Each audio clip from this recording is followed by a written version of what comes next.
Hello everyone, welcome to Hyper Game Dev. This is a place where I personally like to come and work on this game. It is about being an alien invading Earth. I'm relatively new to using Godot, less than a year about. I've been using it, but I'm really enjoying it. I love it so much. I have a very specific goal today.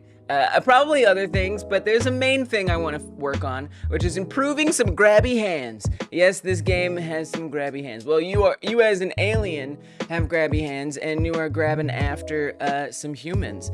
And up until now, you have been teleporting things to the cursor. So if you grab a human to abduct them, they just go to the cursor. And what I want is I want the hand to also go to that point, right? So that way you're actually holding them in your hand. And that was surprisingly challenging. The way that I have set up,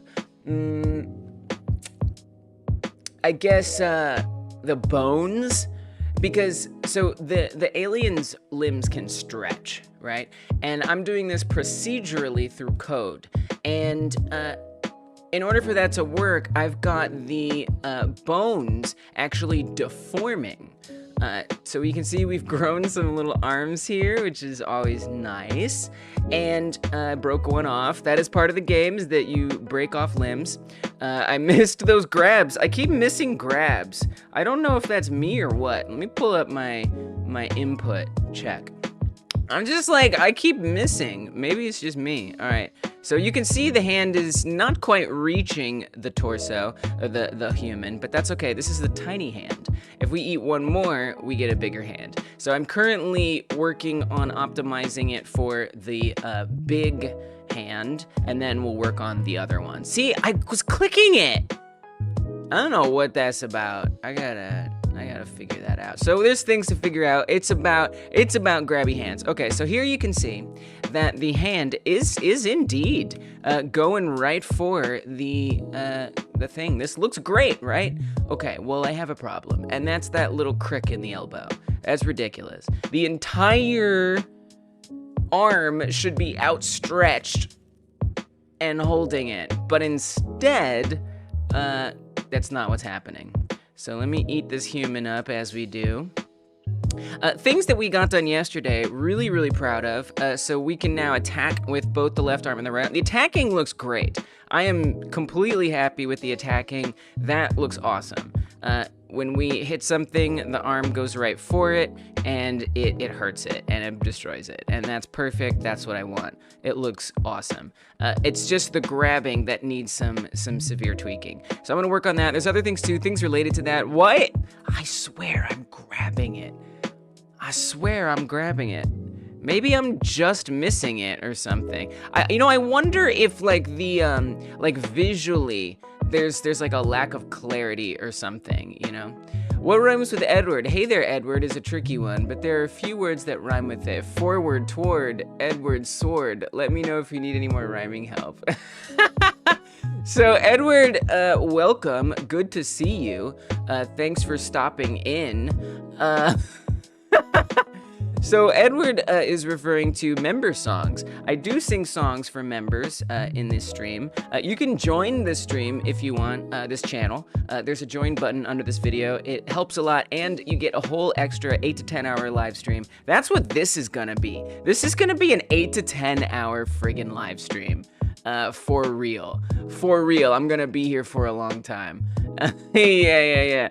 All right, so now part of being a member, besides getting a giant 8 to 10 hour stream, which again, this is, so if you're watching it after the live stream, feel free to skip around to see what we got up to, but I am gonna try to be engaging and like stay engaged with my project and explain things along the way, so stick around if you want to. Certainly, if you're not subscribed, hit that subscribe button at the very least. But yes, I do sing songs for members. Edward is one of those members right now, and yeah, you know, I tend to try to just embarrass myself, right? And I try to just like rhyme with people's names and then just riff on that without being the most great at it. And yes, with Ed, it's always been Edward Deadweir. That's what it is. It's Oh, Edward, you're not dead. We're glad you're not. Edward is not dead. We're glad Edward's not dead. We're glad. So, but no, Edward is rejecting that. So let's see. I don't think forward and Edward. That's not. I don't think that's what rhyming is. Sword, Edward, sword. Sword isn't bad. I can work with sword. Reward Edward with a sword. Yeah, you know, these works. This works. All right, here we go. We can do this. No, you're right. These are good ones. All right, let's start. Let's see what music is queued up right now. Is it singable? Yeah, we could try singing this. See what happens. Let it get more of a beat here. Oh, Edward. Oh, Edward. Let's get you a reward. See, it's like ward. Edward. Reword. I'm gonna reword. Oh, how about reword? Edward. Edward wants me to reword the way that I talk about them. Edward wants me to reword the way I talk about them. Let's go toward a new Edward. Let's move forward with the sword of words for Edward. Rewording the song for Edward because I knew all along that I could do better, but I hadn't come up with something yet, something not better. For Edward, we're gonna go toward something brand new. We're gonna reword the song. It's Edward who gets a song reworded. Thank you for being so engaged with the channel that you will get a gift of membership. Oh, Edward, we're going toward a reword of your song. Oh, Edward, we're going toward a new reword of the song. Oh, Edward, all alone. All right, there you go. There's your new reworded song. I think that turned out pretty well. Thank you for the suggestions. That was really helpful. Those do rhyme. I see how they rhyme. Well done. Well done. All right, so I'm gonna get these grabby hands improved. Okay, so I know it looks pretty good right now, but it's got that crick in the elbow, which I hate. Yippee! I hate the crick in the elbow so very much. It is not doing it for me. I would like it to go away badly soon, immediately, as soon as possible, honestly. So in order to make it go away, well, and here's the thing. Let me show you what happens when I remove that crick in the elbow, because it doesn't turn out quite like I want it to. So the way we change that, if I go into the player script, I had to think for a second there. Yes, so right in here, we define the limb that's going to be attacking. And it just so happens that the limb that we're telling to attack is the bone index +1. Now, I don't really want that +1 here. So you know what I'm gonna do to make this a little easier for myself? We're gonna add in a variable that I can more easily change. I think I would appreciate that as a person in this world. So we're gonna say at export variable.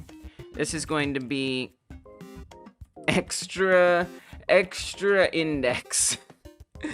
That is what it is, and we're gonna call that 1 by default, but we might want to push that down to 0. I would actually rather it be 0 by default, and then if we want to do it by 1, because that's what I want to get working, is it at 0. I don't want to live this life of the +1 version. I just don't. It's not what I want. So then right in here, I'm gonna call this extra index. Okay, so we'll just make sure we replace all of this with that. There's only a few. One more. All right. So now what's gonna happen is, hey Neil, welcome. What's gonna happen now is we are going to see the arm grabbing stuff in a different way. instead of being down in the crick of the arm and the elbow, it's going to start doing it on the entire arm. But you're gonna notice a problem. And unfortunately, it is not as easily solved as it would ideally be. So what I'm gonna have to do, and this is the idea that I've had after sleeping on it, what I'm gonna do is we're gonna add an offset. We're gonna offset where the hand goes to. You'll see why in a second here. Okay, once I don't suck. Let me keep this input up here. I must be just doing it bad. I mean, I'm also using a touchpad, like, so I think that is probably part of the reason why I'm sucking so bad at this. All right, there we go. I don't think it's a bug. I don't think that's what it is. All right, let's grab another human. Great, we're limbed up. We're all limbed up. Now, I have to make sure I don't run into things. I'm gonna grab this. Okay, see? You see? Instead of there being a crick in the arm, now it's jumping to the wrist instead of the palm of the hand. Now, this is because we're using transform basis on the bones. We're doing like get bone pose override stuff for the armature on the player character, the 3D armature. And that means that we don't have, I'm pretty sure it's the end point of the armature bone. And without great confusion that I don't know how to deal with, I don't know how to set a separate, attachment point, but also keep the same bone stretching. So it's more confusion than I'm willing to get into. So unfortunately, because to me this is not an ideal solution, what I'm gonna do is I'm gonna set a friggin' offset. Yeah, we're gonna do an offset. So that, and I've tried a lot of different things. We've got a position for the hand. We do. We absolutely have a very specific position. So in fact, what I can do, you can notice the person is going to the cursor, but we can tell the person to go to the palm of the hand. That is imminently doable. I have set up a way for that to work. So if I come over here to the abductee script, I'm gonna say grab target, and I've added something new. This is all from yesterday. That's why I'm not fully going into it, because I've been thinking on it all night, so I already am pretty familiar with the way this all works. So if I set this to the grab offset, what that's gonna do is the hand, or the human, is gonna go to the palm of the hand, but the cursor is still gonna be grabbing on the wrist, which really bothers me, because part of this game is when you grab a human, you have a choice. Do you eat it, or do you dunk it in the orb that's at the top? And the object of the game is to get as many points, abductions, as possible. And so it's important that the player, in my opinion, that the player has a lot of control over a thing that they're grabbing.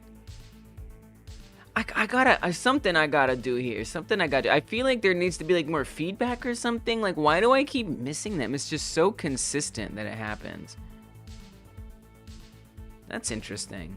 We got a few. There's a few things to look into here, and we'll work with that. All right. So here you might think, well, that doesn't look like it's in the hand. Well, no, because I've only set it up for the right hand, fully healed. So we're doing baby steps before I put all the code in that applies it to both the hurt hands and the left hand. So we'll click on this, and you can see now there are a few things I need to do to improve the hands. That was one of them. So you can see that if I can keep it in the circle, it stays, and that's part of the problem. That's actually exactly part of the problem, right? Because it's in the palm of the hand, although the hand is on the other side of the body, but I'm not as worried about that just yet. So it's confusing as a player, because I am I know that my cursor is controlling the wrist, and so I need precision in order to get it to go where I want it to go, right? So if this human goes outside of that circle on the ground, it's gonna drop. If this human goes into the orb at the top, it's gonna dunk it.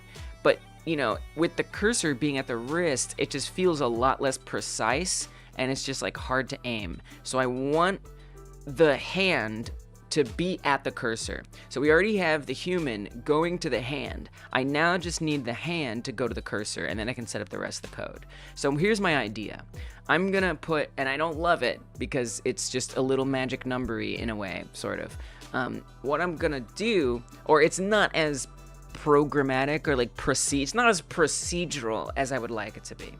But what I'm gonna do is I'm gonna have the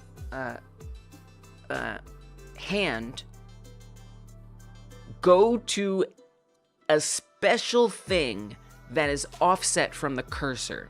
So we're gonna have a special node that is just off to the side of the cursor, and then the hand is going to move to that instead of the cursor. Because right now the hand is moving to the cursor. It doesn't look like it's moving to the cursor, but it is, because that point of attachment is in the center of the hand, or in the center of the arm. So we want to say, okay, if it's going to attach in the center of the arm, let's tell it to attach to something further over so the hand is more or less at the right spot. We'll see how that works, but that's what I'm going to pursue first, and we'll see from there, and then I'll fix all the other things that need to be fixed. Are the humans all the same? Currently they are, but there is a system for them to not be. So I have designed them to have heads to be swapped out. So like there's one head, there's another head, right? We can do whatever heads we want.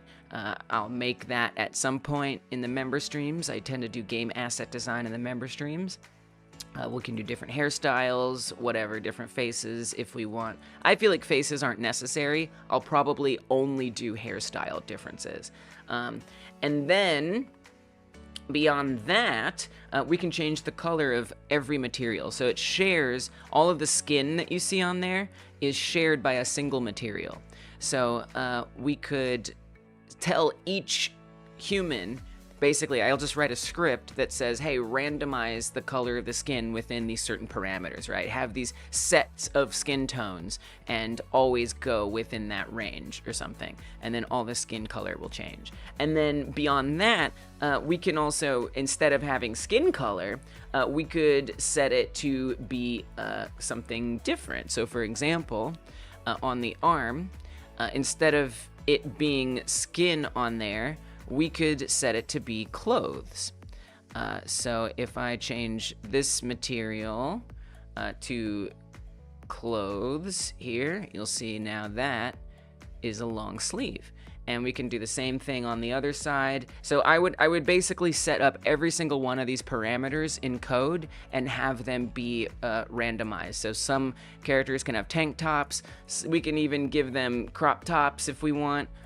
We could put skin on the bottom half of the torso. All of that will work just fine. So that's kind of the idea there. We can give them long legs. We can even give them pajama pants. Get rid of their shoes. Get rid of their socks. Things like that. So that's how the randomness is going to come into it. And other than that, they will be the same. It's a good question. It's a good solid question. All right, so let's see if I can make this offset thing happen. So, the offset thing, I need to come to the cursor. The cursor is actually a 3D object right now, and it's probably gonna stay that way. So, there's the cursor. Let's see if we can't see that thing there. Maybe. There it is, down there at the origin. That's the cursor. And we're gonna give it a child that is offset. And then we can just tell the hand to go to that. So it doesn't really matter what it is, just needs to be a node 3D of some kind. Don't even think it needs to be a marker. I mean, is a marker better? I guess I'll do a marker. It really doesn't matter. And then really it's just a matter of moving it. So maybe I'll move it over there, you know? Is that enough? I don't know. Let's find out. So now I'm going to rename this. I'm going to say this is crosshair offset is what I'm going to call this. And let's go to the player script.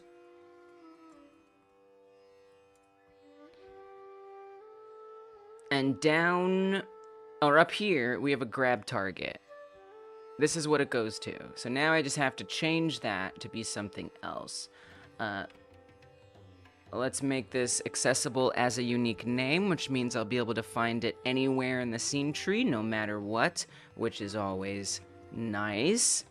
And then, let's make sure that, I want to see that % sign show up there.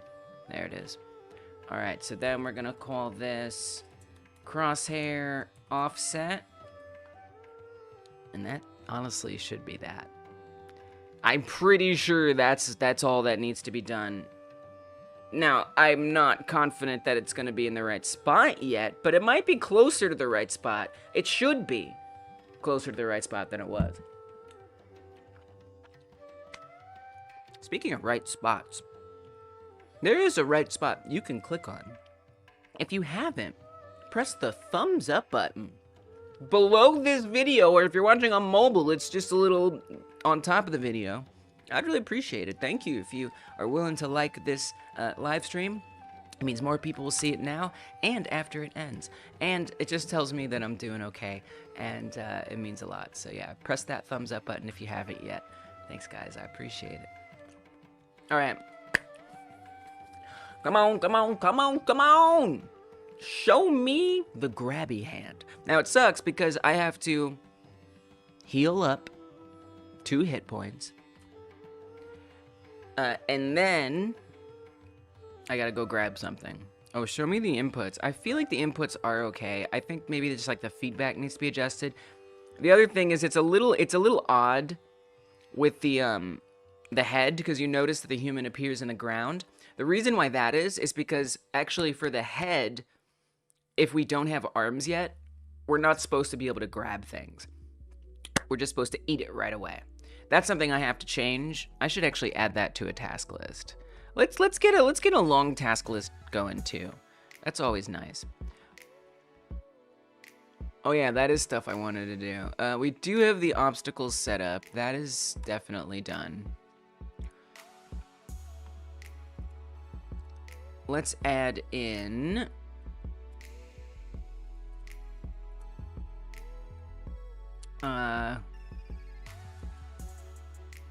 head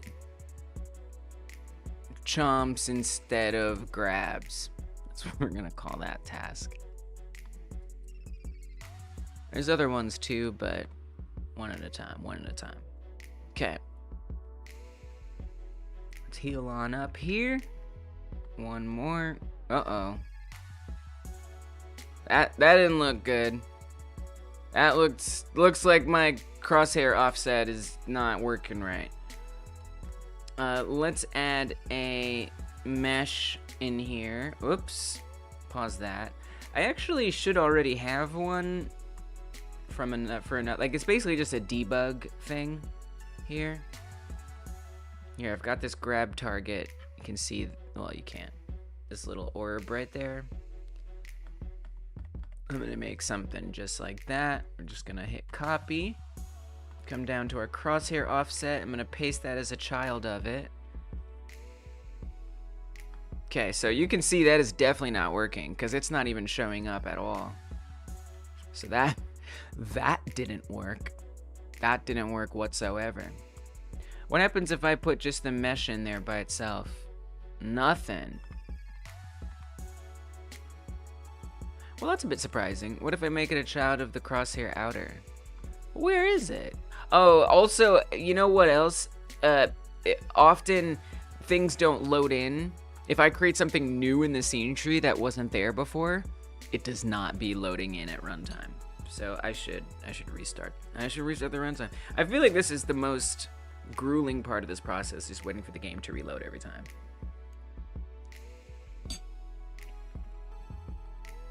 All right, that looks perfect. Yes, that's where it should be. Okay, maybe we're fine. Maybe I got overexcited. That's exactly what I was hoping right there. Just a little over to the left. Oh, you see the problem? I see the problem. It's the Z position. The Z position is too far out. So that means the arm is going like, because the cursor is like right in front of the camera and the player is way beyond. So the arm is going like this. Oops. Whoops. We need to have a very friggin' different Z position. This is actually a little complicated. Okay.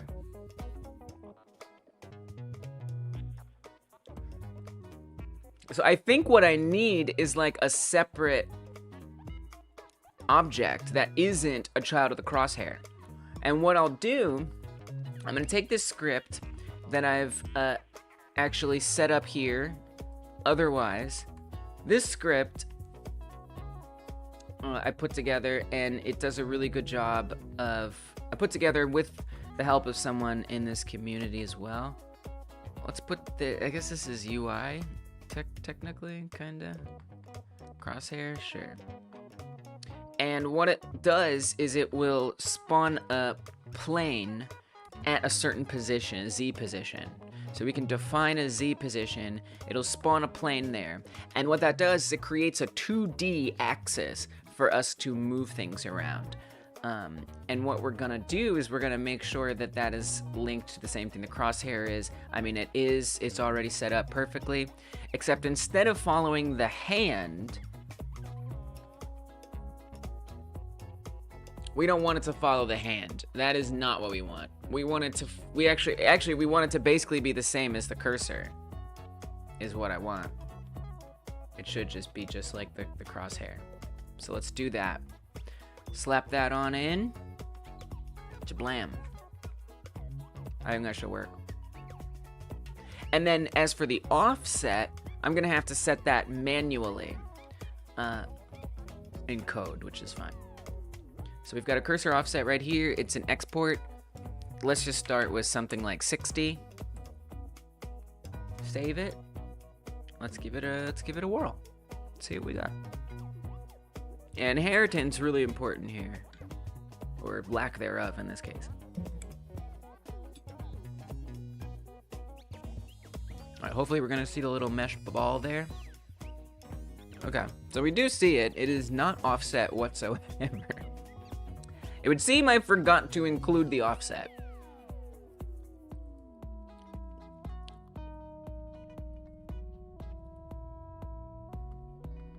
Plus cursor offset. Okay. There it is. Very good. We want to actually go minus, and let's do minus 100. Nice. Might be a little much, but hopefully it'll be noticeable. So it'll just make adjusting it a little easier.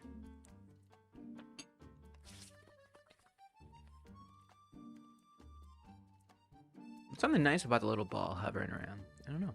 It's like my little friend, little companion. Okay. Eat that. And you can see the head gets weird when I grab stuff. Again, we're going to make the head chomp so it doesn't even have a grab function applied to it. Okay, don't hurt the arm. All right. Here we go. It's not bad. Wow. Oh, see, this is a problem. That is a big problem right there. You see the problem? When we come across here, I mean, you know, we could just say don't do that. So there is, okay, there actually is, oh man, look at that. You see? And you know what that is? That's like the depth.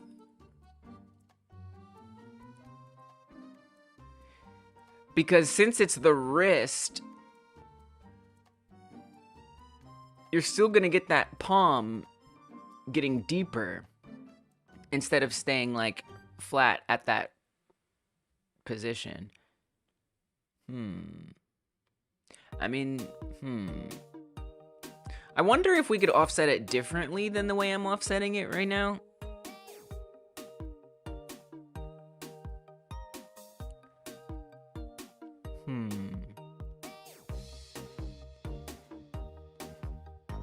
It's tough. Just curious, what if we go really far, like stupid far? Yeah, it's terrible. All right, let's do minus 70.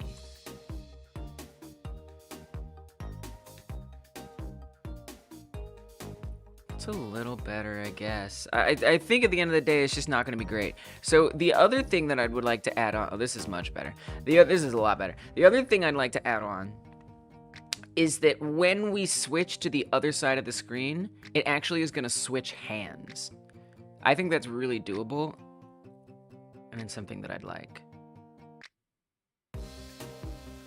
So, I mean, unfortunately, with up and down, it's kind of a problem, because it still stretches past it, going up, like a lot.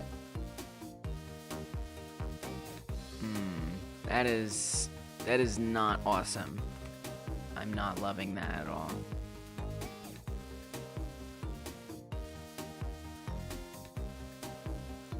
Let's see if I set a vertical offset. I mean, you don't feel in control of the thing, you know? It feels chaos. You know, it's like I can't visually make sense of it. Like with my brain, my hand-eye coordinate. It basically is betraying hand-eye coordination. Dang. This is not good. This is bad. You know, obviously we could have that cursor offset vary depending on how much we're moving. That sounds like a nightmare. And like it's gonna be really imprecise as well. Maybe I don't care. Maybe I would still rather do that than try to figure out transform basis nonsense.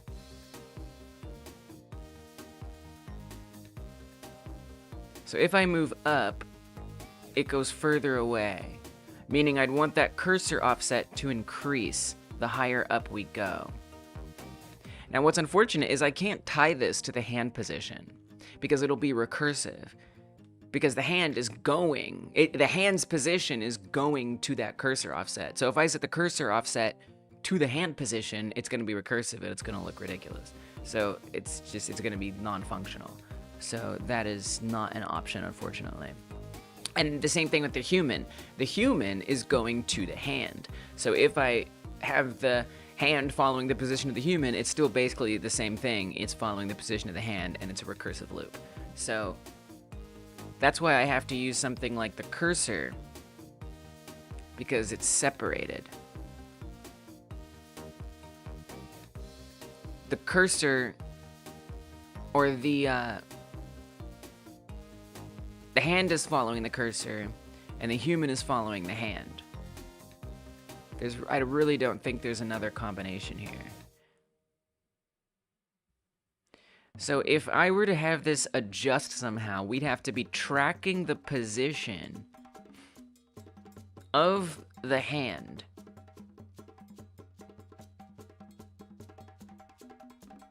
Not even the hand, just of the cursor. As the cursor goes up, we just kind of want it to like exponentially increase that offset on the y-axis, for example.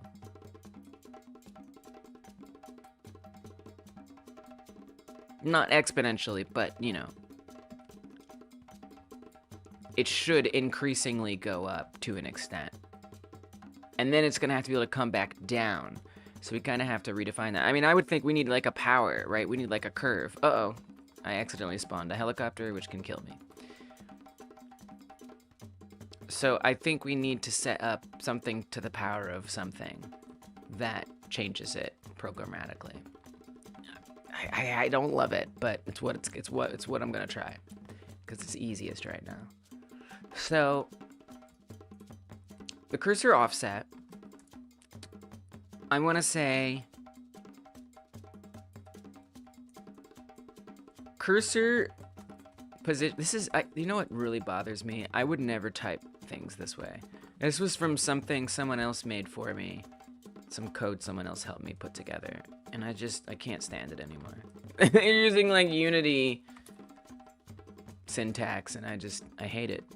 It's just not how I would type things. And so we're not gonna do it. Alright. So if I say, oh, we should update this just in case. What was that? How did I do that? I don't know what I pressed. I pressed something there. It made the whole line go away. It was kind of cool. Cursor pause. All right. So we want to cursor pause.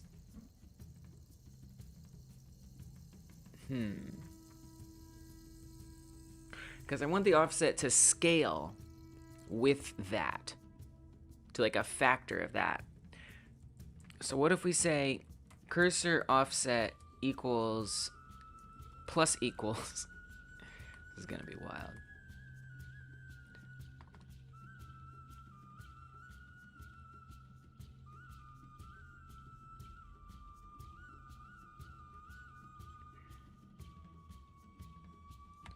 Cursor offset, and then maybe, hey Joe, welcome. Good to see you. Joe's a member right now. We gotta sing a song. Scale the offset by the, man, I wish. So we can't use the hand because it'll be recursive. Because currently, right now, the Y value, unfortunately we can't, because the hand, yeah. So, and let me even draw this out. I think I already have it drawn out. Maybe, probably, possibly.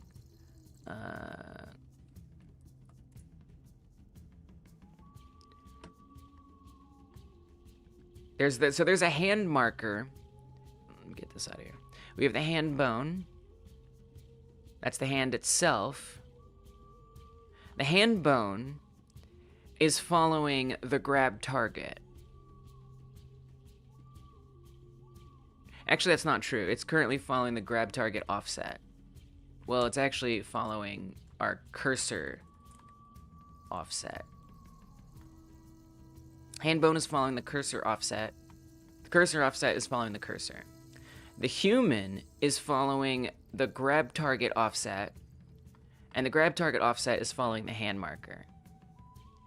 So if I want the hand bone, which is what I'm trying to move, if I want this, I can't make this follow the hand, you know what I'm saying? Because it already is the hand.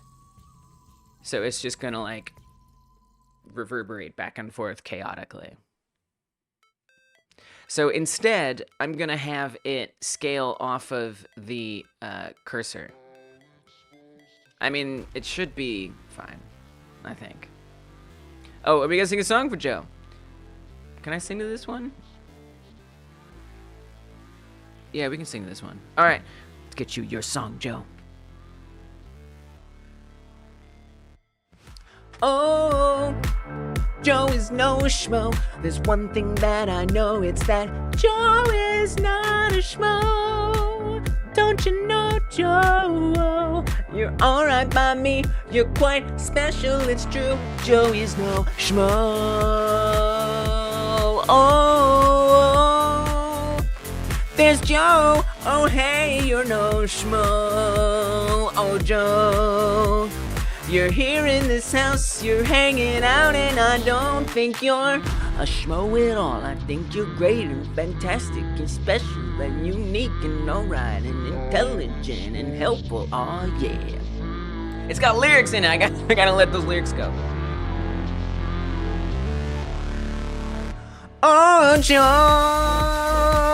you're not a a schmo, not at all. Don't you know you're no type of schmo to me? Oh, Joe, actually, that's the truth for you. There you go, Joe. That's your favorite song. Sorry about that. Also, you're welcome.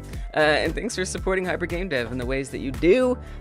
Even if it's engagement that gets you a gift membership, that's a lot.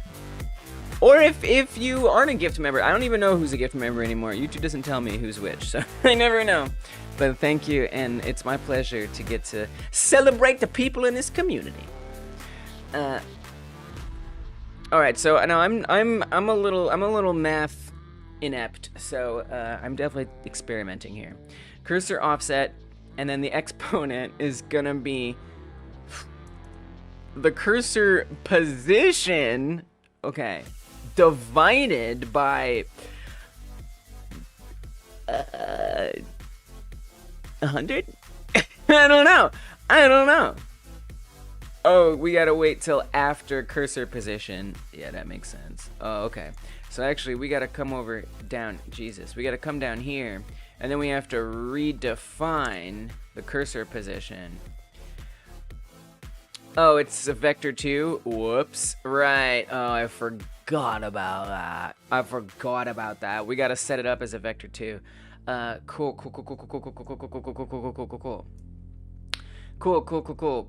So this is supposed to be a vector 2, meaning we want to say vector 2.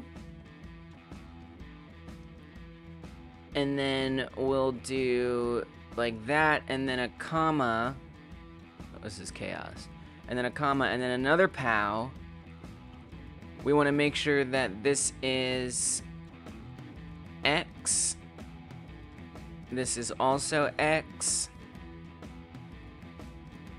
This is cursor offset Y. Cursor position Y divided by 100. Oh my gosh.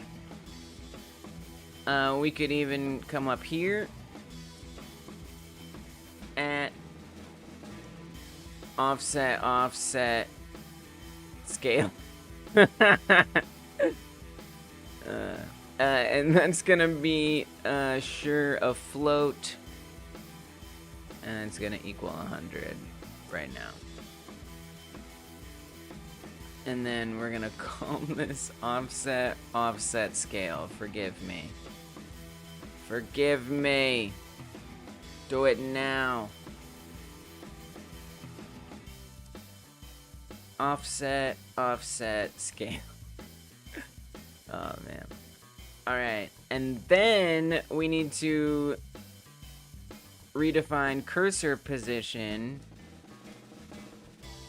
as cursor position plus our new offset. Alright. My god. What have I done? Let's find out. Let's find on out. I'm gonna restart it since I made like an export variable and stuff. There's our offset scale. I mean, look, it's probably gonna be really bad. Like, let's be honest. It's probably gonna be really bad. I'm ready and aware.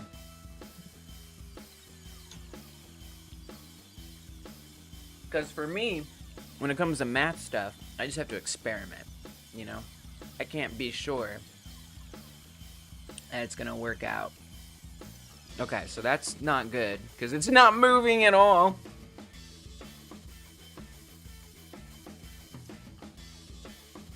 Why not? What did I do wrong? Cursor position is set to that. And with the cursor offset, I mean, what if I just comment out that? Does that make it go back to normal?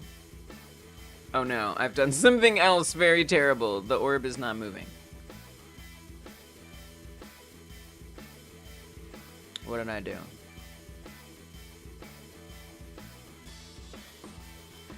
It moves so far, it's off. It's actually on screen. It's right there. And it's not moving.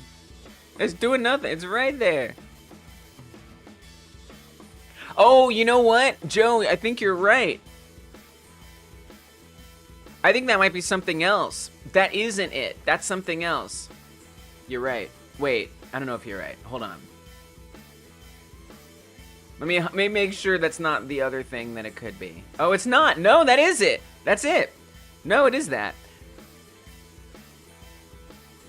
I mean, previously, maybe it's because I need to be, like, defining, like, if I come here, comment out this. Wait, I just, like, broke something. There's just something really normal that I broke. And I don't know what it is. There's just something simple that I did wrong. I don't think it has anything to do with the stuff that I added. I think it's something else that I did. I did refactor the cursor position name, but I don't think that. Oh, there it go. Okay, so now it's following again. Looks like I needed to update the runtime. Okay, okay. So let me just try this. So this should, in theory. Oh, is it because I did like a recursive thing here? Is that why? Here, cut that out, or add that back in. Oh no, that's fine. There you go. No, that's fine. No problem. Yeah, I figured. All right. Okay, one thing at a time. Adding it back in. Comment this back in. What happens? Then it freezes. So this is freezing it.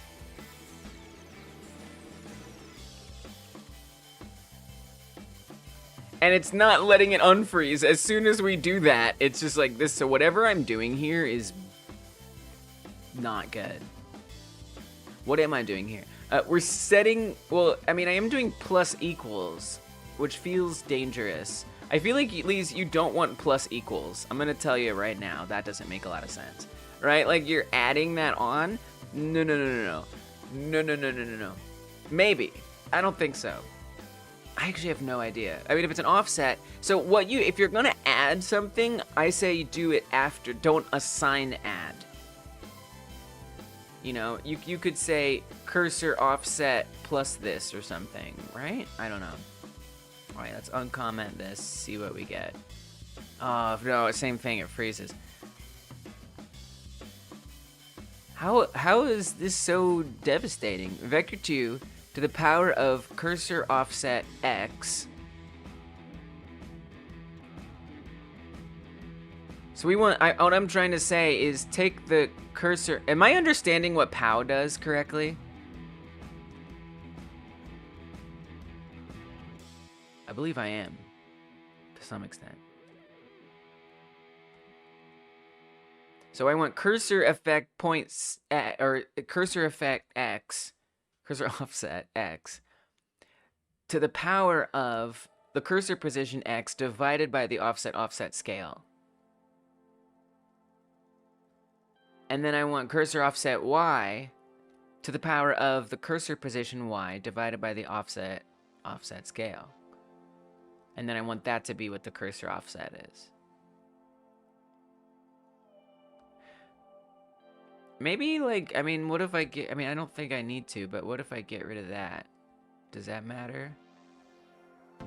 I don't think so. We're just adding the offset in. I think that's, I mean, that probably doesn't need to be there for one, but I don't think that's going to help this problem be any better. Well, so much for that idea. All right, so what about this? What about this? What if we don't mess with powers, which I have no idea how to use, obviously. Now, I don't think that'll update the runs. For some reason, it breaks it terribly. It's probably not because I'm using a marker, right? Like, markers can move around. It's like okay for markers, right? Pretty sure.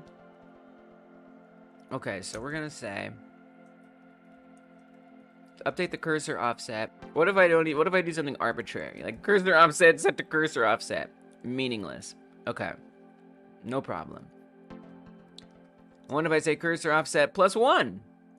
We're just doing some meaninglessness here on purpose. Why is that an error? Oh, it's a vector 2. Coda! What's up? What's up?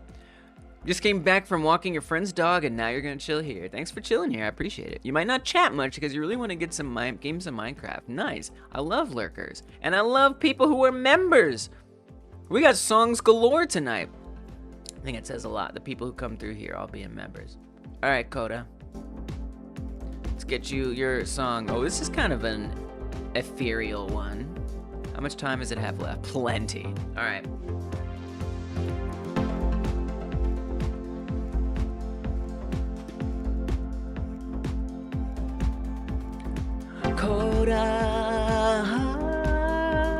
Coda wants to play Minecraft cause it's fun, no duh. Oh, Coda. Yeah, Coda wants to play Minecraft cause it's fun, no duh. Coda just wants to have fun. Coda playing Minecraft cause it's fun, no duh. Coda, oh, I think that sounds real good. Oh, Coda playing Minecraft, which is fun, no duh. Coda.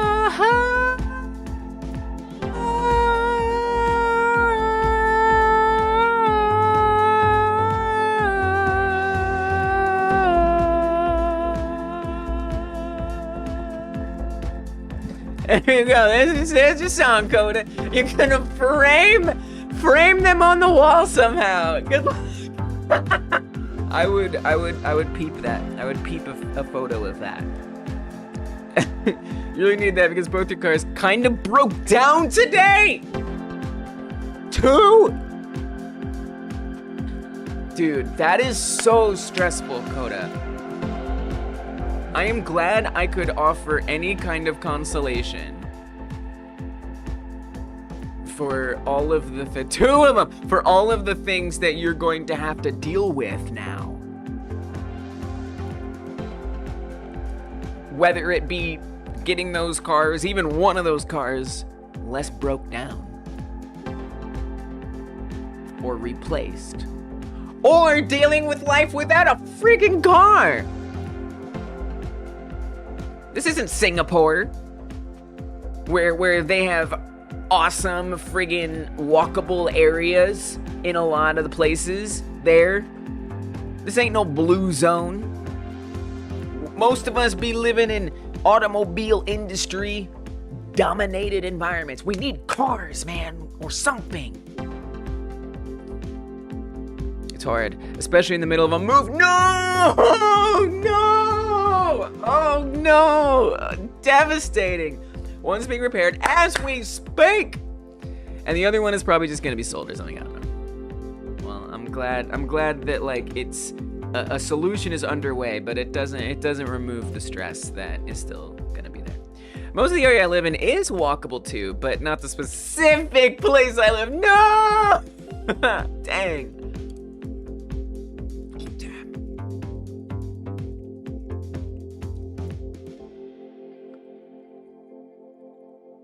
So I'm safe putting in this so far. I've broken nothing. You like being in the outskirts of a city, so you just have to walk 1 hour, and then it's all walkable. You have to experience unwalkability, and then it's walkable. All right. An hour is not bad. That's like healthy. I mean, you just gotta plan for that hour walk back, I guess. But yeah, I like living outside a city too, myself. I used to live in the biggest city. Among the biggest cities that exist in this world. And I don't want to do that again. I'm good. I've decided to pass on that. Outskirts are the best.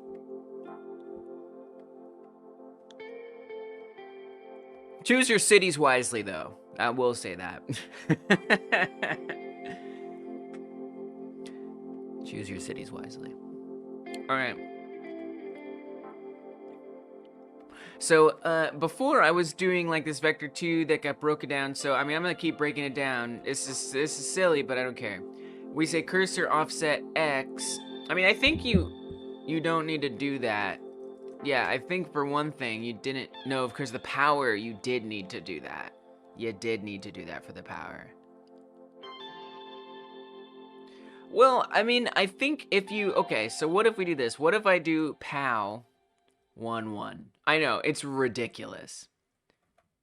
I know it's ridiculous, but I'm just trying to reconstruct this one step at a time. Till I get my little scalar setup going.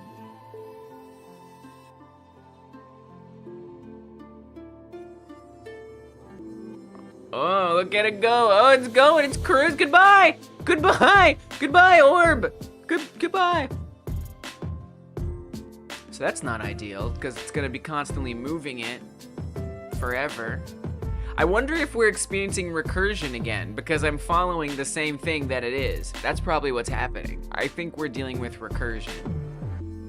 That's probably what the other problem was. And it recurred so hard that it broke.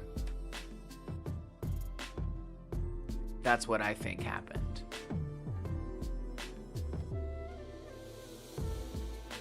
Would be my guess.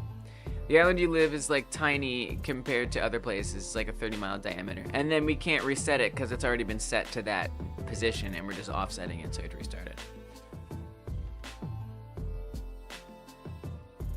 Yeah, you can only fit so much into that amount of space anyway.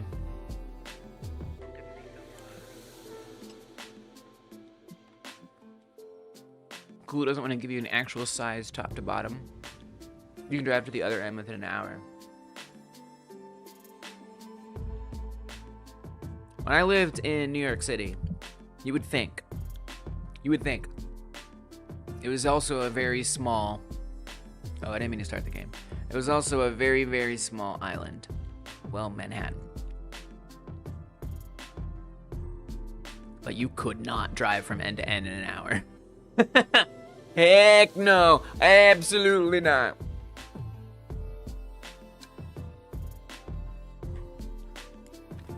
Maybe. If you're one of those drivers. You're setting a constant vector value every frame to the offset.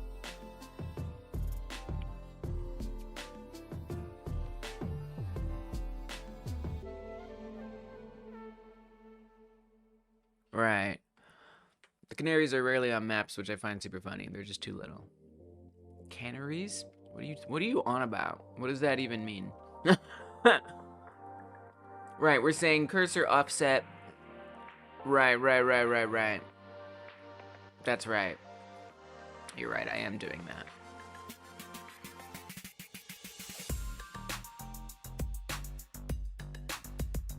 We are increasing that every single frame. Canary Island. Oh, okay, I see. Wait, so why was I...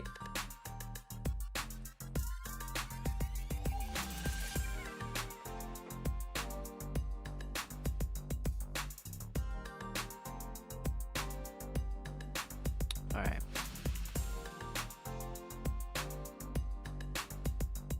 Thank you for teaching me what Canary Islands are. I now know.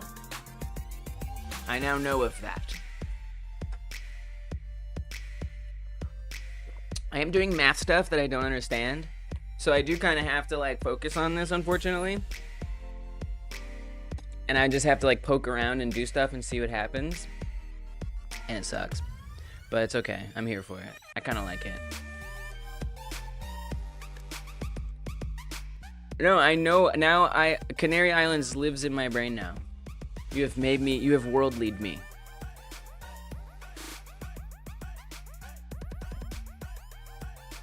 I don't know how the heck to do this. I gotta be honest with you. I just genuinely don't know how to do this. Like, I guess I want it to be responsive if the cursor moves. So I do actually have something. Yes, absolutely. You're definitely in my head now. Parasocial achievement unlocked. Yeah. Yes.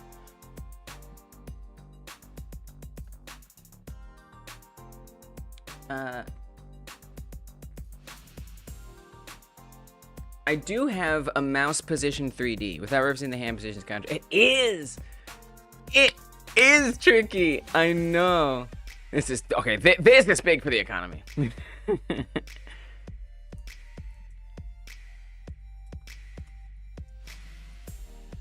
I don't need it to be a 3D mouse position, but basically I have this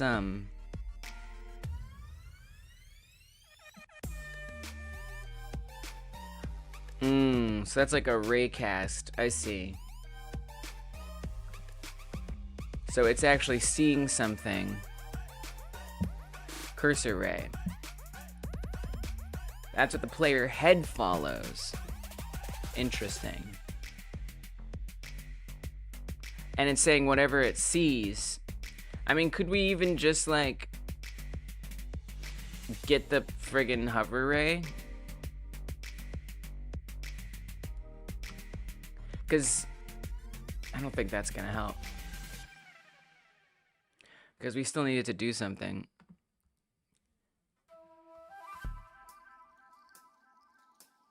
Well, yeah, and so the mouse position, I feel like I was kind of already trying to do that. I just got to figure out like how to make that be like it only runs when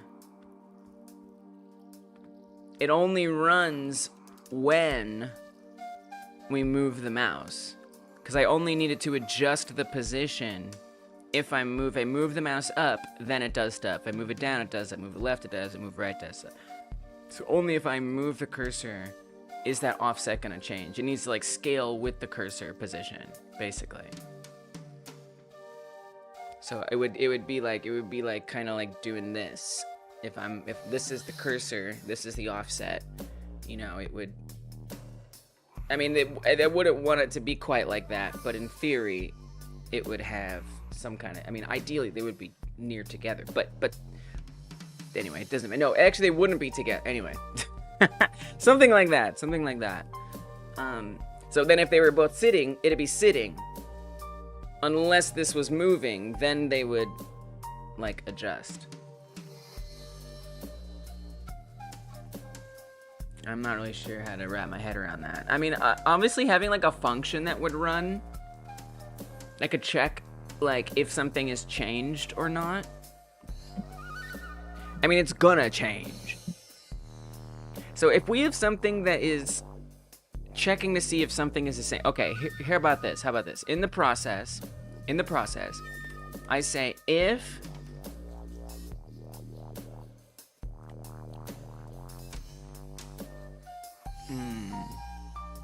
we need to capture it. So I need something new. I need it on a delay. Dude, what? What am I talking about? How is this gonna work? Whoa. Maybe there's something out there. GDScript. Detect value change. Like, just give me, not really a variable, but yeah, kinda, pretty much. Just give me like a quick inspiration here. Jolt my brain. Emit a signal inside a setter.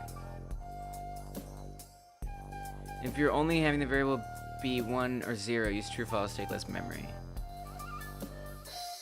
I tried messing and couldn't make it work. My code, blah, blah, blah. Because the getter is only called when something accesses the value. You need to move it to the setter. I like your funny words. I'm not registering even one of them. I like your funny words. Yeah, I understand that, Coda. I don't know if I'm registering them either. If number is set to value, yeah, but I need it to be dynamic. More tired than you thought you'd be after walking a dog. You got some good exercise?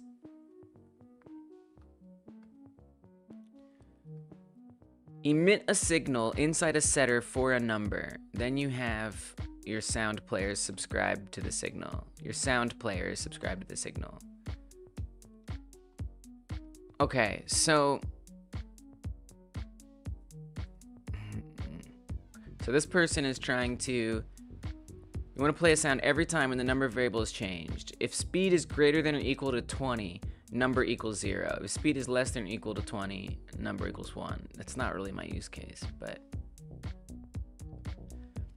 You plan on volunteering at a pet shelter once you do your driver's license stuff. That's neat. That sounds fulfilling.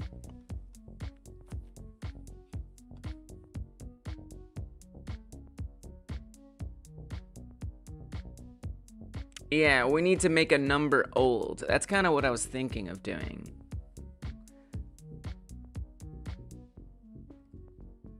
It's just like I have to capture that in a way that actually makes sense. So, I mean, if I say variable... This is not going to make sense. Cursor pause old. I mean, we're creating it there, so you don't want to create it. You would want that to be defined already. This is nuts. Variable cursor pause old. Offset equals offset plus offset. Times 1 divided by mouse Y.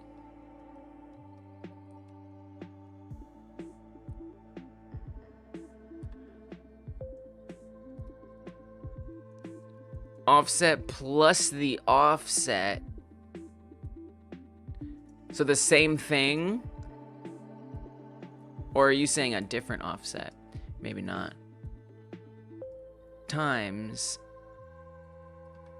Oh, I'm definitely gonna try it, Joe. 1 divided by cursor pause. Y position. Oh, I'm definitely gonna... You're gonna give me a cool suggestion. Oh, wait, we've gotta get rid of this. That was a mistake right there. It's too late. It's too late.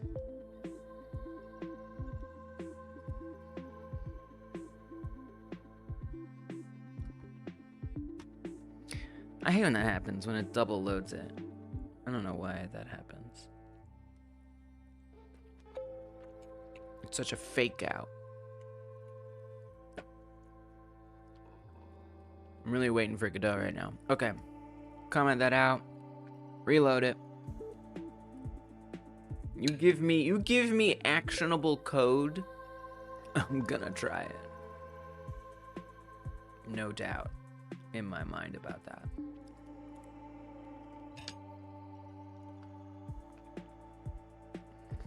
Why does it do that? I hate that so much. Okay, are we starting for real now? Thank you. Alright, so now I can see the orb is right on top of the cursor. So is this like a value I can like adjust or something? What would I mean, so far so good in the sense that it's staying put. But now I need it to be offset to some extent.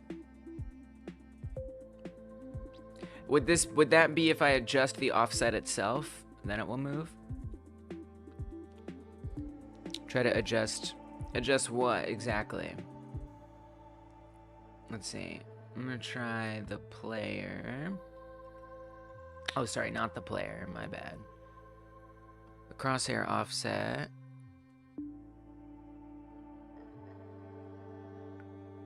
Because right now the cursor offset is set to negative. Whoa. Okay, so I think what's happening here is we got a fighting going on, because this is really weird. It's as if it's moving the cursor. How does that make sense?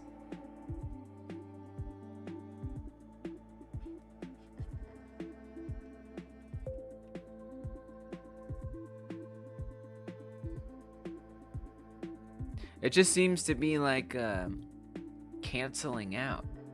So this is saying, well, the cursor offset isn't getting added back in is the problem. So let's try adding it back. Let's actually put that code back in there. Okay. Well, now it's stuck again. Now it's stuck again. How dare it? Dang. Because otherwise the cursor offset isn't doing any offset. I guess I don't have to redefine. No, I do have to redefine cursor position. Oh wait, there it goes. Okay, goodbye. Goodbye. Well, it definitely went away. Oh wait, but it came back. What? It went away and then it came back. What? It's not. What's happening?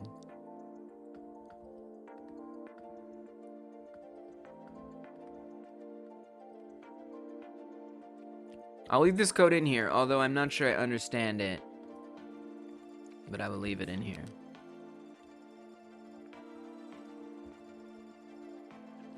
And I'll move forward with this bizarre idea. Cursor position old, and I gotta give you some debug credit, like for just helping me try stuff. Cursor position old. This we want to be a vector 2. Vector 2, 0, 0.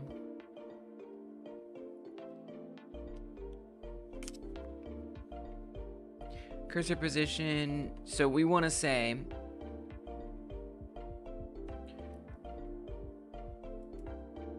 cursor position old gets set to, really we'd want to say like if it moves, this is tough.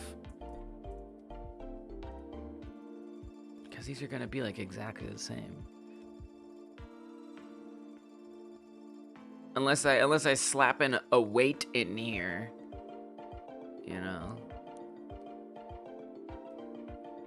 Like I could run a function like capture old cursor pause.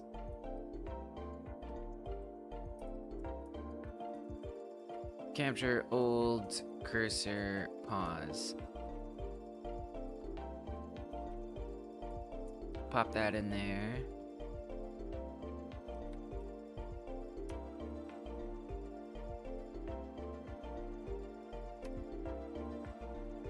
And then we set that like that. But we could say, this is horrifying. We could do an await.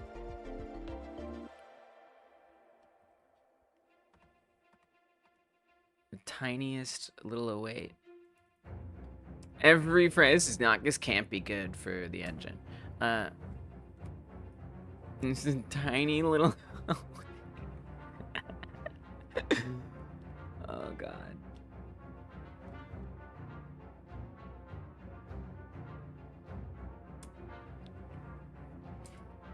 And then say if cursor pause is set to cursor pause old. If it's not set to it, then apply the offset. Incrementally. The one that makes it move away gradually. Which I don't even remember which one was making it move away gradually. I totally forget which one was doing that. Was this doing it? I don't remember.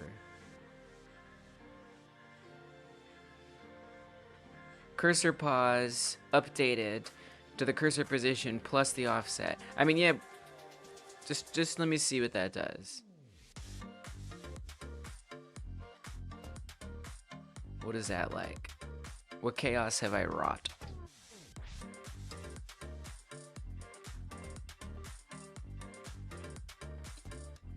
Take your time, Godot. You do your best, and I appreciate that.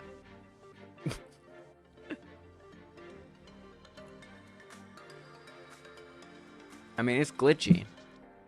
That's some glitch town. If I've ever seen it. It looks bad. But it is only offsetting it when I move it. What happens if I don't put the await there? Does it still kind of work? No. No, because it's happening simultaneously.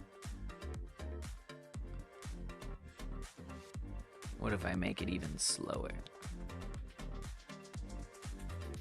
Still pretty hideous. And I'd love if it was like a move toward kind of situation. Can I use move toward here? Is that allowed?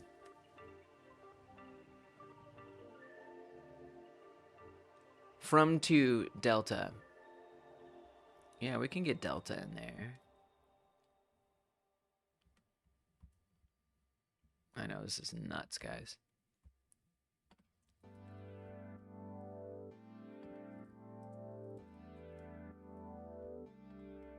Cursor position old. Maybe offset equals, oh, let's try it. Offset equals offset plus scalar vector times 1 divided by mouse position y. If you try that way again sometimes, I think something like that would work. I'm probably just making a simple mistake somewhere in that little equation.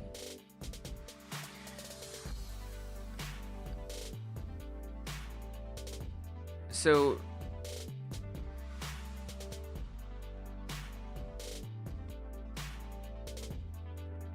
here's what you were setting up before.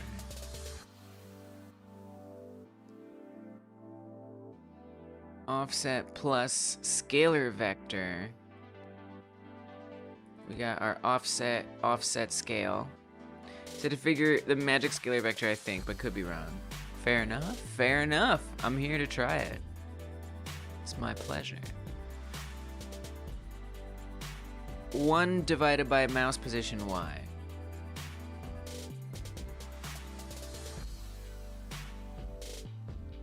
Oh, and the offset scale has to be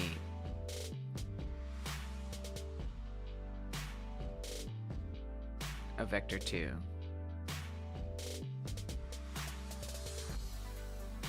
Well, we could just, so I could do it like this.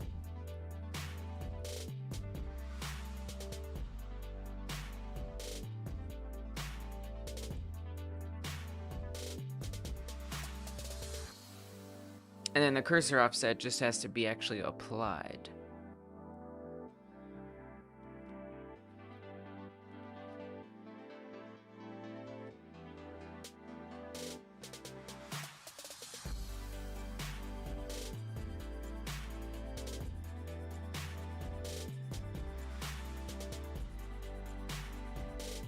Give you that debug credit. Of course, all these credits entitle y'all to no compensation. However, do entitle you to a credit in the game.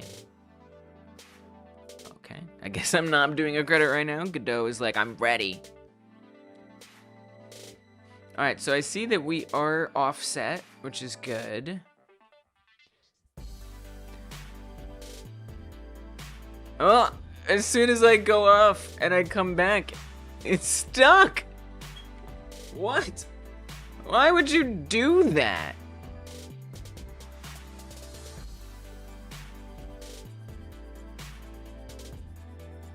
I can't say I understand what that's about. I mean, we need the player to be able to go off the window. Huh. That's odd.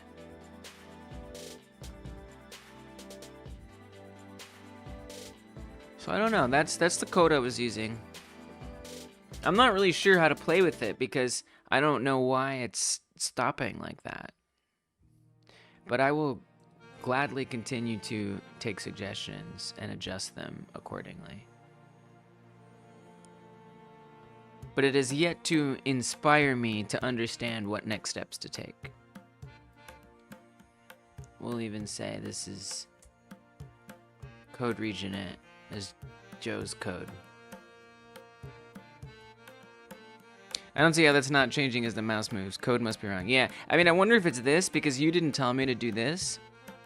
But I know that if I don't do that, then nothing is going to happen because the cursor offset, because this isn't applying a cursor offset. So it's just going to appear right at the cursor all the time. Because the offset isn't actually being applied here in this case. I mean, I could try. But yeah, I don't see anything happening.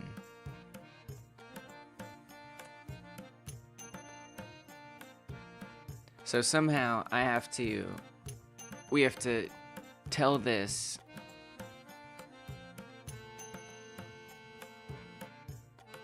to apply to the position of the thing.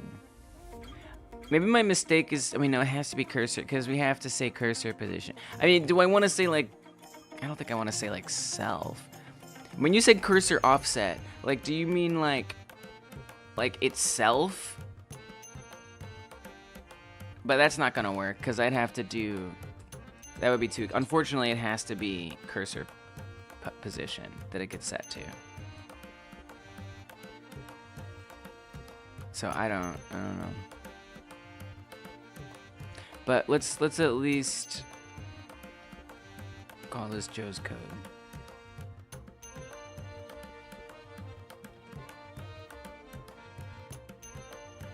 So if we want to come back to it, if you have more thoughts, but I don't even know what to do with it. Joe's code.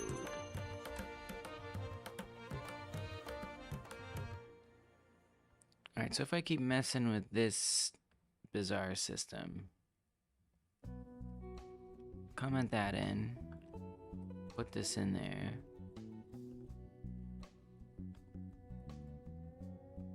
I think we have to restart it for that to work. Oh no, we gotta put this in. There it goes. So now what it's doing is kind of like trailing behind. It kind of waits for it to not match anymore. So this is not really what I want. It's kind of the opposite of what I want, actually. So I guess we could just do that. That's gonna be weird, though. That does nothing. It does nothing.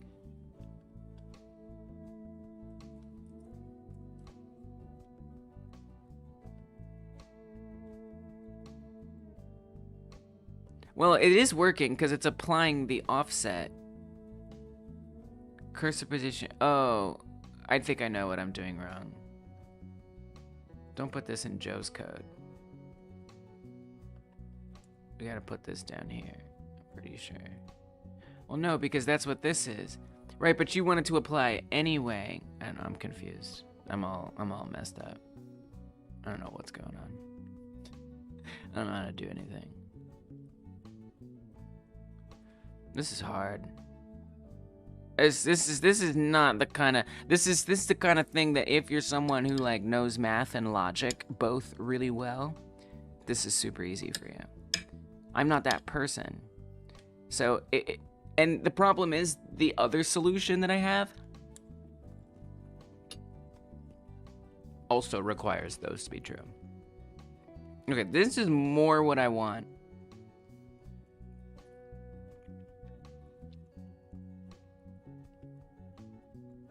Where it's going somewhere different. When I move, you can see it's closer. When I let go, it's further, which is kind of silly. I'd actually want it to not be offset, right? I'd actually want to say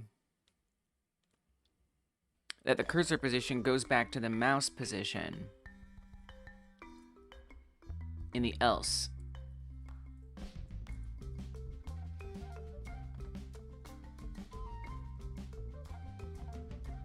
So if it's not moving, set it back to normal.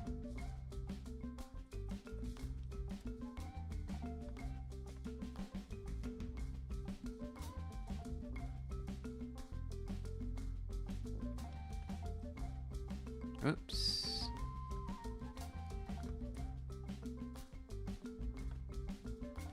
No, unfortunately, that's not gonna unpause well. Let's restart it. So if the cursor position is not the same as the old one, apply the offset.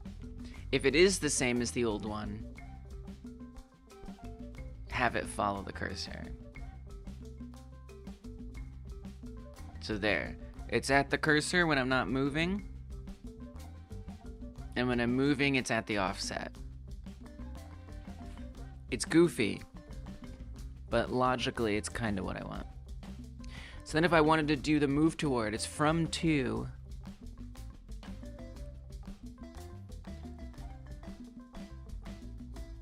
I would want it to go, we don't want to update the move. I don't know why I put delta. I know why I did, but that was wrong. We want to say that the cursor position is going to go from cursor position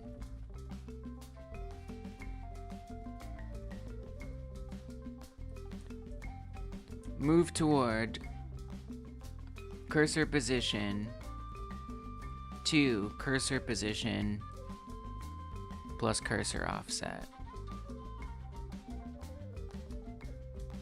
Oh, and then we need delta.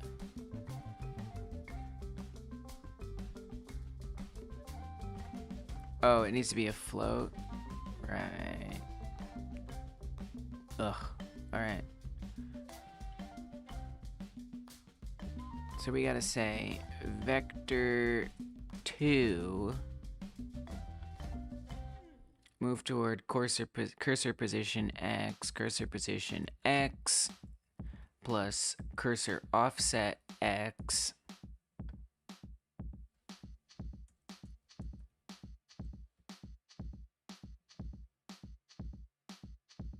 I don't think we need to say delta. I think that'll be assumed, right? Vector 2 is one move toward, and then we need the other move toward.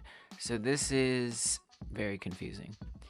This is vector 1 of the vector 2 right here. Then we want comma, and we want the next one. This one is y. Vector 1 of the vector 2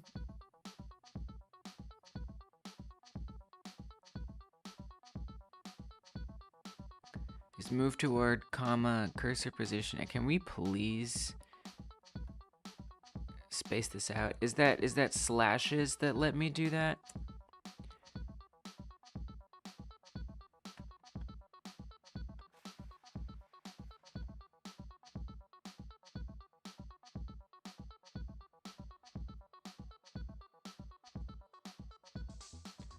Okay, then we have move toward y.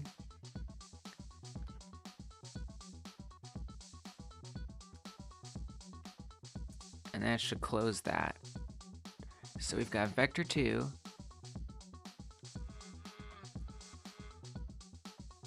I'm just trying to like wrap my head around this chaos.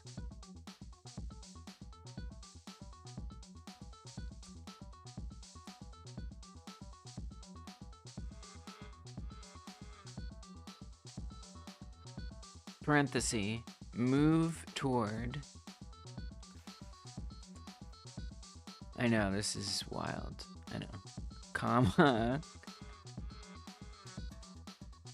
Move toward cursor position y. Why is it so confusing?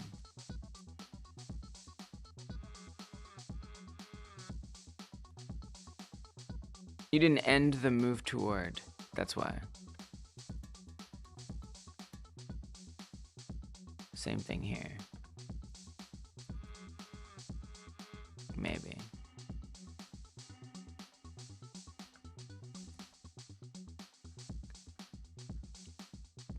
We open the vector 2.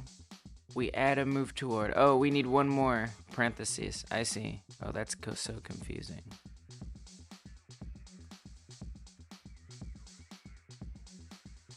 Okay, we do need a delta in there. Very well. That's fine.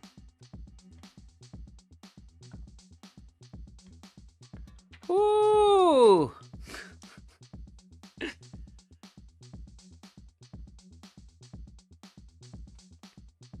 Does that work? Probably would want to do the same thing here, actually, to some extent.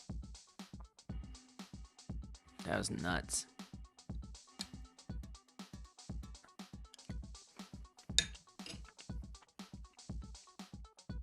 Okay.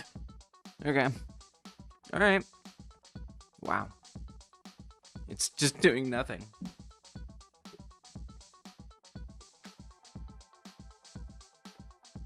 Maybe the move toward is too slow. What if I speed this up or slow this down?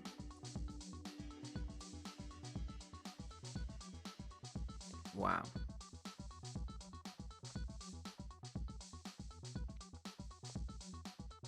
So I mean, it's never changing.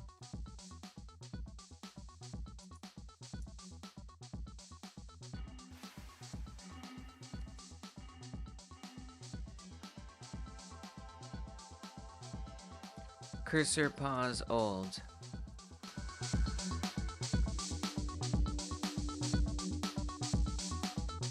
What? What? I can't even click this right now. What is your damage? What is your damage?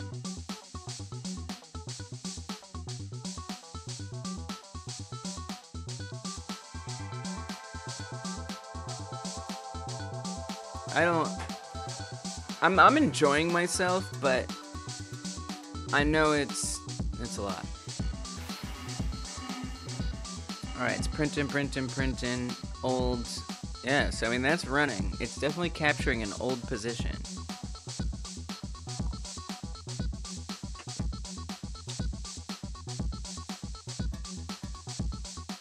You don't even have to, I mean you could print it there. It'd probably make more sense to print it here.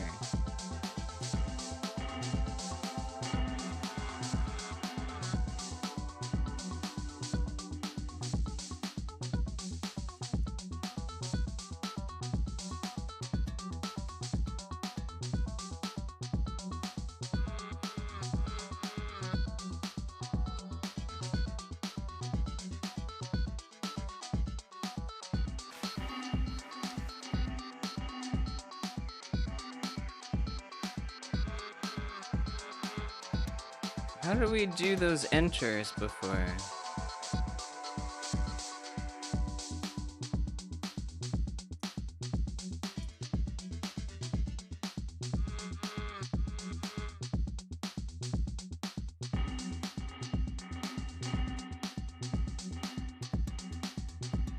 In a string. I see.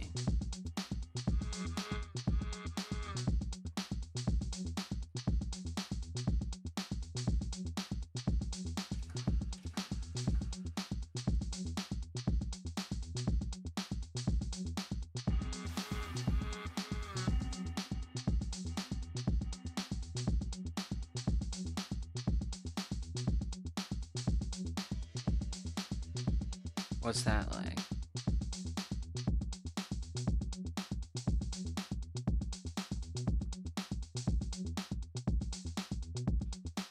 You what? You what?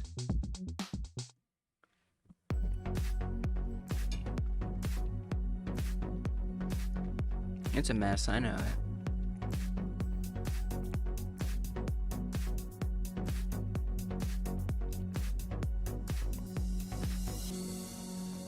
Oh, that's kind of hard to read. Okay, pause. Chill.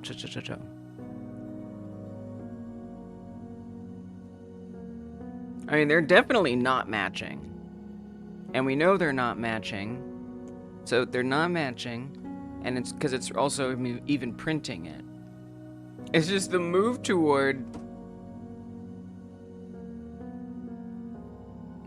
If I'm saying go from the cursor position to the cursor position plus the offset.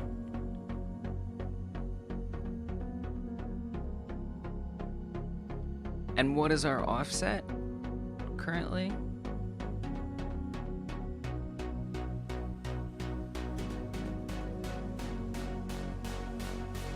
Something. Certainly something. Oh, I also forgot to make this Y. I doubt that makes much of a difference, but it's wrong.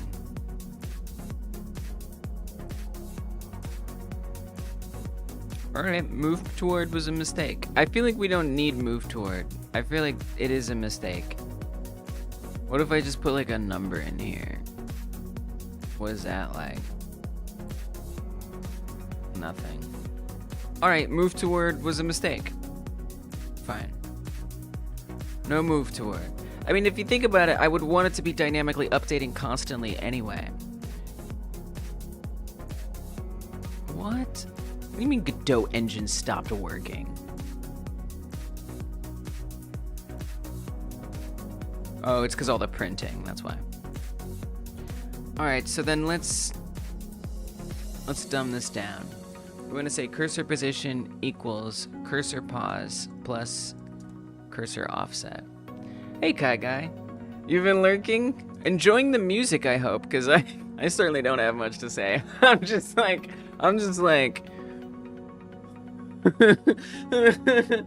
welcome, Kai Guy. Let's get you a song. This is nice. This is nice. So many members. I think it's been 100% members hanging out today. Maybe like 90%.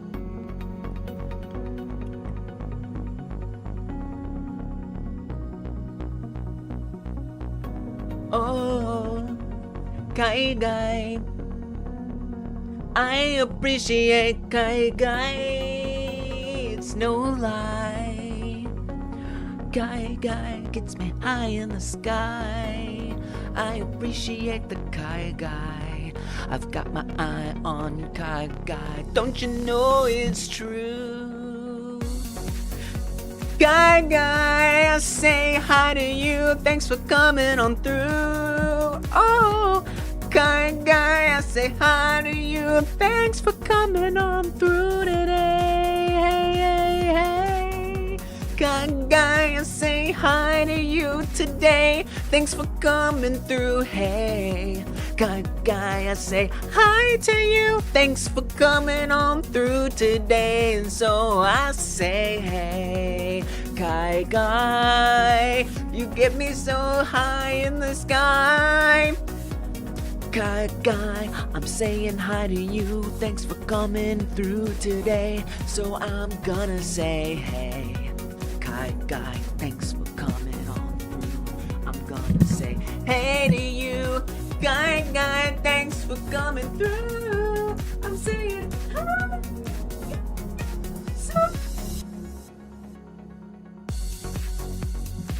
Oh yeah, there's your member song. Thank you so much for supporting Hyper Game Dev. I appreciate it. I appreciate you. Thanks for coming through. Trying to grok code what little I can. What is grok code? You're coding Twitter's AI implementation? What do you mean?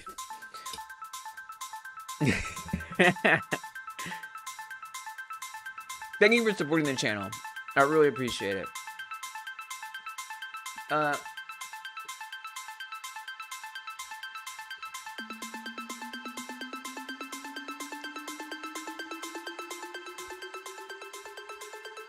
Alright, so this is like a simple version of the implementation. I won't do a move toward. Okay, fine. It's probably like canceling it out. It's like not happening. It's whatever. I got a tiny victory of a such where when we move, the position of the cursor changes. No, oh no, not Twitter. Original grok means to understand on a deep level. Yes, you're trying to grok code. Gotcha. I mean, look, I'm doing some pretty pedestrian stuff. I mean, I'm trying to do something complicated in a pedestrian way, which could be good for like learning like the basics of functions and how they relate to each other and variables and stuff like that. To be fair, and vectors and all that kind of mess. So I think there's potential value here.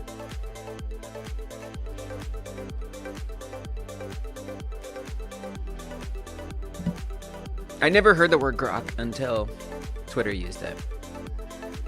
Elon. You're not coding now, just looking at yours. Yeah. I got you.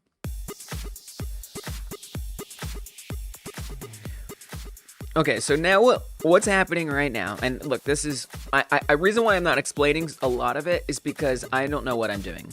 I'm just experimenting and trying to get things to generally do what I want, and it's probably not going to be great. But what I have set up here is a cursor position variable, which is being created in the process function. So every frame, we are reassigning what cursor position equals. And that is a vector 2. It has two vectors, that is to say X and Y. And it is basically the cursor position, which is get viewport, get mouse position. So this just gives us an XY of exactly where the cursor is at any time. Then after that, every frame, I'm also running this function I created called capture old cursor pause. And I'm having it call with an argument or a parameter cursor position. So this is a parameter I'm adding in here. So this is going to call a function, capture old cursor position, and then it's going to feed the cursor position value through that function. So I've added this function right up here. Same name. If I can hold control and click on this, it's going to jump me right up to there. This is capture old cursor position. And so this is the property that I fed in, cursor position. I'm just calling it cursor here. As long as it's in the same place. So if I were to, you know, say place 2,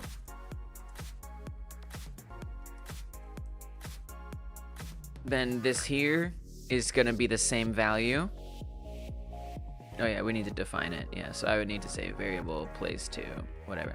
So place 2 would go right here. That'd be the same thing, but I can rename this to spot 2, and it's still gonna get that same place 2 value. So that's just a little bit of that. Just so I'm gonna break it down as simple as I can. These are things I did not always know at all.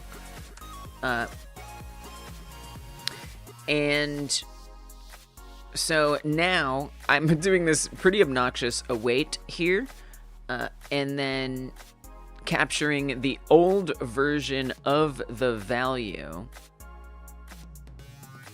And I'm saying that the old position of the value equals the position of the cursor when this is called after 0.1 seconds goes by. And then down here, so this runs this. It captures cursor position old for me, and then it's going to do this if statement. If cursor position is not the same as cursor position old, that is to say, if I move the cursor, it is then going to apply an offset by updating cursor position to be cursor position plus the offset.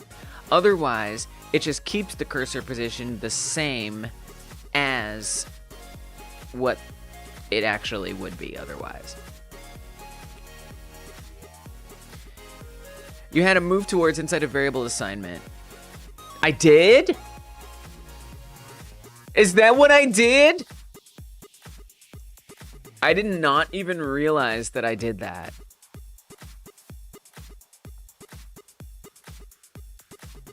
And that, honestly, of course that wouldn't work. Dude, why did I think that would work? Okay, hold on a second. Wow. Wow. Okay, that's a solid catch. Let me undo everything back to that move toward existing here. Oh no, oh, it was a variable assignment. You're right, I was assigning it. Oh God, why would I do that? That was an oopsie. That's what that was. Dude, I did not even notice I was doing that. Well, now I gotta see. Now I gotta see what happens if I change that. Oh, I don't know. I don't know why. I mean, maybe it would. I don't know. Maybe I just don't know. No, Kai Guy, clearly I don't know either. The reason why I think that might not work is because maybe move toward only works like running as a line of code of its own. It like assigns. Oh no, that didn't fix it. Like maybe it's assigning within itself, you know? But no, unfortunately, I don't think we're gonna be so lucky today.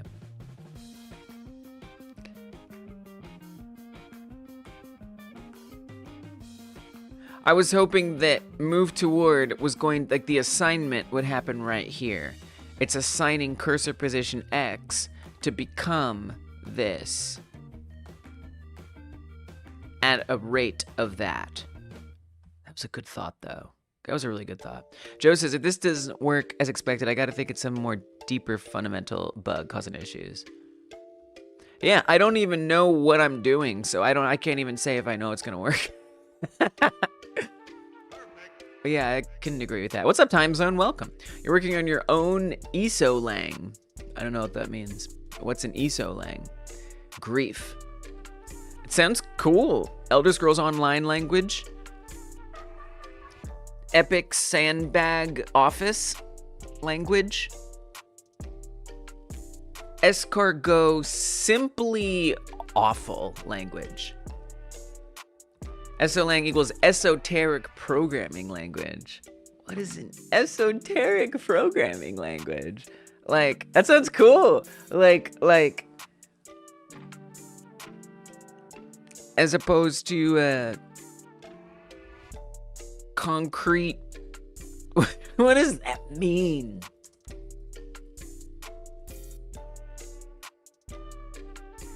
Programming language designed to test the boundaries of computer programming language.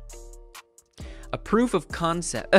A software art as a hacking interface to another language, particularly functional programming or procedural programming, or as a joke.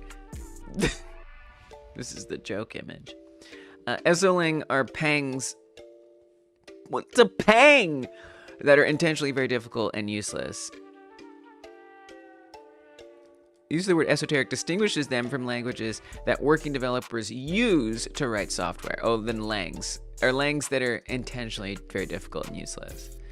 The creators of most ESO-langs do not intend them to be used for mainstream programming, although some esoteric features, such as visual spatial syntax, have inspired practical applications in the arts.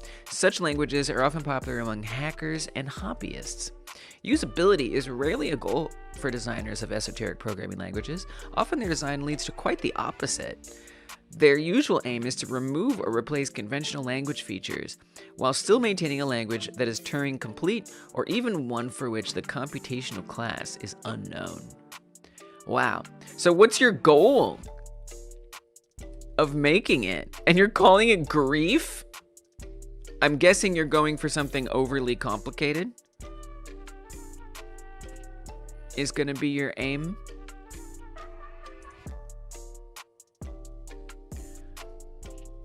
I appreciate you giving me that thought, Kai Guy, earlier, by the way.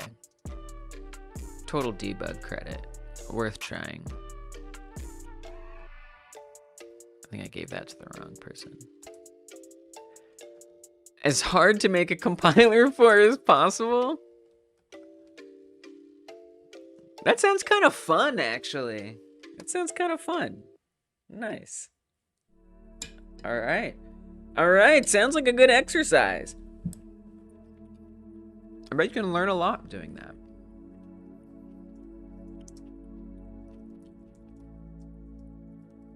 All right, so I want cursor offset to be more dynamic.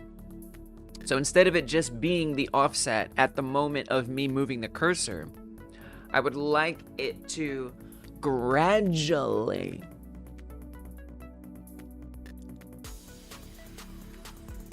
I wonder what if I do the move toward somewhere else? No, because then it's going to be doing too many move towards, and that's going to look nuts. I think what you need is the cursor offset to be adjusting. The readable version of Hello World. Okay. All right.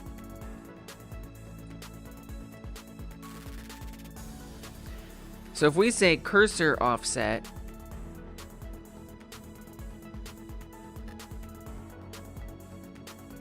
I mean, I want cursor offset to be dynamic. I want it to be changing based on the position of the cursor, which I think is going to cause you're right on the precipice of recursion, of chaotic recursion.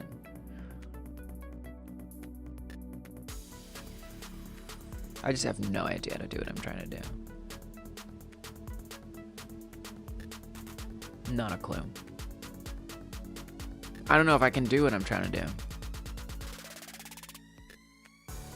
I know somebody with good math skills could like solve this in a flash.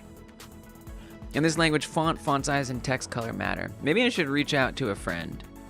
Maybe I should phone a friend. Font size, text color matter? That's obnoxious. That's so obnoxious. Oh, Pierogi, I was literally about to ping you. I was just going to ping you. What? All right. Nice. All right, let's talk about what I'm trying to do. Let's talk about what I'm trying to do. Okay. I am trying. The power of lurking. We got to get you a song, too. I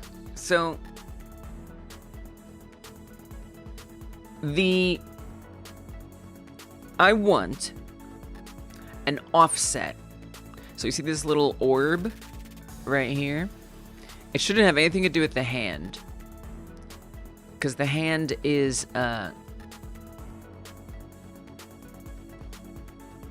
not connected to the cursor right now so far.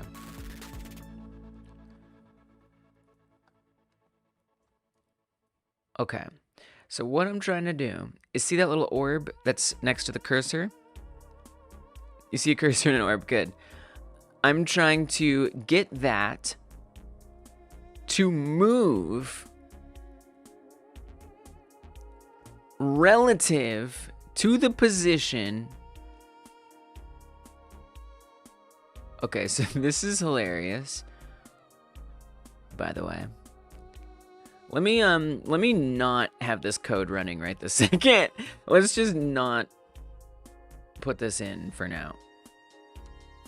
No cursor offset, please, at the moment. All right, so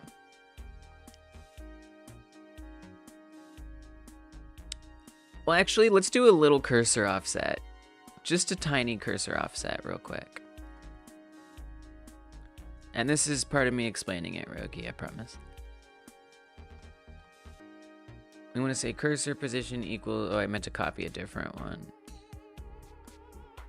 Cursor position equals cursor pause plus cursor offset. Okay. Just trying to get it back to the point that makes it easiest for me to explain. So when I move the cursor... Okay. Oh, okay. So here's cursor, here's orb. When I move the cursor, I want the orb to, like, does this make sense? That's like what I want. That's what I want. And if I go this way, it'll be like that. Proportional offset. Yes, I want proportional offset. I knew you would know. I knew you would know the keywords, if nothing else. Joe agrees. Let's go. Yes, I want a proportional offset. Now, ideally, that would be actually relative to the cursor position to some extent, but where do you want the center to be? Center of the screen? It needs a center. I don't know. Where do I want the center to be? That sounds like a really important question. Okay, so let me just demonstrate to you, because now that I have this set up a certain way, I should be able to demonstrate a little better what I want. Okay, so we just need to adjust this offset a bit. It looks like it could be further. Let's put that -40. Okay, so like ideally, I would want the cursor or the hand. Okay, so do you see how the hand, how do I explain this? So the hand is latching on to the cursor at this point of the hand, right? And so the offset, I'm trying to get the hand to line up with the position of the human. The human is following the hand. And I want the cursor, what I really want is I want the cursor and the hand and the human to all be in the same place as closely as possible. Now, I'm not asking for a big overarching solution for that. I'm just saying, if that helps you answer the question, helps you help me answer the question of where I want the center to be. So, as I move this up, you can see the person gets further away. If I move to the left, the person can move to the right. See how the person is drifting? So what I'm trying to create is a dynamic offset that follows that person. So that little orb here, I would want it to be moving, because if that orb moves, the hand will follow it, basically. And I want to say, if I move my cursor, that circle up, if I move that up, I want the other thing. Like I said, Kai Guy, I'm not trying to trust me, it's not worth it. I'm not trying to redesign everything. Built-in way to get the direction the arm bone is pointing, then offset along that vector and proportionally offset based on arm bone scaling. Okay, that's actually interesting. You're not really doing what I thought you were doing. Well, so here's the thing, time zone. Something you need to know about me. First of all, YouTube is not deleting your messages, although sometimes they do delete your messages. I choose to skip messages. So right now, I choose what goes up on the screen. So it's gone, it's here. It's gone, it's here. I'm doing that with my own hands. I'm deciding. And I see your other messages, but I am determined to work on my game above all else, right? And so there are people here who are helping me work on my game. So I'm going to put their messages up first, and then later, once there's a stopping point, I'm going to come back to your messages and read them. Hopefully that makes sense. So you want the cursor to follow the human. So, okay, wait. Rogi also said, so like, if the cursor is in the middle of the screen, YouTube does sometimes delete messages, but that in this case, it's not. Sometimes it does. If you do like a lot of dots, especially. If the cursor is in the middle of the screen, they line up. But if it's on the right, it is shifted to the right. Yeah. And the same thing with every other direction. I mean, it's not the middle. No, that's incorrect. No. It's actually not. That's not true. But I see what you're saying. So here, let me even make the offset nothing so we can see more truly what's happening. All right, so here's with no offset wired in here whatsoever, okay? So there's no alignment ever. If that's going to align, it is not at the center of the screen. I mean, I have to come all the way like right there, like some random place that isn't the origin. It's just like there. But even then, it's not quite right because it's just still not quite right. So I don't know how to help me in this case, but the attachment point on the hand is right there at that wrist. And so what I'm trying to do is define an offset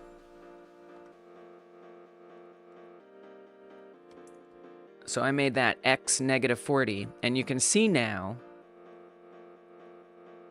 the cursor appears to be further to the right. But the reality is we're attaching the hand further to the left. So let's put this up to negative 100 on the x-axis. It's a little better. So I guess it's the center.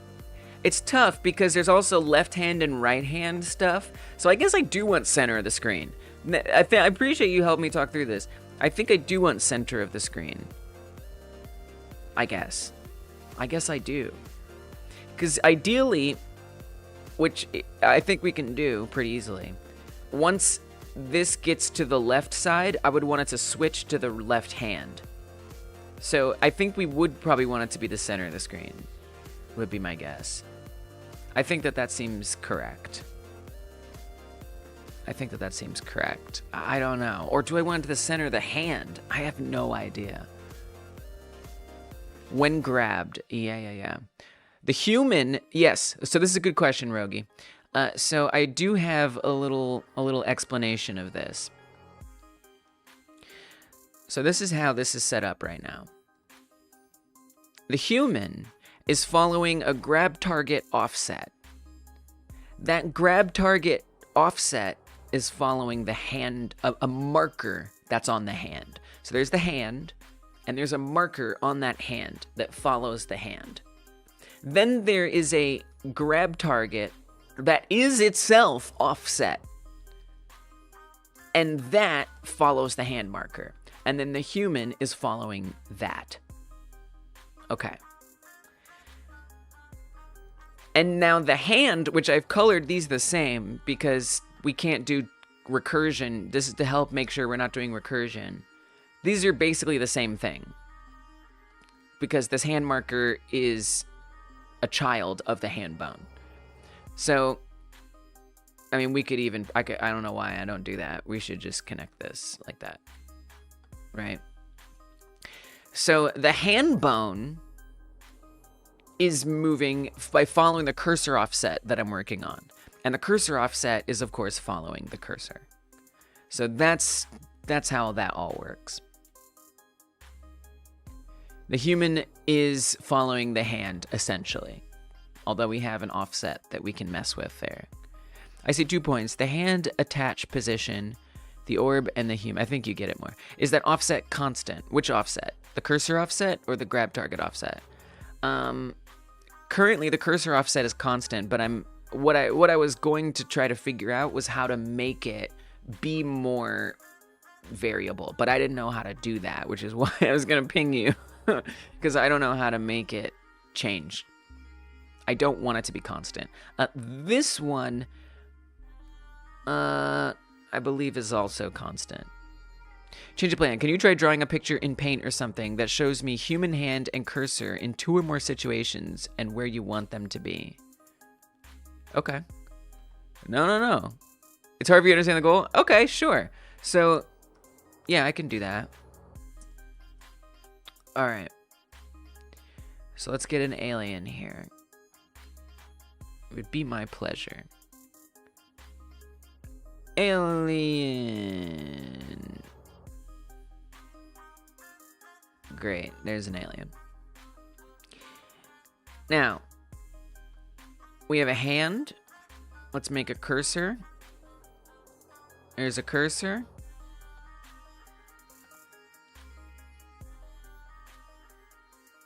And then here's a human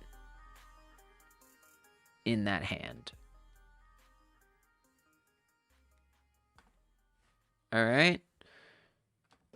Let's do another picture. Here's one.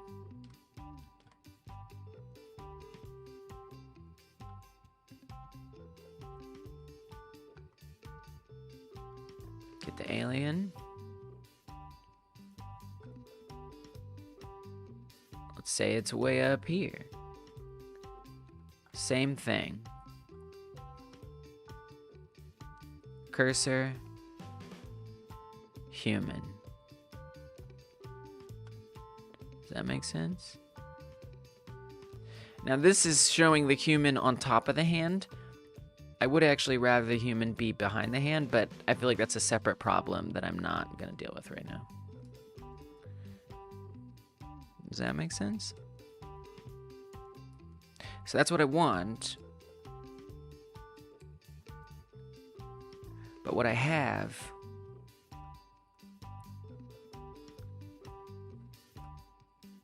Let's shrink this down. Oh, I can't shrink it. What I have is this. See, the human is moving away, and the hand is moving away from that, right? One, cursor is on hand, human is on cursor. I just don't understand why we need offset, like why we can't just set the cursor human to mark. See, okay, but please don't. Honestly, all right, I'll explain it. No, it's what has to happen apparently, because what I'm saying is I don't like I could I could explain the whole thing, or like I'm like really all I want is the cursor. So like that little orb right there, I just want it to dynamically move relative to the position of the cursor. So cursor, orb.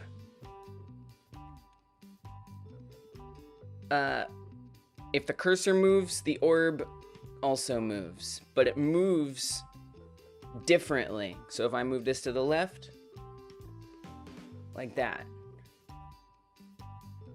Does that make that's what I want? Like almost like it's trailing behind, except it's trailing ahead, kind of. I kind of want it to the offset. I mean, no, it would trail behind. We'd want it to trail behind, something like that.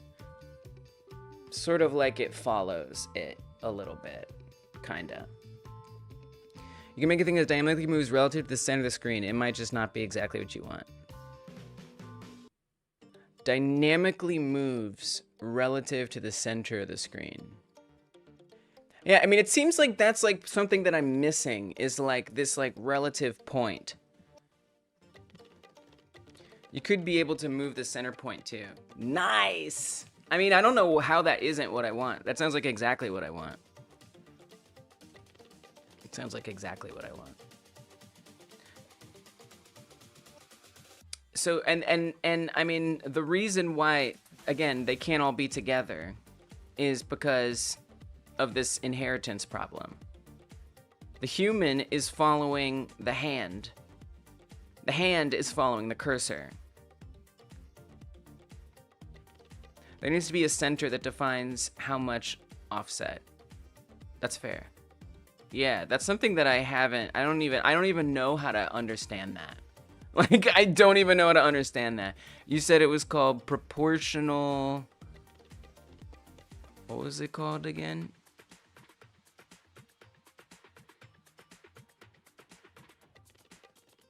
I forgot what you said it was called. I'm looking through the chat, but I can't find it. But you said it. And I was like, that.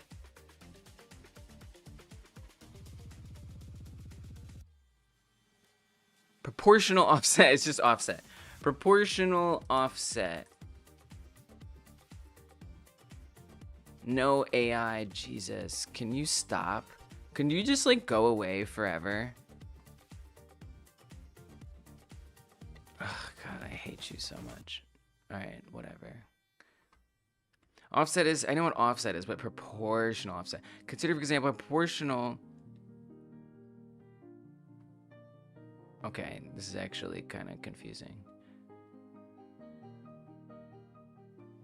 Okay, nope, this is too hard for me. This hurts my brain. The brain is hurting.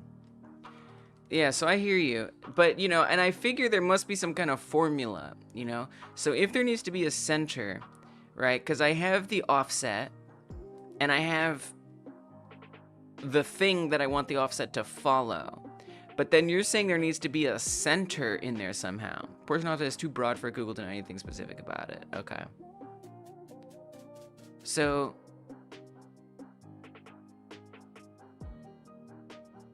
what's the calculation that gets done between the center and the thing that represents the offset?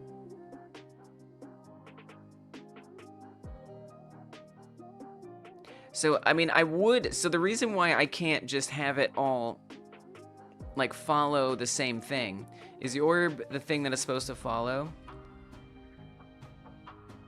No. Okay, so the orb is representing the position of the offset. Oh God, how do I explain this? Okay. So, here's the thing, all right? On these arms, this is a non-negotiable factor right now, which is that the attachment point of the hand to the cursor must be at the wrist. This is kind of the unfortunate reality that I'm working with. So this little red dot that I've put here, that is where the hand attaches to the cursor. The cursor is controlling it from the wrist, right? So the orb is that red dot.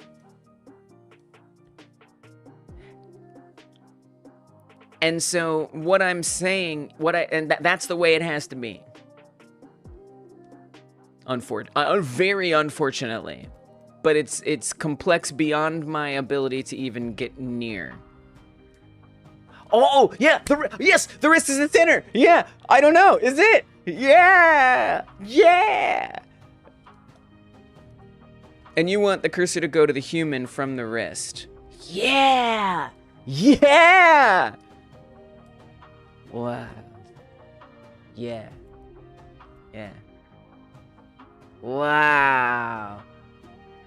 Oh, shoot.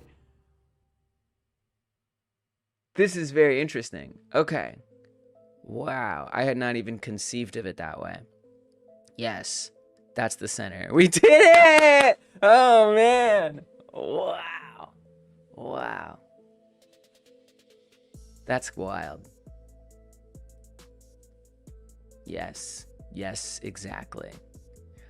You'll take the time to write code steps and try to make them clear. Yeah, do it. I'm going to try to play around now that I know what you've told me. I could work on something else, too, while you do that, so I let you, like, cook. Because you understand so much about this. Because, I mean, I'm not talking to you, per se, at this moment. I'll let you help me. I just, I'm curious, so I'm just going to talk out some things. So, I mean, if the center... So, if that's the center... No, this is hurting my brain. Nope, I'll let you cook. You know what? Let Rogie cook. Let's see. What was Time Zone talking about? Some kind of esoteric language of such. Kaga says, I'm learning. I've heard of ESOLangs without knowing what they're called. I've never even heard of an ESOLang before. That is new to me. For example, in Time Zone's ESOLang, Comic Sans means to encode the following value in base 64.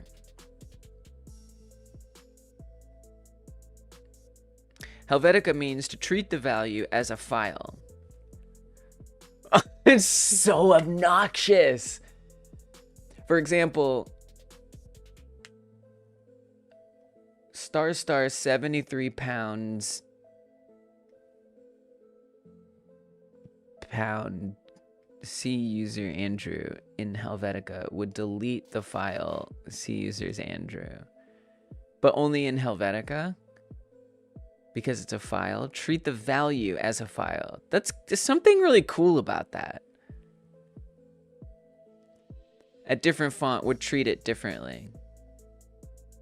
I'm actually impressed. It's very interesting. What I'm gonna work on in the meantime, let's get it to swap hands when we move from the left to the right. I wanna get that going, so that way we're not stretching further than we need to. So in order to do that, it's nice to like not be banging my head against the desk on that one. Always reach out to friends. Oh, we didn't sing Proging on a song. Let's sing Proging on a song when they come back. That'll be perfect. It'll be like a little celebration of their triumph. So,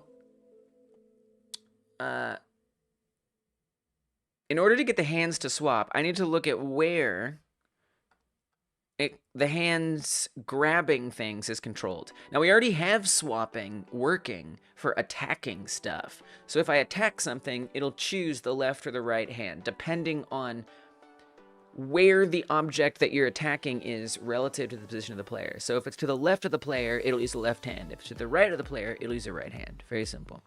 Unless the left hand is broken, then it'll use the right hand instead. Unless the right hand is broken, then it'll use the left hand. So I need to set something like that up for the grabbing, because it's just fundamentally handled differently. So this is all of that right now. This is the arm to use function. And actually this runs whether we're grabbing or we're attacking. And so it takes in a target, so the thing that we're going after, and it determines a direction between the target and, you know, the arm, if you will. Really the player. Target, player. And then it's going to create these variables checking to see, is the right arm dead, is the left arm dead? So it's going to find out, are my arms dead? It does this calculation, assigns that to true or false, if it is true or false. And then if both are dead, this is actually for the chomping head. I would want to deal with this. It does make the head attack, but I don't want the head to like grab. So that's something to look at as well. But basically it says don't use the arms because there are no arms. And then if the arms aren't dead, it's going to see, well, if both arms aren't dead, is just one arm dead? And if so, which arm? And depending on which arm, it'll tell it which arm it should be using. Otherwise, it chooses, if both arms are healthy,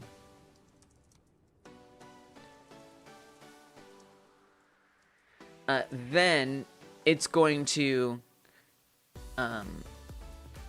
decide based on if the direction is less than or equal to 0. If it is less than or equal to 0, it's on the left side.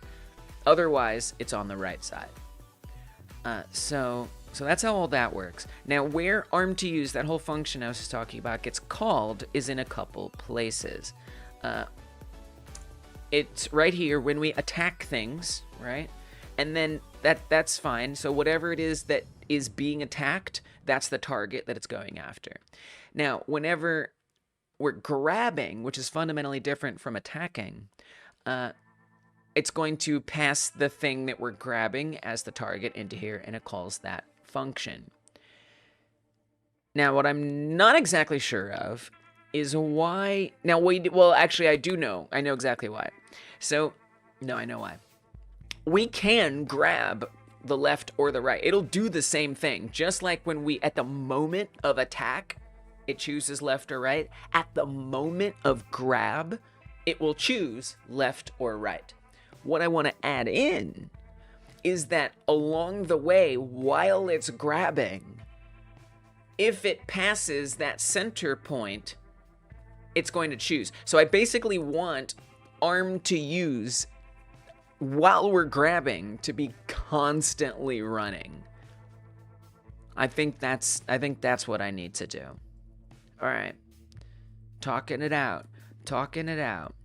But I'll at least just show that for the sake of, you know, might as well.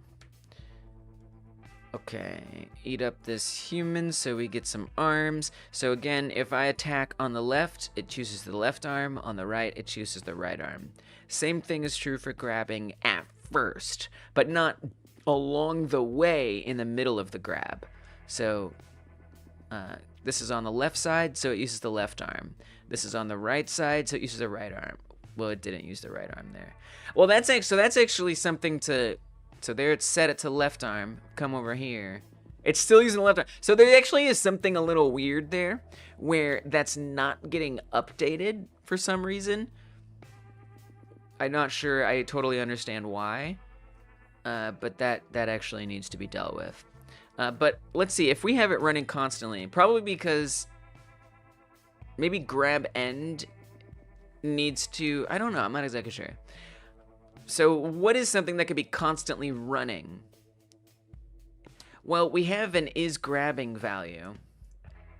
So we can say, if we have an if is grabbing in the physics process right here, which we do, if we're grabbing, we're constantly updating the cursor position. That's interesting. Are we using that anywhere? We are not. So that is not useful. Instead, we're going to run arm to use.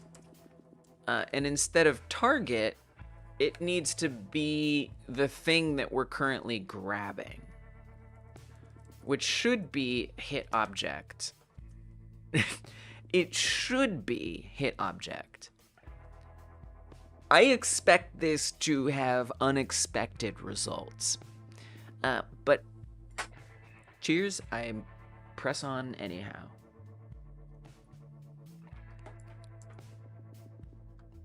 But it would be nice, just, I guess it'd be more like,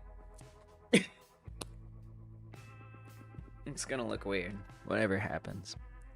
That's okay. It'd be kind of cute if it like, if it got close and it started like raising the other arm. It would be adorable. Okay. So it's not gonna be that easy to see without arms. And the position is gonna be all messed up because of all the tests that I'm doing with the right hand. It's gonna be weird. Okay, alright. It kinda works. Okay, we got our arms stuck up in the air there. Oh, and it do stay stuck. Uh-oh. It's interesting. Okay, so we got some problems. Swap. I think because it's not ever ending the grab on the right. That's why. So if I pick this up and drop it, it'll end. But if I come over here to the left, but I don't go back to the right never ends. Now the left never ended. So it is passing it back and forth. The orb is really the thing to watch here, not the human, because the human's gonna be wacky because we haven't implemented Pierogi's concept yet. But it is changing arms depending on what side the object is on. So that's a good start. It's a very good start. You put stuff in live text. Let's go. It should be enough. What?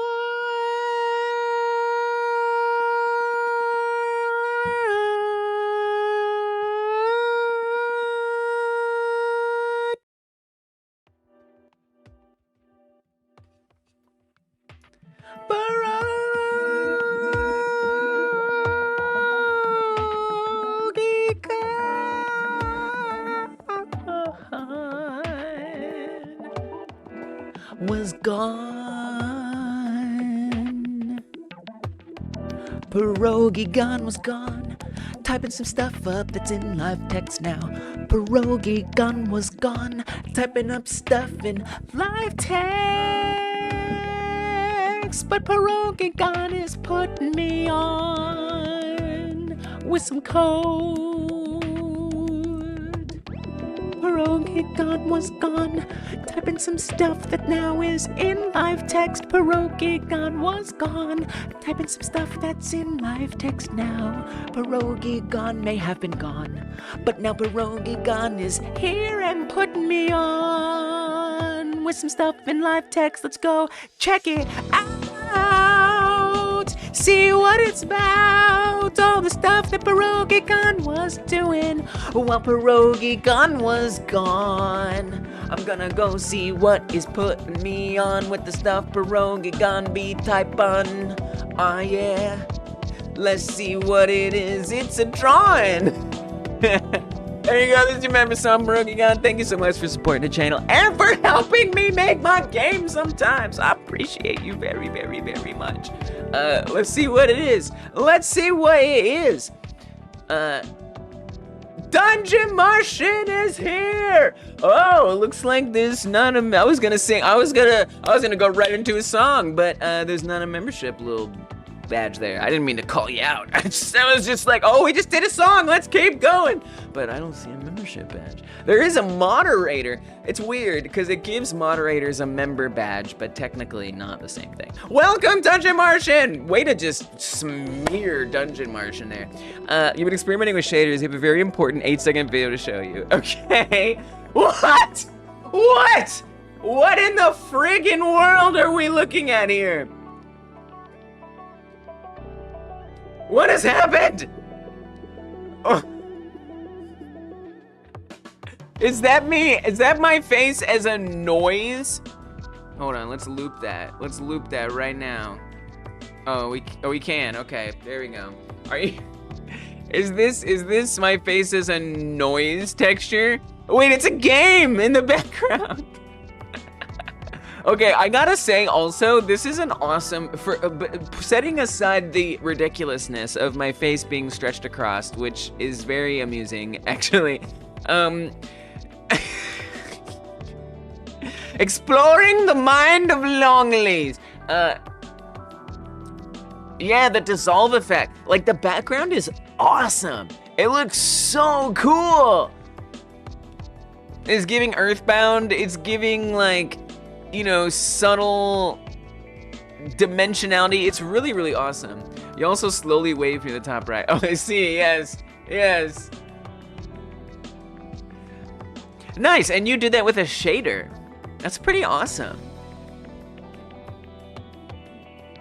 Is that collidable? Like, on the angles? Probably not, but like, maybe. That's really awesome. This is really cool. Yes, playing with shaders. Let's go. Thank you. Thank you for that.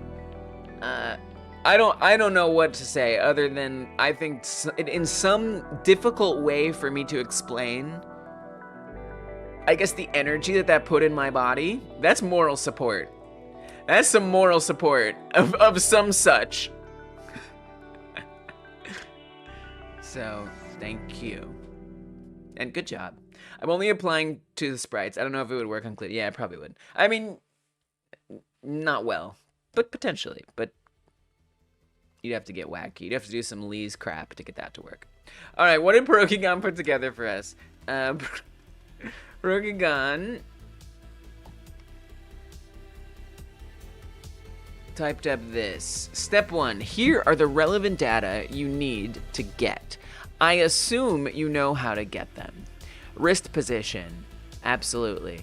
Human position, yes. Cursor position. This is gonna be tricky because we can't necessarily get all these at the same time, but it might work out okay. Whoa, during the stream, I coded a new health bar for my game. Whoa! Okay, I missed this. This is beautiful. Wow, look how good that looks. I didn't see that Jean-Michel shared this. Wow. It's really, really pretty. Okay. So this might get a little complicated because there can be a recursive effect if some of these values, because the thing is like, if it's following the human, we might have a problem here because remember, the human is following the hand. So if I tell the hand to follow the human, it's basically the same as saying, hey, hand, follow yourself, which is going to cause recursion. So we might have a bit of an issue using the human position. We certainly, if the human position is going to ultimately change the position of the hand, then it's going to be a problem. So I'm just going to throw that out there. We'll have to get creative to figure out that, unfortunately. That's kind of why I didn't want to even like explain the human position part, because unfortunately it's not available to use. Yeah. Step 2, defining the offset. Because if anything, think of the human as the exact same thing as the wrist position. Like these are the same. Like you're asking me to define the same thing twice. I mean, it's not really the wrist position. It is different. It's the hand position, but it's actually a little confusing. It's very confusing because the wrist position, yeah, the cursor is going to the wrist position, right? The cursor goes to the wrist position. Well, technically, the wrist goes to the cursor offset right now. I have the setup. I can tell the wrist to go wherever I want, but I can't tell it to go to the human, if that makes sense. Step 2, defining the offset. This must happen in process to keep updating the offset. Variable cursor offset vector 2, cursor offset equals human position minus wrist position. Yeah, I don't think that's going to work, unfortunately. Step 3, centering the cursor on the wrist and adding the offset. This must happen in process to keep updating the offset. Cursor position equals wrist position plus cursor offset. I mean, I'll do it, but I think you'll see that chaos will happen. But maybe I'm wrong. I would love to be wrong. All right, let's slap it in there. And so,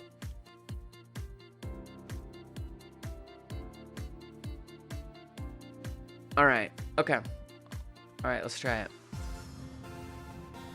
Let's try it. I'm afraid. I'm very afraid.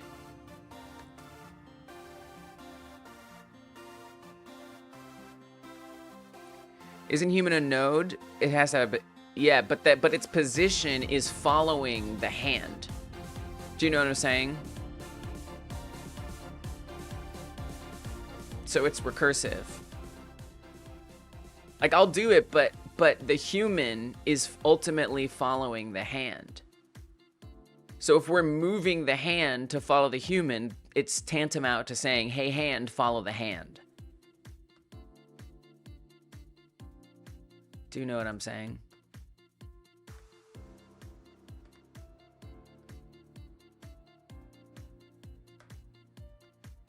Because imagine this as one continuous line. It's just like, it won't. You think I can use the hand position? I'll try it. I'm dubious that this is gonna work, but I'm excited to try it. All right, so here's the code Progigon gave us. The reason the offset came into play was because of the way the bones stretch to the target. Yeah, I still think there might be a way to do it using a marker, but I don't know. I hear you. I'm not sure what you're implying, but I hear you. Yeah, because the way the bones stretch the target, yeah. I mean, we got markers all over the place. Where do you want a marker? We got them. We got markers for days. We're rich in markers. We're like a preschool over here. It's markers everywhere. So many markers. Can't get enough. I hear what you're saying, but I don't really understand what you're saying.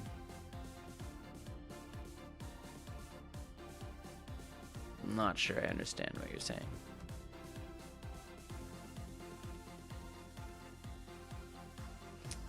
Okay, so we're establishing all of this in the process. No? No. Oh, wait, I don't think so. This is not in the process function.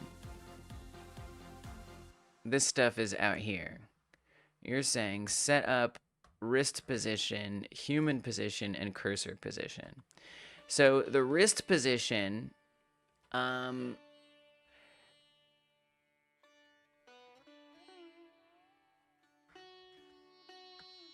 yeah.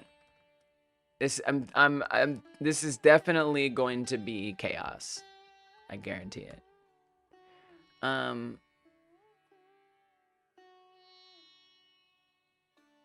So in order to get the wrist position, I'm gonna need to create something new.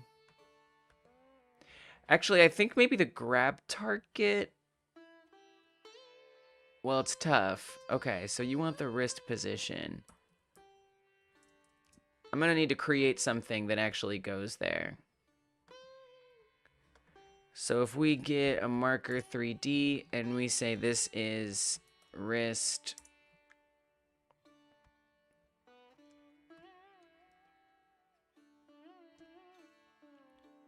I'm fully anticipating chaos. And I know you don't see it yet. And I want to be wrong.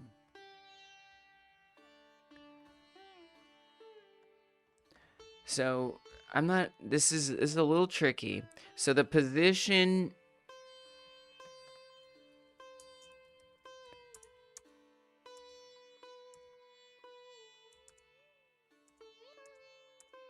of the wrist, separate from everything else.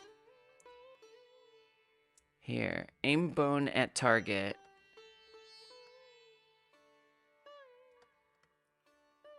And that looks for this target right here.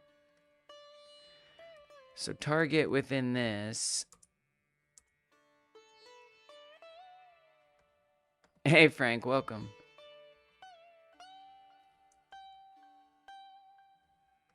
So if we're grabbing, the target position is skeleton local grab target global position.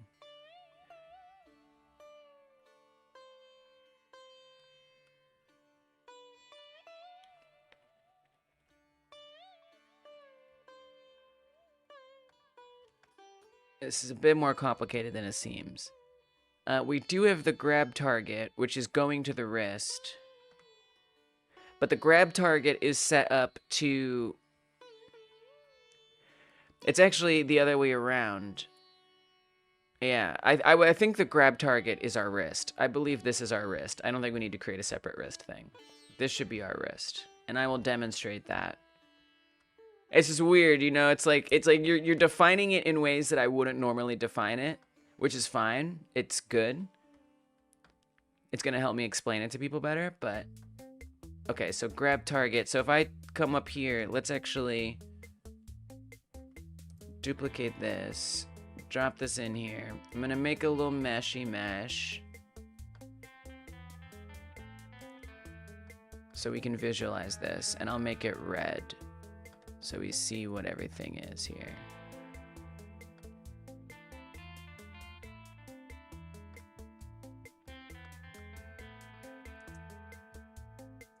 Okay, so we've got this red orb.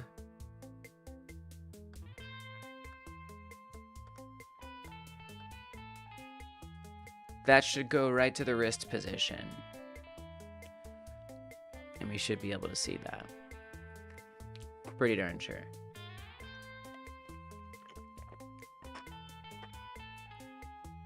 Gotta load the game. Those are just things we need to get pierogi or set for a delicious pierogi. Yeah, that's true. Oh, I commented all this code out, so it doesn't understand anything. All right. Oh, jeez. This is gonna be some effort. So we do have to comment, unfortunately, all of Pierogi's code out for now. This is gonna be tough. This is gonna be tricky. Let's put Rogi's code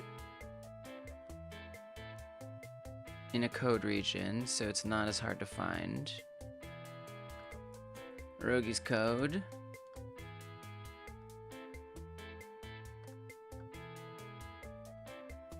Comment it all out.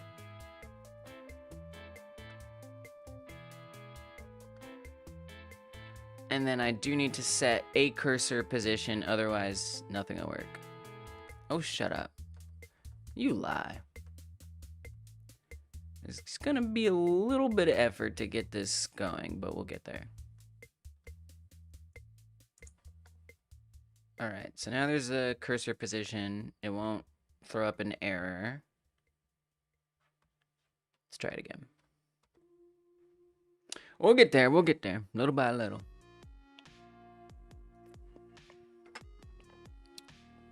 So I'm looking to see if that red dot is going to be at the wrist.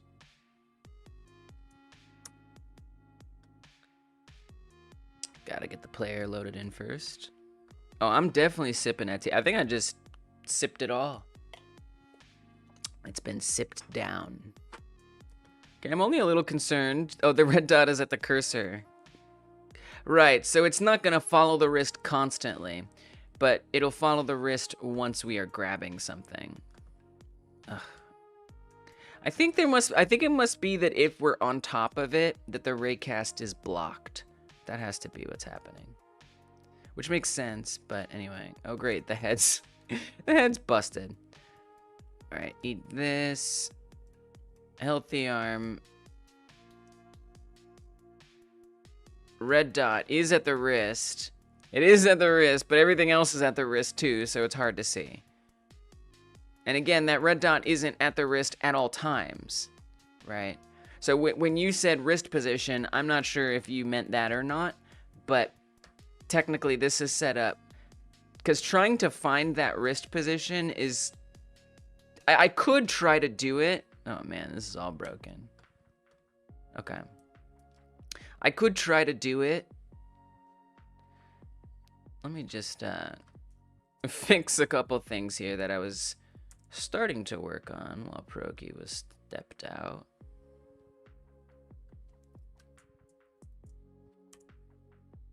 Let's comment that out for now. If a human had a marker called like bone position after grab, you could have the bone stretch to it, which potentially would have solved it. if the human had a marker, but the human is, I keep trying to say, the human is attached to the hand. So anything that's attached, anything that inherits any child of the hand, if we try to move the hand to the position of the hand, it's recursive and it's not going to work.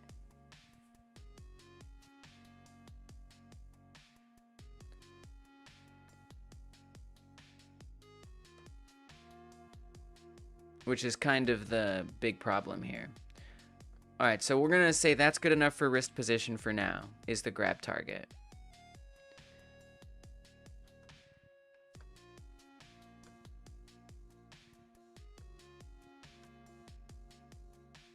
And that's why I don't think Pierogigon's code is gonna work either, because it's depending on the hand position, which we're trying to move the hand.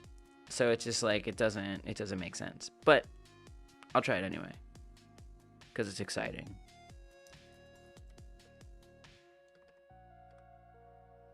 All right, so our wrist position is going to be the grab target, which I believe we can just reference easily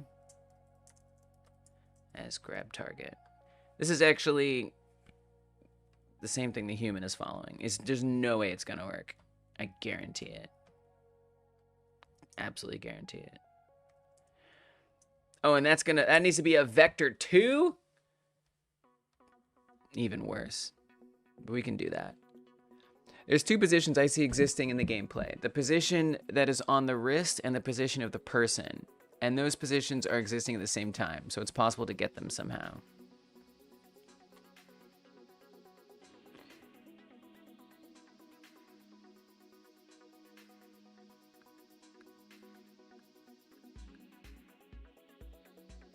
Yeah, but the position of the person is following the wrist. Do you see what I'm saying?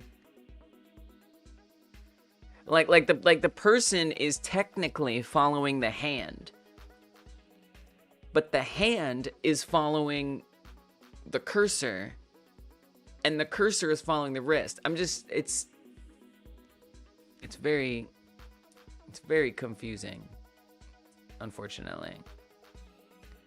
So like, let me see if I can draw this again in a different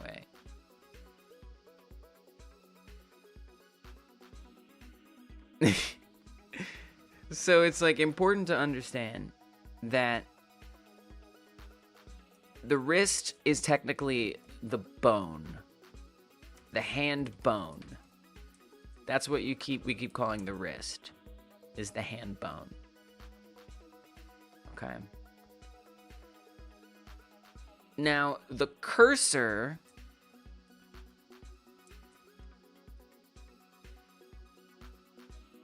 well, the hand bone, what I see when you press play isn't consistent with that description. I think there's coding things that are complicating things in a way I can't explain properly. Well, we're going to figure it out.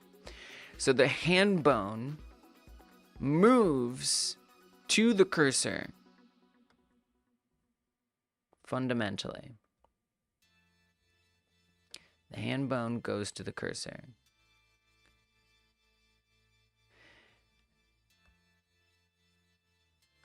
Now, part of the hand bone, well, it's a little confusing. So let's do this. We're going to say hand itself. The hand itself, or we'll say hand marker. Let's do that. Hand marker. The human is moving to the hand marker.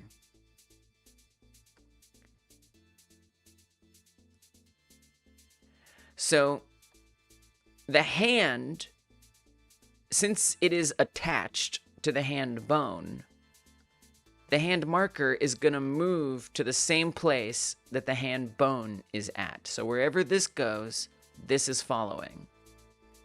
And the human is following that. And this is following the bone. And the bone is following the cursor.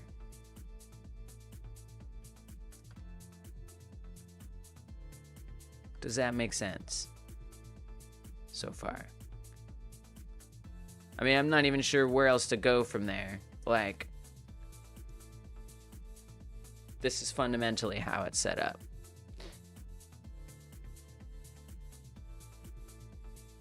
So you're saying you see there's two positions, the position on the wrist and the position of the person. I hear you, but the position of the person is directly connected to the position of the wrist. Yeah.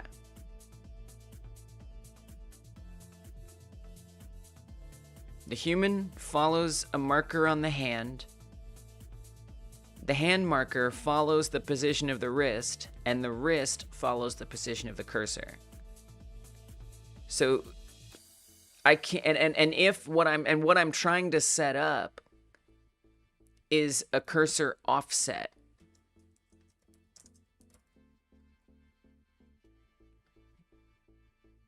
The visual of the cursor can be different. What does that mean? Is that a question? And if it is a question, no, the cursor is not different. The cursor is always the same. However, I have a bunch of debug spheres on screen that are just there for debug's sake. They're not actually in the game. It has to, because the cursor, and if its visual is the same, no matter how you offset, the hand will follow. What? The visual of the cursor can be different? I don't understand what you're saying. I don't get it. So I'm trying to create a cursor offset. And this cursor offset will follow the cursor. And I want, instead of the hand bone following the cursor, I want to make the hand bone follow the cursor offset. Is what I'm trying to do here. I'm trying to wedge in this cursor offset. And I want this cursor offset to be very special, because I want it to proportionately offset, as you've helped me identify, based on the center of the wrist. So if the cursor moves up, the offset, so it's like they would be right on top of each other normally, but if I move up, it adjusts.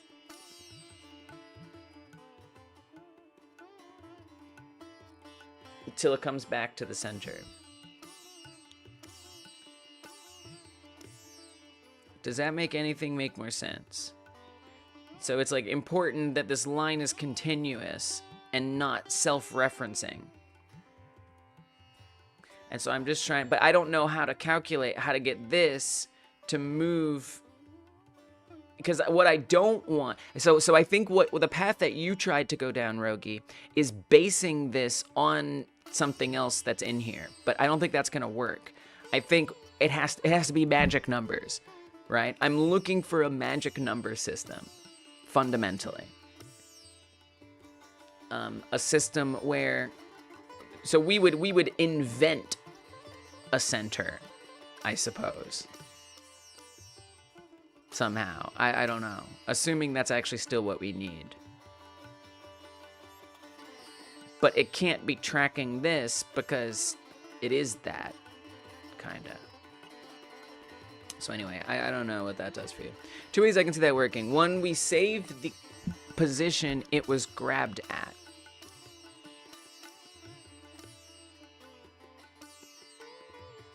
And set that as the center, or we use screen center. That's interesting.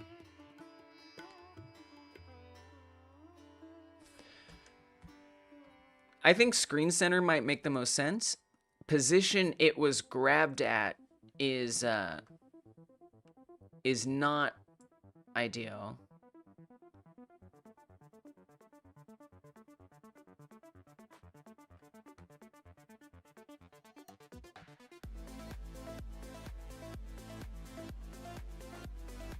Oh, I see.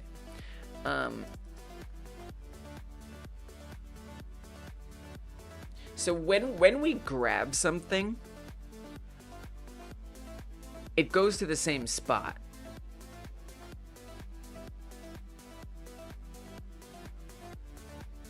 Well, that's not true. It's the same Z position. So that I think that makes sense. Yeah, because it's what it does do is its XY position is unique, but its Z position is the same. I think that's a good idea. I think we save the position that it's grabbed at. I think that actually, not that it's grabbed at, but that it's held at. Because I don't want it to be this position. What I'd want it to be, here, we gotta. I mean, you can even see that gets pushed out a bit, right? That's because the human is teleporting to the hand. So it doesn't need to teleport to the hand. I could even change that here. That'll make things a little bit more clear, maybe. Dude, this is how I should have been showing it to you from the start, now that I think about it, actually. Probably, maybe. Okay, right here. Instead of saying grab target offset, set it to grab target. So this is good. So right now, everything's gonna go to the exact same spot when we grab it. No longer is the human gonna jump to the hand position. And so that will kind of be the wrist. Yeah, so that makes sense. So we can use your formula and that be the wrist position. We can capture this. I think that'll work. That's a really good idea. This is solid. This is solid. Because I don't know that this is exactly what Joe was saying, but I think that there is some similarity here where we can stamp down, or we have to basically capture in some way that point. All right, here. Grab this. Let's do the full one. That's the one we're really testing here. Oh, it's just out of reach. Come on. Come on. Oh, I made it bigger and then I ran away. That's okay. That's okay. All right, grab this.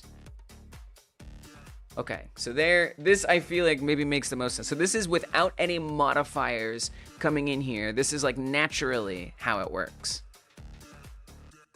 More or less.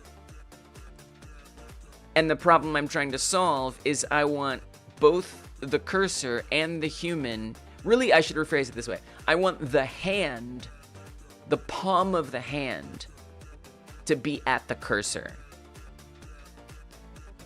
But this has to be the point. I can't change the point. So that's why I'm trying to come up with an offset. So, and I can offset the human to go into the hand, but getting the cursor to be at the same place as the hand by moving the hand down to the cursor is the challenge.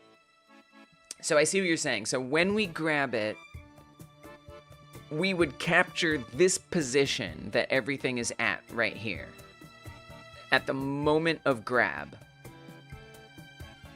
I think that actually is that is 100% the right thing to do. And so here, you know, we don't see the distortion becomes a little more obvious, right? Because you can see the hand is stretching. So that's why when I teleport the human to the palm of the hand, the human gets further away because the hand is stretching to fit or whatever. It's doing a whole entire stretch mess, which we are accepting as a reality of this world and setup. And so that's why the human drifts away the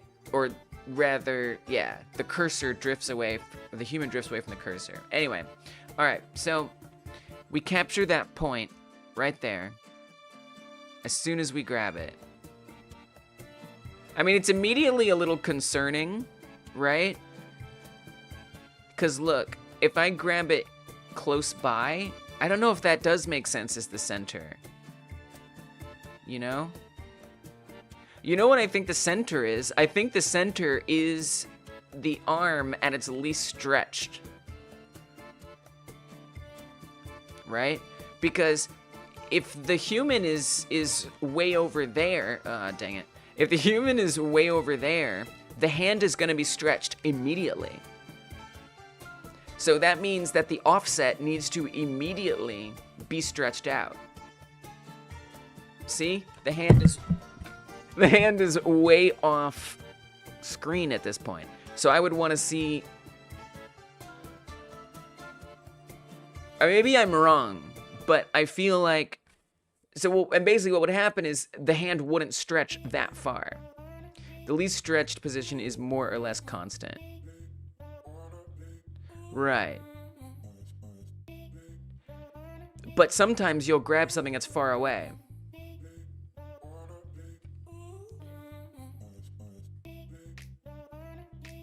So I would think we'd want to define the center as somewhere around here. Like maybe on the right side, if it's the right arm that's grabbing, the center is like this. You know, like T-pose, arm not stretched out further than it was designed to stretch. You know, just maybe guess right about there. If it's the right, if it's the left hand, it would have a different center, but let's not worry about that right now. So whatever this, which we can find out what this is, whatever this XY is, that's the center. And I think in your code, that would be the wrist position. We just refactor that to be the center, right? Okay. So let's print out that information. So this makes a little more sense. This is nuts. This is nuts. I love it. Gonna go get that grab target. And we're just gonna print the position that it's at that moment.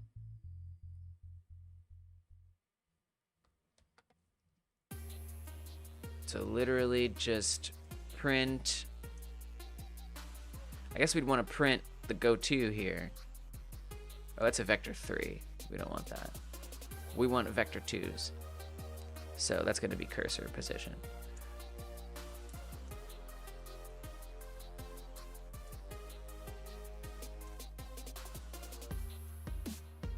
Okay.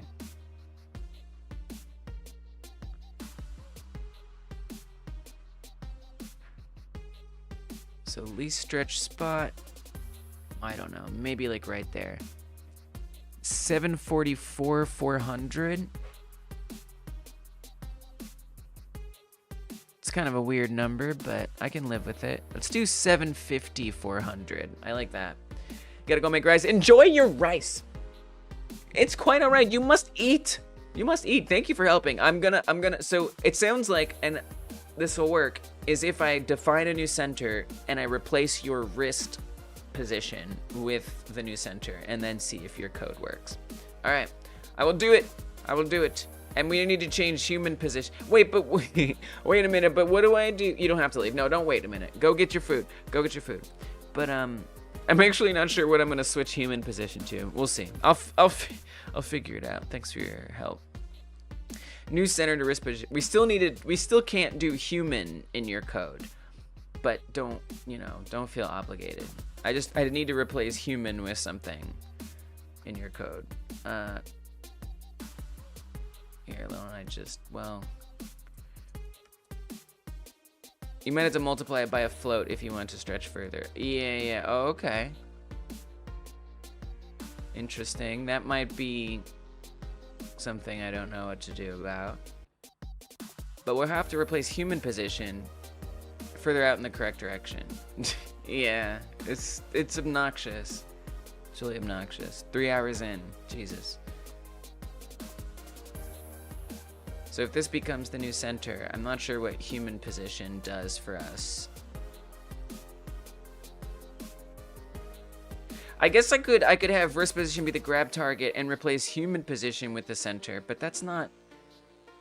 I don't really understand how to adapt your code, unfortunately. It's easy. You just define a constant and multiply by the offset. Is there any way you can tell me what this is supposed to become? Like, can you just recap for me, like, what all this is being changed to. So this becomes the center point that I'm defining, and human position becomes what? Because we technically can't track the human position without and implement it without it causing explosive problems. Where's your code? Right here. You're saying cursor offset equals human position minus wrist position. Like, are we just throwing this in the garbage and coming up with something new? Anyway, go get your rice. It's apparently not an easy question. Wrist becomes new position. Human position becomes wrist position. Oh, thank you. Okay, go get rice. Go. Eat. Okay, thank you. Thank you so much. Oh, the credits. The credits must be garnished generously. Grab mechanic. That's a twofer. That's a twofer right there. All right. Thank you so much. All right. So wrist position becomes a new position. Human position becomes grab target. So we're gonna call this.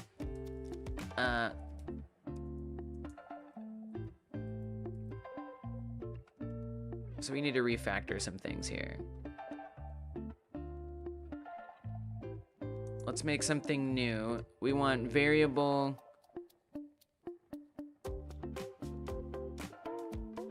We do have to feed that in somehow, so that's gonna be fun. Not hard. Well, no, it's the same thing because it's fixed. It's fixed for now. So this is gonna be. I'm gonna call this arm right to center. So there would be an arm that's 2 with 2 hit points, the fully healthy arm. Arm right to center. And that is a vector 2.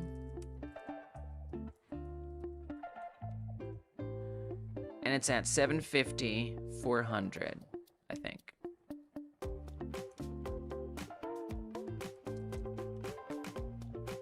Okay.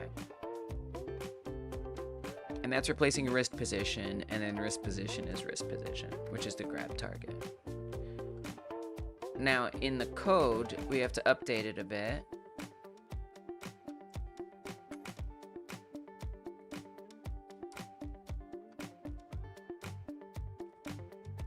We want to say that the human position becomes wrist position, and wrist position becomes arm right to center. Okay, step 3.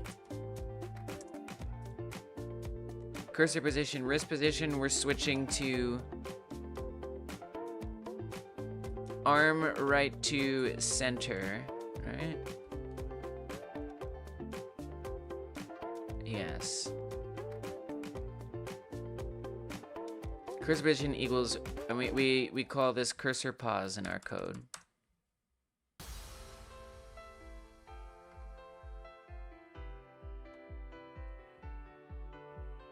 Cursor offset is what we'll play around with. Now we have to define that. I think we can just reassign it here. Are you sure we need to put this in process? Because as long as... I mean, I believe you. I believe you. It's just then we can't make it an export, which is... That's fine. I don't care. Alright, comment it out here. It doesn't matter.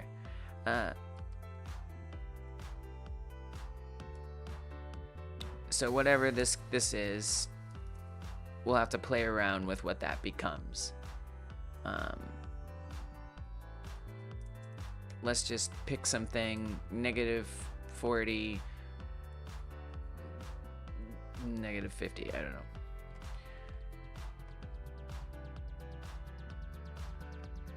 Okay, centering the cursor on the wrist and adding the offset. So we got the cursor position, and then this is some other thing we don't need. Right, that wasn't part of Rogi's original code. No.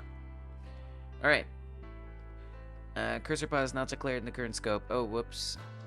Yeah, we should do that.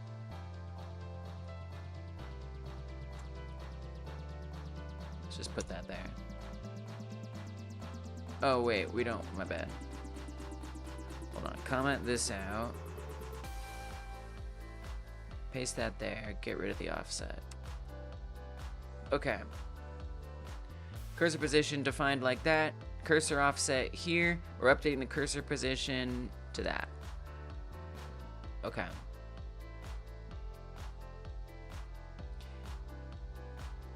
We do not need to redefine this. Oh, that was what I was meant to getting before. That's fine. All right. Okay, that's it. That's it. I think that's it. I think that's all the things. It's probably gonna be really, really weird. Before, oh, Grogi wanted me to define the cursor position out there. That's fine. It doesn't matter. I guess it does matter. This doesn't really make a lot of sense. Invalid operands object in vector 2 in operator dash. Oh, we got to say wrist position. So that isn't the wrist position. That's just the grab target. So we need to say this is. Oh, and this has to be a vector 2. Oops. Oops. So actually, we want to say that. I mean, ideally from it, we would find its cursor position value. Which I don't know if it's gonna like that, but maybe it better. I don't know if I can assign that like that. I might need to, I don't know, we'll see. Yeah, it can't access it. I didn't think so. So in order to get that wrist position as the XY, I mean, really it's, that's tough because that's a vector 3. That makes this really hard. I mean, I could do like a camera on project or whatever.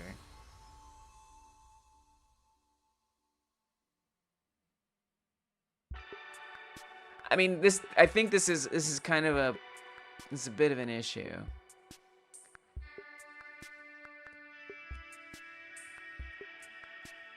Because remember, the wrist is following the cursor, so this is a double, this is like the same thing. The wrist position is one and the same with the cursor position. You know what I'm saying? So like, it kind of doesn't really make sense in that regard. Because that's all the cursor is literally the actual cursor position. Then this gets converted into a vector 3 based on the player's Z position. So, I mean, if I were going to adjust it, I would have to say, instead of doing this wrist position thing, it would literally just be cursor position again, basically. So I'd have to get rid of this. Cursor offset equals cursor position minus arm right to center.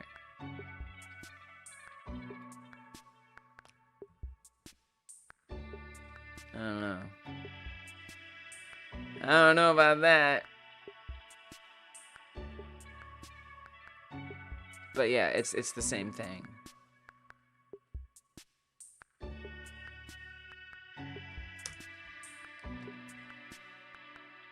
Oh, we're printing an ungodly amount of things. Oops. Whoops.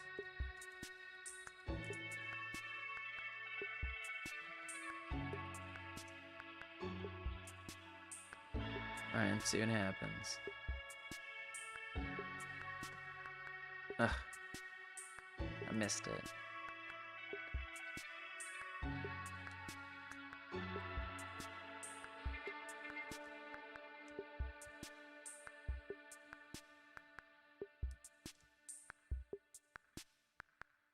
I'm not sure what's going on here. Nothing? I don't see any kind of offset. I don't think this works. I don't think this works. Unfortunately.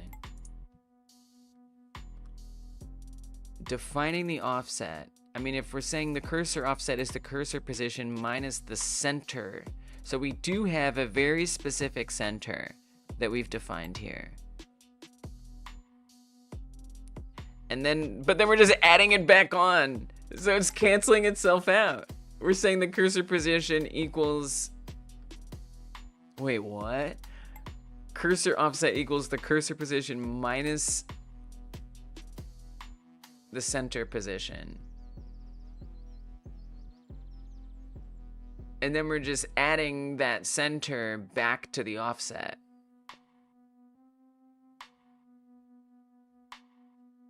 So that's nothing, I think, is what that equals. Now before it was instead of subtracting the cursor position, it was the wrist position, but we don't have the wrist position, because the wrist position is the cursor position.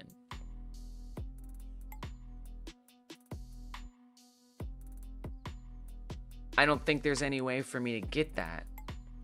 How would I even do that?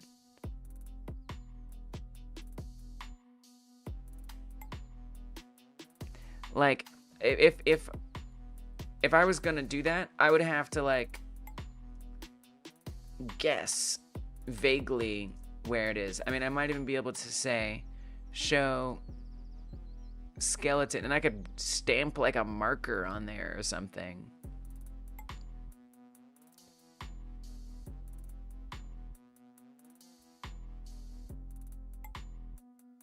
Oh, it's off screen. View gizmos skeleton. Still not visible? Oh, it is. It's just inside.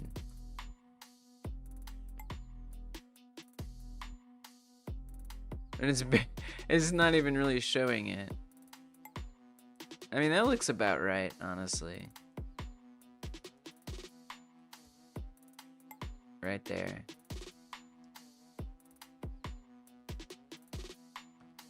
So I could take that hand marker and I could move it.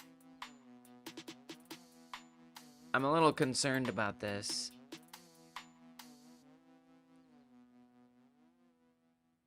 Arm right, hand right.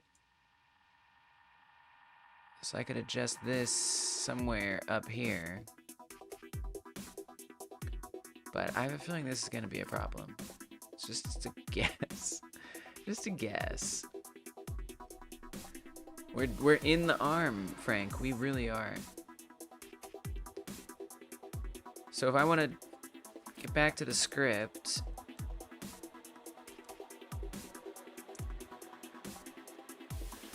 we need to set up. Oh, it's already on there. Great, it's already there. Hand right. Technically it's wrist right, but whatever.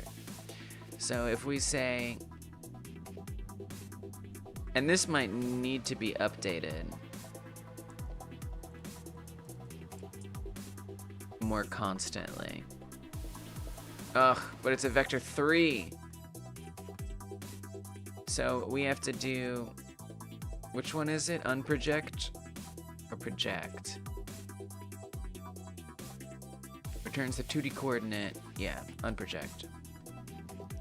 So we gotta say, do we have camera? Yeah, we do. Camera, unproject, position, hand right, position, global position.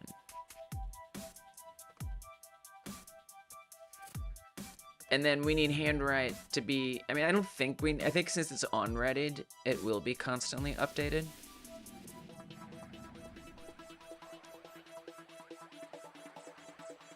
I mean, it's doing something.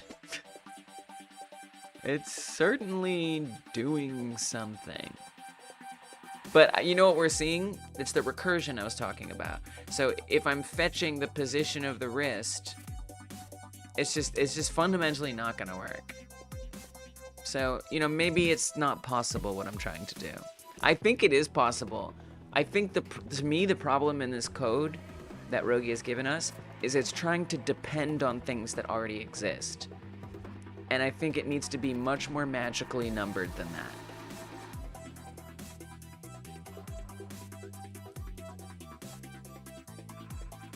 And not, I don't think we get to know everything.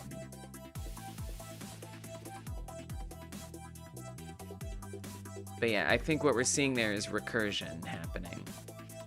It's just feeding back into itself the same values. So it's like nothing is gonna happen that makes sense. So, what do I do? Do I give up? I mean, it's tough. I can't move the bones without messing up all the animations. I can't use a different bone without it looking silly. Like broken, basically. The only thing that feels left is to determine the difference between the point that the cursor, or the point that follows the cursor, and the bone which is stretching.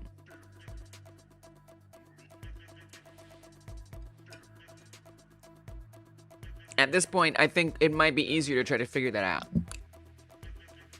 I still think there's gotta be a way to get this proportional offset without relying on the position of the hand. We're gonna let it go for now.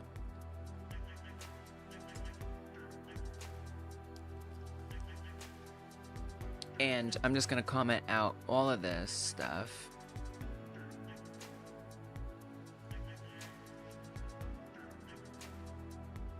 And this should function normally at this point, but let's double check. It's disappointing. It's disappointing. It's deflating. That's all right. That's okay. We persist. So, I mean, this is the stream. This is one of those efforts that just look like banging the old head on the desk, you know? It's just the way it gets to be today. Okay, make sure we're back to normal.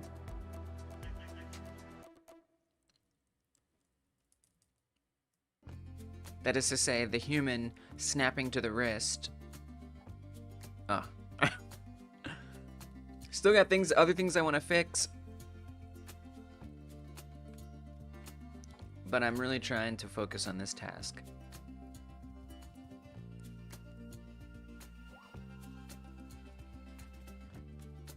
Alright, there it is. Snap into the wrist.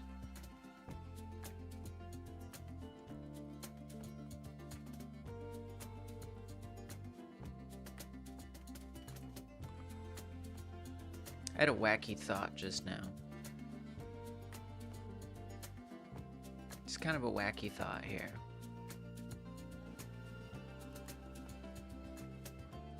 Like, what if...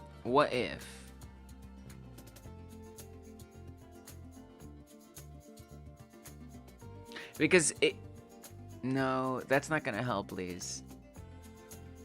That's not gonna help. Don't worry about it. Alright, anyway. So I'm gonna go back to the player script. I'm gonna try to understand this. Alright. We gotta mess around with the complicated stuff. If you thought that was confusing, buckle up. So, the aim bone at target. I guess I should be more specific with my task here. setting a separating stretch point from attach point. This is not a great description because I think it is not fundamentally like what's happening. But we'll go with it. So the bone of the arm so we're stretching the arm so it looks like this. In order to get it to look like that, I have to have the attach point be right here. But I would like to see if there's some way to have it stretch like that, but the attach point be somewhere else. That's what I would like. Now, if I literally add one bone index, so if I say bone index +1, you can even see I set it up here a little bit as an experiment. If I adjust that point out a little bit, it will be where I want it, more or less, in the palm of the hand. But the problem is, oh God, we're doing this bone transform origin stuff. Can ignore this. Now there's two versions of all of this code in here. There's one version that applies to the healthy limb, and there's another version that applies to the hurt limb. I'm mostly going to be looking at the healthy right now, but it's going to get confusing, and that's just the way it has to be. So we define a bone transform as something that's on the skeleton, get bone, global pose, no override, bone index. Let's see what that's about. Returns the overall transform of the specified bone with respect to the skeleton, but without any global pose overrides. I don't know what that means. Being relative to the skeleton frame, this is not the actual global transform of the bone. I already am confused. The overall transform of the specified bone. So that's that. And we're setting that right here. We're also defining the origin of the bone transform itself.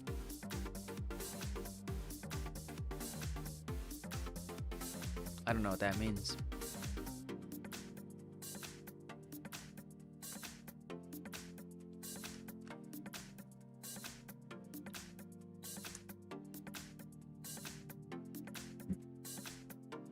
The translation offset of this transform. What?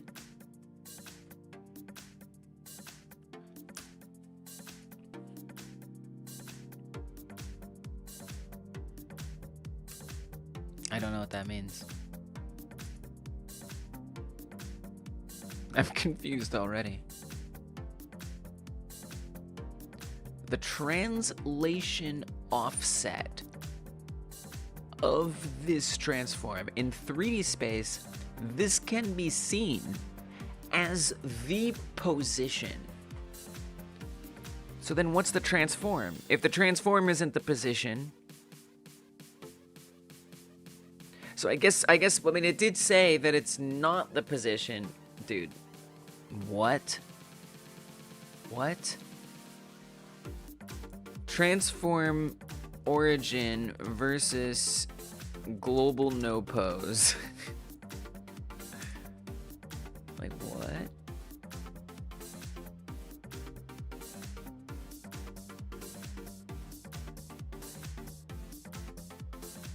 There's no difference between global position and global transform dot origin.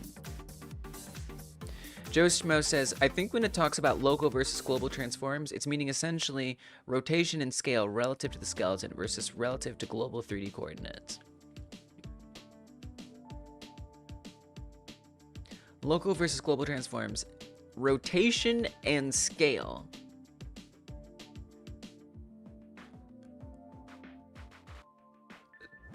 Relative to the skeleton is local. Rotation.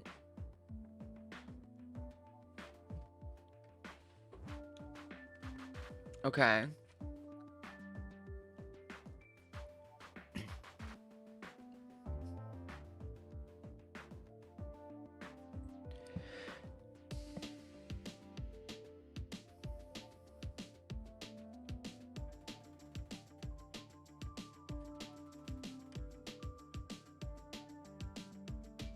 Trying to understand the difference between spatial nodes, global transform.origin versus translation.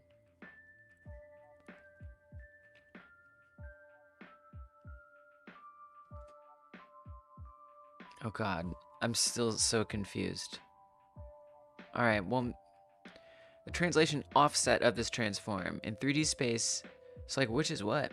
So it's like a big bunch of vectors describing rotation, scale, and position. What is? This bone, so you're saying that you're saying that the bone transform is the big bunch of vectors describing rotation, scale, and position relative to something. Global? No, not relative to global. Respect the skeleton without any global pose overrides. Transforms, yeah. Relative to the skeleton frame, it's not the actual global transform of the bone. So this is we're getting essentially the local transform of this bone. We're getting the local transform of this bone. Okay. Local transform of the bone.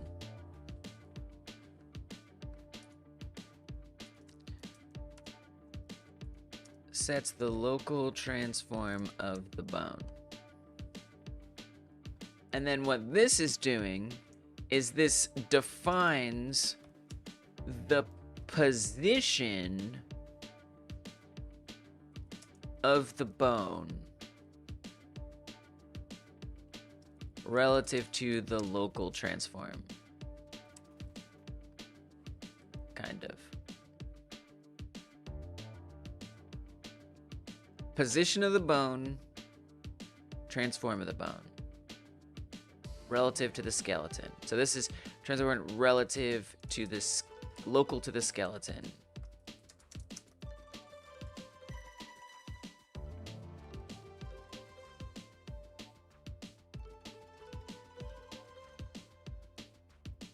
If the target is not set to null, then it's now going to set a new local transform.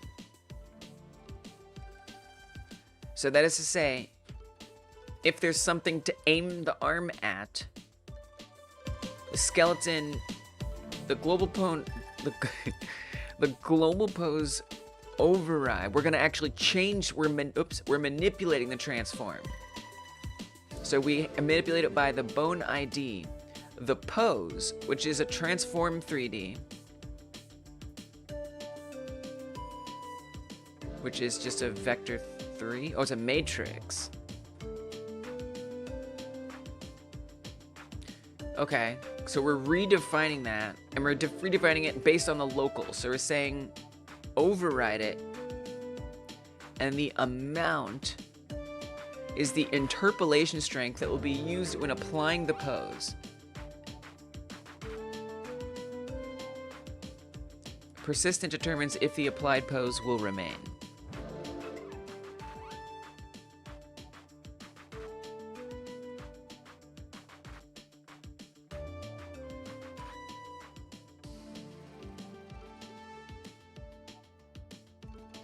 Oh, look. So this print actually helps me understand. So this is actually resetting it. That's what this is doing. I see.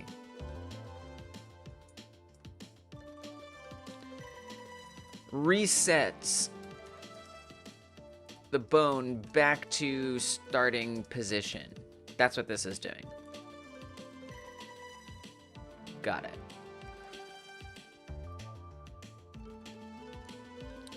All right, now we're setting up healthy arm code as opposed to the hurt arm. That's what we want to be looking at here. So we define the target position, which we're just saying 000, right, for right now.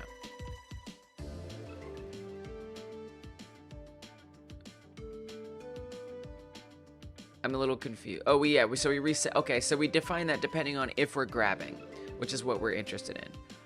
So if we're grabbing, the target position gets set to, so that is to say, where, I don't even know. We're just defining something called target position as to local on the skeleton transforms global point from world space to this node's local space. What?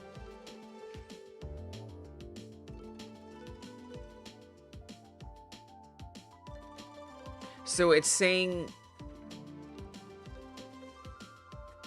that target position, the variable target position, we're saying that a variable becomes the skeleton's local transform. It'd even be helpful to see what this returns. A vector 3. This returns a vector 3. And to be clear, this get returns a transform 3D. So this is just a vector 3. This isn't the whole transform. This is just a vector 3. So it returns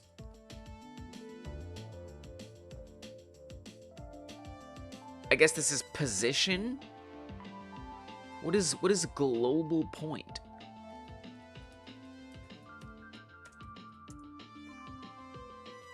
No, global point.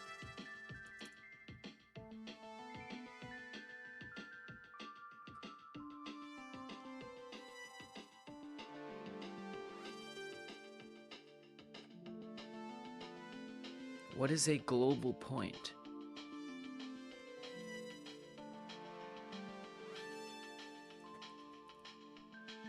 The difference between a global point and a local point shouldn't require the current lengthy explanations for two global and two local.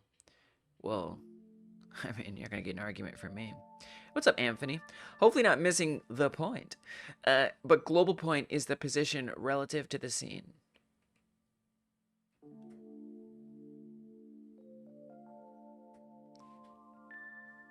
No, I'm just trying to understand everything. So that is exactly what I'm just trying to do right now.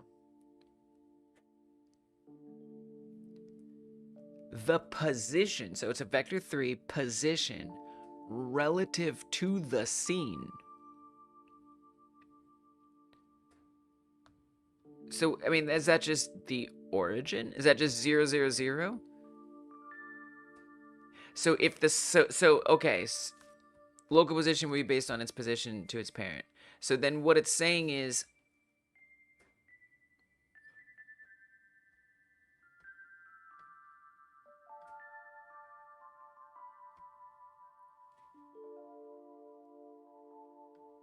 I'm so confused. Why would we need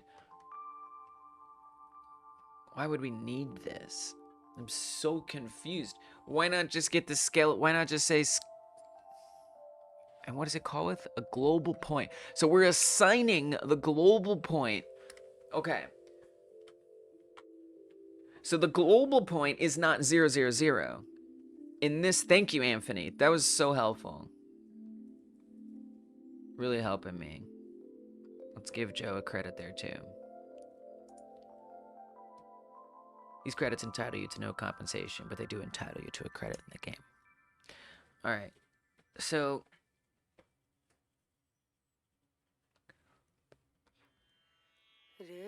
what this is doing is it's establishing a global point as whatever grab target's global position is. Now, currently, the grab target... What is the grab target, actually?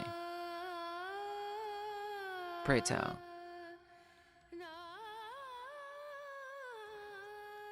the crosshair offset. So at this point, just the crosshair.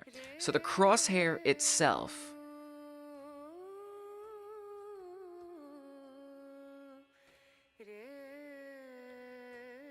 is being used as the global point.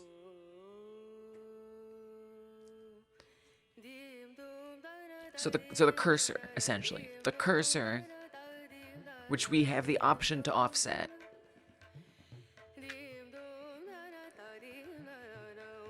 We're saying the skeleton... this is saying, give me a vector 3 that... What? Give me a vector 3 that localizes the cursor position relative to the skeleton. Target position is a local transform for the bone equal to the target's global transform.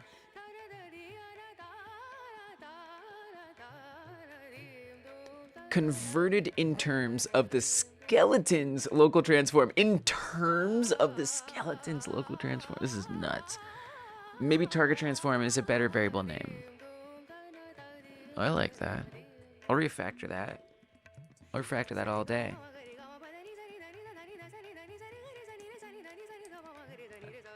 But it is a vector 3. It's not a transform, it's a vector 3, which should mean it's a position, right? So I think that actually makes sense. Your crosshair is setting the position to the hand position.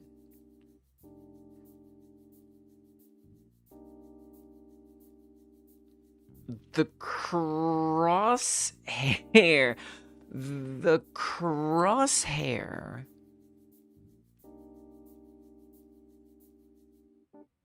is setting the target position to the hand position. Is that what this is doing?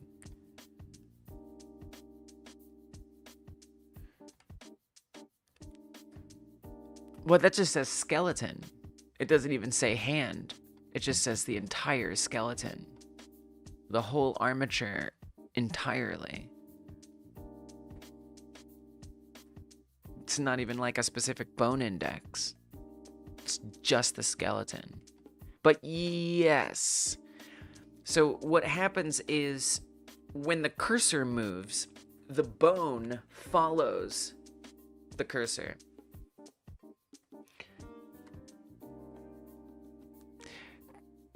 Does toLocal return a transform or a simple vector 3D? Vector 3D. Oh, it's a vector 3. I think I get it. You're updating the target position based on the crosshair position. Yeah. That's when it's ready to grab. It'll reach out to that position. Yes. But also, again, this is the skeleton. So yes, ultimately, Anthony, yes. And so the problem that I have, just to recap a little bit, the way this code is set up, the bone that I need to be stretching, so it's actually deforming what normally looks, I guess, if I were to draw it, and you may have been following and you already know this, but just in case.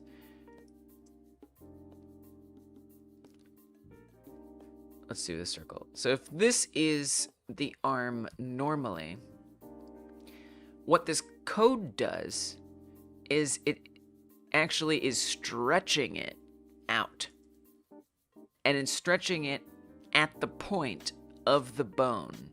So like if the bone's, I guess, local pose transform, I don't know, whatever, like there's a point being defined there, and this isn't going to do that perfectly, but in theory, and then there's the crosshair, right? So if the crosshair is over here or something, it would be dragging this. Oh, no transparency for me? Rude. Thanks, Paint. But in theory, it would, I guess, be trying to get that red dot to go on top of the cursor. So it would be stretching it out until that red dot is on top of the cursor, basically.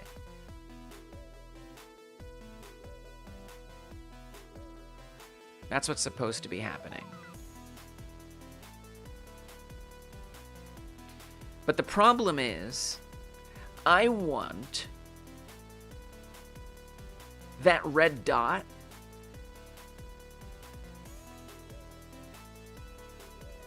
I want it to stretch from the red dot. And then I want to get a second dot. I want it to stretch from the red dot, but I want the yellow dot to go to the cursor. So it's like I want the stretch to be looking for. It's I mean, this is why I didn't want to do this, because this is nuts. like I don't even know if this is possible, and if it is, like, how the frig?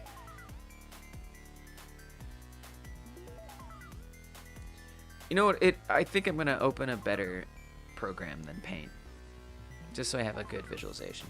You're right, but I thought the doc said it returned transform. Maybe I misread. It's a local. It transforms the global point from world space to this node's local space, and it returns a vector 3. So I don't know. It's transforming global point from a world space to local space. I don't know, something like that. But yeah, so ultimately what I want is I want this yellow dot to go to the center of this, but I want the rest of this to stretch out as if the red point is trying to reach the white circle, which is nuts. Like, I genuinely don't know if that's even remotely possible at all. I think I get what you mean. So you want to adjust the vector 3 position, take something or add something to the XY positions to reach the yellow dot. I don't know. Adjust the vector 3 position. Take something or add something to the XY positions to reach the yellow dot. I don't know. I'm not sure if that explanation makes sense to me. And I'm not sure that visualizing it will help either. What's happening right now when you run it? Yeah, you just I see. You just joined. Got it. Okay, good. Then I will show you this. All right, so right now it's set up without any modifications going on right now. And we're only going to look at it when the right arm is fully healthy. So I have to heal up the right arm, and then it will be exactly in the situation that I'm testing. Because I need this, there's multiple different situations that this would apply to, and I'm just trying to apply it to one for now. Alright, so I'm going to get this arm all healthy, and then I'll tell you when it's time to notice. Alright, almost there. We just got to get a target. Please don't break the arm. Thank you. Alright, so when I grab this human, you can see that it's at the center of the arm, right? It's at the wrist. What I want is I want the hand, the palm of the hand, to show up right here, to move right here. However, I want the bone to deform in this way. So let me see if I can try to demonstrate that. I might even be able to do it relatively quickly.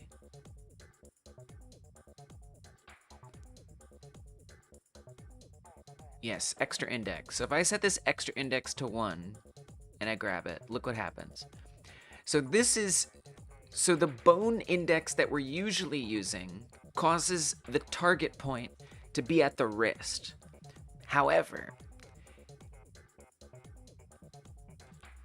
it stretches exactly the way that I want it to stretch when I set it to the wrist. However, if I set it to the next bone up,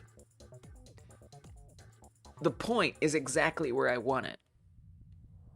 However, another however, you can see that it's not stretching the bone that I want, and now it's got this weird elbow thing. So this is what it looks like at the right point, but it's the wrong bone being stretched. This is what it looks like when it's at the wrong point, but it's the right bone being stretched.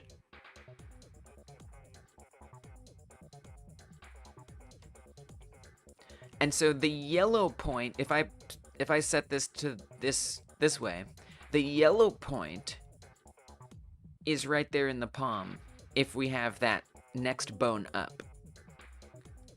The red point is that wrist where it's stretching. You can see that hand gets super long as we go out here because it's stretching it.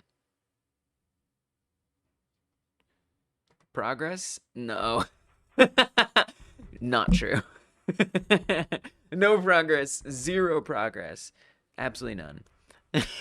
Welcome back, Rogi. No, what you set up didn't work, and I'll tell you why. Because it was still basing it on the hand position, and so it was recursive, and it was still like bouncing back and forth.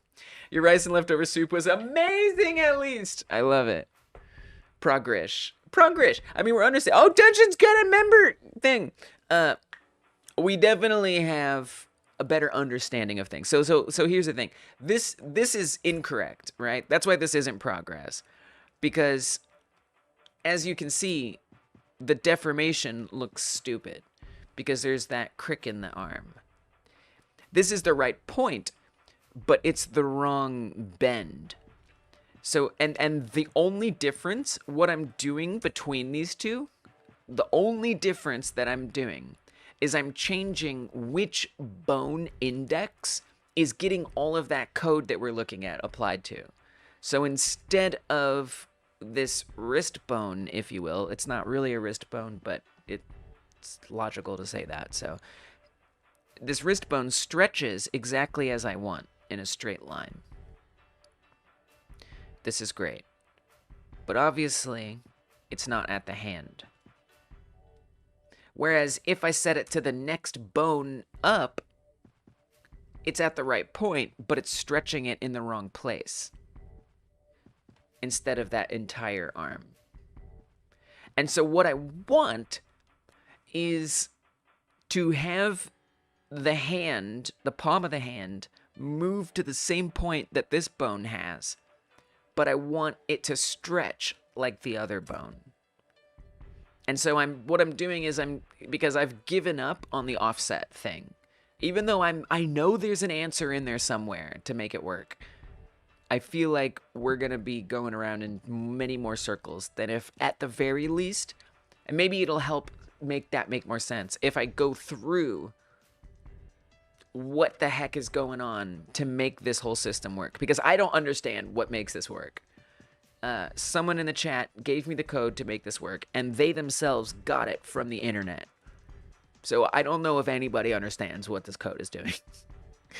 So I'm trying to figure it out and go from there, basically. And then I was going to draw this picture that is probably not that helpful. And actually, if it's helpful, it's confirming whether or not I actually understand what's going on. Why did you say the word YouTube with a question mark? Can we not take the hand bone position and set the human position to it when you grab? Well, yes.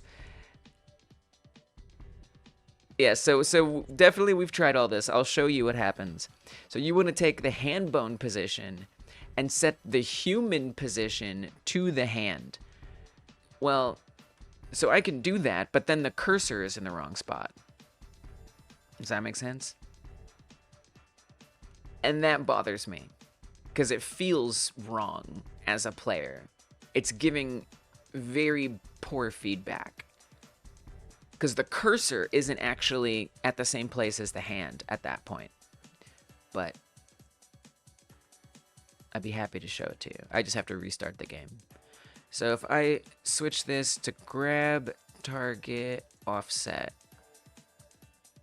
You've made some great progress on the long leads dimension. I've posted them in general. Oh my gosh, in general? Dang, it's in general? Wow. You must be proud. It must look awesome. Alright, so again, I just gotta get the arm leveled up to full health. I'm glad you're here, Anthony. It's nice to have folks who are like interested in trying to understand it, because it helps me explain it differently, which helps me understand it better. Okay. Let's get our arm healed up. Gotta play the game a little bit. Alright, we got a healthy arm. So now when I grab it... Oh, it's not working. Oh, because you know what? I think I might have changed the grab offset code. Oops. I gotta fix that. Alright, let me fix that. It's really just for visual demonstration, but that's okay. It's in the player. Grab target offset. Is it showing up on here? Yeah, that's in the wrong spot. Oh, I know why. Because I moved it as an experiment for Rogi's code. That's why that's in the wrong spot. So I just gotta come to the left hand, look at its Y position.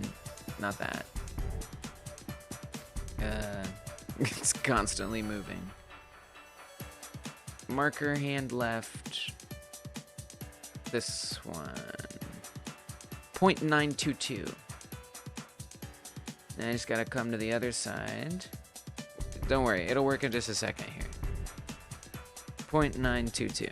Okay. Save it. Alright. There we go. So this is what happens, Anthony, when we put the human... And here, let me make that bigger. When I put the human onto the hand, you can see that the closer we are to the alien, the more centered the crosshair is, which is that circle right here. The more centered that is on the setup. But the further we get away, now they're separated from each other. And from a player perspective, this is not good. Because, I mean, like, why would you be controlling the wrist? It feels crappy. To me. So, I mean, I could, this is definitely like a consolation. Like, I could say, you know what, screw it, let's just do this.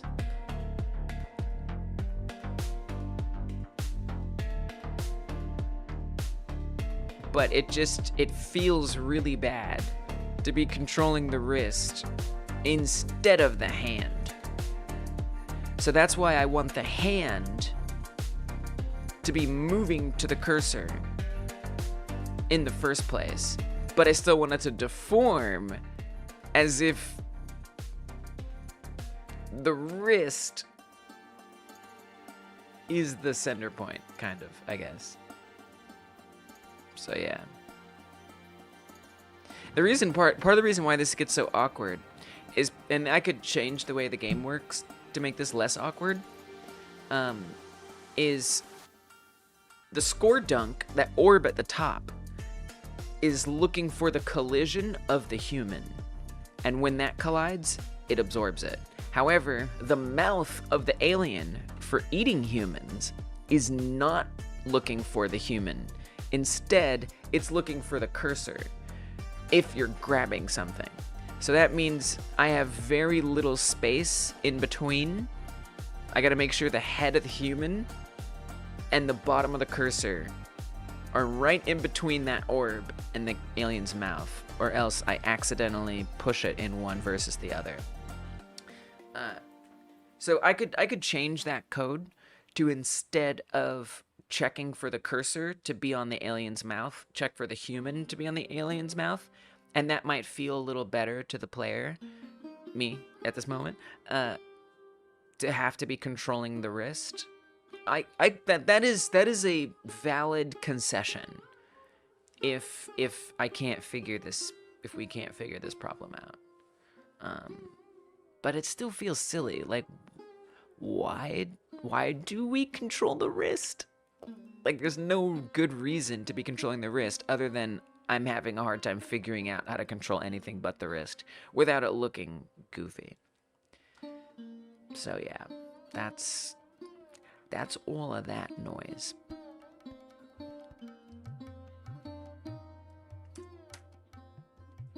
What you putting up in general?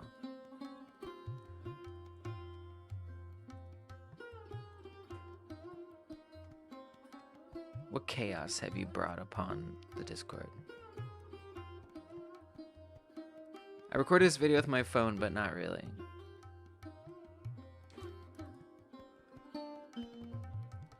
Dude, what? Wait, but you didn't really record it with your phone? Whoa. Dude, the angle is nuts. This is so weird. It looks like something would like come out of my brain. Or like that South Park Canadian characters with the mouth flapping. I don't know, the like hard edge on the top and the bottom. It feels like something should be like coming out of those ends. God, it's so trippy. The angle is awesome. It like gives it this like 2.5D effect almost. Is that me burning up? Is that an effigy?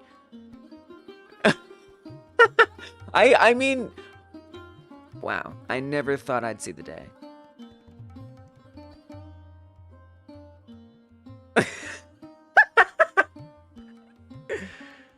Oh, man. I'm a good programmer.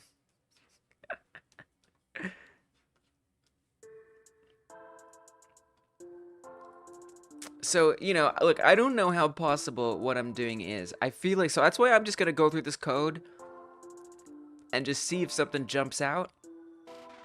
I gotta be honest, the more I go through it, the more I'm like, man, maybe I should just concede and just say that, well, you gotta control by the wrist. Why? I don't know, because that's what the game is. You know, it feels like a problem that's interesting to solve and everything, but at some point, I gotta give up, right?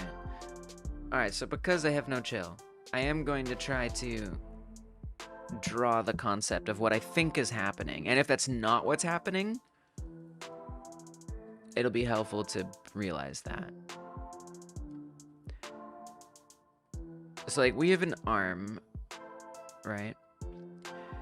The alien having superpower stretchy arms that bend all crazy kind of makes sense with the other game mechanics, but just comes into personal preference. Yeah, it can be stretchy. My problem isn't the stretchiness. My problem is just why control the wrist. Like, let it stretch. Yeah, I'm all with the stretch. Stretch is best. I love the stretch. Stretch is life. But controlling the wrist? Like, why? Why should we have to control the wrist? Alright, so we're gonna pretend this. I mean, I guess we don't have to pretend. Just make it a hand. Make it a hand. There's that.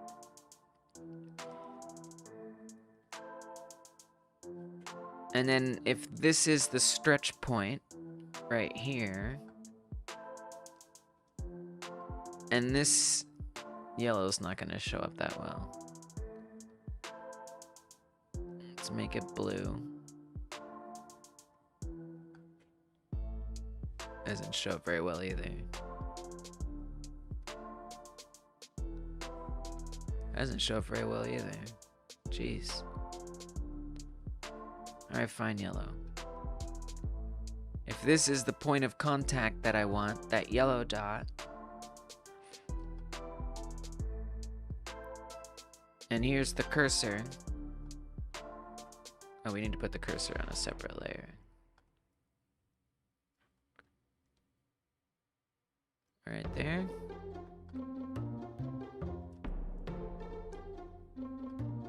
So there's different ways that I could imagine this going.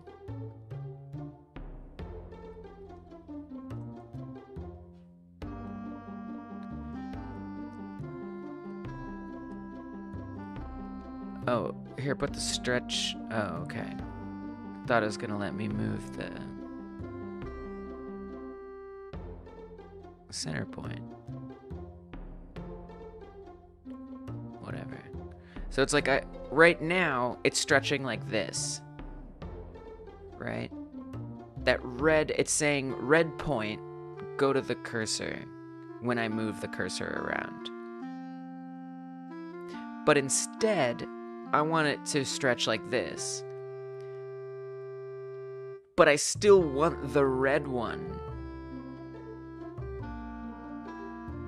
to be where it's stretching from.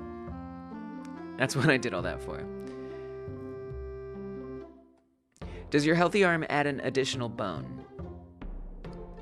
No. They both the healthy and the hurt arms have exactly the same armatures. Except the hurt armature is smaller. It's just scaled down. Are you able to add another bone to the hand? I am. I did try that yesterday.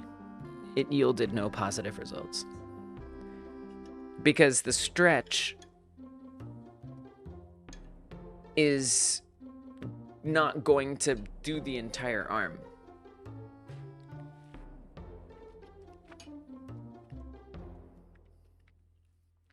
But I could do it again. And we can set that bone to be the bone.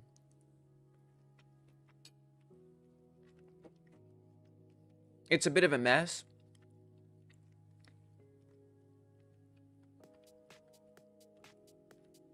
If I'm being honest. I don't know if I still have it set up to easily be swapped out. Yeah, I don't think I do.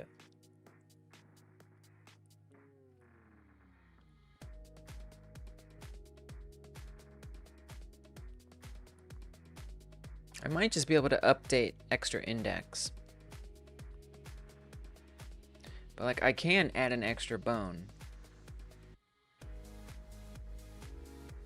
And like I said, I did that yesterday. But it doesn't really help the situation. Because the human's going to be too far out for one. It just doesn't help.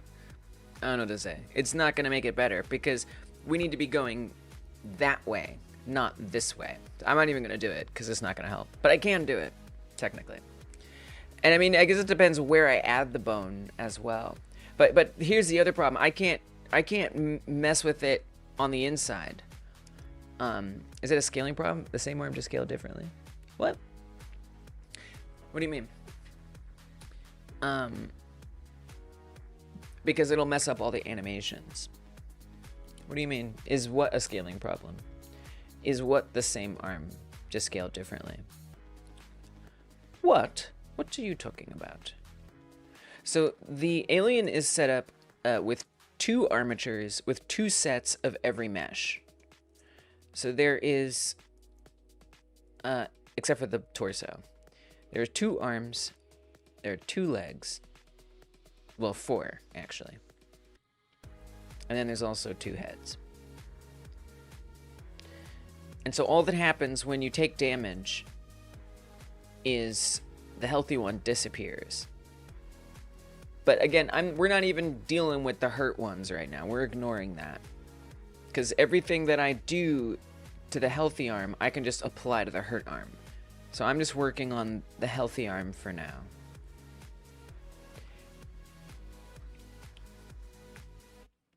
Anyway, I'm going to go back to looking at the code. Oh god. Alright. So, your little hand looks like it's in roughly the same place as the wrist on your healthy arm. Are you referencing the wrong position? No. The little hand looks like it's roughly in the same place as the wrist on the healthy arm. Absolutely not. Definitely not. No. I appreciate it, but that's definitely not what's happening. Absolutely, certainly, definitely 100% not what's happening. I mean, it sounds like what you're under the impression that there's something that it shouldn't be hitting right here, and I don't know why you'd think that. It's nice of you to be coming up with ideas, but all right, let me see if I can explain this better. So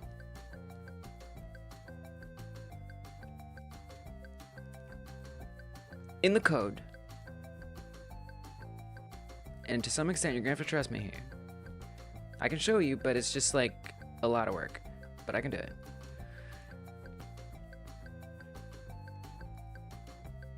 The right arm index, the thing that is stretching, okay?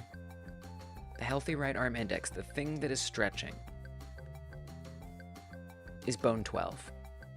And that is true on both the small armature and the big armature. So whether it's the healthy arm or the hurt arm, it's still the exact same index number, number 12. So over here is the list of bones. Spine is index 0. Spine 1 is 1. So 2, 3, 4, 5, 6, 7, 8, 9, 10, 11, 12. That's upper arm right. That's the bone that we're stretching using all that code. Now I'm gonna hop into Blender and let's find that bone. Okay.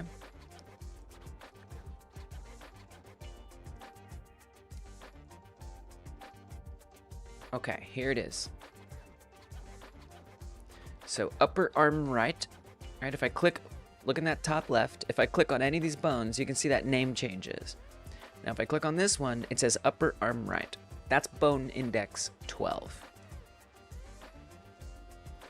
Now this point right here, that is that wrist. It's not really the wrist, but that's where that's coming from. Is it's going to that point. Right there. More or less. I'm pretty sure. So it's defined by the position of this bone. Now, if I stretch a different bone, like this bone, this endpoint lands in the palm.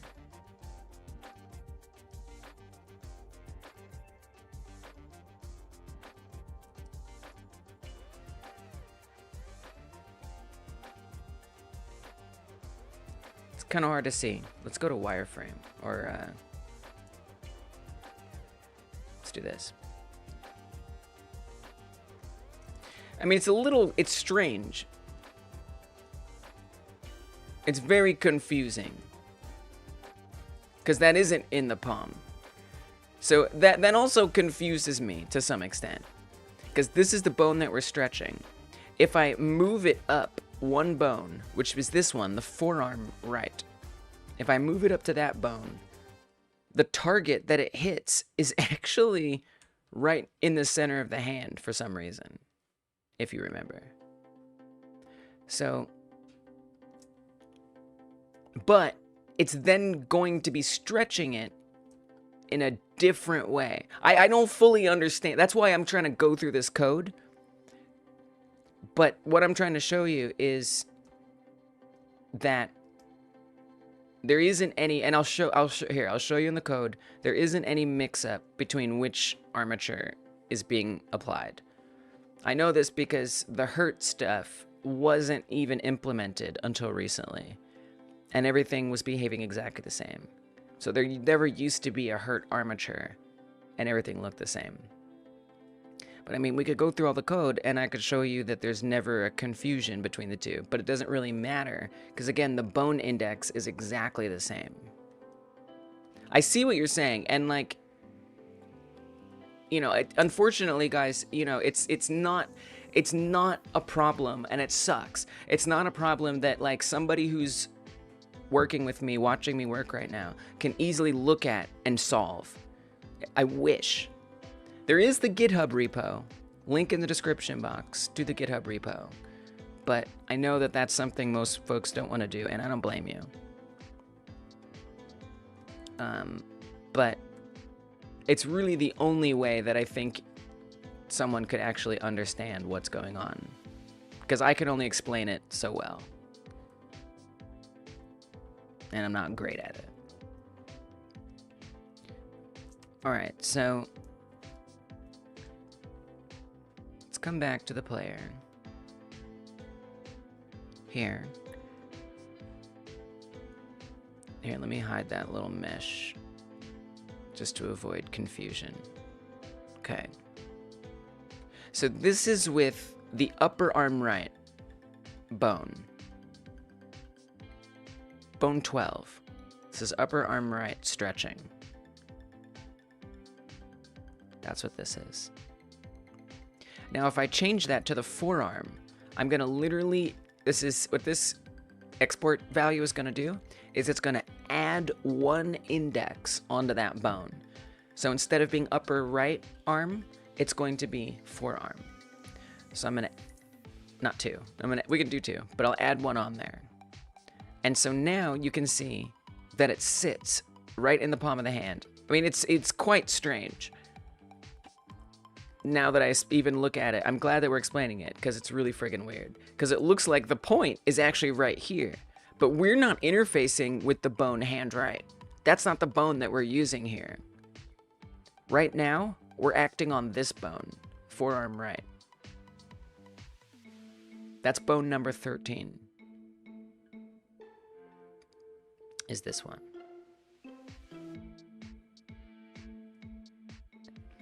And here's the other thing. Here's the other way that you know that this isn't. I mean, I don't know if that's true. Anyway, I'm not going to say that because I don't know if that's true. Now, if I were to upgrade that to the hand bone, which will be number 2, you'll see it actually is extending beyond. There is no bone that far out in the fingers. That doesn't even exist. You see? There's no end point out there. Nothing exists there. So, interestingly, there's a bit of an offset.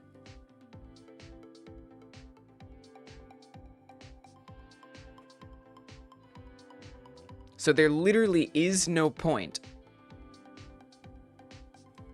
that corresponds to something on the armature that you can like visually see. And this is the furthest out. If I were to add one more, I mean, it's gonna look ridiculous. It's gonna be, because we're on hand right, it's gonna be the chest. It's gonna look nuts. But just to prove that this is where we are. Let's put 3 on there. So nothing even happens. There's no stretch whatsoever. The arm, that's an animation, by the way, that straightens that arm out. That's why that's going straight.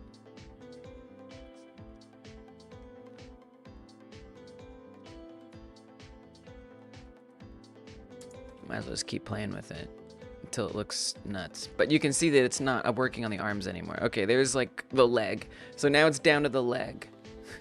That's 5 added on. So the leg is stretching towards it.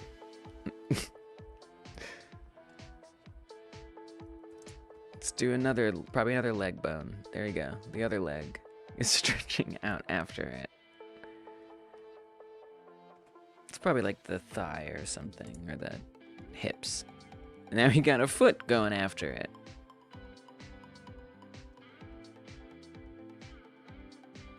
I wonder if the armature is being scaled up to where it's like way longer than the arm, which would explain it.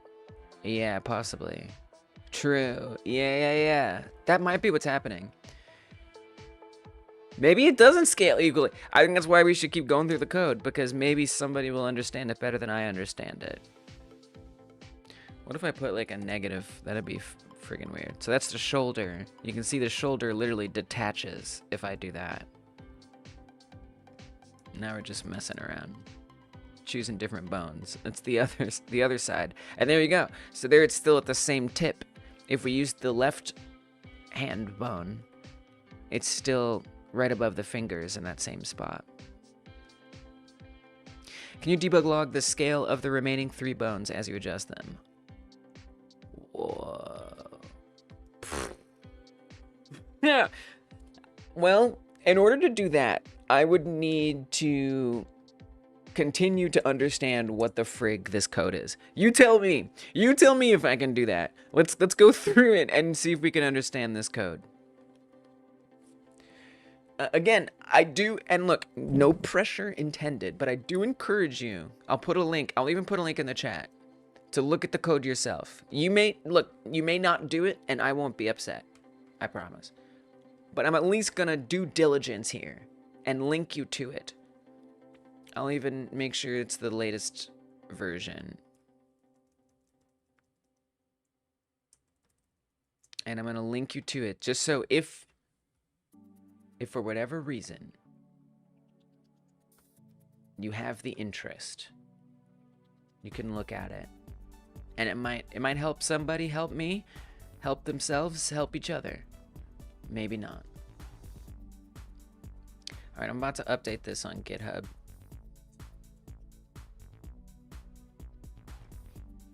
And then I'll put a link in the chat.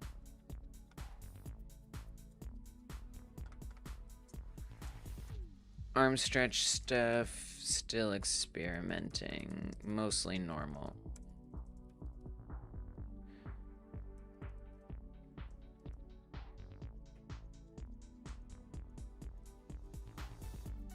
Still missing, still work in progress, mostly normal. All right, not a really serious update, but it at least kind of puts things back to a more normal state, whereas before it was in a more experimental state. All right, I've pushed it. There's a link in the chat. No pressure. Check it out. There's also a link in the description to the overall GitHub, but this is specifically the file. So if I'm gonna debug the scale of the remaining 3 bones, I'm gonna have to. I don't know how to do that. I don't know how to do that. But this code might give us some inspiration on how that could be done. So let's dig through it and see what we can figure out. All right, so since it's been so long since I started looking at this, I'm going to run it back. We're gonna go back and see if we can make sense of this. You're not fluent in GDScript, I'm afraid. Fair enough. But can we set a few transform variables and put a message for their scale? But see, I don't know how to do that because this code is like over my head. So I have to figure out how to be able to even do that first. And you said transform, so are we talking about the full matrix? Because there's position, rotation, and scale, all of those. And I guess you want scale, or you want position? I wonder if there's a dot scale method you could print. If not, scale should be accessible somewhere in the transform matrix. Right. So let me just go over this code, and hopefully we can figure it out. Yeah, it is. They're all vector 3s. Totally. 100%. All right. So this function, aim bone at target, is looking for a bone index, which you can see I'm adjusting over here very easily. It's looking for a target, that is to say the thing we grab, the human, and then an amount. And this is just how much the stretching is going to apply. So we start out by defining the bone transform. This is the matrix. Position, rotation, scale. And specifically, we're using get bone global no pose override on the entire armature, but we're specifying the bone index. So we're setting the local transform of the bone local to its skeleton. I don't know if I've typed that right. So get bone global pose no override returns the overall transform of the specified bone with respect to the skeleton, but without any global pose overrides. being relative to the skeleton frame, this is not the actual global transform of the bone. And this returns a transform 3D, that matrix. So we're defining a particular bone and its matrix of position, rotation, scale. And we're defining that relative to its local skeleton? I don't know. This confuses me a bit, but there's that. Then we are defining the origin. So I'm skipping all the hurt stuff. That's the tiny armature. I'm skipping that stuff because it's not really relevant right now, and it's all the same anyway. So then we're doing the bone origin. And that is simply that same thing we just defined, the bone transform, except, correct me if I'm wrong, we're isolating the position, the vector 3 for the position. So if we're going to do those variables you're talking about, I would guess that we would want to print, we could say print, well, we would need to set up, it's going to be kind of a lot to set up.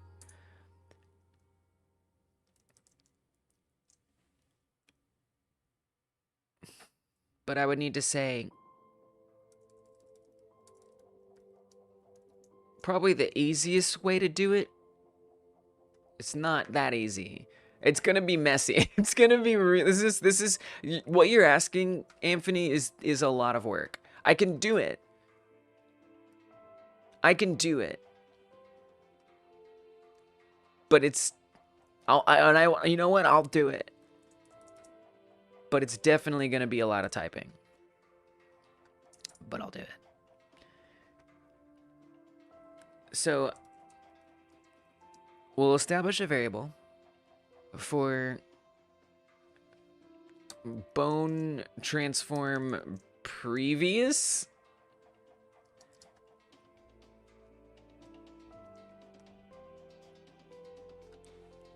And we're going to say bone index -1. We don't really need that one. I guess I could do the next two. I don't think that one's that helpful. So actually, let's not do that. You said remaining, I'm not sure why you said remaining 3 bones. Because there's 2 bones here. So we have this one, the bone we're stretching, and then these 2. This one is not stretching. So I don't think we need that one. I think we only need these 2. We'll want the one that we're actually doing as well. So we'll say bone transform next. All right. And we're just going to say that's bone index +1. Then we'll need to define next. And that's bone index +2.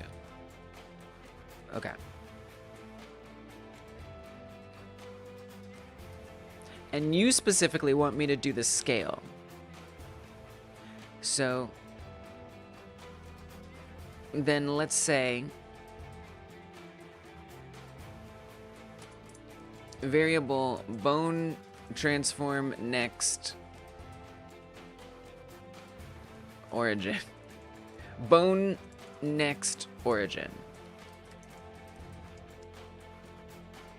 And that equals bone transform next origin.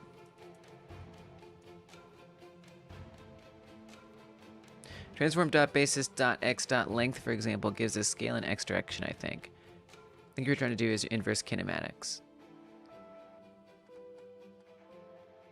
I'm not so sure that's true. I don't think so. But I hear you. I could be wrong, but I don't think so.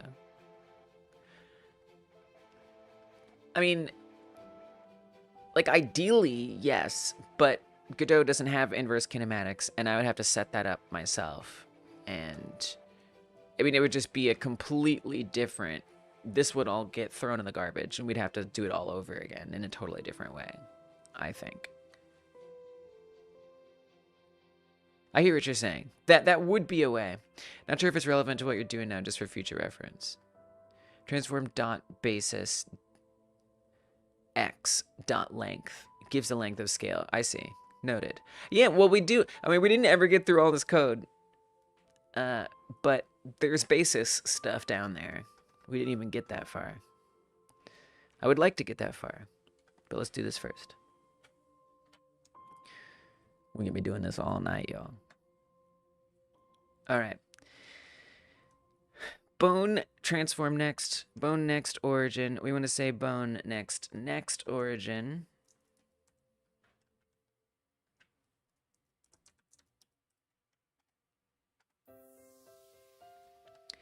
And now that we have that figured out, well, you said you want the scale. So actually we don't want origin. Actually. There's basis. That's what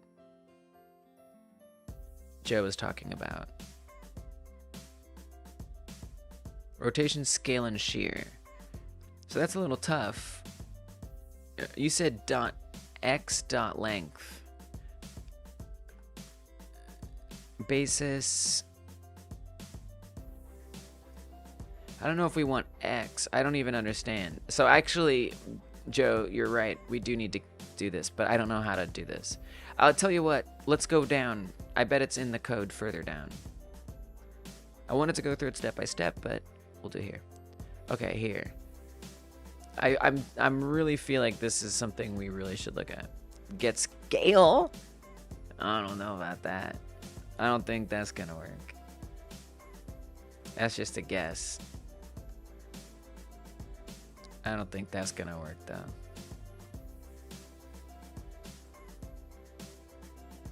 I really think looking at this other code is gonna help us more than anything. It was on that page I was on? Yeah.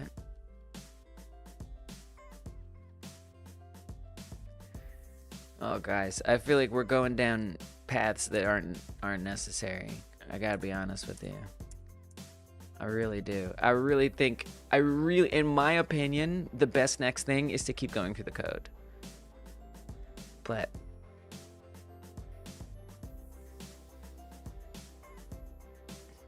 the way I understand it, each axis has its own scale. Guys, I don't know what to do.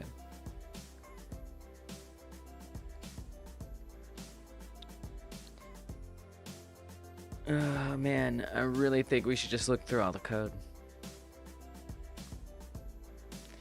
Get scale should put each axis in the vector3 variable, which you then print. What? Oh, axis in the vector3 variable. It would be more helpful if you would type out the code. I don't know. I just don't understand what you're saying. I don't know how to translate that into something that could work. I'm just being honest. Hey, what's up, Rorik? Oh, we never sung a song to Dungeon or now Rorik. I don't know what you're doing, but do what your guts say. Oh, thanks, Rorik. Oh, thank you. That's moral support. Oh, and we gotta give some debug credit to Anthony. I think we did. Gotta give you some more. And Joe, like, you guys are just being awesome. Y'all are being awesome, and I hope you know that. I know that you're being awesome. Alright, and then Rorik. Of course, these entitle you to no compensation, but they do entitle you to credits in the game. But that's some moral supportery. And I appreciate that. Now I gotta find you on here. There you are. Okay. Yeah, I mean, honestly, my gut says to go through the code. That's what my gut says. And, like, look, I mean, we can sit here and try to figure out how to get scale, but I don't even know why Anthony wants to know that. I don't even know what am I even gonna do? I mean, I want to do it. Like, I'm not just doing it because Anthony is suggesting it, but I have a feeling that it will be useful. But technically, I don't actually know what that use is, if I'm being honest.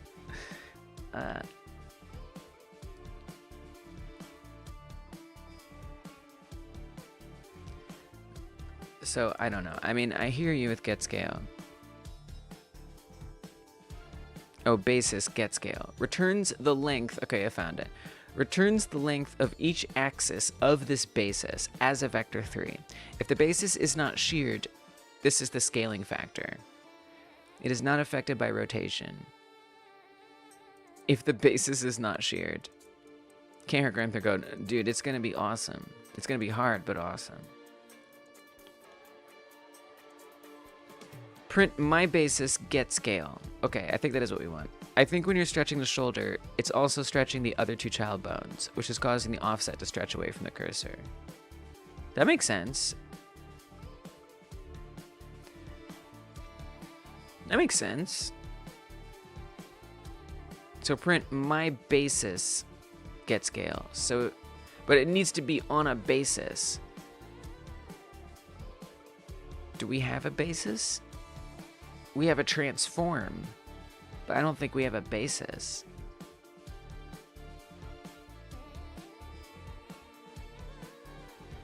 Right? Do we have something that's typed as a basis? Is transform the same as a basis? That's confusing.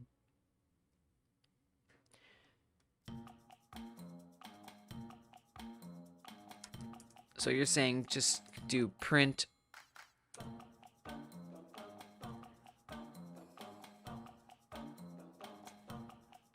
oh, it's gonna be messy.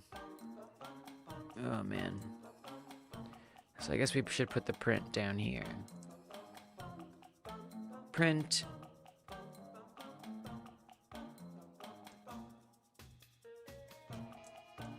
we're just gonna call these, it's not really correct, but we're gonna call these bone 1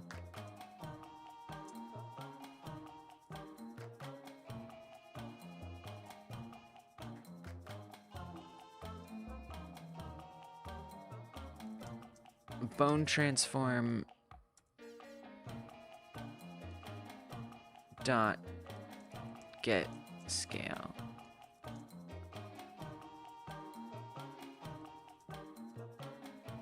Comma bone 2 bone transform next get scale.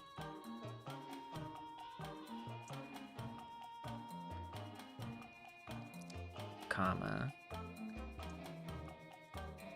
bone 3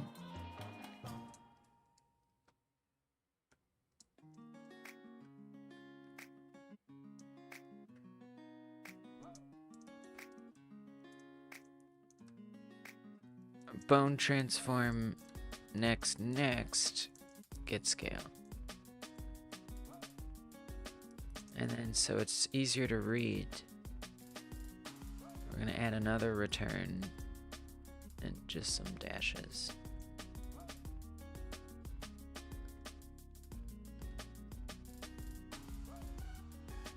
Okay. And I mean, personally, like, I'm not gonna know what to do with this information. Like, I'll see it, but like, what will I think about it? I don't know.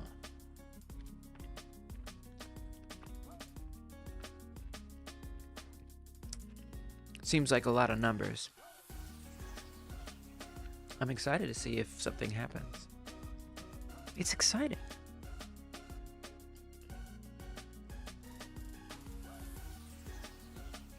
Okay, so we gotta wait. We don't have to, but it's gonna be harder to square what we're seeing with the numbers. Oh, yeah, I thought not. Do I need to, I mean, I don't even know. Do I say like basis get scale?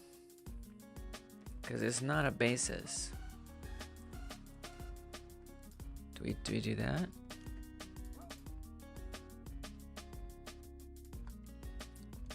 If the scale is affecting the others, the solution would be to reduce the scale on the other two to return it back to 111 scale.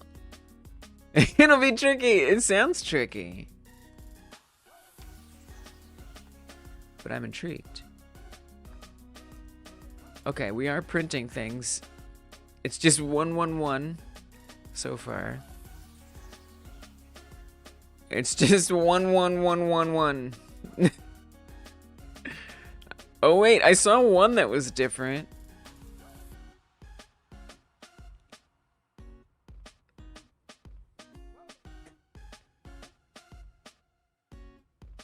There was one that was I think infinitesimally different. What is this? What am I doing with this information? Is this the right information though? I feel like this is not the correct information.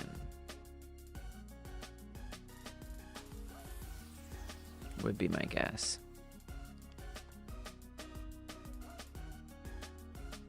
So it's the number is going up on the right there. It's hard to see, but it is increasing. Can you see the scale in the inspector? No, actually, maybe 1 by 1. So which one should I check? I could check the forearm. That's the next bone. Ah, no, I can't. Nah.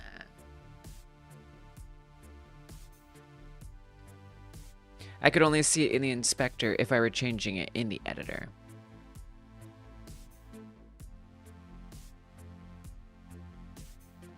Oh, remote. Smart. Nice call, Dungeon. I forgot about remote. It's way too forgettable for how useful it is. It's taking a long time to load, though.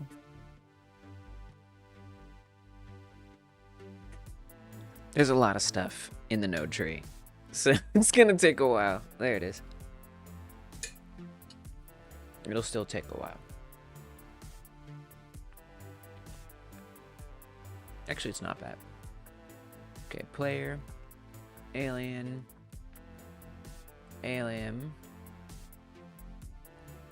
armature, skeleton.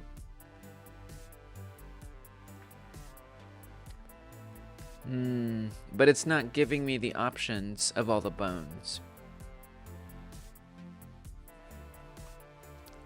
in here. In the editor inspector, it shows all the bones. You can't find get scale method? Get underscore scale. It should be in there.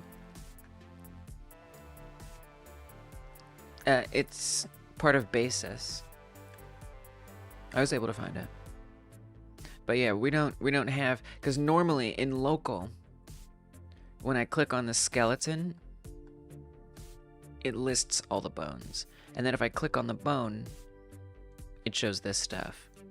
But in remote, when I go to the skeleton, there's no bones section, unfortunately. So I can't actually check each bone, sadly.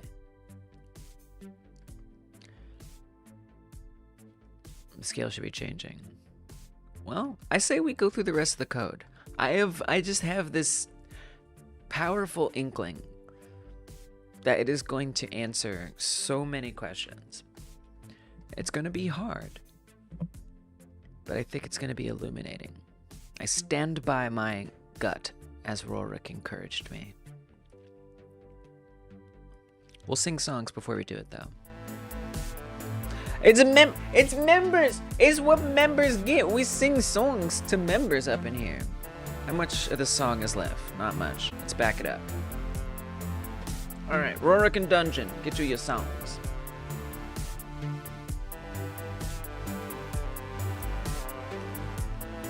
Oh, Dungeon Martian. Dungeon Martian, we're gonna get some Dungeon Martian.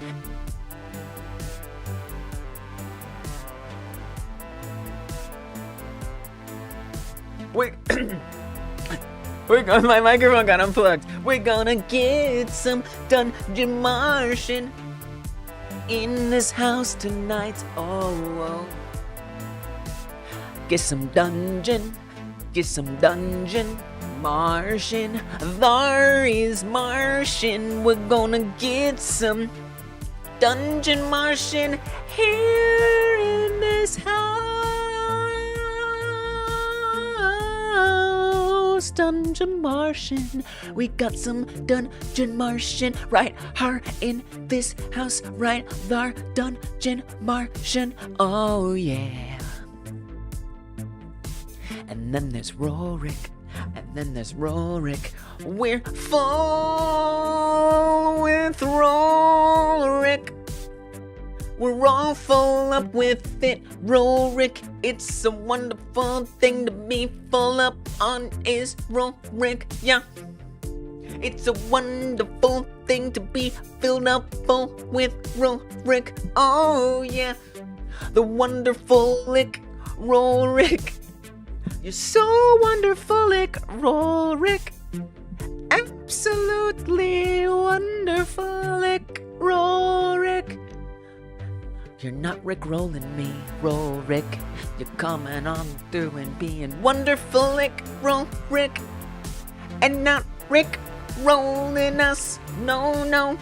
I know that's true, you're not sus and you're not Rick-rolling us, Rorik. There's your songs, guys. There's your songs. I'm really sorry. I'm really sorry, everybody. But also, you're welcome, members, for the songs. Enjoy. Joe says, I personally... Oh, hi, Kat. Welcome. Hello.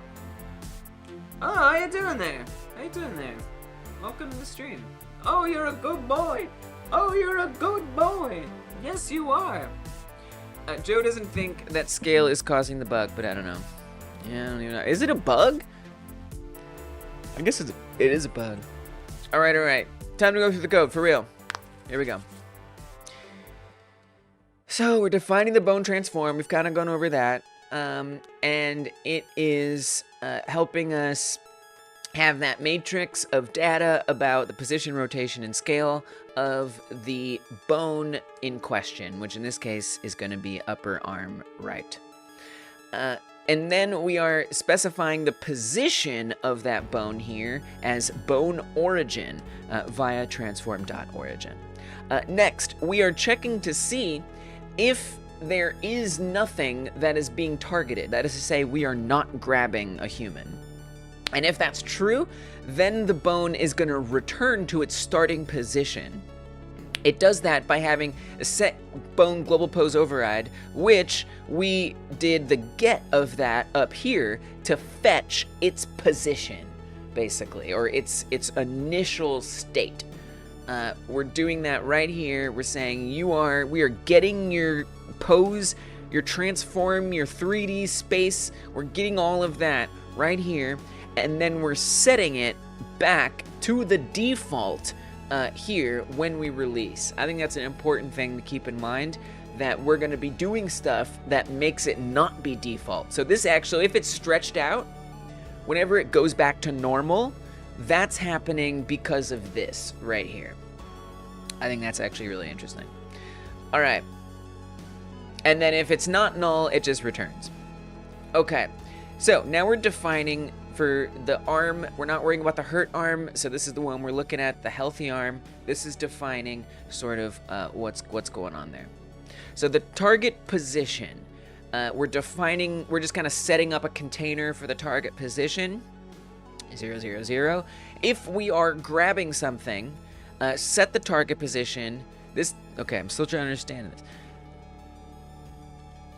We're getting the target position relative to the skeleton's local position, global point. So we're getting the local point of the skeleton transformed from the global point of the skeleton. But we're not really. It's the global point is being understood as the thing, but it's not the thing we're grabbing. It's actually the cursor. So this is the cursor. Grab target is the cursor. Right? Let me double check that that's true. Yes. The grab target is the cursor.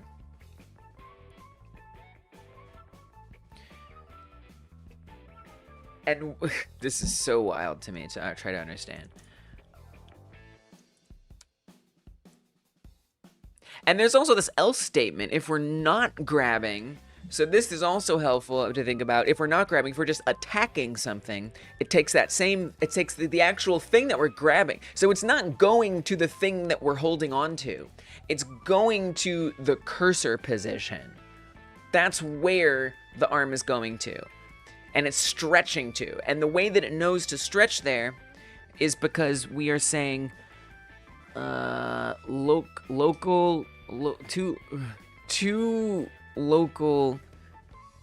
we're getting the low. It's so, I'm so, I don't even know how to describe this.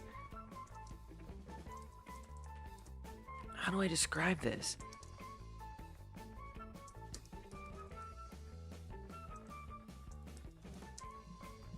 Define the target position as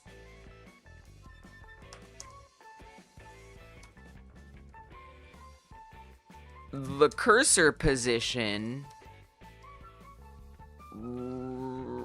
the global as, define the target position as a global point, as a local point. Like, how do I even describe, how do I even understand this? Honestly,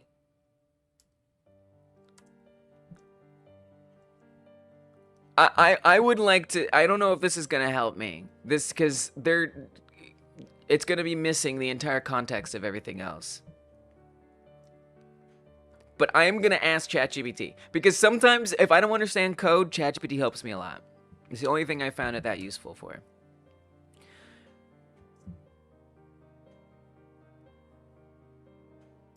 In this GDScript code, how would you describe what target position is being set to?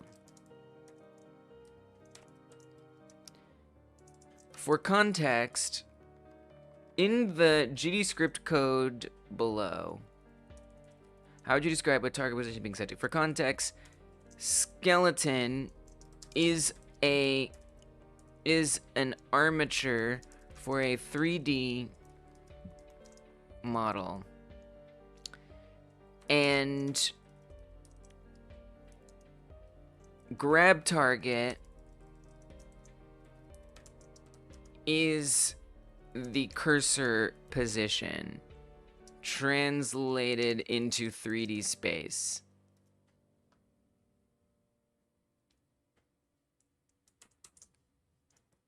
GDScript code. Oh, dang it, I forgot to... Stupid! No.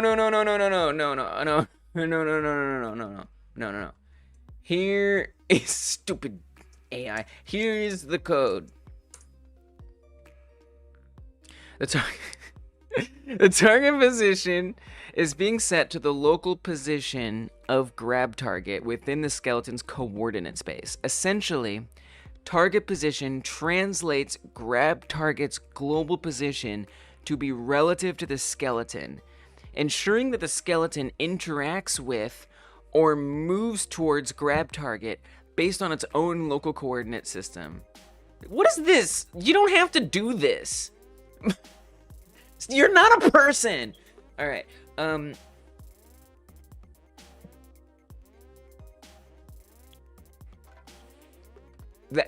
wow, I'm still confused.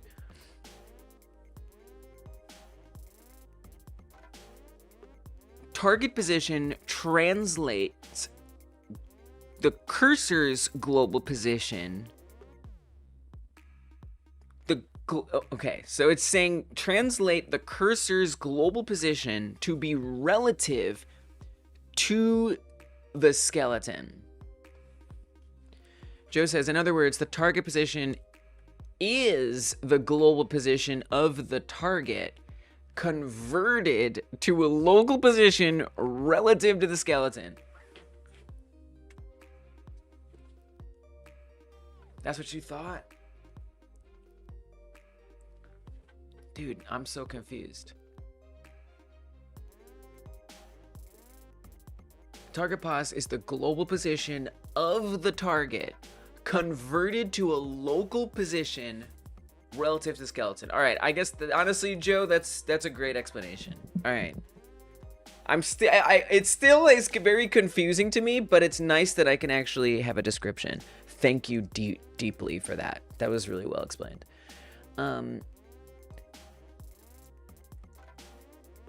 Defines the global position of the target as a local position relative to the skeleton. Is that correct? Defines the global position of the target as a local position relative to the skeleton. It's very confusing because it looks like if we're saying too local, like we would be creating a local position, not a global position. It's just two different coordinate systems. Only difference is where you arbitrarily put the origin. Wow, I'm so my brain is just like, my brain is like fundamentally unable, you know, like if there was a friggin' barbell on the floor and I didn't have arms and someone was like, lift that barbell with your arms, I would be like, I mean, I wouldn't even be like that. I'd be like, you know, like, I don't know what to tell you. Like, okay. Great. Well, at least we've defined it. All right, moving on. We are now defining a, thank you, Joe. We're now defining a direction. And the direction equals that target position minus the bone transform origin. And then we're normalizing that. All right, so we're defining the direction between the thing that we're grabbing and the position of the bone. Interesting. That doesn't make sense. That's very strange. So if the target is the cursor, we're saying the distance, the direction between the cursor and the bone. Okay. And then we're defining distance, which is interestingly not... is that declared somewhere else? Distance grabbing arm travels. Apparently, we have that defined way up here. Huh. Okay. That's surprising to me. All right. So we set this distance to the target position. Hey, Pressabar, welcome. Ham bones working good yet? Nah.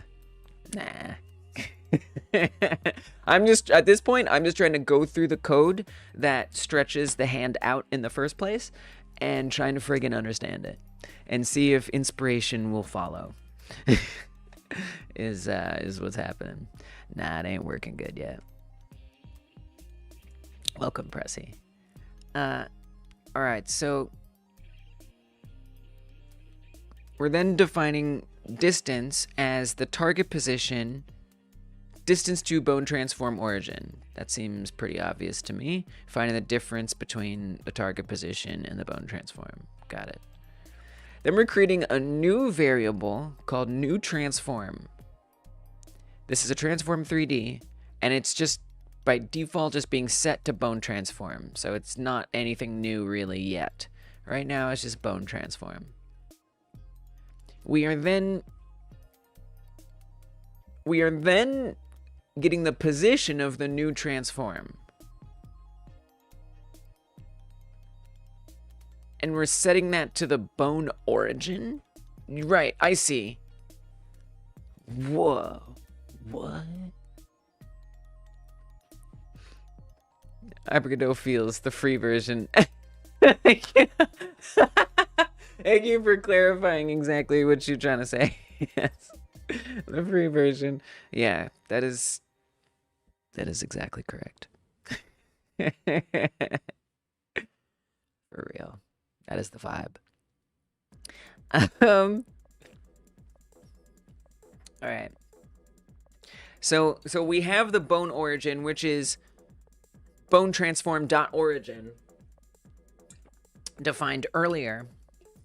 And we're making, basically we're just saying that new transform.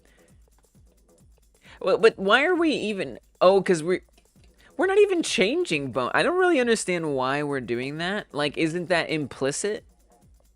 Like, isn't this not necessary? Isn't that already implied by this? I don't really understand why we're doing that, but whatever. But it's being done. I don't know why it's being done, but I see that it's being done. Because if we're just getting the origin from the transform anyway, isn't this just already gonna be that? I don't know. It seems strange, but that's what the code is doing. So, new transform. I'm right? I have to be, right? I think line 415 is moving something. Really? Okay, well now I'm gonna test it. Now I'm gonna test it. Joe doesn't think it's necessary. Let's see.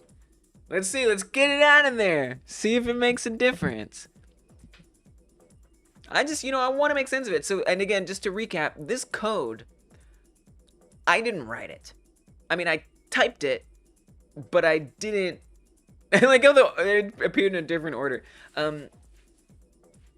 I typed it, but someone else gave it to me to type, basically. Let me get that print out of there so we're not wasting valuable resources. Oh, the print is out of there. Okay, great. All right, so all I did was comment out that extra, potentially extra line. Doesn't matter. I don't know. Let's see if it breaks. See if things stop working.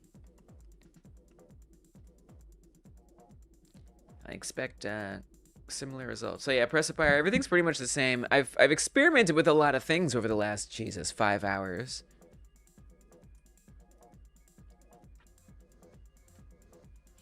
Can you hold a body and try walking left and right? A little bit. Only so...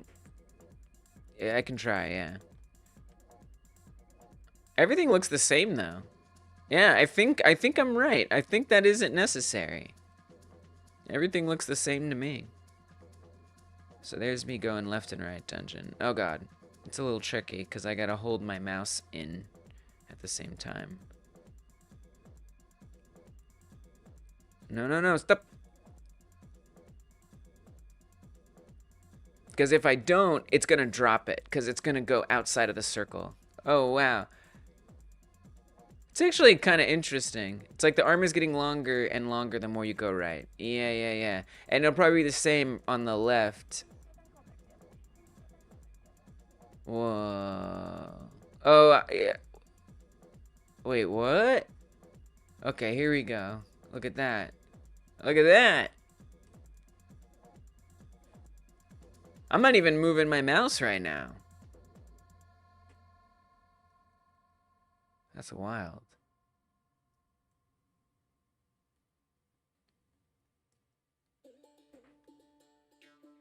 The arm is getting longer. And it's, if I go left, it gets shorter.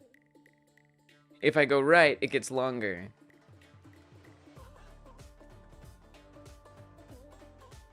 So actually, it's the other way around. If I go left, it gets long. It's the opposite of what you're saying. The more I go against it, the further it stretches out. Again, I'm not touching the mouse at all. I'm just moving my character left and right.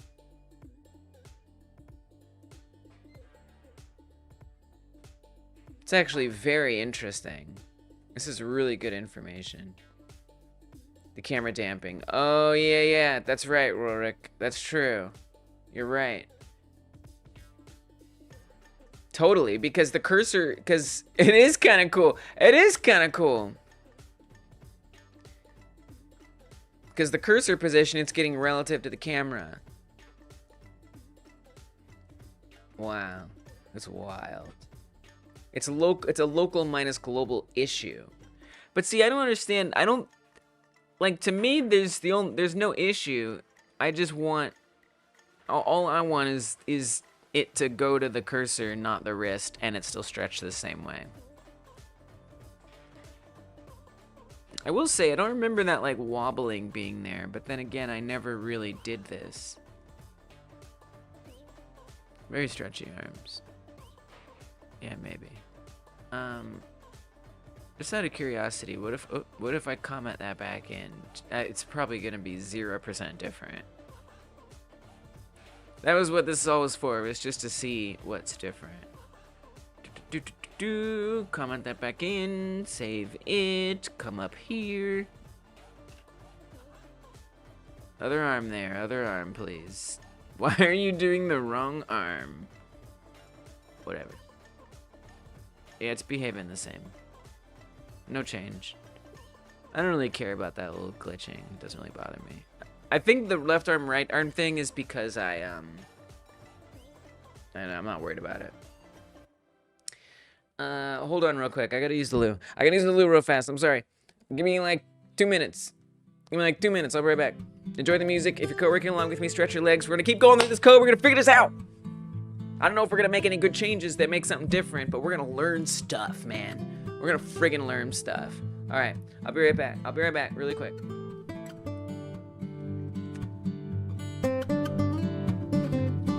There's no cats around right now, unfortunately.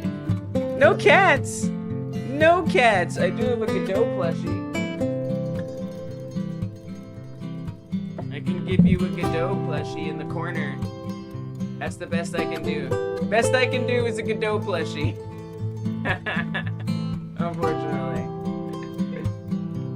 Alright, Anthony. Thank you. Hopefully y'all crack it. Yeah, we will. Thank you for hanging out, Anthony. It's been a pleasure. It's been a pleasure.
Yeah, the alien's cute, right? I love the alien. He's my friend. Well, maybe. He's also deadly. Alright. By the way, if I haven't said it before, I'll say it again. If you haven't left a thumbs up on this stream yet, I hope you'll consider doing it. Like this stream. It means more people will see it now and later, and it lets me know I'm doing alright. So thank you if you're willing to do that. Press the like button right under this video or on top of it if you're on mobile. And thank you. I appreciate it, guys. Alright. So, lick the stream. Lick the stream.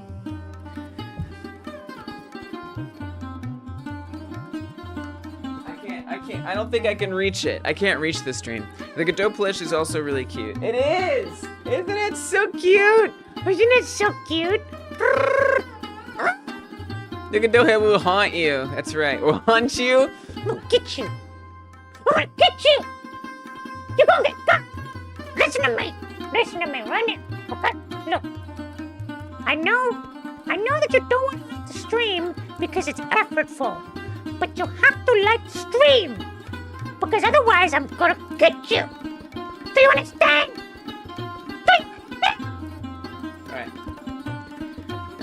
Alright. Big Godot plush down vote. Alright. Seriously though, seriously. What the heck are we doing? What are we doing here? We're figuring out this code. Alright, let's stay focused here. So this, I believe I'm gonna say confirm does nothing. So we're gonna comment this out. Now, new transform equals transform look at. This seems really important. So the new transform, what the heck is transform look at? Oh, we created it. Okay, understood. All right, cool. So we run our own special function here. So let's clarify something here. We're defining a new transform.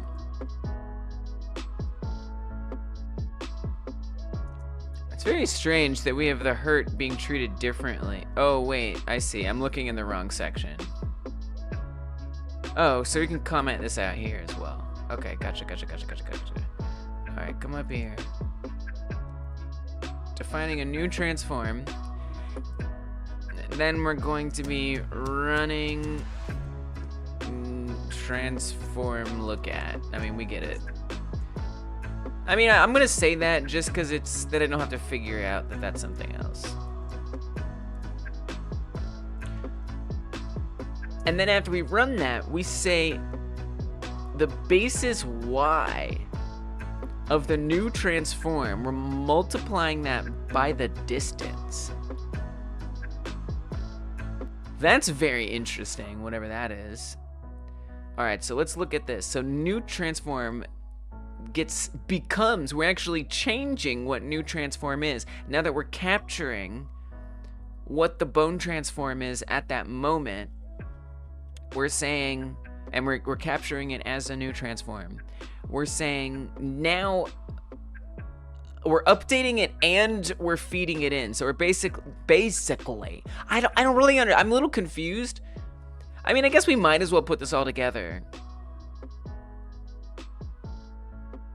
I guess this makes sense. Yeah, okay. So we're taking the bone transform and we're feeding it into this function right here. And then we are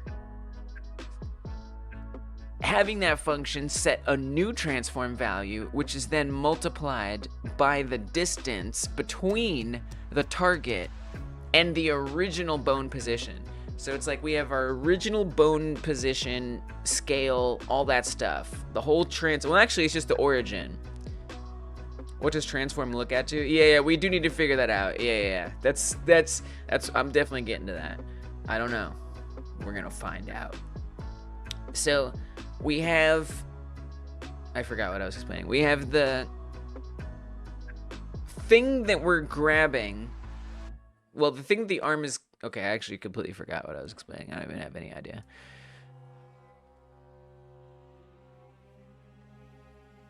Oh, the distance, right. We have the original position transform of the bone. The original position, scale, rotation, shear, all of that of the bone. We have that. We are then doing stuff to it that we're going to learn. And then after we do stuff to it, well, we don't just have the original, we have the original and the distance between the original bone and the target. So the original bone and the target. And the distance between that, the distance between the original bone and the target. I think that's important. And that's what this is right here. And we are multiplying that original distance by a new transform. Okay, so let's figure out what that new transform is supposed to be. So transform look at takes in the transform, and it takes in the direction. We're defining a variable called xform, and that is the transform. We are then running basis y. So we're getting the y basis. What is the y basis? Scale. So that's the scale. Right? Correct me if I'm wrong. So we're saying the transform's scale. Let me just double check that makes sense. Basis y is a vector 3. Yeah. Okay, I think that's scale. I could be wrong. I kind of want to type that in here. Scale. So we're saying that the scale becomes set to the direction, the original, not distance, but direction, normalized between the original bone transform, not scale. Basis.y.length is y scale. So what is it? What is it? Let's ask ChatGPT, because unless you know, I don't know. I don't know what it is.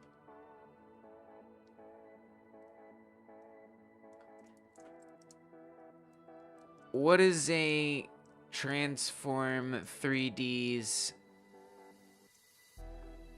basis.y representing?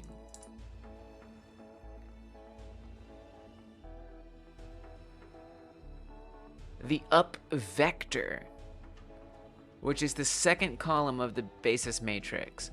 It indicates the direction considered up relative to the transform's orientation. Think of deciding which way is up within perspective of your transform object. Wow. Don't use emoji. Okay. That makes way more sense that that's what direction normalized would go into. Complete, utter sense. So this is the up vector. Defines the up vector.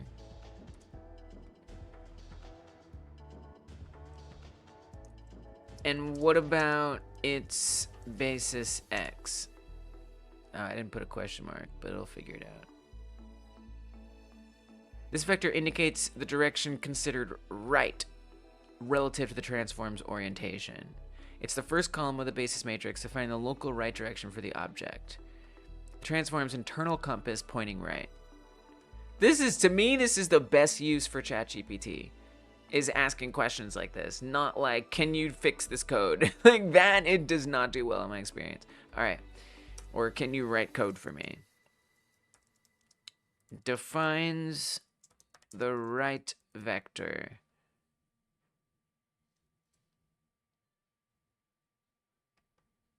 Whoa. Can you write my doctoral thesis? It certainly can try. So it's defining the right vector as...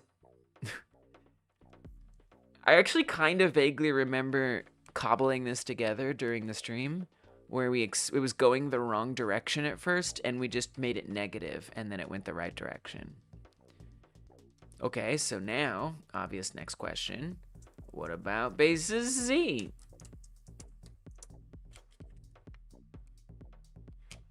Basis z represents the forward vector, marking the direction considered forward relative to the object's orientation. It's the third column of the basis matrix, which tells you the local forward direction for the transform object. So together, right up forward. Navigating the 3D axis like having a spatial superpower. Yeah. Okay. Defines the right vector by the forward vector. Okay, now what are we doing with cross? What the heck is this? What does that mean?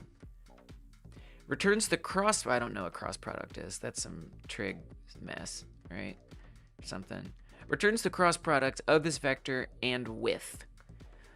This returns a vector perpendicular to both this and width. What is width? Can you tell me what this function I did does? I do that all the time. Totally, right? But it's really good at that. It really does a great job at that. Legit. It can be easier sometimes than trying to, like, recall it all, you know? All right.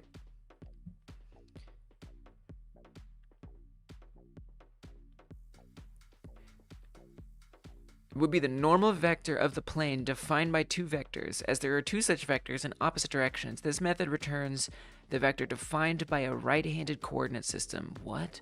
If the two vectors are parallel, this returns an empty vector, making it useful for testing if two vectors are parallel.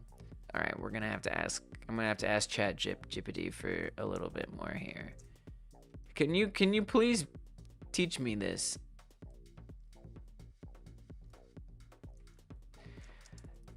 So how is this? So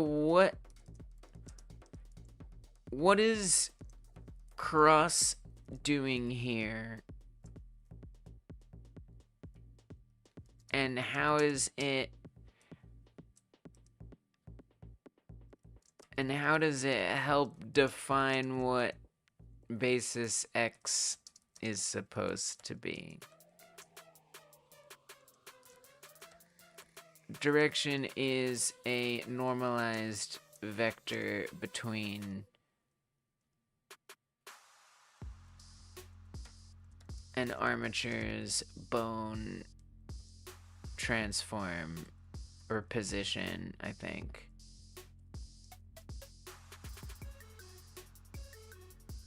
In the target.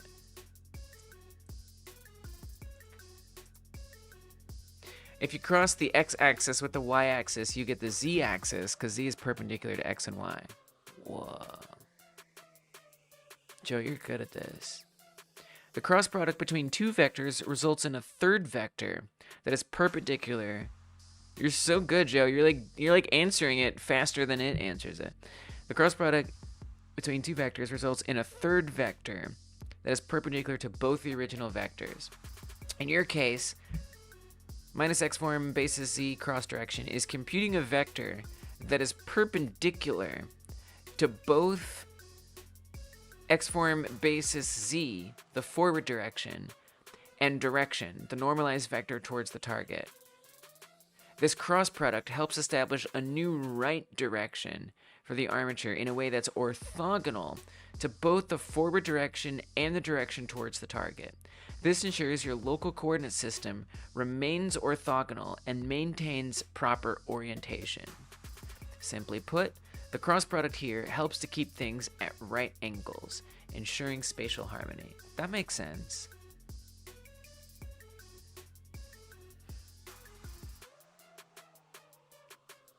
Defines the right vector as perpendicular.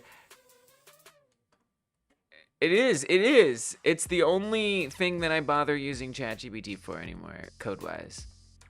Perpendicular. Okay. Defines the right vector as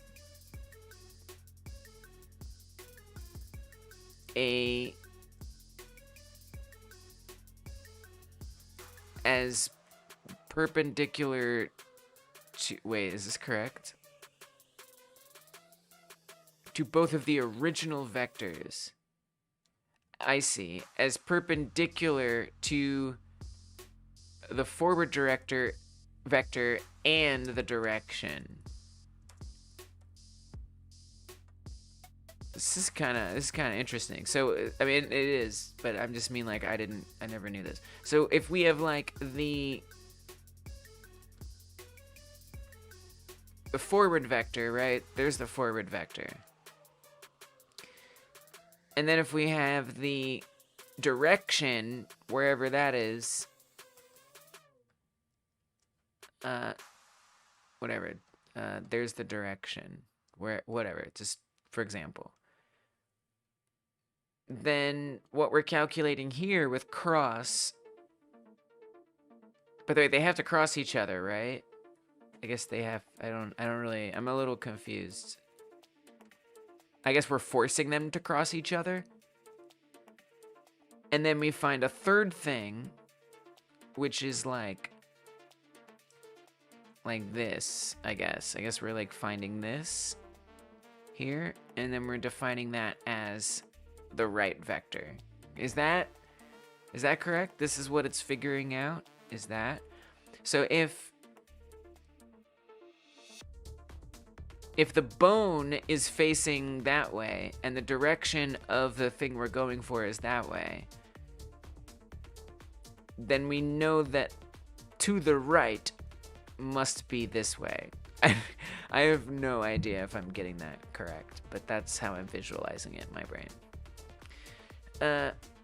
Finally, and do correct me if I'm wrong, finally, or not, it's fine. Finally, we're setting the entire basis after we defined y and then we defined x. Wouldn't this just obliterate all of that?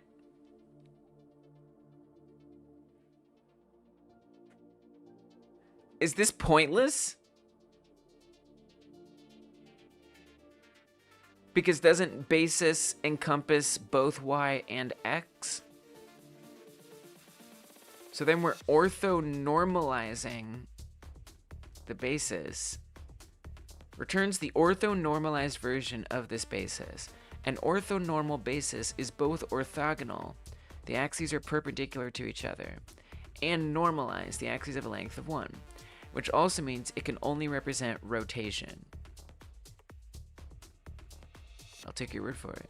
It's useful to call this method to avoid rounding errors on a rotating basis.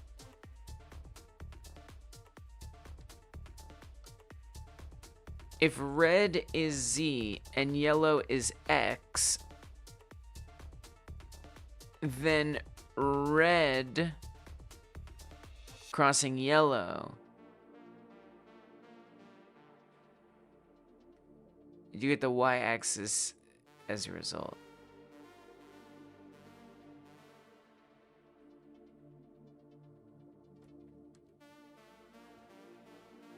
I gotta take your word for it on that one.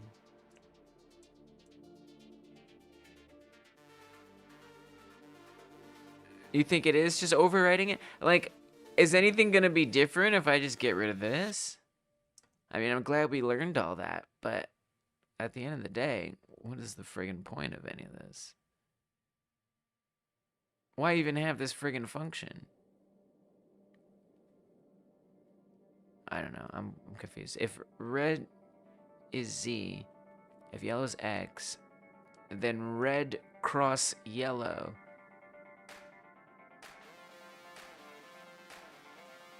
Okay. Okay, so what if I comment this out? Is everything the same?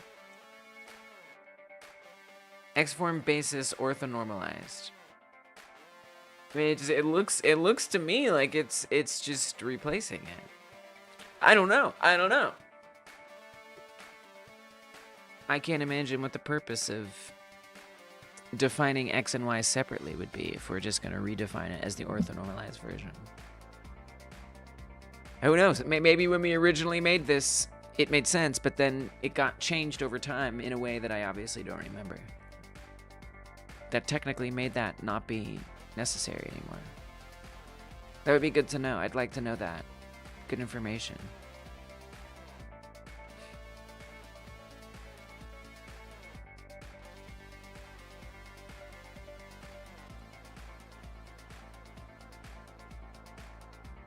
No, look. It's super important. Look. Ain't nothing working now. It's kind of interesting, though, isn't it?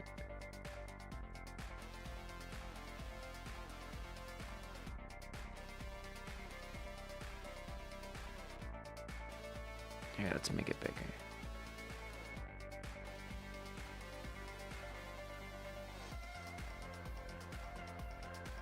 So it's stretching, but now it's not stretching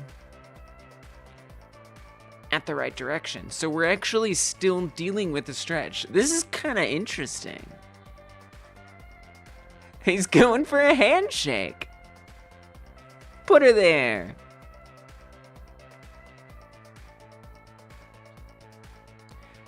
So that stuff. Okay, this is very interesting. Okay, what if I just comment that out to you? Let's just comment that out. I just want to see what happens.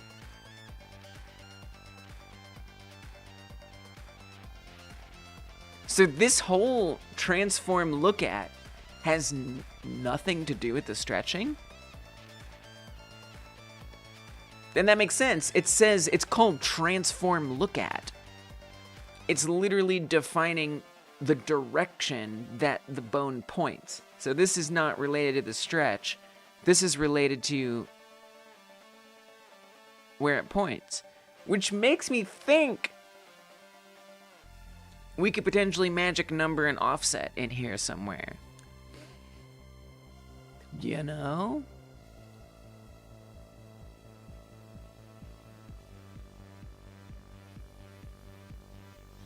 This is very interesting. Move the human up and down. As long as I don't move left and right, everything stays the same. But, like, it's hard not to. But it's basically doing nothing? Oh, that's not true. No, it is going. It's stretching that way. Whoa! If I go down, it stretches out. What is that? I guess that makes sense. That's really interesting. It actually kind of helps us define, like, a center point. If we look at where it stops growing, each direction. So that's the center. The center is like right there. That's the center. And that's probably where the bone is. Or whatever. Interesting. Looks fine except for the camera damp offset. Yeah, the camera damp does some oddity for sure. Yeah. You know, the camera damping is something I don't love myself.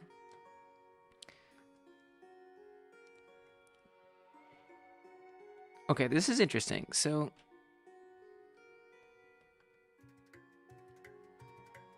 yeah.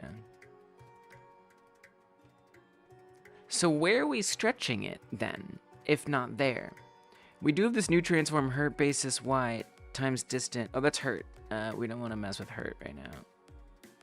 What happens if I comment this bad boy out? So basis y. Do I remember what basis y is? I don't. The up vector. So that's saying that the up vector is multiplied by the distance between the bone originally and the target. Stretching happens when basis.y is multiplied. That is what does the stretching.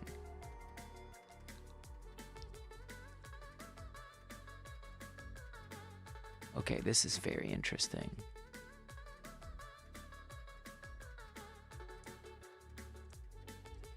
Stretches the arm based on stretches the arm by multiplying it. What is that again? The up vector y? That makes sense. By multiplying the bone's up vector by distance. By the distance between the bone and the target. So, okay, another question I have to myself and to the world. What if I don't do new transform and we just do the original one? I don't think that's gonna matter.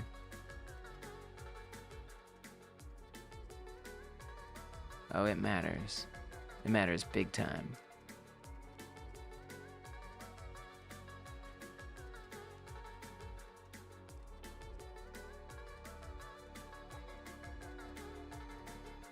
But this function is doing, like, nothing. I guess what it's doing is it's separating it. That's very strange. I mean, if I were to comment out this and call this new transform, does that make it work still? Is it just the fact that we're calling it something else? Yes. Interesting. This is so interesting. And then just to confirm, if we call that bone, no sense is made, and the functionality is gone. Wow. So what I'm seeing here are opportunities to inject offsets. That's what I'm seeing. So here's what I'm gonna do. I'm gonna put this code. This is super helpful. Comment that, comment that. Yes, you can have that back.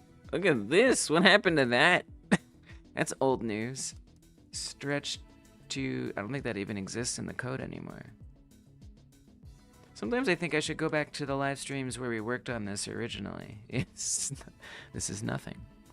We really cobbled this together. Wow. Okay.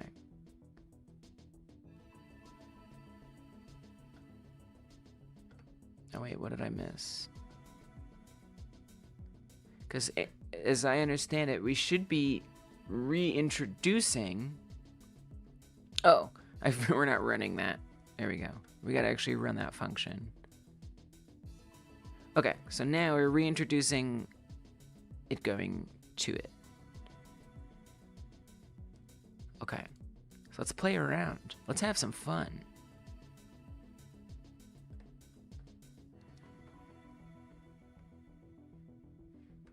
I almost feel like it should be the distance.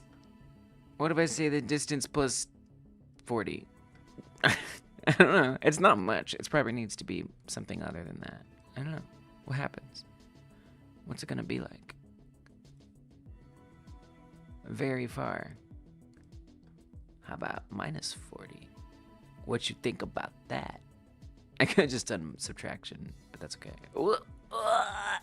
Okay, I'm sorry. I'm so sorry.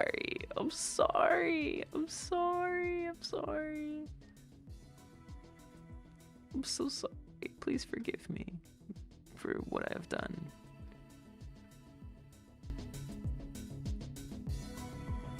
Okay, let's say minus 4.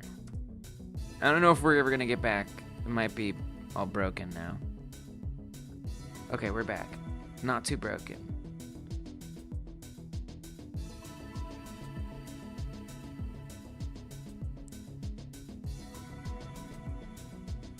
Wow. Look at that. That's all messed up. That's all types of messed up.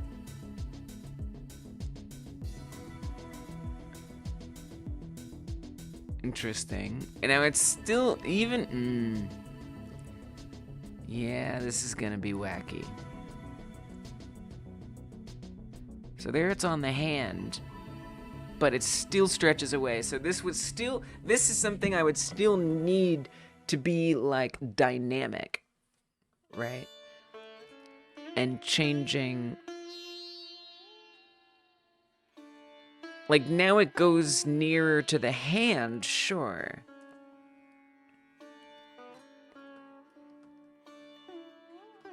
But it's not changing dynamically. But I bet we could make it do that. Like this definitely feels a lot better to me overall. Honestly, it feels a lot more precise than it used to. I can't believe this was the answer in part.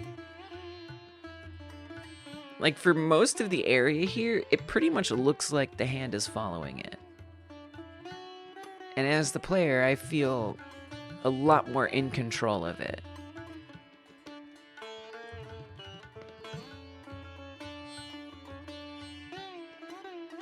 Yeah, obviously it gets really weird here, and it doesn't make any sense.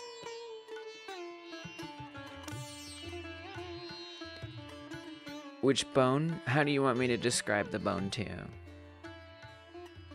Here on Blender, it's this bone right here. Also known as upper arm right, also known as index 12.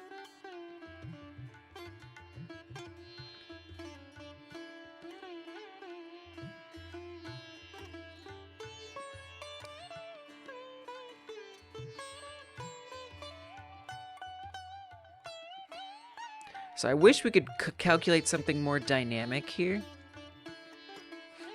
I bet you there's something dynamic we could calculate to plunk in there. I guarantee it. I have no idea what it would be. But I bet you there's something.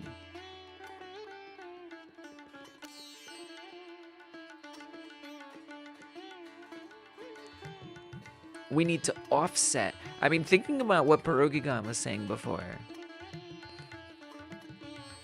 Pierogigon's code. Like, I do wonder if there isn't a clue in there, potentially. But maybe not.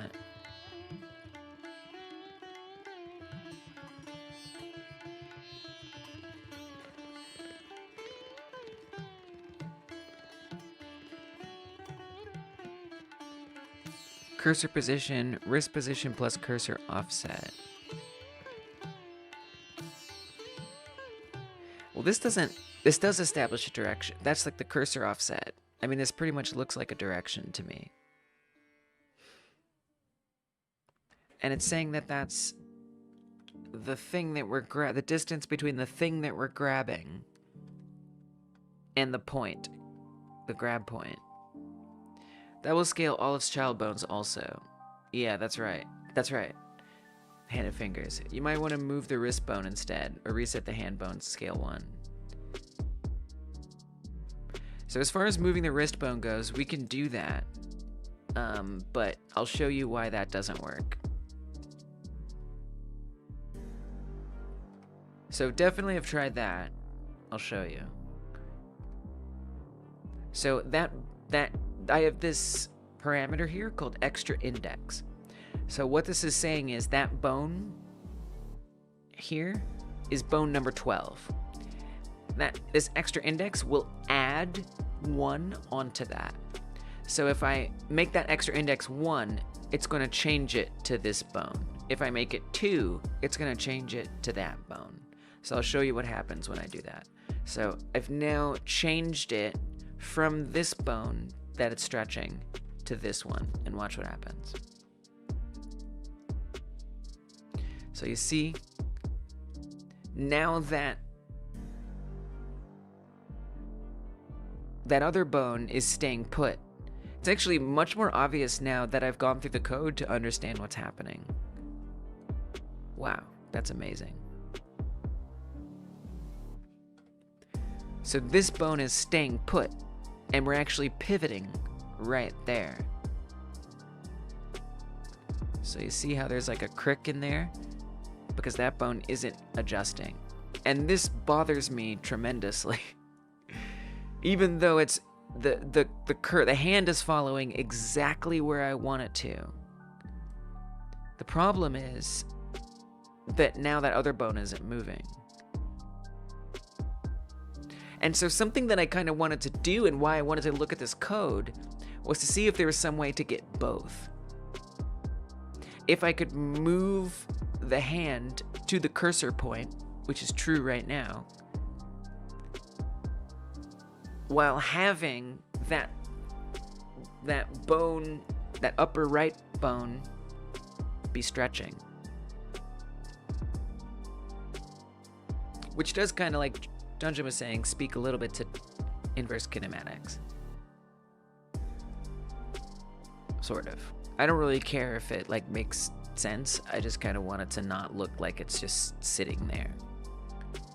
So in theory, I could try to also be stretching. Now that I kind of understand what does the stretching, perhaps I could apply this, like have this be what it's rotating to and stretching to, but then additionally stretch the one that's currently stuck. So the bone position is least ideal the closer you move to the alien, it looks like.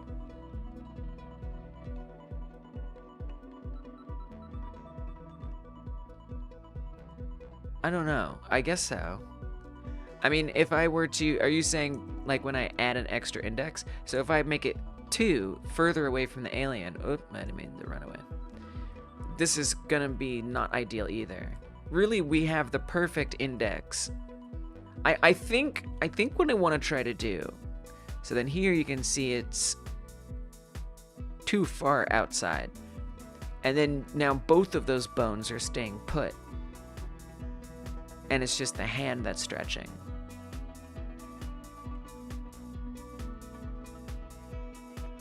It's amazing how reading through the code and you guys helping me understand it has just made all of this so much easier. It's so much easier to understand what's happening. It's kind of amazing. What about the other index? Which one? Can you be more specific? So yeah, I think what I want to try to do is have this be the point that all this happens with, but then additionally, it's probably going to look ridiculous. I have a feeling it's going to be very bad. But try to additionally move this one. What I'd love to do is that, I don't even know, like it could separately be doing one versus the other. I guess what I need to understand is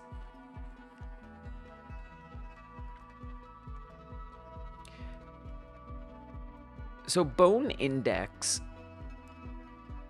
is being looked at one time in this code for all intents and purposes. And that's right here for defining the bone transform. That's the one time that bone index is mattering here. There's other places, but this is the most important place. And then it becomes, for all intents and purposes, bone transform.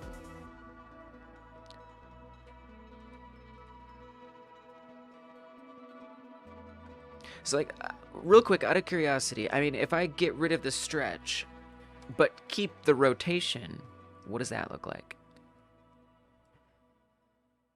So there you can see it's following and tracking right along with it. But the stretch makes that not so great. So I do need both of those to be applying.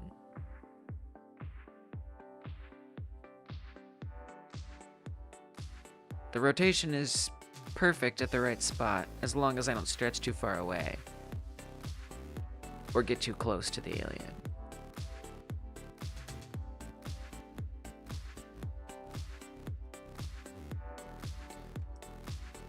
I mean, this is a little nuts, but like, what if it's doing both? So right now we have bone transform next.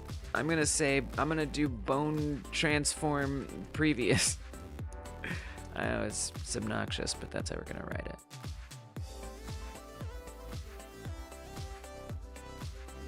And that's gonna literally subtract 1 from it.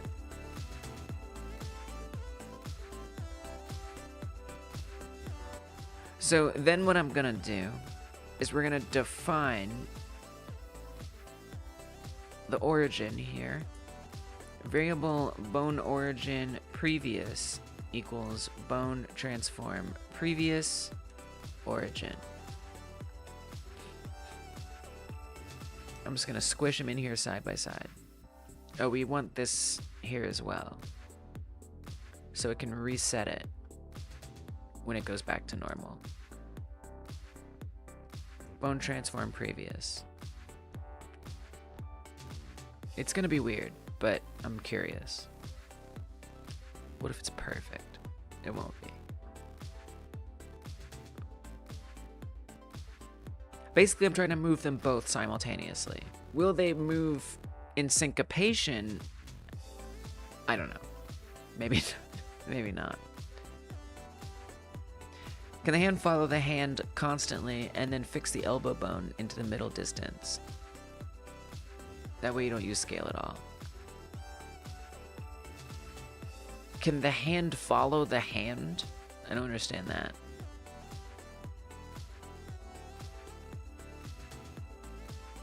I feel like what you're describing sounds really interesting. I'm not sure I understand what you're saying, though.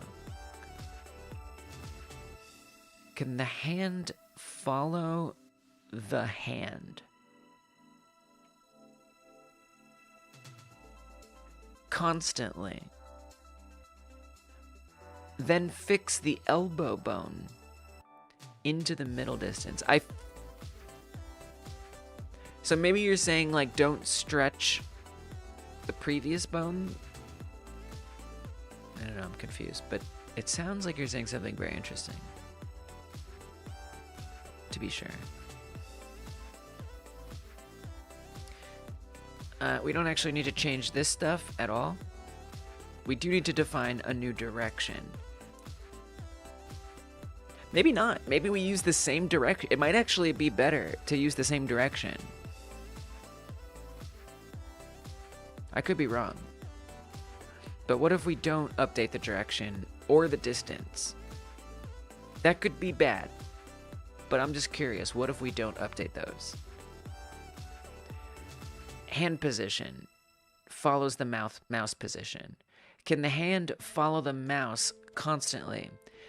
Then fix the elbow into the middle distance. The second part still confuses me. Can the hand follow? And then what do you mean by constantly?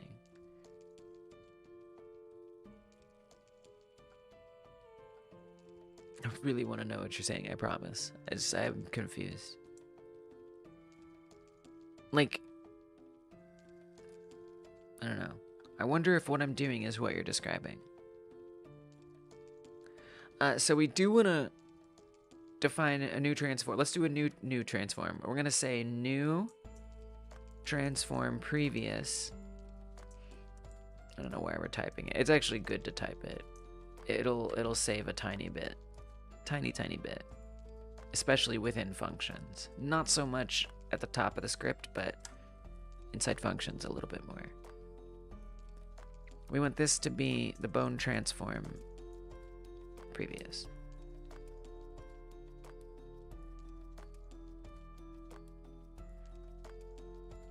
Whoa. Oh. Okay. And then we're going to run this function again, except this time for previous. And we'll keep the same directions for now. Finally, we're going to say new transform previous basis y times equals distance. Something's going to happen.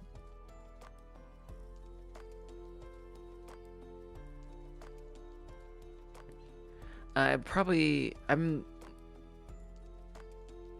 don't know why nothing happened. I'm not sure why. I'm just gonna restart the runtime. Maybe I forgot a line of code somewhere. I'm a little surprised. Nothing. I was like, oh, guys, something is gonna nothing happened. Absolutely nothing. Okay. All right. No, it's fine. You're trying to avoid the scale factor. If you move the hand bone position, it will stretch anyway. Once that is done, the elbow probably will be in a weird location. Yeah, oh, I think when you're saying elbow, I'm a little confused too. Yeah, it is going to be weird. I think that is going to happen. I agree that that's probably what's going to happen, is weird stuff. Okay, so literally nothing is happening. Yeah, right. I think we can do that. I think, and so I want to include it, and then if it's like, oh, we need to get rid of that, then I'll get rid of it. Although right now I can't seem to get anything to happen, so I need to sort that out. Why not? Why is nothing happening? What have I done wrong?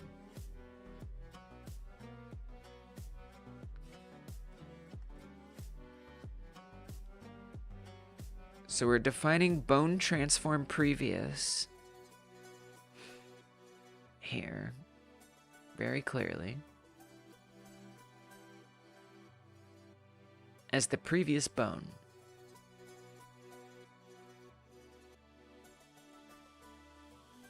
I mean, I could even come in here and type it as 12. Just to make sure. I mean, I don't know why I would need to do that, but yeah, nothing happening. And if it is happening, I wonder if it's so subtle that it doesn't matter. Okay. Then we're defining... Oh. Wait, what?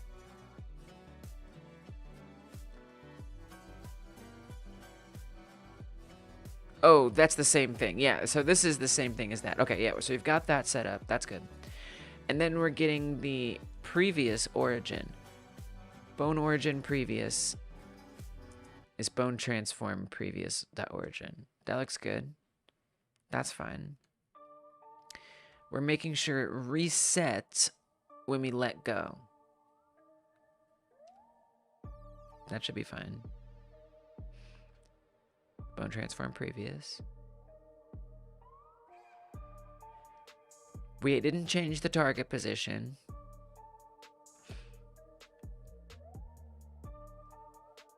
We're not changing the grab stuff. Now here, the direction is the same. So maybe I do need to set a unique direction and or a unique distance.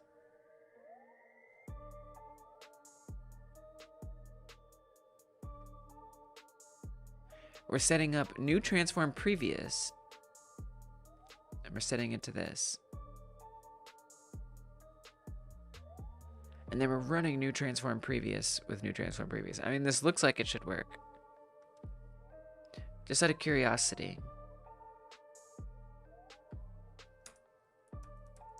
Print.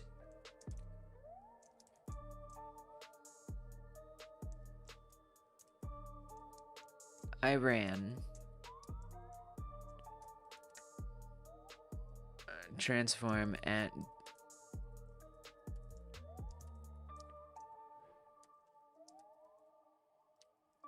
direction. Just kind of curious. Whoa, that's a lot of stuff. Jesus. What am I supposed to do with that? We can't do like a name or something, right? Can we? Does that work? Absolutely not. Okay. I'm sorry. I'm so sorry. Please forgive me.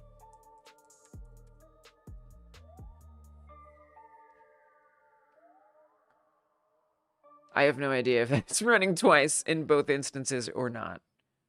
Well, I know what you can do, Elise, is you can define something new here. Just saying.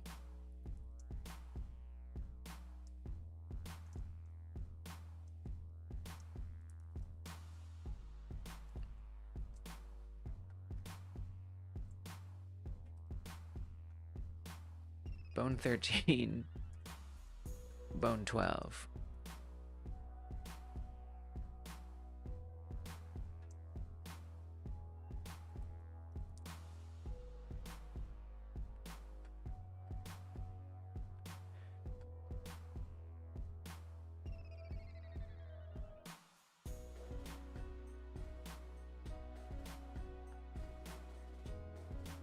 Oh, and then here as well.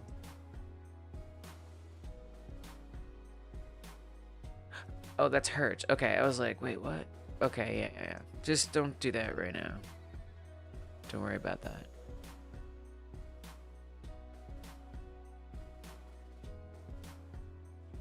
Could you get the right bone index?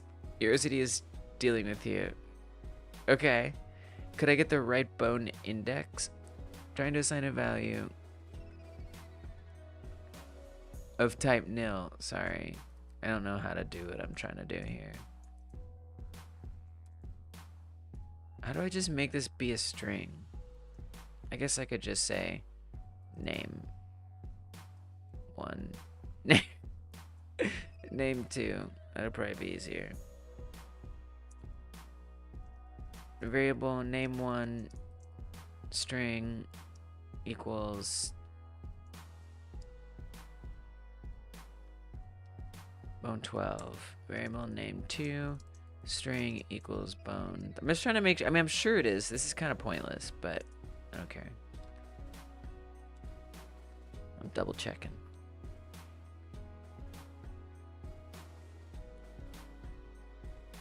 And then I just want to make sure we print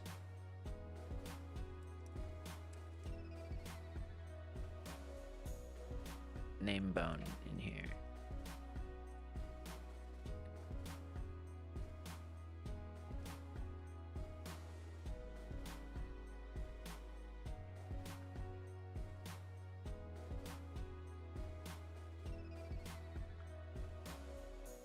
Yeah, so it is doing them both. I ran bone 12, I ran band 13. So then the one you change in the inspector from shoulder to elbow, just to show me. Oh yeah, could you get the right bone index?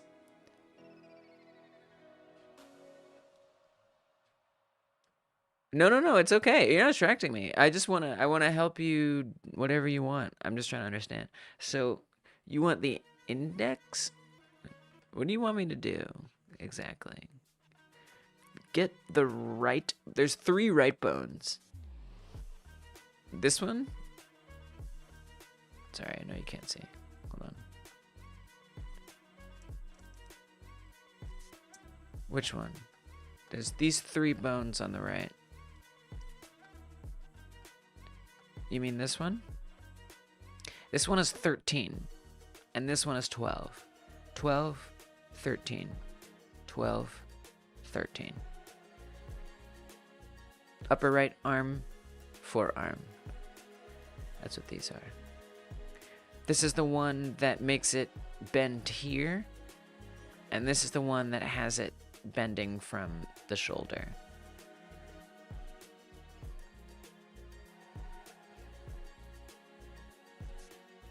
Does that help? The correct bone index in your inspector, because now is the elbow stretching, not the shoulder.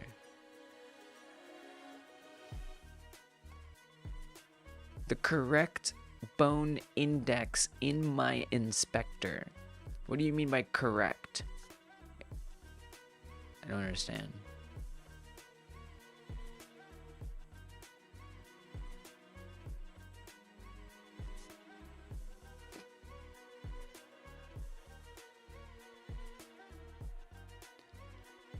So the spine is bone 0. This says spine 1, so that's index 1. Spine 2, index 2. 3, 4, 5, 6. This one is 7. This one is 8. 9, 10, 11, 12. Upper arm right is bone 12. Forearm right is bone 13. That's the inspector. 12, 13. Oh, the custom property. Oh, yeah, the custom property. Yes, I do have the custom. That's correct. Yes, I see what you're saying. So that's this. I'm calling extra index. So I've set that to 1. What that means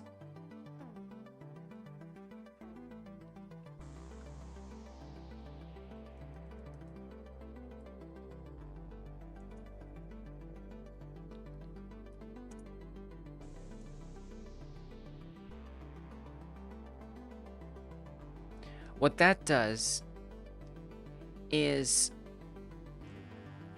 so the way that it gets the index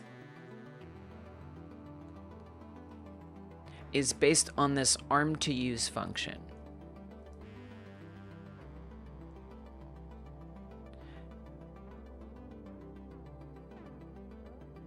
So we have the arm right index, and then basically attacking limb. Attacking limb is where it chooses which limb to apply all that stuff that we're doing to stretch things. The attacking limb variable is the one that gets set. So extra index is just adding on when it chooses the right arm to attack with, it's adding 1 onto there. So that actually isn't going to happen with the left arm, funny enough. It's only going to happen with the right arm. Actually, that's not true. It will happen with the left arm. Just kidding. That's not the left arm.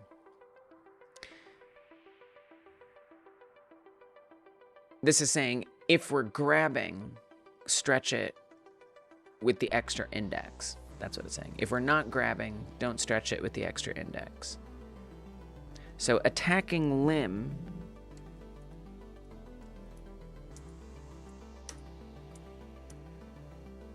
right here. So when we go to grab something, aim bone at target calls with the attacking limb.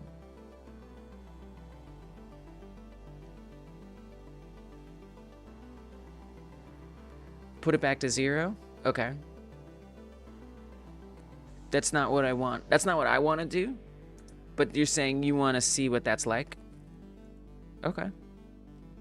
Yeah, I can do that.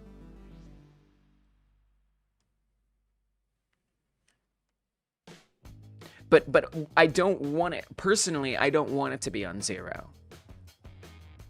So here, that brings it from there. Oh, no, I did before put it on 1, but I'm actually intending to put it on 1 now.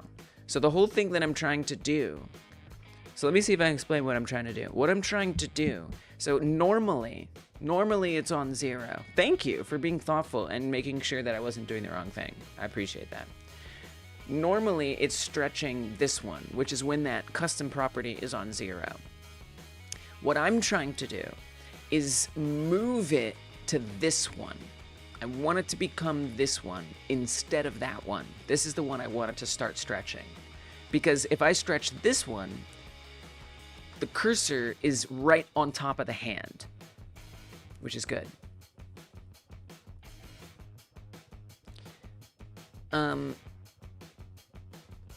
Now, by setting previous, it's gonna go to this one. That's my previous bone index, will be this one. Because what I'm trying to do is I want this one to stretch, right? So it's not just about showing you something. I genuinely want one to be set. And you can see how that upper arm is not moving. So what I'm trying to do is say, move this one as the target for the cursor. However, also move that other one, the previous one, at the same time. I want them both to be moving simultaneously. That's what I'm trying to do. So I very much want the next one to be the main one. So that way the previous one will be the original one. Does that make sense?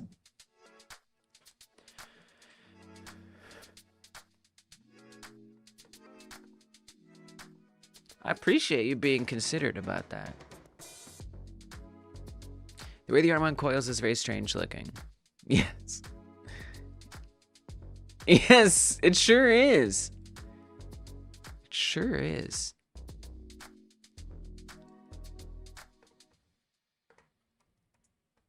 Looks like it feels kind of good. All right. So, I know now that bone 12 and bone 13 are both calling this function. However, it doesn't seem to be making any difference. So now the thing that I didn't do to make it be exactly the same as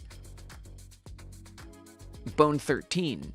So bone 12 and bone 13 have all the code being treated the same, except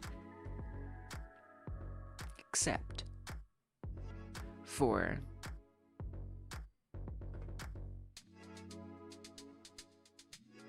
the direction and the distance. So I'm going to try giving a special direction. We're going to say variable. I'm going to leave the distance though. Just experimenting. We're going to say, we're going to call this direction previous. indicating bone 12. The bone before the bone that I'm focusing on now, which is bone 13. Target position minus bone transform origin. And to be clear, Rolrick, I'm just experimenting. So if I find that this does exactly what I want, I will redefine extra index. I will make sure that we're not adding an extra index. I will set the index to be 13 instead of 12. But for now, I want that flexibility to experiment with. If that helps your OCD. Normalized. Okay. And we don't want to say bone transform. We want to say bone transform previous. All right, now, wherever we do direction stuff here, we want to update this to direction previous. So that way it's something a little different. But we're keeping the same distance on each of them. So let's see if this makes a visual change. No change? I'm so surprised. Yeah, there is. I mean, Dungeon, I think you're onto something. There's definitely something different about it returning. All right, let's try distance.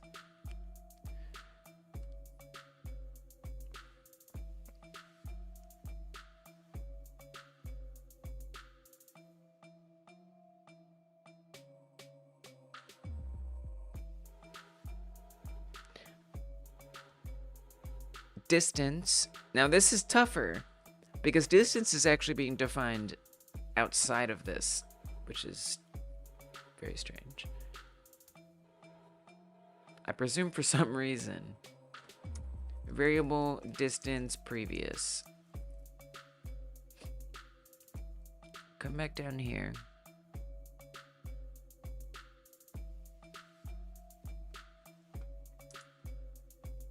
Distance previous equals target position, distance 2, bone transform previous origin. If this doesn't do anything, I'm going to be really confused.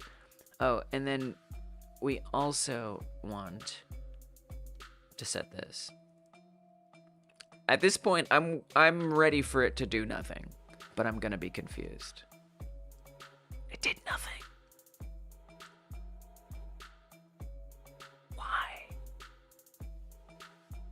Why?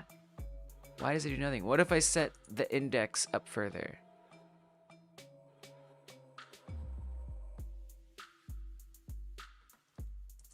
I'm very confused. What if I don't run that function twice? Might want to try commenting out either 435 or 436 to see if anything changes. Oh, it's a good idea.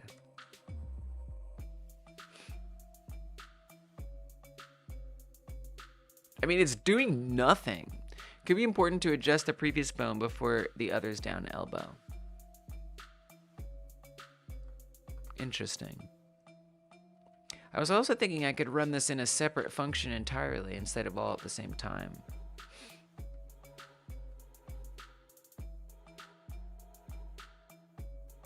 Like, literally, I could just run this function twice, but with a different index. That probably would have saved me a bunch of trouble. I don't know if that'll matter if we do, but I see what you're saying, because one comes before the other.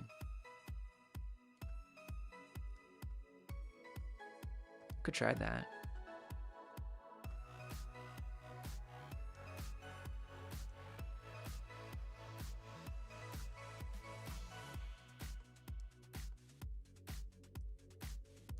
I presume that pretty much does that.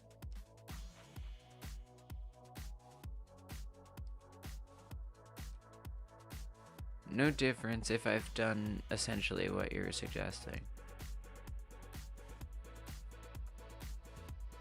I'll try something a little different. I'm very surprised that that did absolutely nothing. I find that shocking, actually.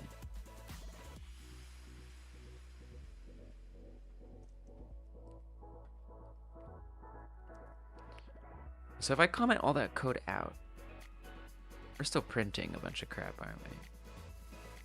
No, okay, good. So what if instead, when we first run aim bone at target here, what if I say run it twice? Except this time it's attacking limb -1.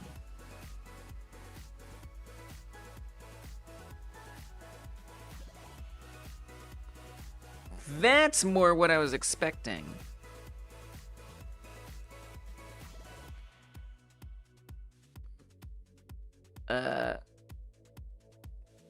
I'm not sure why it isn't resetting back to normal when we drop it. That's confusing to me.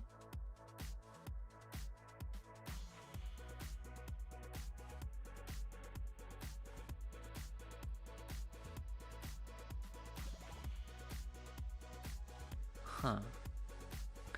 Well, I will say, so the distance, we're using the same distance value since we're not defining distance here. So that's a problem. I still don't really understand why we're not defining distance here.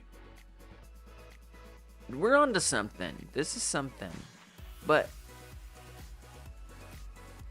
can we just confirm that I do? Are we sure? I have a feeling that was like at one time I needed distance to be defined that way. I have a feeling we don't need that to be like that anymore. Would be my guess.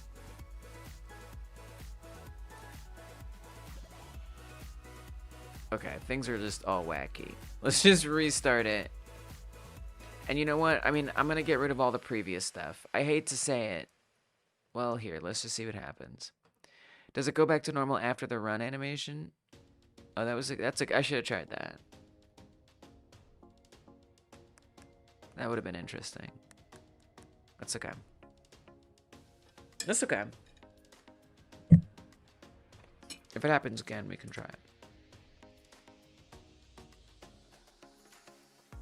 But if that was gonna do anything, it should go back to normal because there's an idle animation. So that should also serve the same thing that the run might do, in theory.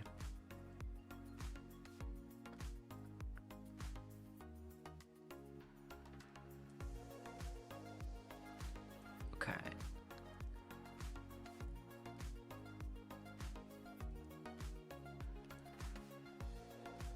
Okay, now it looks back to normal. Good. That's what I expect. Perfect.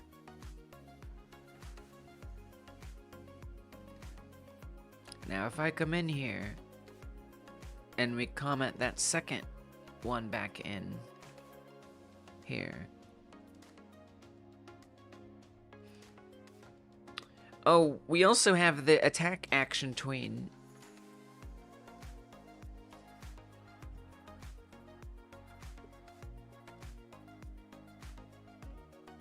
That also runs it. So I would need this to be in 2 places as well.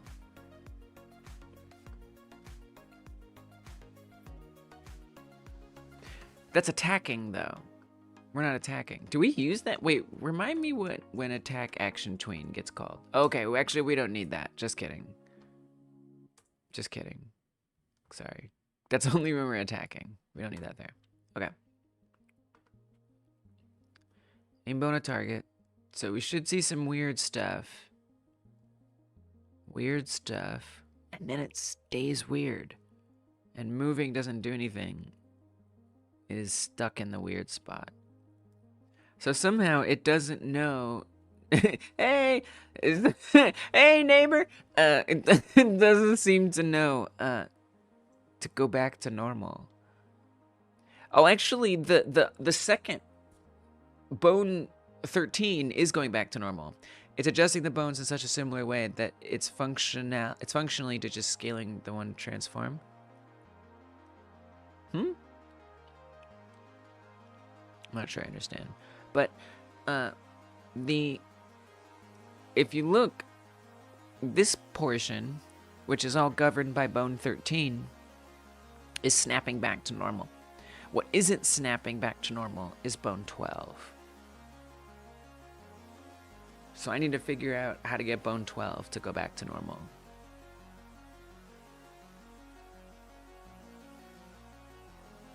Functionally equivalent. It's adjusting the bones in such a similar way that it's functionally equivalent to just scaling the one transform. I'm not sure what I understand by scaling the one transform. I don't know what that means.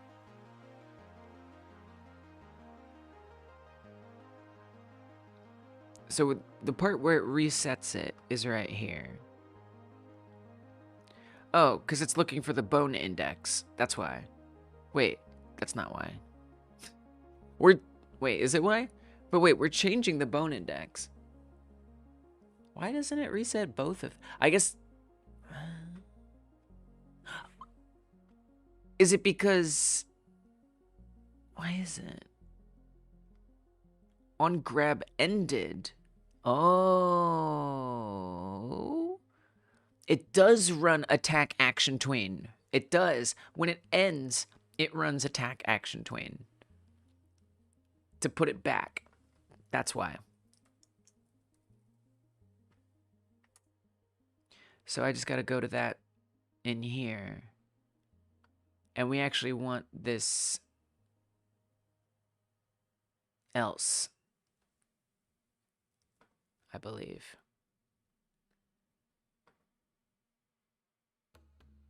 In this case, it's attacking limb -1.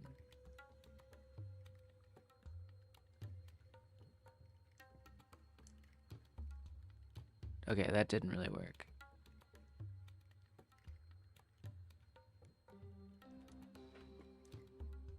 It's gotta be something like that, though.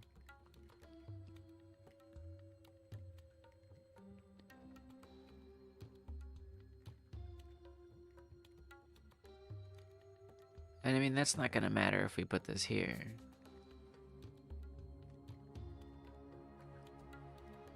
Maybe I need to restart the runtime? Probably not.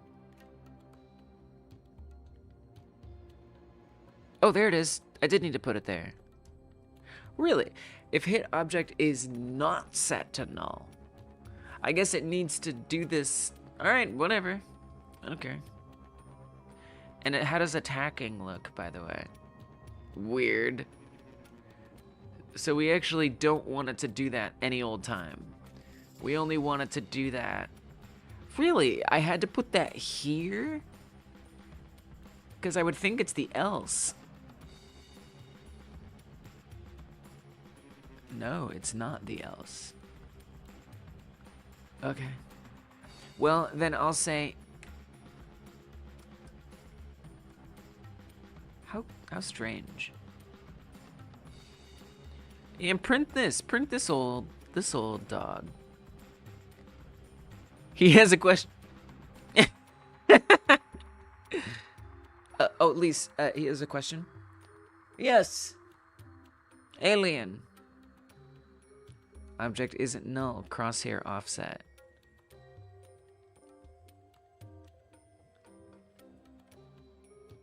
And then does it become null thereafter?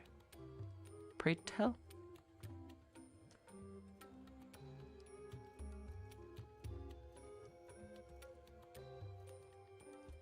Nope.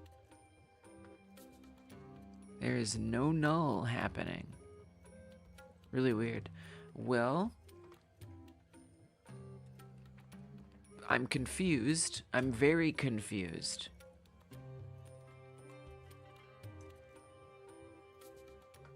Is this happening? Print. It's happening. Just tell me. Just tell me the truth. What? When we grab, yes. But not when we let go.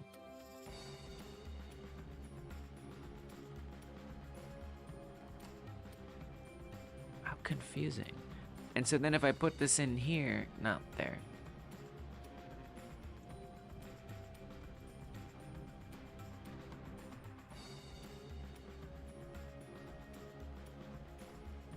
Ah, the cursor got messed up.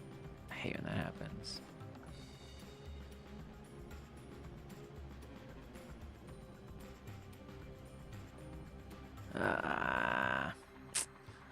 That's so annoying, because I gotta restart it.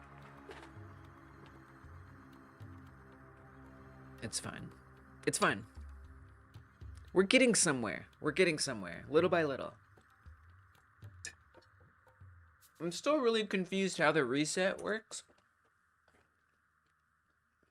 And concerned that it works despite it not making sense to me. Like, I don't know. Whatever. If it works, it works, I guess.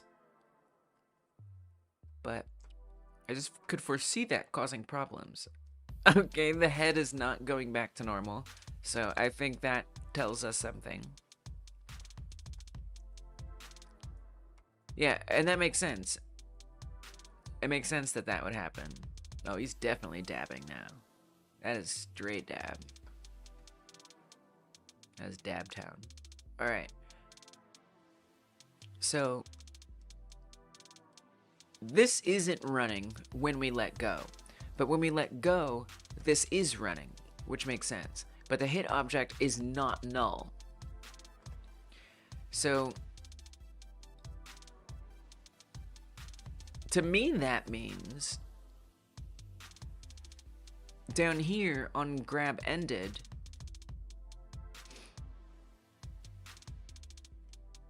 well, what we have to run this is holding as false.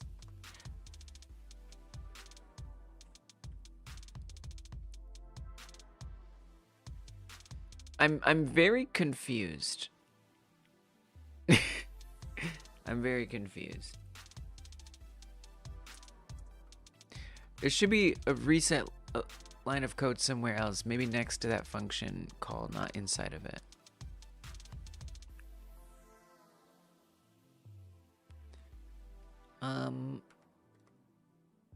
Oh, you mean down here? I mean, this is what this should be.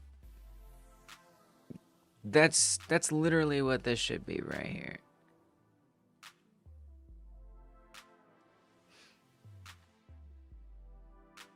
So this is saying tween the method from the amount of 1 down to 0. So take the amount and move it on down. And then what the method does here, I mean,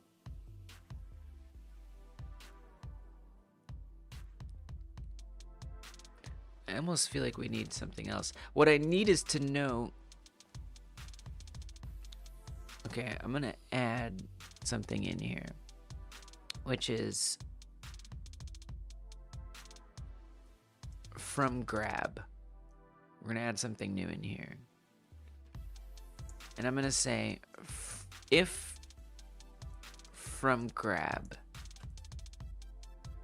then do this -1.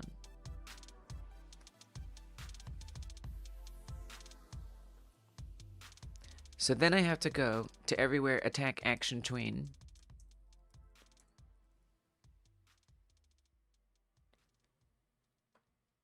Oh, I don't know if that'll work. I don't know if I can add multiple. Yeah, actually, I don't think that's gonna work. Because I think it needs to have one value. I think if we add an extra one, it's gonna get really confused. I don't think I can put multiple properties, would be my guess. I mean, I could try. But how would I don't even know how I'd call that. Yeah, actually, that's not gonna work. Okay. Alright. I mean, I know, I could tell you how that might work. Don't put it in here. Instead, define it up here. This is chaos. I'm just putting it somewhere. From grab false.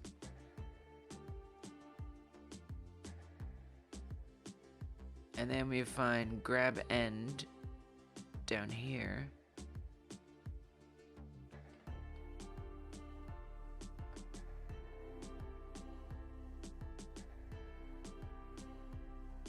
I will say, grabbing should be true at that moment. I wonder if we could do that instead of defining this whole new thing. What if we do that? What if instead of from grab we say is not grabbing?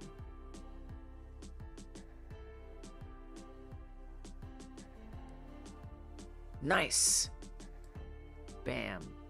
Alright, now we're resetting back to normal. Perfect. Don't worry about the head. It looks weird, but it's fine. Alright, that's progress. That's what that is, baby. Okay, yes! Okay, this is good.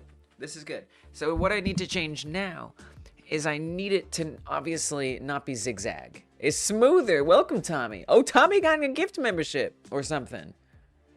Let's sing a song here. How long is this one? This one's almost over. I'm already vibing to it, so let's back it up. Oh!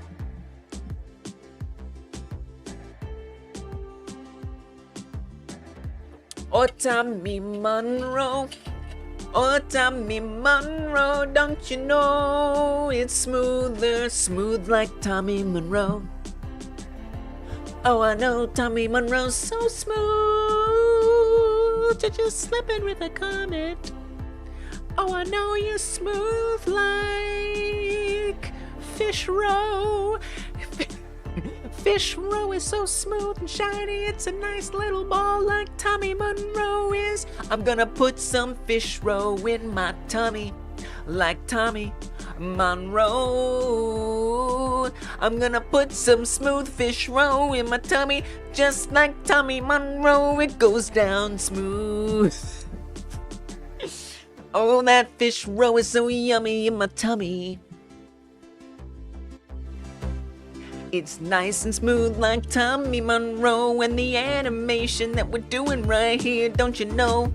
I love that fish roe, it tastes so good. Oh, I'm sorry about the song Tommy Monroe, but it's the one you get about fish roe.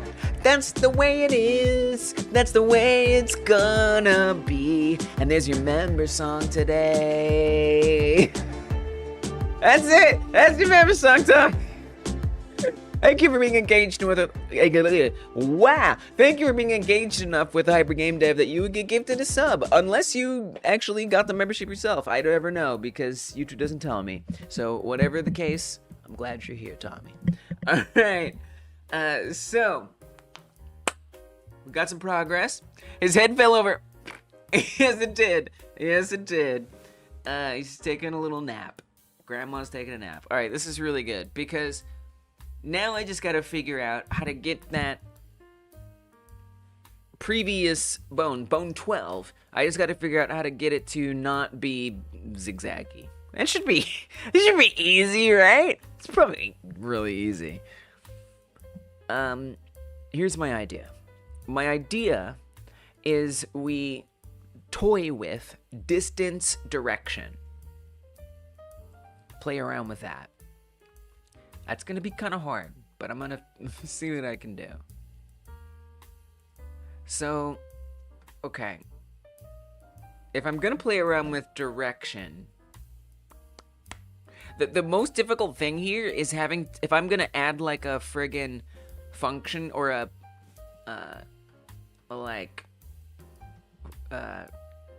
function call, like an extra argument, a property, parameter, whatever. If I'm gonna add an extra one, that means I gotta refactor that in every instance of this being called, which there's quite a few. So that's probably the worst part of all this. Because I just need to target only if it's bone 12. I suppose we could say if I guess what I could do, if I'm being honest, it's a little magic-y right now, but I could say it's a little tricky. Right. I could say, and actually it would point to putting the distance back to not being declared right here, which is nuts that that's actually happening after all this time. Okay, that's already defined up here. Good. And now I'm lost.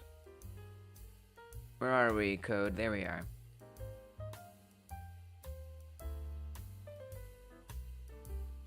So I want to say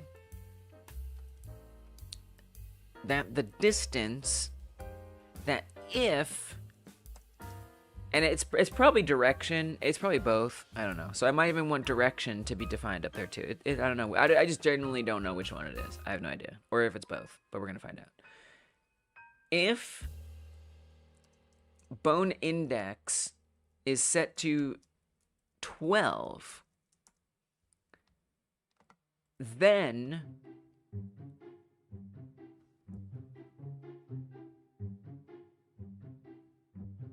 well, let's say if it's set to 13, do this.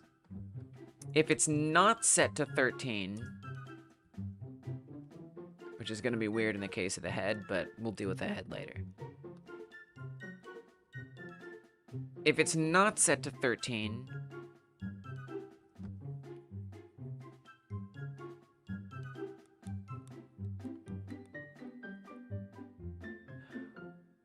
well, it's a little more complicated than that. I mean, it's not really. We're setting what distance is in the first place.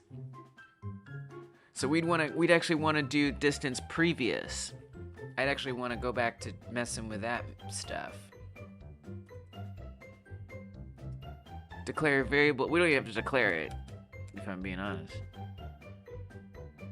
Set distance previous. Wait, this is confusing.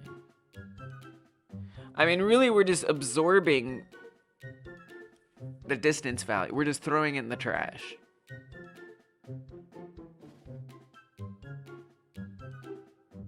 I'm basically saying just ignore this. Does that work? I really don't need the distance previous thing, but whatever, let's just see what happens. Okay, I didn't notice literally any difference whatsoever.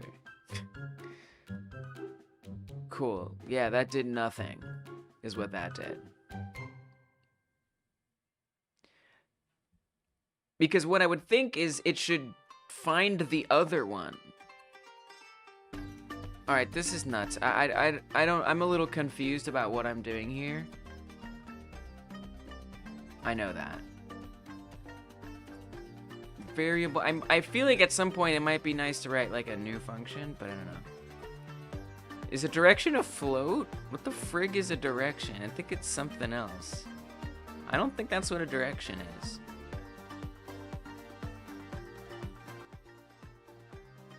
Isn't a direction a vector 3? Yeah, it's a vector 3.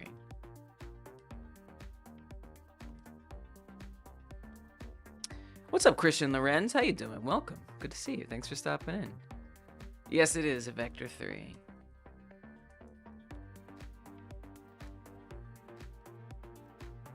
I'm trying to make some grabby hands be better.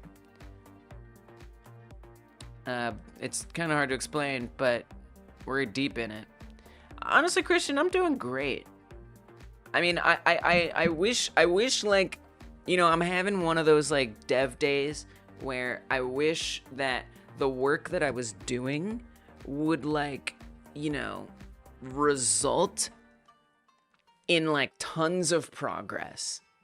You know, like I would just be like, oh yeah, look at that, wow, look at that, oh wow, look at that, we got this new feature, we got that new feature. And instead it's more like just a lot of figuring things out and experimenting and trying stuff and changing this and changing that. Those days don't exist. Once in a while, you're right, I'm just kind of chasing a dream. That's legit. This is as far from one of those days as one can get. You're in trouble every day when I develop my game. Oh no, I'm in trouble. Yeah, relatable. It's part of the fun.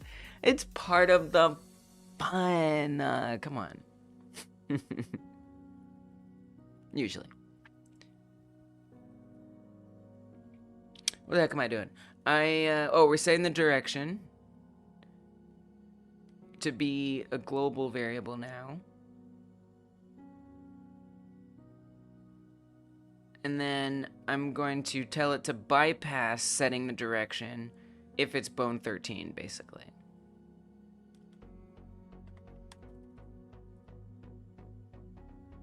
I don't think you need the else. I think it's not pointful.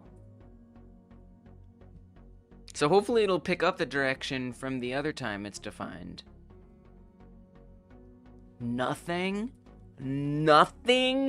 is different.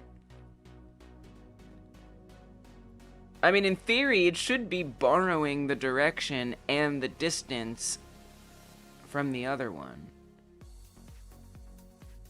But I guess that makes sense. I think what we need to do is we need to change the target point. Right? Because, I mean, look, it's actually rather perfectly pointing at the cursor. It is. It's doing a good job. But that's making it separate. So what if I say, instead of pointing at the cursor, point at that other bone? That's what I think. That's what we're going to do. All right. So I'm going to undo all that mess I just did because it's not necessary. Probably. It's probably not necessary.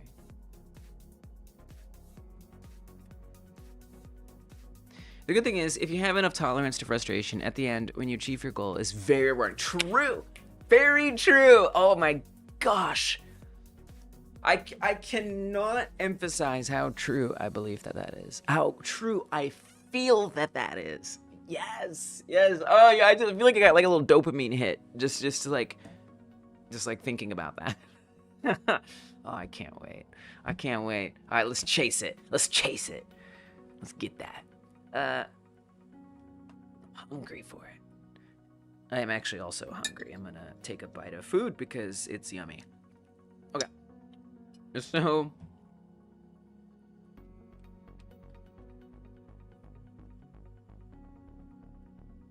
I need to update way back here when we say that skeleton to local. I think right here. We need to change this. Super cool. I think that's what has to happen. I think it's as simple as that. So we say if bone index is set to 13,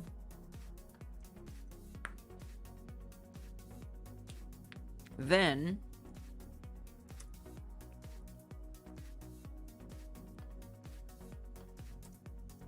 and this is going to be a little wacky because we're going to have to fetch that. If bone index is not set to 13, then do what we normally do.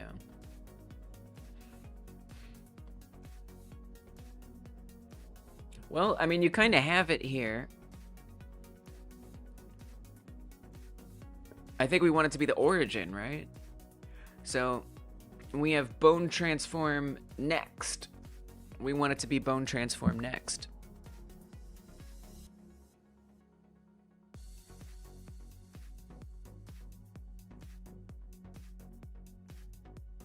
Wait, I just realized what I did wrong. I said 13.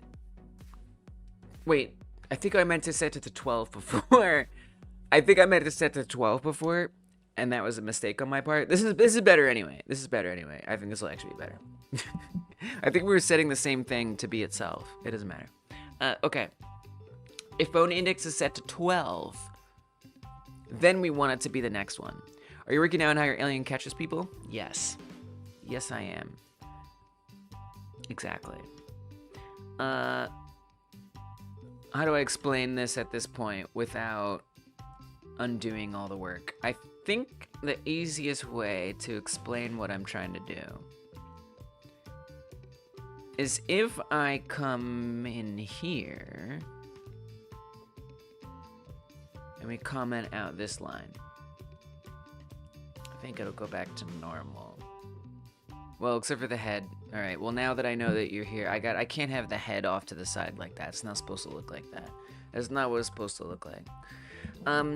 So I've been working on the arms and the hands and how they grab and attack and reach out, getting a left hand, the right hand to both work. Right now I'm only working on the right hand. I'm not working on the left one.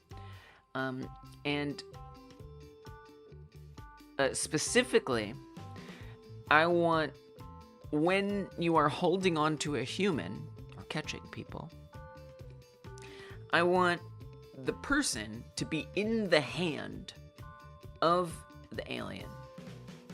And I want the cursor to follow that hand and that person respectively. So I've been setting this, it's still going off to the side, dang it. That's not supposed to happen. You just have to ignore it. Thank you, Christian. Why? I can't remember why the head's going off to the side.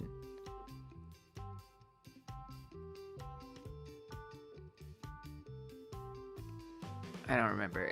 That's at this point I forgot why that happens. It's not supposed to happen. It's not supposed to happen. Oh god. Okay, I've done. Unfortunately, I can't really set it back to the way it was right now. I wish I could. He tired. He tired. Yes, he's tired. I really want to show it to you the way that it was, but it's really hard to explain at this point. I think I just can't. I think I just don't get to explain it to you in the clearest way.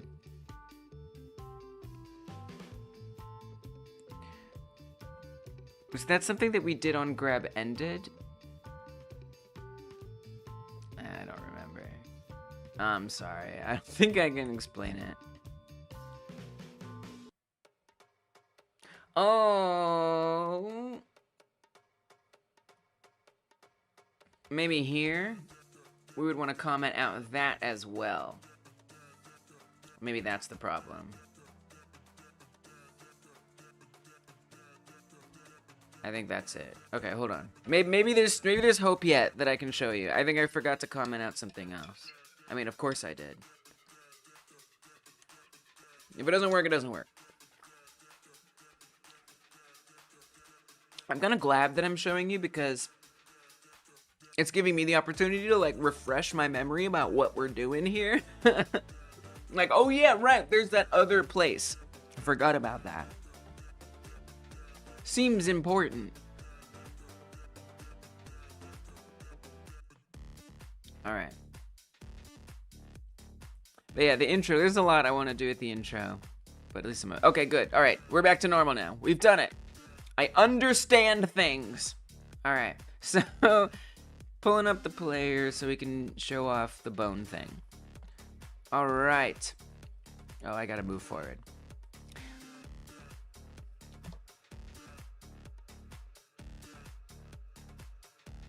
So here's what's gonna happen. I'm gonna grab this person. And you can see the person is actually sitting in the palm of the hand very well.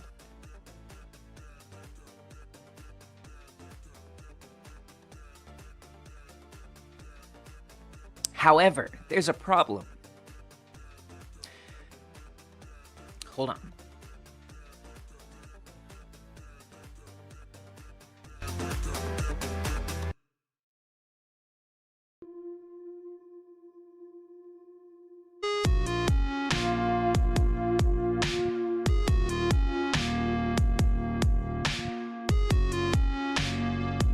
Sorry about that. I got a quinoa in my freaking upper esophageal tract. All right, here we go. There's no negotiating with the upper esophageal tract. All right, so here's, don't worry about it. So here's what's happening. Right now, the human is correctly in the palm of the hand, but there's a problem. Look at that elbow. Look at that crick in the arm. It looks stupid. It looks wrong. That is incorrect. That is not how anything should look. Now, if I set it to a bone that makes the arm go straight, this is good. The arm looks a lot better. But now the person is in the wrong spot. And the crosshair as well, relative to the hand. So this is what I'm trying to avoid. I'm trying to have the benefit of a straight arm, which setting it to this bone gives me... It's the way it bends its bone. I know, I should be more accepting. Whereas if I set it, here, this is the placement that I want. So I'm trying to get both of those things. I want both this placement and the straightness of the other setup.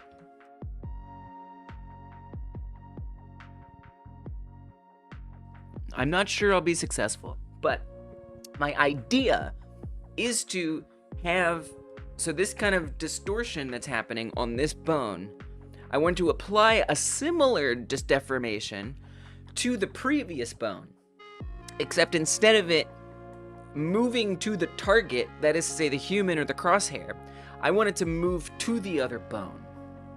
So I'm trying to set that up. It's very experimental. Not sure how well it's gonna turn out, but it's what I'm determined to do. After much trying to understand the code and what the frick the code is doing, this has seemed like the path to take. Alright, so I'm gonna comment that code back in. Those are the 2 lines. You're building your own IK here, by the way. Yeah, you're right, I am. Yeah, you're right. You were right. That is what I'm doing.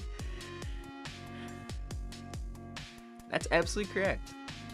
It's a very hyper-specific inverse kinematic, right? Because it's not like it's building. It's not, or bending, right? It's not the kind of rig that if I move this one, the other one moves in a relational manner. Rather, I'm saying just move like this. If this one moves, keep this one straight, aligned with that.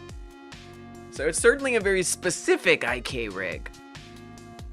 If there's some people at the left side, the character grab them with the other hand. Correct. Yes. That's right. Now, I haven't set up the left hand to be as functioning correctly. Oh, actually, right now, it is working. So yes, that is correct. That is absolutely correct. We also need to set an exception that doesn't do this for attacking, but we'll get there. I believe the person in the crosshair are good. The hand is stretching too much. I hear you.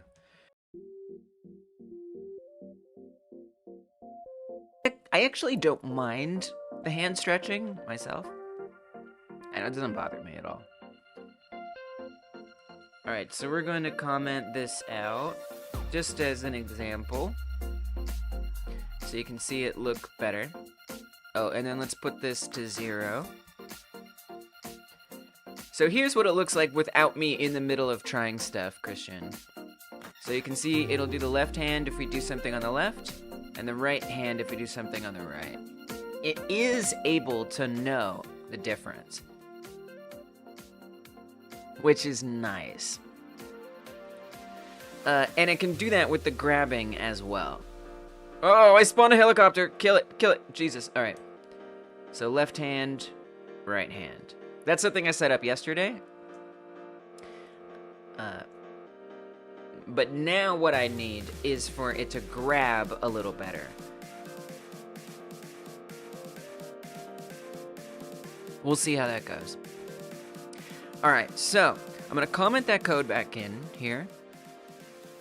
Now it stretches perfect. Yeah, it stretches perfect, but it's the position that's incorrect, which hopefully you see. The position is a problem.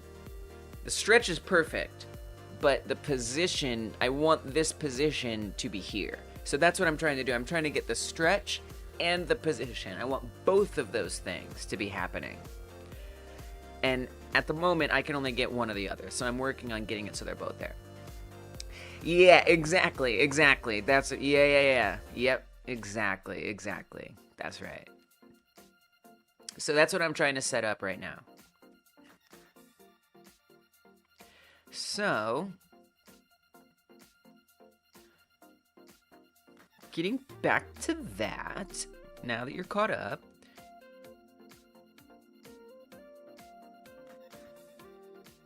in the code, we have, okay, where was I? I'm all lost.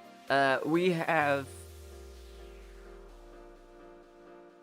a Attacking limb -1. Oh, right. We want to change the target to be the other bone instead of the normal grab target. So if it's bone index 12, that means it's the arm that stretch good. That's the arm, that's the bone that stretches nicely. And in that case, I wanted to stretch to the bone that doesn't stretch as nicely but puts it in the right place. So I need to fetch that position somehow. So that should be pretty easy to do. We already have bone origin previous, but we actually want bone origin next. We have bone transform next. We need to say variable bone origin next. That's the next bone, bone 13. Bone transform next dot origin. Okay, now we've defined that. Come back down here, and that's what this is gonna be. Bone origin next.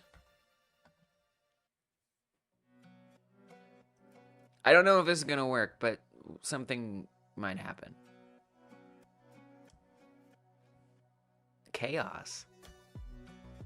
It actually looks pretty good. Invalid access to property or key global position on a base object of vector 3. Oh, yeah. We don't need global position. Almost.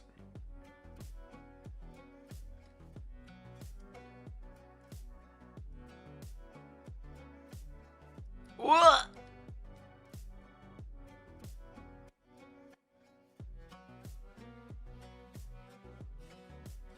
That looks like previous to me, not next. I wonder if there's like an exponential effect happening. This is wild. So the shoulder is moving, which is really weird. Did we do previous somewhere?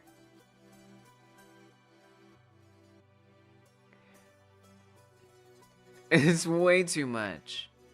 I wonder if next relatively doesn't make sense. What if, can I just say 13? Can we just say 13 somehow, somewhere? Here's something that I want to get rid of. I want to get rid of all of this stuff that I did. All right, bit of a refactor here. No more previous, no more next, none of that stuff. I'm gonna burn all that down real fast here. Get rid of that. Get rid of that. I don't need this anymore. I don't want that. Get rid of this. Get rid of that. And then we just have to get rid of the extra call in here. And this. Okay. And then we're going to define something fresh and new here. I never touched 3D on Godot. I don't understand most of the specific 3D stuff. Fair. I love 3D. It's all I've done. I barely understand the 2D stuff. I love the 3D. I love the challenge. This is definitely deep 3D challenge. This is like, this is it. This is the stuff of Godot 3D. For sure. I mean, and if Godot, look, Godot's 3D capabilities are great. With that said, there is a very specific area that I believe is lacking in Godot in regards to 3D. And that is with regards to armatures. 3D armatures is definitely not as good as I would like it to be in Godot. And if it was better, I wouldn't have to do a lot of this. For example, Godot doesn't have built-in inverse kinematics. So, or to say, or let me rephrase that at least. I can't bring in my inverse kinematics from Blender. I can bring in almost everything else from Blender. Not everything, but a lot of other things from Blender. I can't bring in the inverse kinematic information. In Blender, you know, if I move one bone, it's gonna move the others. That's not really the right example of that. We'd want to go into pose mode, technically, if I wanted to show you that. Which I do, obviously. So if you grab the armature, go to pose mode. There. So you can see, when I move this bone, the other ones behind it follow in this nice natural way. So that is set up on this. This is the exact same model that goes into Godot. However, in Godot, that information doesn't transfer over. If that information did transfer over, I wouldn't have to be doing what I'm doing right now. But here we are.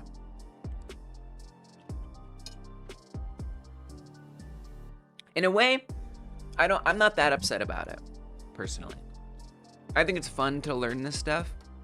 And if it was in here, that'd be one less thing that I'd be learning. So, there's so much that I'm learning today.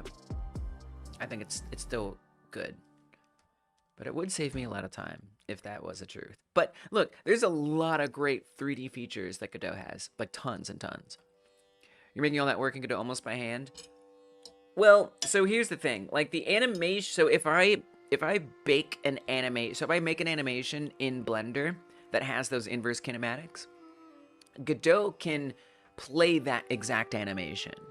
However, I can't programmatically get it to, or we can't do any procedural animating within Godot. It's on the list of things for soon. Nice. Oh man, I mean, man, that would be nice. That'd be real nice. So I wouldn't say I'm making it all work by hand, but because the animations, you know, like that idle at pose, I still benefited from the inverse kinematics to do that. It's just like that animation recorded every position of the bone, and then Godot is like, oh, I see that you recorded it in that way. But like for the attacking, the movement of the arms and stuff, which looks weird now because we're modifying it, but all of that, yes, that's all by code, by hand. Unfortunately. But not unfortunately, because it's all very interesting. Right? Okay. So, I'm going to define the bone index. We don't want any of this previous next crap. Get it out of my face. Instead, I'm going to say variable bone transform, just for now.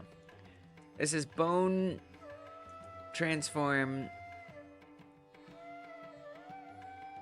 I'm going to call it 13. That's what I'm calling it, baby. Skeleton, get, bone, global, pose, no, override. And we're just going to say 13. We're just going to plug that right on in there. That's how that's going to go. Then we say variable, here, keep it consistent. We're going to say variable bone origin 13. That's bone transform 13 origin. Okay. Just to make, and this might not have a different result, but hopefully we'll at least know what we're doing, that the right thing is happening. That's okay. Get some sleep. Sleep well. Thank you, Christian. I've appreciated your company, and I appreciate your well wishes. Sleep well. Yeah, we'll get there. We'll get there. Bye for now, Christian. I like Christian. All right. So, in here, we want to say bone origin 13. Don't forget to leave a like.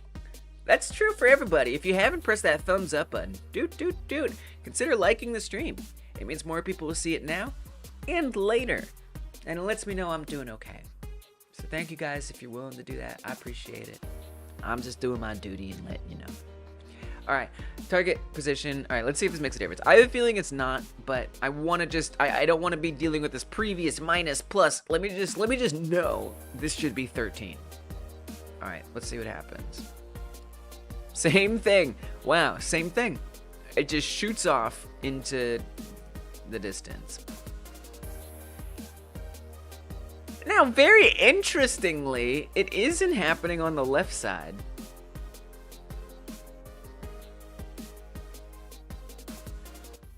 It's actually very interesting, because it actually looks, well, it doesn't actually look that good on the left side. Don't worry about the left side. Left side doesn't count. Right side only right now. This is very strange. What happens if I catch up to it? Whoa. So it's actually messing up the other one. Yikes. The original one isn't working anymore. I can't, it's because...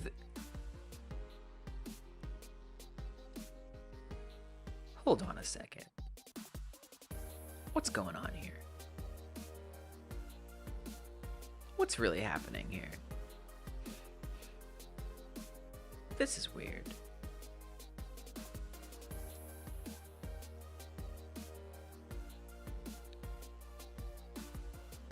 I'm confused.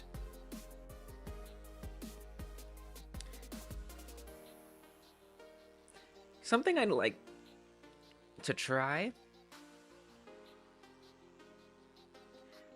I mean, it's gonna be chaos. But I'd kind of like to try setting or printing the bone index. I'm actually really confused what's happening here. I have no idea.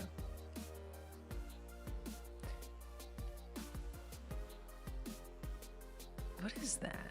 What are you? I mean, maybe it's like an inheritance thing.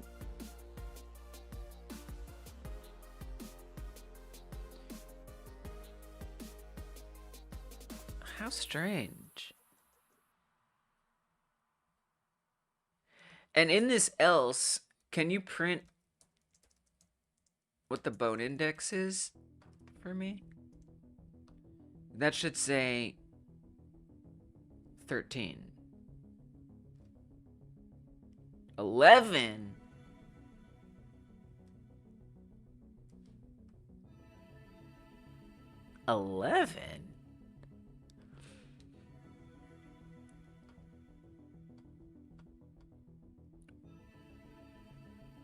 Oh, I didn't set the extra index to 1.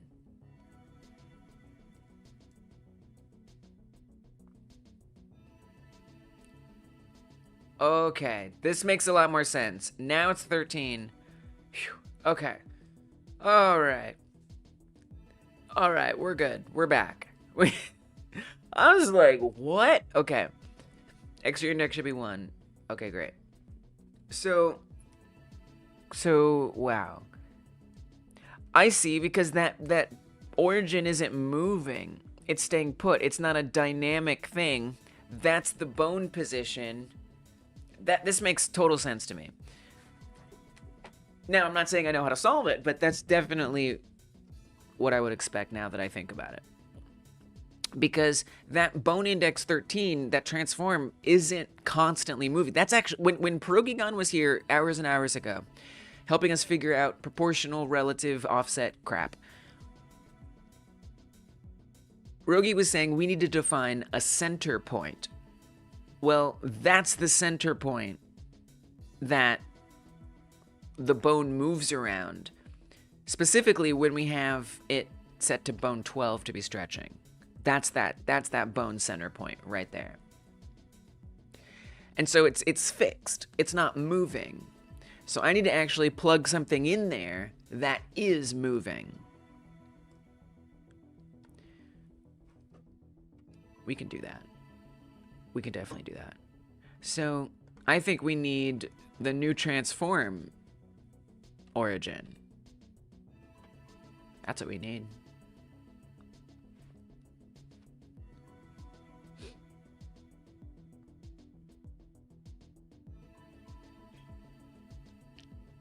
So what I'm thinking, I mean, this is going to be tough. I think you need to assign something new, like a new transform. So let's say at this point, if bone index is set to 13, or create something new called, I don't know, follow bone. Follow bone becomes new transform. We'll say follow bone. We could say origin. Let's just do this. That becomes new transform. Now I just got to create follow bone.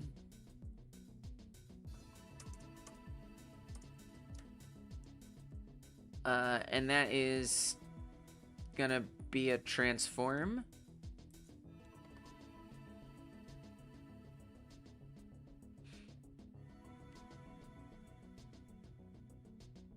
Then hopefully, maybe, we'll be able to access that.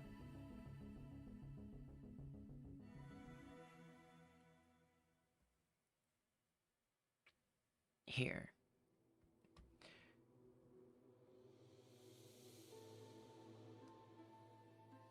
So I'm just gonna say follow bone origin. What is that like?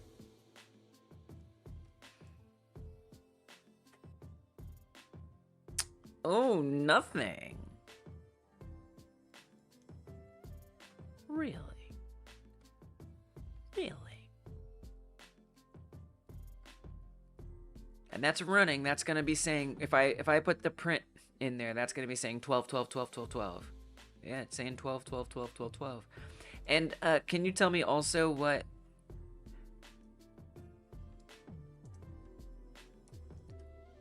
$12 at follow bone origin. Like, what does that look like? It's static. It's not updating. We need that to be constantly updating. I'm surprised that it isn't.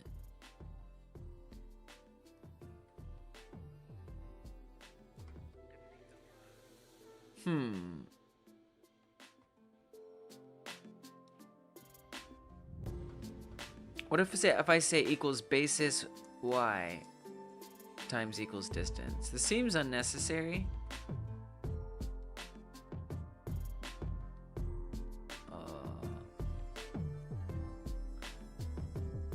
Oh, then just say times distance. Yeah, that makes sense.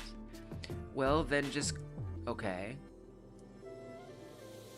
Then we'll just call this, yeah, whatever. Just follow bone position. How about that? So now my trouble is I just need to get a constantly updated value somehow. That represents that bone position. That's my challenge at the moment. I wonder if we'd be better off doing this like in process or something like that. Even though this essentially will be running constantly anyway. Just to get it out of this very particular specific special function.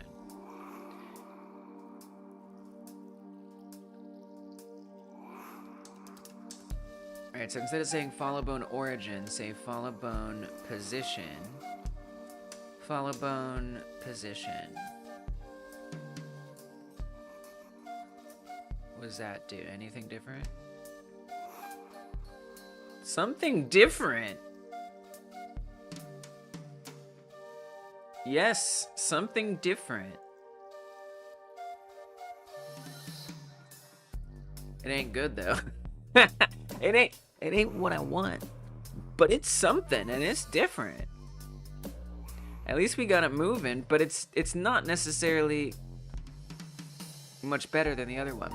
How hard is it to jump back to adjusting only one bone as before?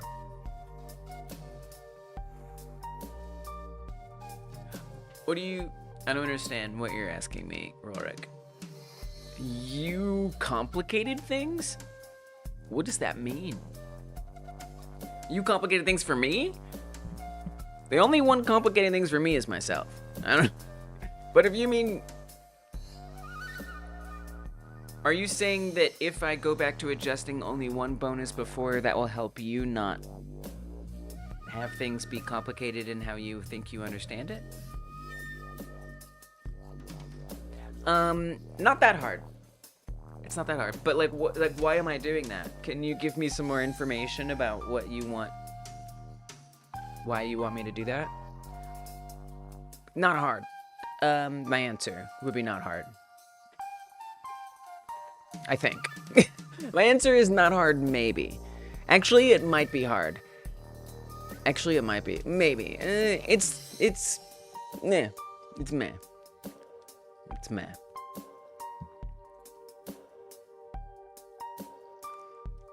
And the runtime is really slowed down here. It's ugly. But yeah, nothing you've said has governed like anything that I'm doing here. Just so you know. Like at all.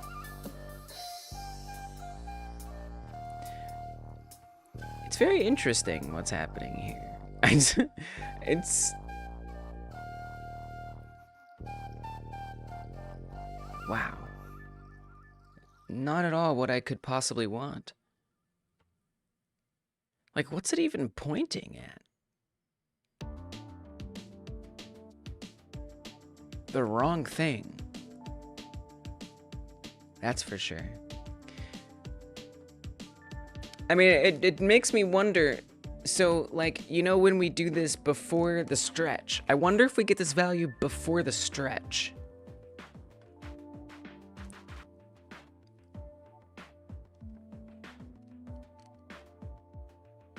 I mean, I guess I could just take off that.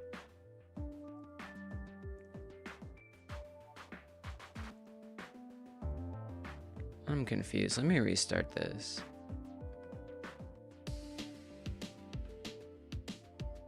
Oh, that's still kind of after the stretch, though. So I think I might want to adjust that. Yeah, it's a little hard, Rorik. Not that hard. I just have to make sure I comment out all of the bone index checks that I'm doing right now. And even then, like, what do you want to see based on that? You want to see and why? Can you be more specific?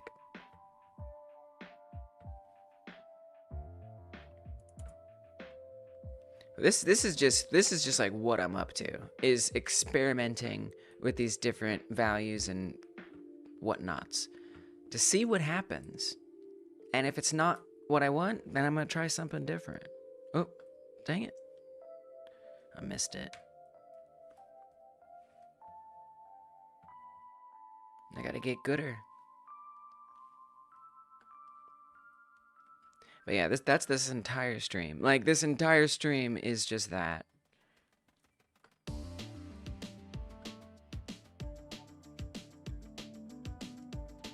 Okay, so now we got the spindly thing. Oh, this is different, yeah. So there it's not stretching, but the angle is quite strange. I was doing things right. Now I think that you had it just fine, and you only had to include the second bone into the distant stretching.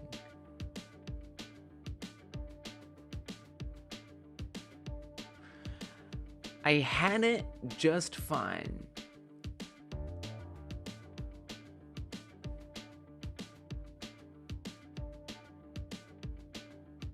What do you mean?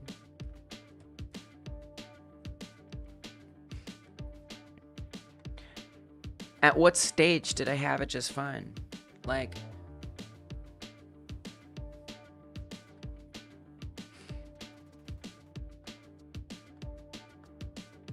I mean, I'll go back to that. I'm curious about what you're saying. It's interesting.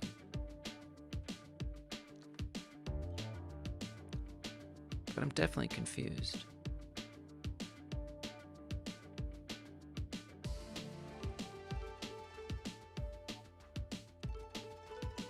Yeah, this is kind of the hardest part to reset.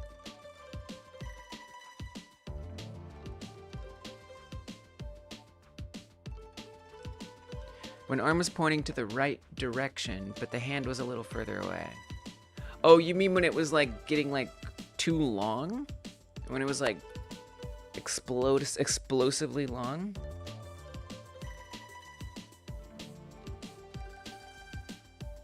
Oh, I think I know what you're saying. I think I see what you're saying. Yeah, yeah. And so you're telling me that if I go back there, there's something I can do that you know of? I'm definitely pressing A to doubt right now. But your engagement with my task compels me to give it a try. But I feel very doubtful unless you can be more specific about what steps you think I need to take to make that be true. Alright, I think it should be back to normal, but I could be wrong. Alright, here.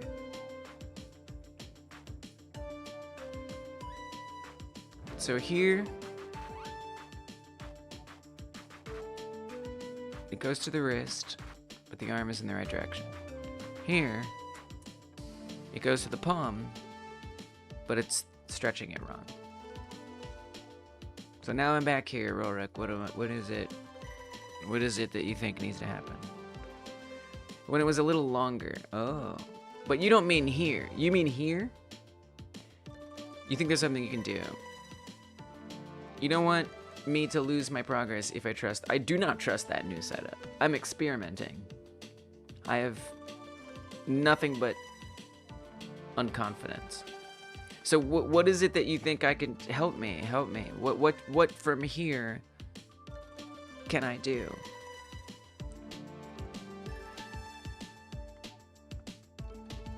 Because right now, the only things, like with the code as it is, the only options I have is either it's in the palm of the hand, but it deforms incorrectly, or it's on the wrist, but it deforms correctly.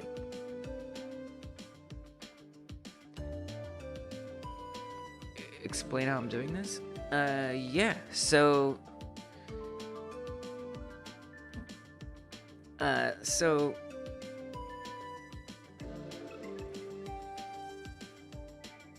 there's two bones that we're messing with, right?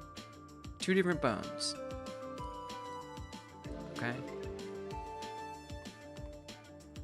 Bone 12 and bone 13. This is bone 12. This is bone 13. Okay?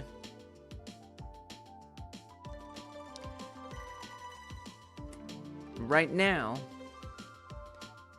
it is basing its deformation and the position that the human goes to on bone 13. You can see that pretty clearly here, because the thing that isn't moving or deforming corresponds, here, I'm gonna select it. This is bone 12, right? And we're currently doing bone 13. And you can see that bone 12 stays stationary when this is moving. So it's pretty obvious here, I think, what's happening. So if I put it back to bone 12, so now you'll notice that all of these are moving. Well, actually, technically, all three of these are moving, right? But the position that it's jumping to is like right here.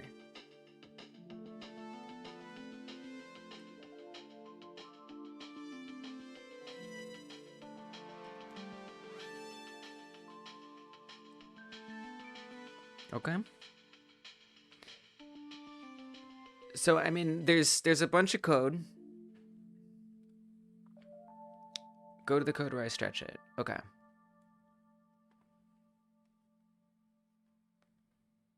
Code where I stretch it, right here. More or less. There's a lot that goes into it, but specifically, we're taking the transform of that bone It's snapping to the wrong bone, it seems. What's up, Sean? What do you mean, it? It's snapping to the wrong bone. I don't understand what that means. But welcome. We gotta get you a member song. So we have the distance variable should be a little different. The girly. It's just snapping to the wrong bone, it seems. The girly. What? I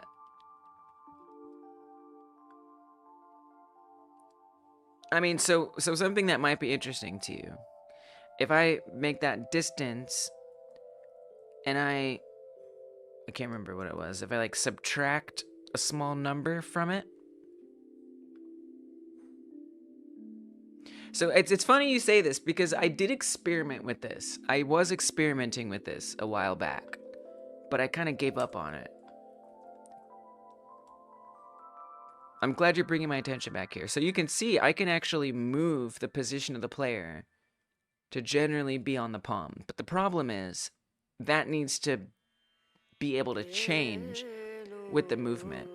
So if you can find a way to modify the distance with something that is changing constantly and that we can plug into here, that would be freaking awesome.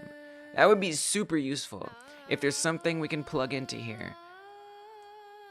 That, because we can technically adjust that, right? I mean, if I make this something ridiculous, not too ridiculous or it's gonna break. If I make that 10, you can see the arm is going way, way, way out there, right? So it moves way out there. If I make this adding 4, it's gonna go the other way.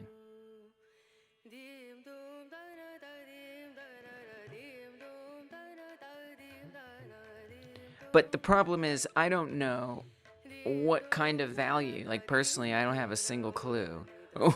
What kind of value needs to go in there to make that change correctly? If you know, that would be, there's an opportunity there. Do I know the distance between bone 13 and 14?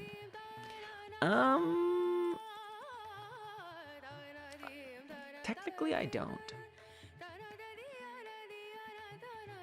I think you need to subtract the distance between 13 or 14.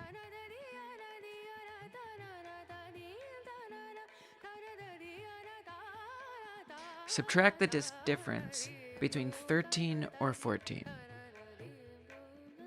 You need to see the code above. All right.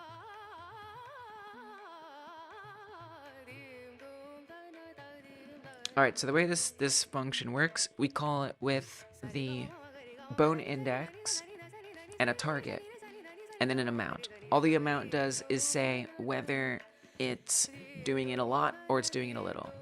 You can calculate it on Godot or just measure it really quick in Blender and use it as a constant. A constant? It has to be changing. I don't think it can be a constant. I think it has to change.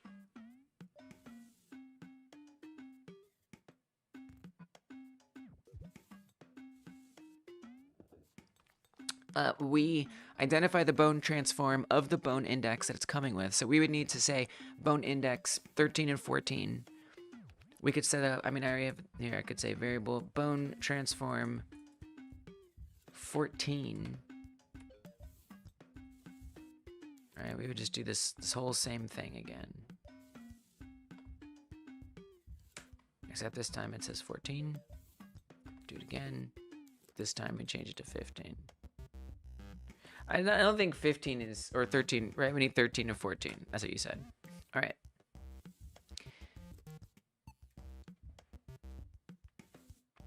Oops.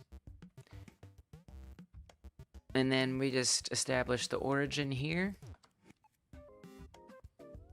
as 14.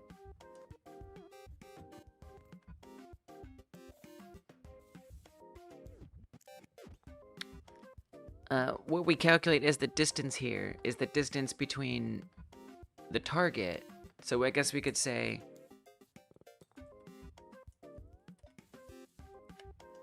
bone distance, we have to create it here. Bone distance equals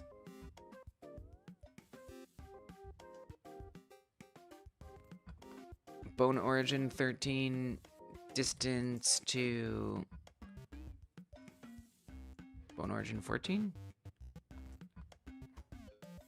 And then plug that in. And then what would I even do? Subtract the distance like this.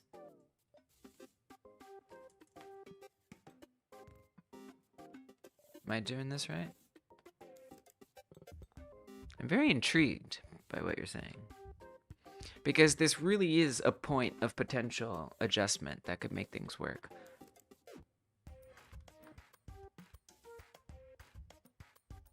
This is interesting. This is very interesting.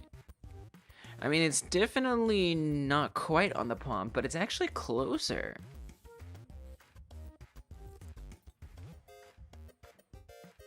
The subtraction must be outside the multiplication. What does that mean? You mean do distance minus, say, like, bone difference equals, create a new variable, equals distance minus bone distance, and then call this bone difference or something like that?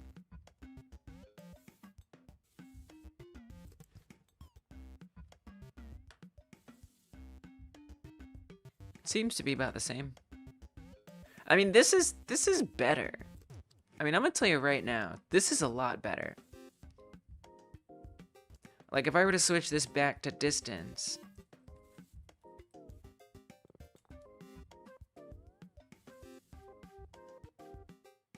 whoops.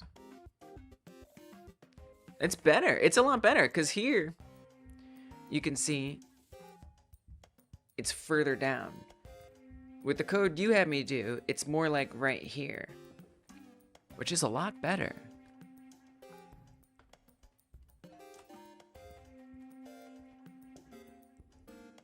It just needs like a little more of a push. Look at that. Rolrick. This isn't bad.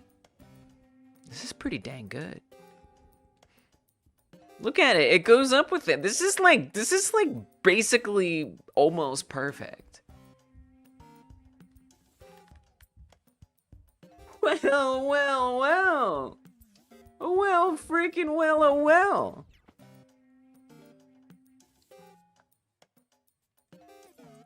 The confidence with which you were like telling me to try it. I was like, Rolrick's onto something.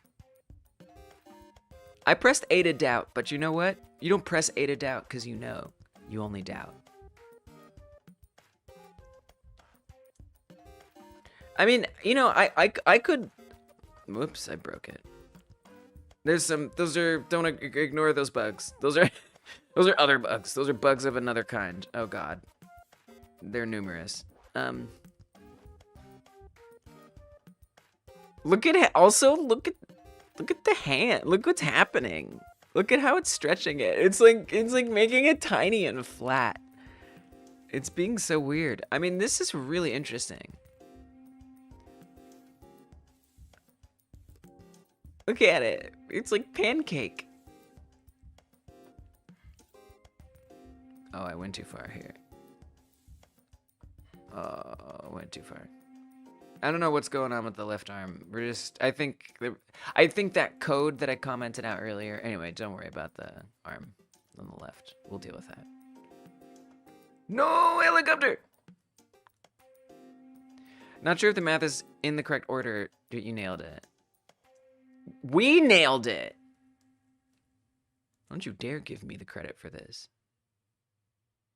There we go. The only reason it was flattening, I think, was because of the running animation. Or some other... Oh, there it goes.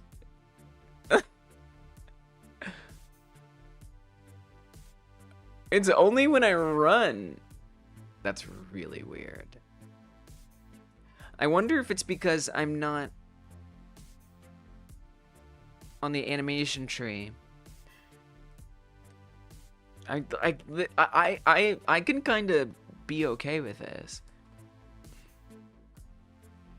The amount of pain you've saved me, potentially. It's not perfect, but it's way less frustrating as a player than it was before. In the animation tree, I think it's possible. Yeah, we're not including the hand in the filters. I think that might be why that's happening. I don't know if that'll work with the runtime update.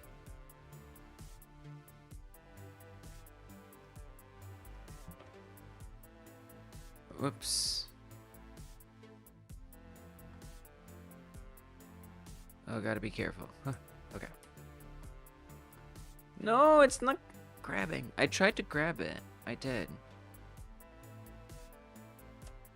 It's wild. It's wild to think like maybe we are good enough. Okay, it's still flattening out. I don't know. I'm not really sure I understand what's going on with the flattening and why that only applies when running. That's very strange.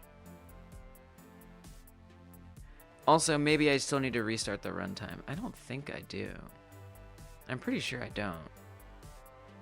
Flattening is super strange.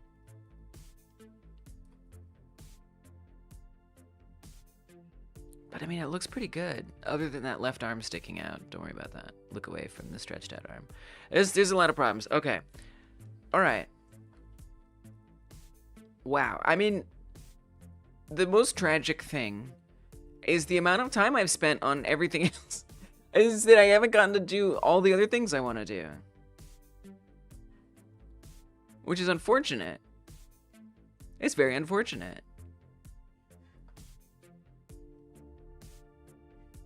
I mean, look at that. That's the best that's ever looked. I mean, this looks great, Rorik. Because it feels like it's on the hand. Yes, if it stretches a little far, it's on the wrist. That's not perfect, but it's way closer than it was before. Way closer. And if I wanted to set some kind of little dynamic offset on there, I bet I could. Now that we have this, like, reasonable basis that we're working with. It just feels better. It just plays better.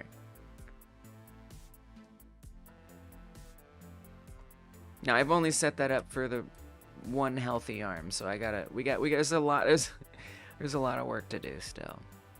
But it's more like process stuff, like figuring out, okay, what do I have to do? It's not like what we've been doing. Yeah, it feels pretty good. Feels pretty good. Maybe try multiplying first and then subtract the bone difference. That is my last call.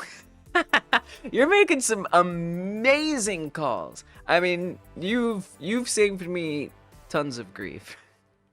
Of overcomplication wackiness. And I'm very grateful for that. Alright, let's try it. Let's try it.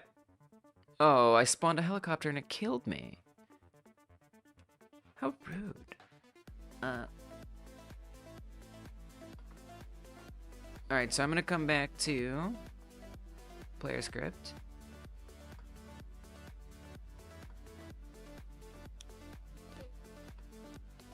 Distance equals distance minus bone difference.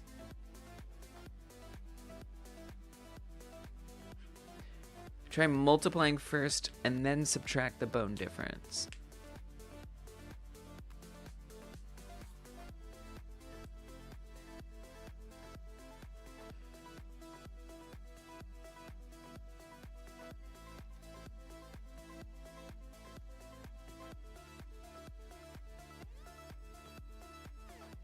I don't know if I understand. Multiplying first. How does that work?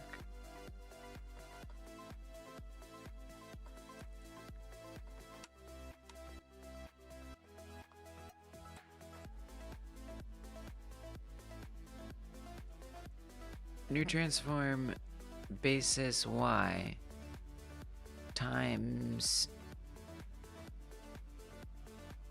what?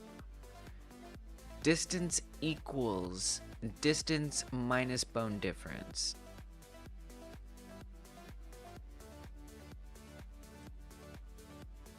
Hey, what's up, Stoner Jesus? Oh, I didn't give Sean a song. Did the hands grab good yet? It's actually getting better, Stoner. It is getting better. It's absolutely getting better. All right, we got 2 member songs we're backed up on. But let me know what you mean, Sean. I'm curious about your last call. I don't fully understand it. We gotta do these member songs. I'm behind.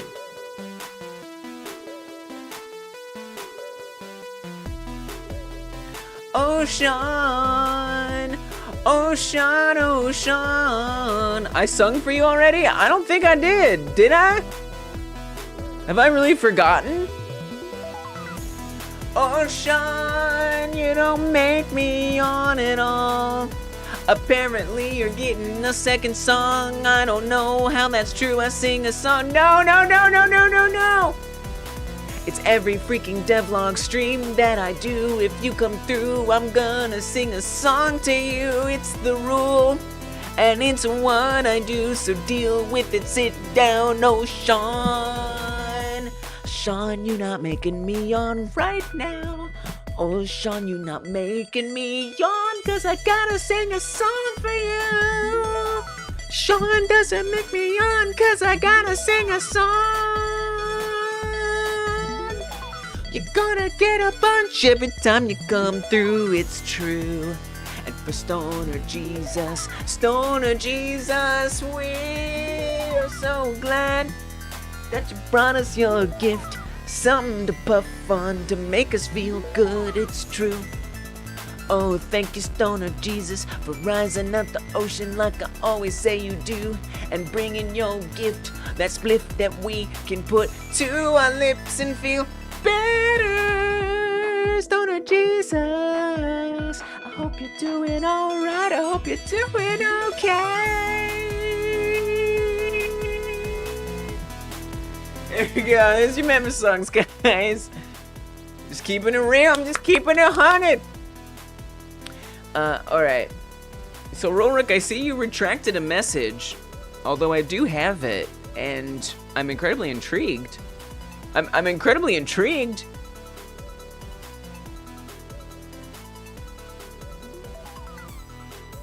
Actually, I don't think I do have it. I think I lost it. Yeah, I'm not sure what you mean. I'm incredibly interested. Just so you know. Take your time, though. Okay, Beyonce. It's just, it's just a little something. We try to have perks for members, and it's a little way I can embarrass myself a bit and just show my appreciation. And be Beyonce.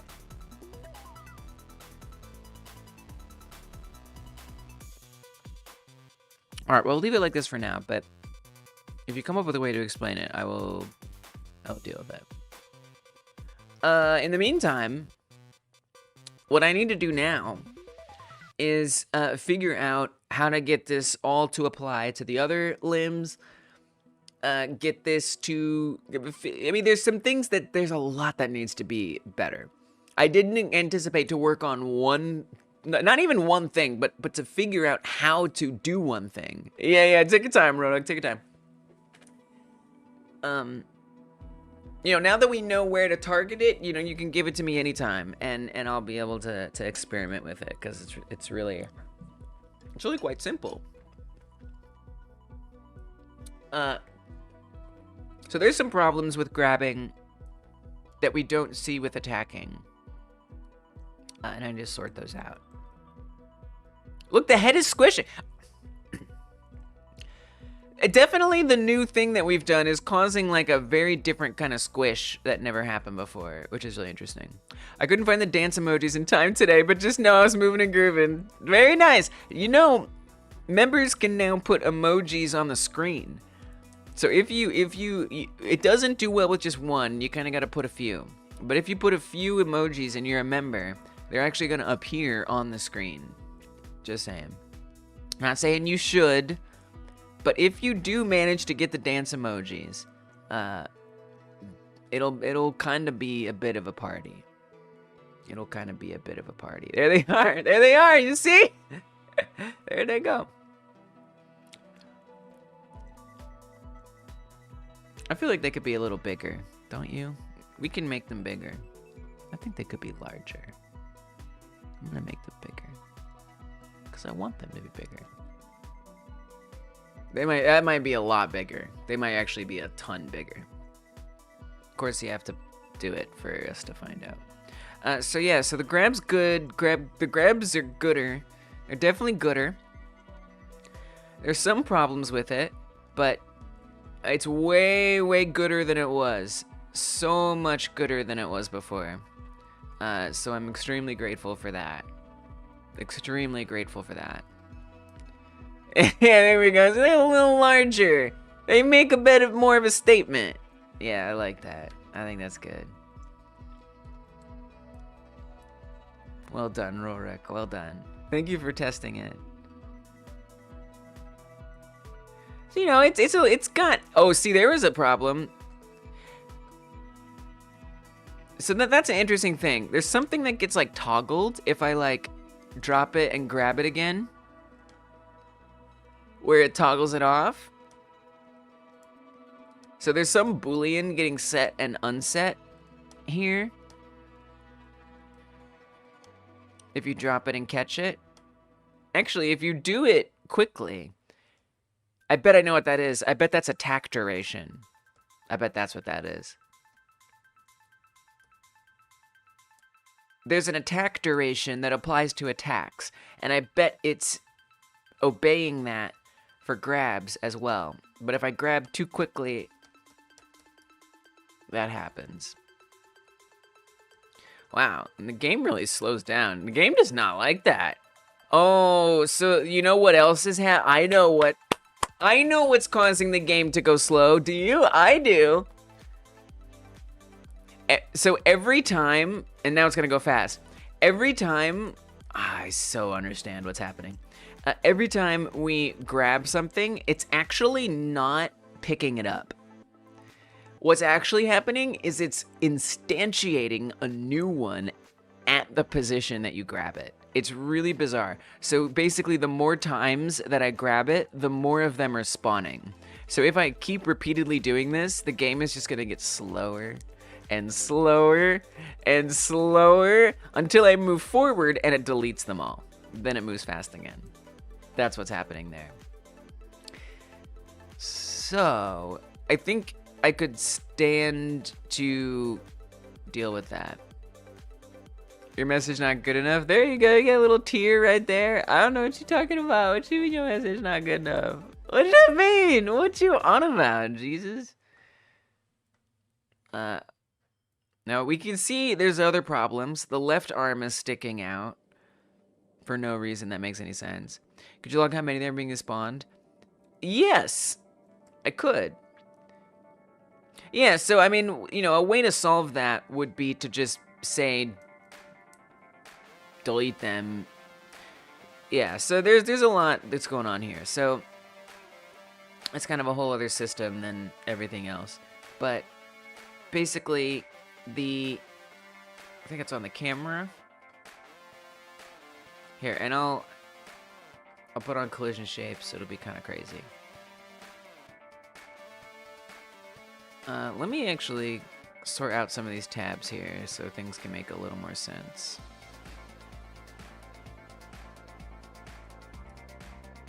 I think this is the one. So these humans, they don't all spawn every time. You dance your A off emoji style? Nice. Nice. Well done. We do want to add a dance emoji. We just need more members before we can unlock more emojis, unfortunately.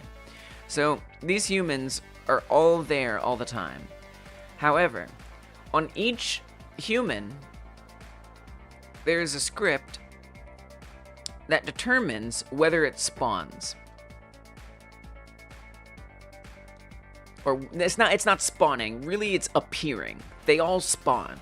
But some of them appear, some of them don't. So it follows this basically coin flip here.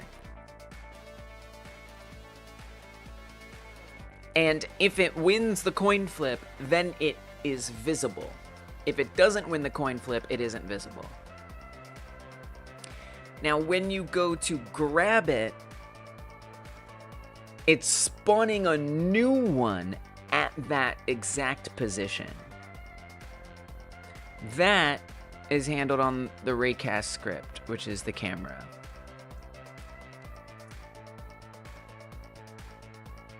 So over here, if it finds an abductee or a human, it's going to identify what it was originally called meat. It identifies what the original abductee or human was, and it assigns that to the thing that was grabbed. And it's just double checking to make sure, yes, that is the right thing. Yes, it is. And it's going to look at that thing that we clicked on, and it's going to make its availability false, which makes it disappear and it no longer be clickable. That's what that does. Then it creates a new one by instantiating it right not in its place, but on the cursor, basically. And then it adds a new one to the current scene, and it sets that new one to be available. So we could at this point say how many it's generating, and we can also look at the visible collision shapes, because you'll see its collision shape spawning and spawning and spawning. So different things I could do is say, if one is already spawned, don't spawn another. That might be a little tricky, though. I don't know if that's actually so simple.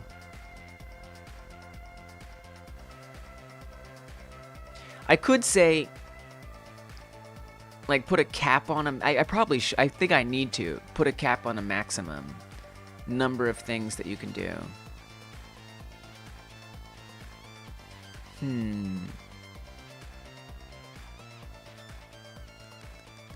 It's a little tricky. So maybe we could say, oh, I know what we could do. We could go to the abductee. Object pooling. I think so. I've heard people use that. I think that is relevant. That's relevant. That's probably relevant, yeah. I'm going to say variable is clone. And this is how we're going to know whether or not it was a clone that was spawned, or it was an instantiated one. So we're going to say meet new is clone becomes true. Now, if we come back up here, and the thing that we're grabbing, if the meat original is a clone, don't spawn a new one, and don't set this to false. Why instantiate new instead of a grab? I knew someone was going to ask that. All right. So the reason why we do that is because there's a very special way that this game is set up. This game is set up with a bunch of level strips or chunks or pieces. So, for example, that level piece I was showing you before is this big. So these are all stacked on each other on the Z-axis, and they move towards the player constantly. They constantly move towards the player. And they load in a semi-random fashion, and they reload. So they're not being spawned. Okay? So there's like this... Oh, man. Alright. Well, I think I gotta go full explanation. I think it's the only way it's gonna make sense. I think it's the only way it's gonna make sense. So I'm gonna show you what this looks like from above, because that'll make this hopefully a little more clear. Oh, I put all the collision shapes on. Oh well, that's okay. Let's get rid of the environment. Let's look up from above. And let's zoom out. Alright. But real quick, let's just start the game up here. Now we're going to go up to the top. So the level is right here. Oh, the environment has to be there. Alright, hold on. Hold on. Oh, yeah, wow, it worked. Good. Excellent. Remove the environment. Phew. Remove the environment. Pull this up. We need to pause it, so it's not going to keep moving just yet. Alright. So this is the level right here. The player is at the far end of it. So the player is like right here. This is the player right there. So if we let this go, you'll see that the level is moving constantly forward. And then as you can see, the chunks are disappearing on that end, and then there's new ones coming on here. So where it gets and adds those from is this. So there are these collectors that live behind the camera, and that holds all of the chunks that are going to go into the current level. And what it does is it removes the one at this position and it adds it back into this collector. Then it takes a semi-random one and it puts it on the end. And so that keeps happening. It adds one to here and then it adds one on the end. Removes one, so it moves one to this, adds one to the end. Moves one to this, adds one to the end. And that's kind of how that's working. So that means that if we abduct a human or destroy a building, for example, everything has to, the pool for each chunk will delete the one in your hand potentially. Yes, yes, exactly, exactly, exactly. You got it. That is one of the many concerns. There's others too. But yes, 100%. Yes, exactly. So like when I destroy a building or something, you know, like this, so this chunk with all these humans on it, right? Eat this human up. If I destroy that building, destroy this building, all of that, when this chunk comes back, I need those buildings to return. Similarly, you know, if I pick up this human and drop it down, right, I want that to not be there anymore. Stuff like that. And then, so just to show you real quick what the spawning looks like. See, every time I click it, it's dropping a new one down. So, like, it's just there's no cap right now, and there needs to be a cap. So then it removes them. Now, when we come back to that chunk, here it is, you can see those buildings have been refreshed. Those are actually the same buildings. The difference is we rewound their damage. So they're no longer damaged, and it's like a new chunk. So that's why we instantiate the new ones, is because, and again, these have a chance to appear or not.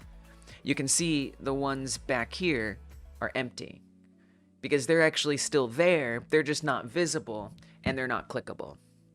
And then the next time this comes around, it'll be a different set of them. But right, we don't want them to go away. Once this happens, I don't want them to disappear. So this is a fresh one, so it can be its own little person. Yep, exactly. So now,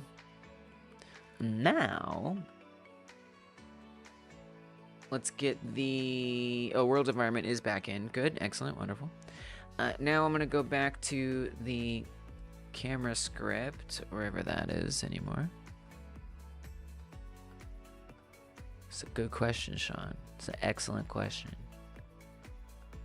Okay, we're just gonna open it up. So, that is, okay, got it. So I want the meet new clone to be true. So if the meet original is a clone, the cost to process the map is optimized also. Exactly. Well, that's why we did it that way. Because before, when originally I was instantiating each chunk, right? So when it got past the player, the chunk would delete or queue free. And then the new one that would come in would actually be instantiated. But that was causing lag every time a new one got added in. And it was noticeable and it sucked. So by keeping them all in at once, I don't have to worry about it. So another trick is, so that way the whole game isn't loaded in at once. In between levels, so if I go from level 1 to level 2, there's a loading, basically, a little loading screen. And it's during that loading screen that all of level 1's chunks get removed and all of level 2's get added in. So that way we can instantiate that without it interrupting the flow of gameplay. And then to go further, those collectors that I was telling you about that are behind the camera, they're actually turned off. You can see their nodes are grayed out over here.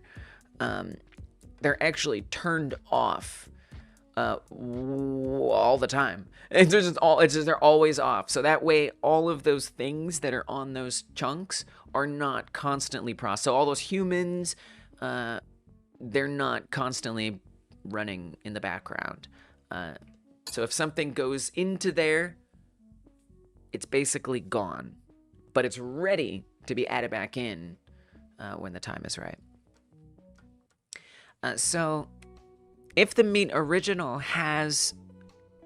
is clone, I would want it to not run any of this stuff, really. So I'm going to horrifyingly add yet another indentation in here.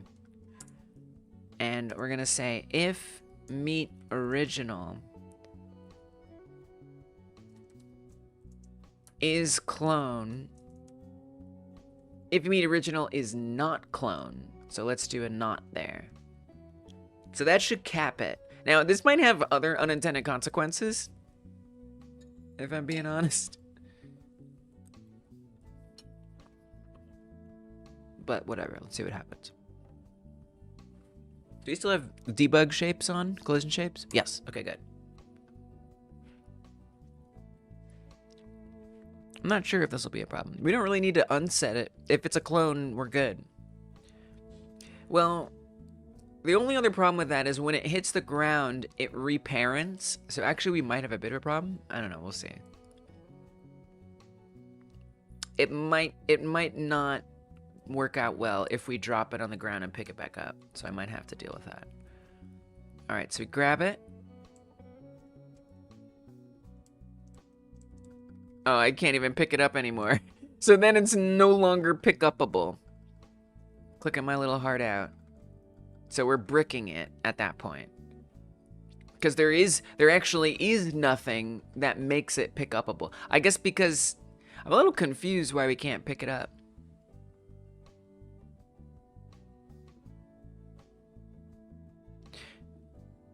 Because we're saying meet new available is true.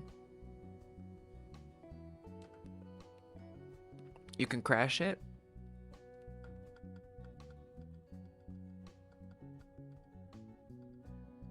I'm not sure what you mean. Why can't I pick this back up? What makes you so unpick-upable?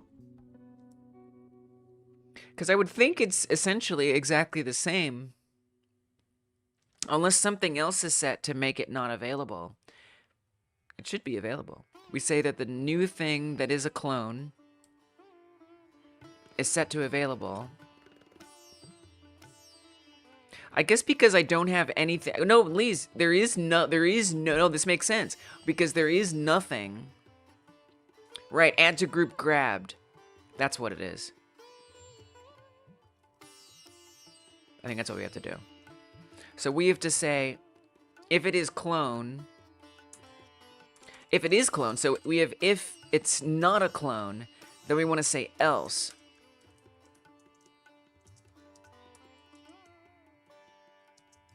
is a clone.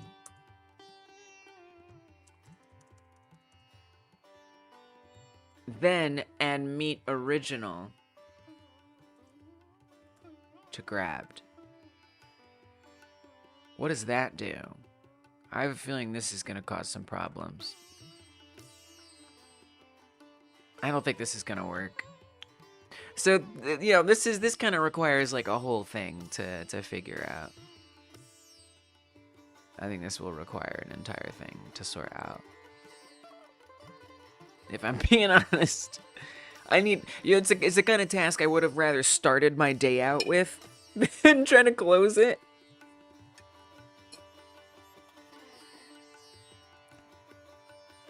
Grabbing, you know, because of a lot of the changes that we're making to grabbing, it just affects so many different parts of the system that grabbing just needs a lot of updates.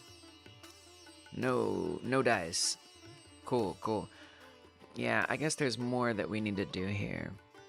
Is attempting grab true? I could do that. What do you think about that? Yeah. Yeah, that's gonna take some work. Oh, because I guess because we're spawning it.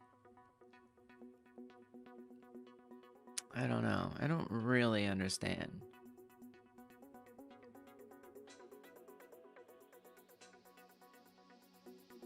You know what would be easier than this? I think it'd be easier if we deleted the old one. I think that's what we should do.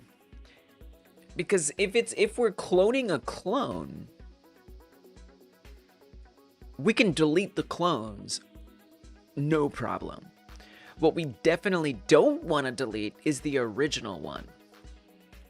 The original. But we do want to delete the clone.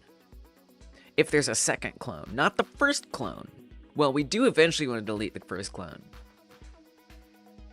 Okay, let's actually undo some of this. So if meet original is not a clone, then do all of this. Well, if it is a clone,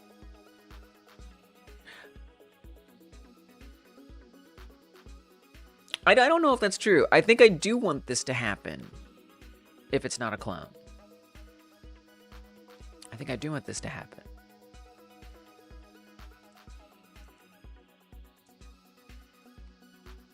So I don't know if that's going to work right away, but in theory, we should be back.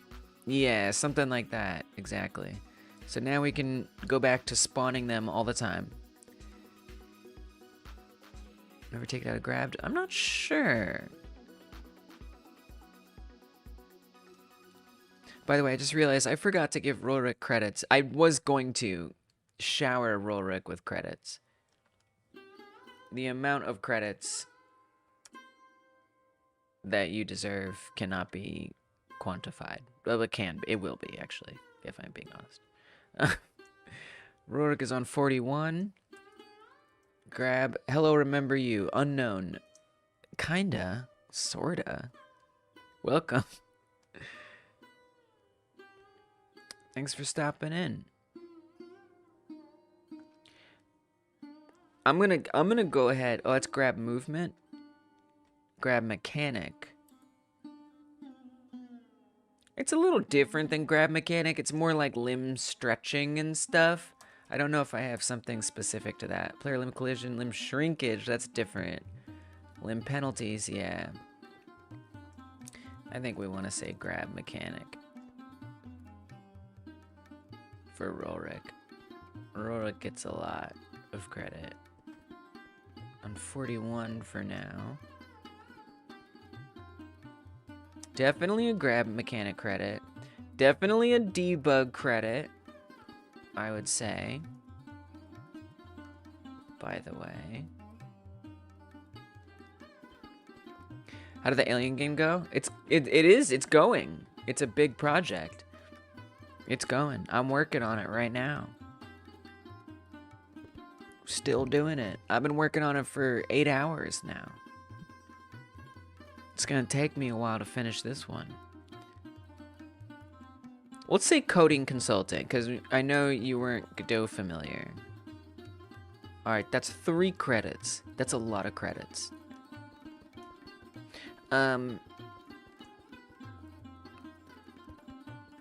So yeah, so I want to say that, like, the first one... And, you know, this is a problem I know I can figure out. You know, I'm just sort of talking it out. I often come here and I just talk out my problems. And it's not necessarily the kind of situation where I'm like, oh my god, guys, I need your help. Yet. So if I spawn one, I would want to tag that as a clone. Maybe we could even do a clone number. It's always a pleasure and honor to be here. Likewise. Likewise. To have you here, Rolrick.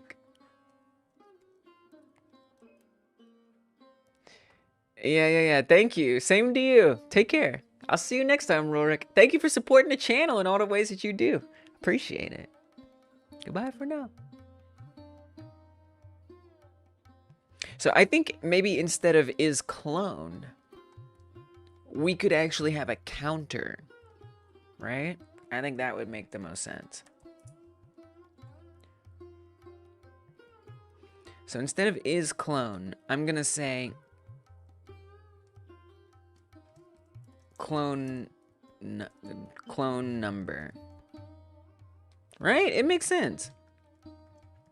Set that to an integer. Starts out at 0. How long did it take me to learn coding?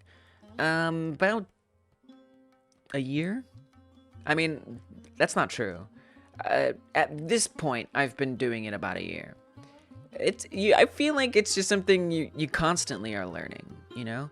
There's not like a fixed point of, I have learned. I am now learned. You know, it's just, it's a process. An ongoing learning process. And, I started learning text code, specifically. I was doing, like, visual scripting for a while. But I started learning text coding using Godot.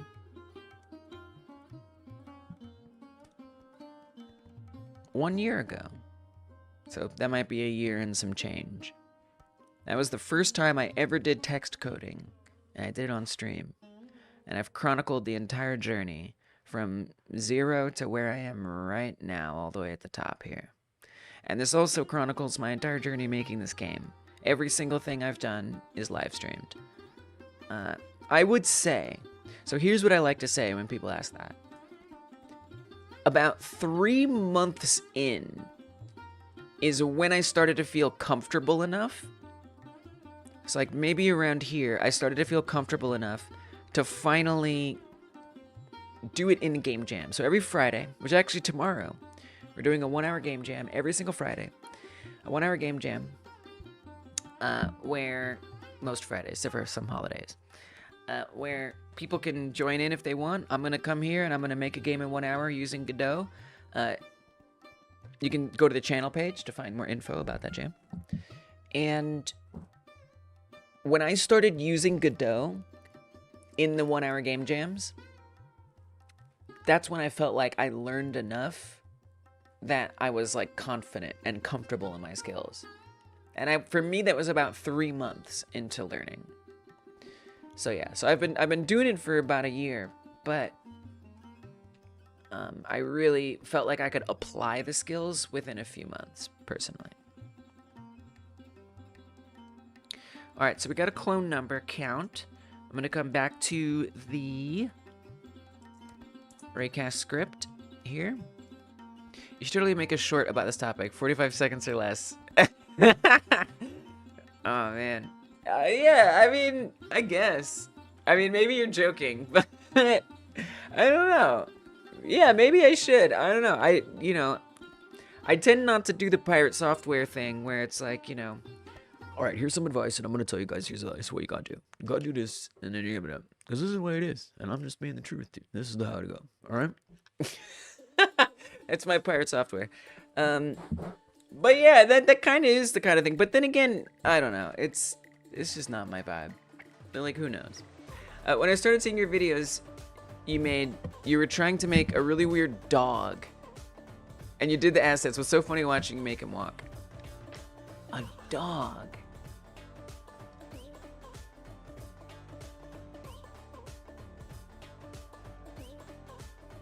A dog.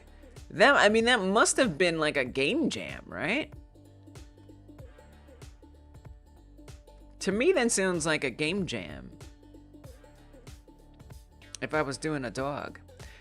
I know how to code in JavaScript and HTML, but everything else just hurts my brain. I mean, if you know how to do... I mean, HTML, I do know how to do HTML myself a little bit. If you can do JavaScript, JavaScript is really powerful. It's more about a hook for your channel, that's all. Oh, I see what you're saying. Yeah. That's a really good idea, Tommy. I should remember that. Actually, that's a really good idea. Thank you for that feedback.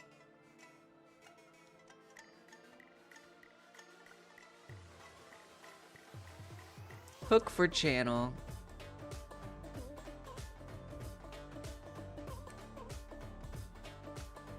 Hook for channel. Suggested by Tommy Monroe. 8 hours, 8 minutes approx into October 10th stream. Alright. Note tooken. A dog. Oh, here. Was it here? Was it this one? I don't remember making it walk. This was 10 months ago. 10 months ago. During a game jam. Was it this one?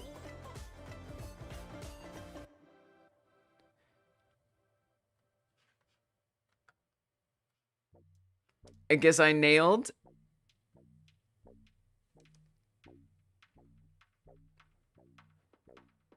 Maybe it does walk. Oh, it does walk. It's gotta be this one. So this was 10 months ago. That was like very recent or very short after I started learning coding stuff. I think that must be what they're thinking of. That's the only dog I remember doing.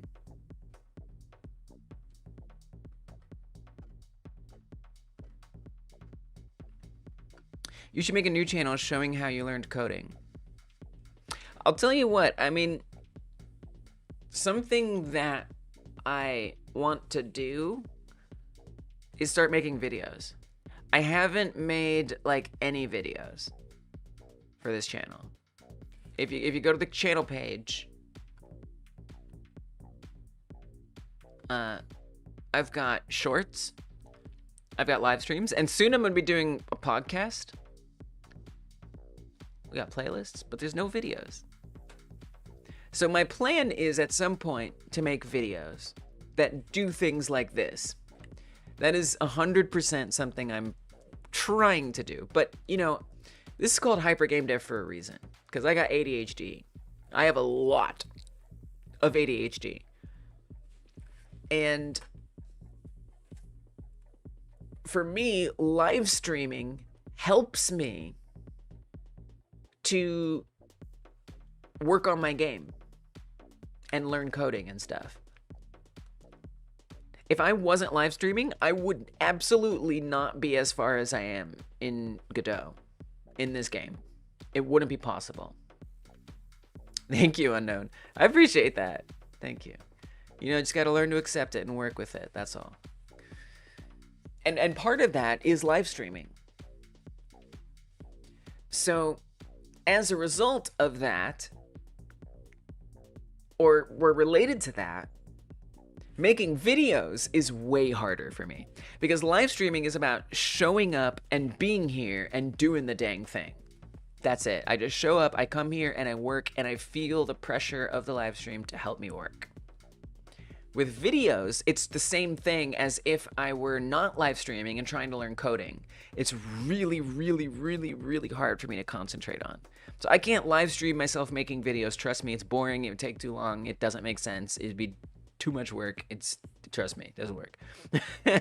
Live streaming coding makes sense, but live streaming making videos doesn't make sense. So it's really hard for me to concentrate writing a script, getting that script right, getting the footage, editing it, putting it out there. That's like very difficult for me personally. But live streaming, very easy. I mean, it says 217. There's many more times videos than that, live streams that I've done. I've done 1,000 live streams. Because that's really easy for me to sit down and do. So I want to do videos, and I'm working on videos, but it's going to take me a long, long time. So one day, this channel will have videos just like that. I gotta get there in my own time. I was supposed to learn Java, then the people that were going to teach me just stopped talking to me. You were forced to hang out with some effed up people. That sucks. Well, I'm kind of glad you didn't learn Java then, because you would have learned from some bad people. Well, you can always learn it some other way, maybe. It's kind of surprising, since you put in long sessions on this, but makes sense, the stream keeps me locked in. Exactly. It's like, it's my Adderall. It's my Ritalin, is the live stream. It helps me focus. Like, the first live streams I ever did, okay, I'm gonna give you some serious behind-the-scenes information right now, okay? You guys can't tell anybody. You can, but just, like, this is secret stuff. The first live streams that I ever did was, I don't know, 2017, I think? Maybe something like that. Let's see what it says. I'm going to change the date to be flipped around so we can see the oldest live stream. These are the oldest live streams that I ever did right here. You can see it's 2017. What does that say? That says doing dishes. I literally live streamed myself doing the dishes. Look at all those dish doing streams. And then I started doing game dev eventually. That was 4 years later that I did game dev. But the first live streams I did were doing dishes. And the reason why I did dishes is because I wasn't motivated to do them. It takes you an hour and a half to do dishes? Yeah, I'm slow. I mean, literally, yes, it takes me an hour and a half to do dishes. Yes. Correct. Yes. Yes, it does. Yes, it absolutely does. You're darn tootin' it does. Because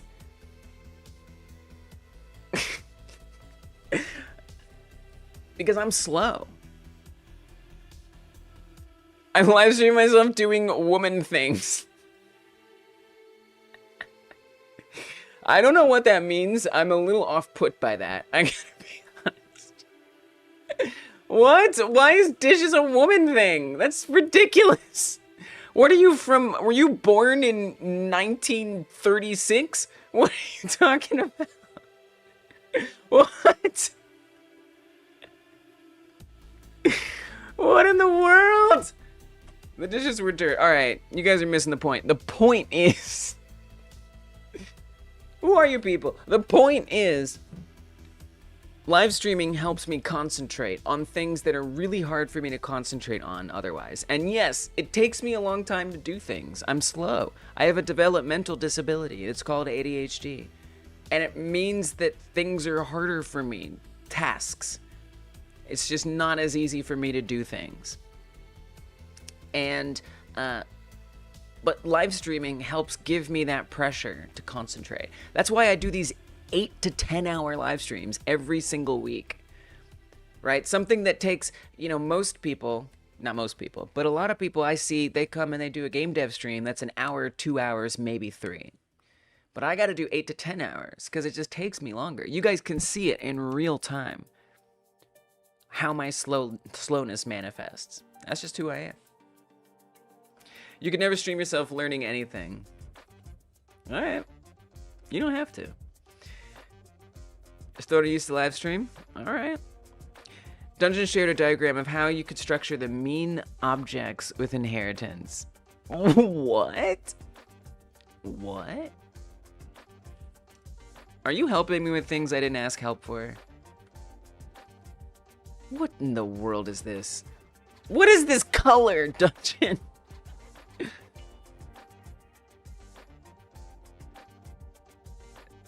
Dude, what are we talking about here? I can't, honestly, I can't read this. This is hurting my brain. I can't do it. This is the most horrible thing I've ever seen. You just have to find, thank you. You have to find your secret sauce. Like, I like cars. It's my secret sauce. Yeah. Yeah. Yeah. Okay. I don't understand what that means. Why do I need to find my secret sauce? All right. Anyway. You like cars. Women do dishes. What? Okay, so we want to say that we don't want to say meet new is clone. Better color. Okay. But is this, I feel like you're doing something I don't need help with. Base meat.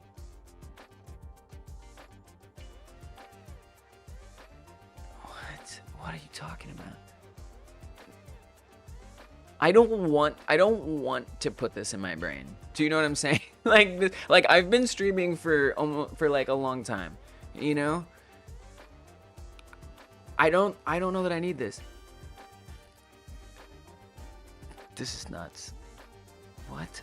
Base meat inherits score meat. I'm not gonna change the inheritance of my game, Dungeon. I'm not gonna completely recode the way everything works. That is not acceptable. No.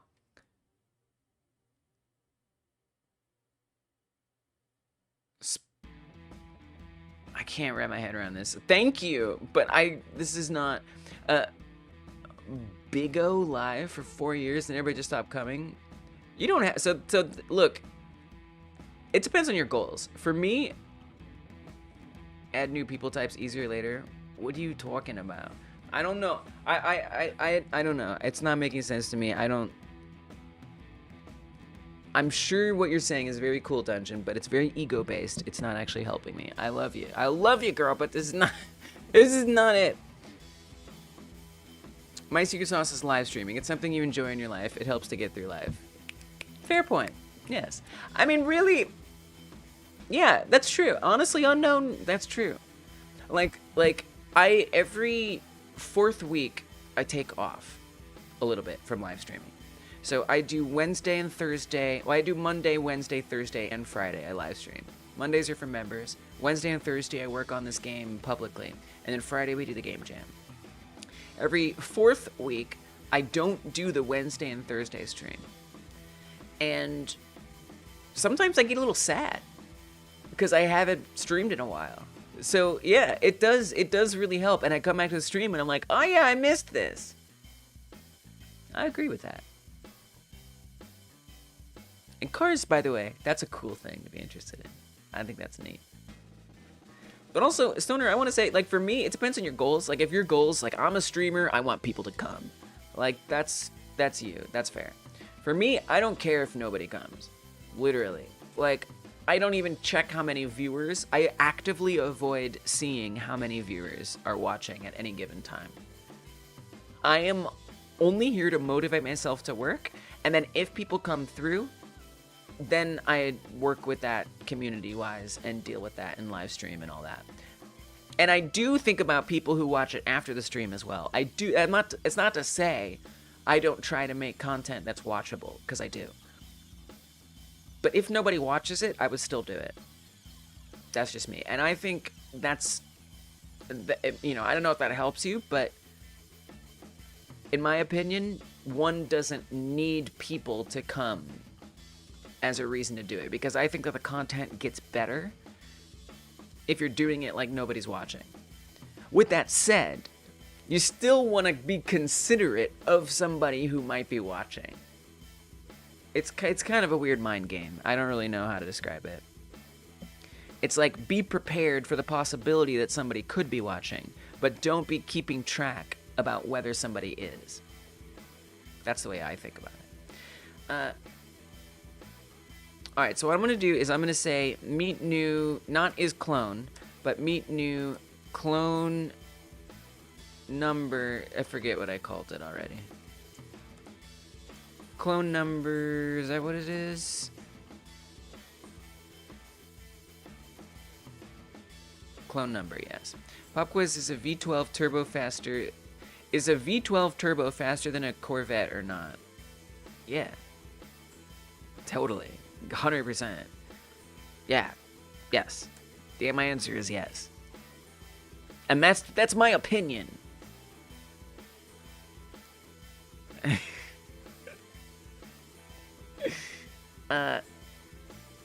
We want to say that the clone number increases by 1. Hopefully that doesn't constantly run, because that would suck. I don't think it does. So it'll go by 1. Now we gotta add in something new. Definitely. Define faster. You gotta realize I don't have anything. No skills. I don't code. I don't play music. I was talking to the people, and the people stopped coming. Oh, well, I mean, I guess if you were only live streaming to talk to people and there was no one to talk to, yeah, that would be tough. That's fair. Alright, Unknown. Good luck with your secret sauce. Thanks for stopping in. Maybe I'll remember you better next time. Thanks for stopping. It was a pleasure, you know. The woman thing was weird, but generally it was a pleasure. See you later, Unknown. I've never even heard of that. You said it was called Big O something? Big O Live? What even is that? Is that real? Oh, it is real. It's still there. Oh, it's kind of cute.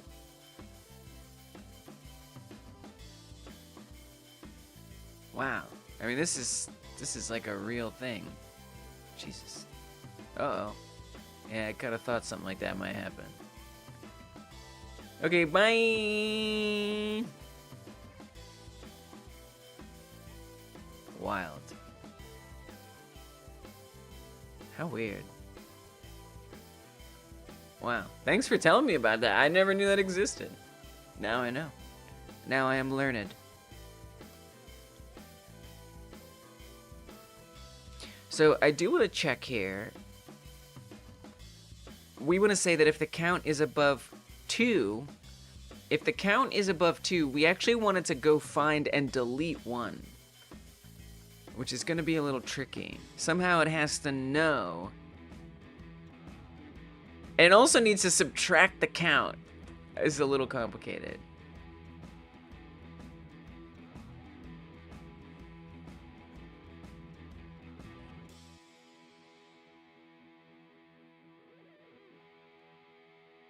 It's a little complicated. This definitely feels like a task for another day. I think with a fresh mind, I could do this a lot better.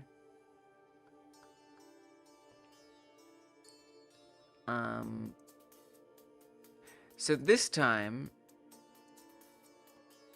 let's check it here. No, we gotta first define meet original. Tab that in.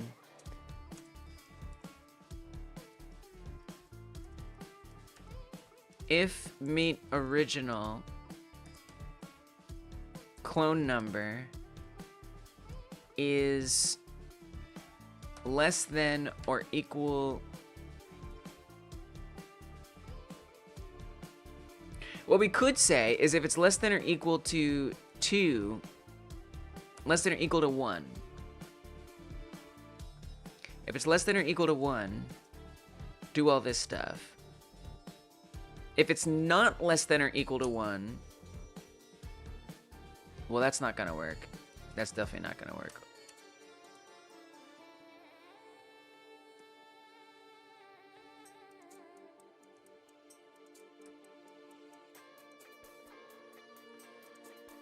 If it's just anything. If it's greater or equal to 0. Let's say if it's less than or equal to...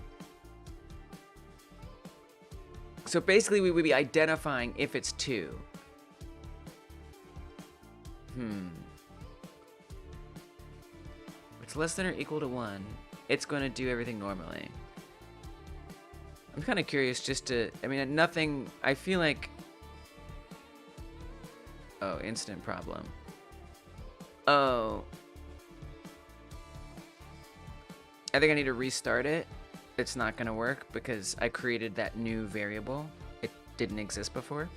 This is definitely not a task for tonight. You can always go back to the last commit. Oh, yeah. Oh, yeah, absolutely. I mean, I wouldn't because I actually didn't commit it in a while, but what I would actually do is I would just come in and delete the changes. But yeah, pretty much. Yeah. No. We're not. Everything's fine. All right, guys. We're good. I'm just chilling. At this point, I'm kind of just like riding the wave before calling it. Okay. So that's just continuing to spawn them infinitely.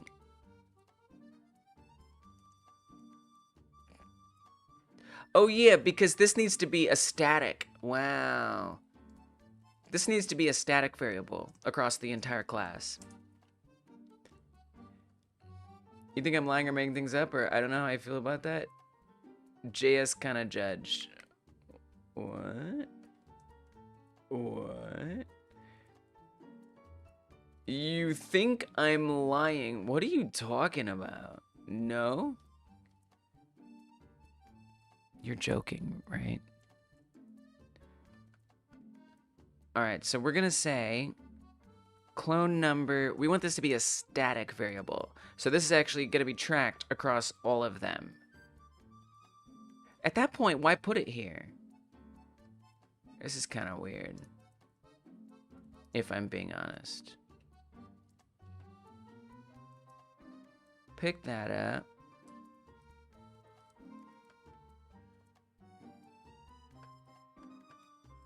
Okay, so now that clone number is up, but that means I can't pick up anything, because then static variable is done for. Yeah, this is kind of something else to think about. I feel like this is something I gotta deal with another day. There's definitely a good solution here. I don't think static variable makes sense, because the thing is, it keeps creating a new one, so... Well, but it will get one added to it, which is the thing. It will get one added to it. Right?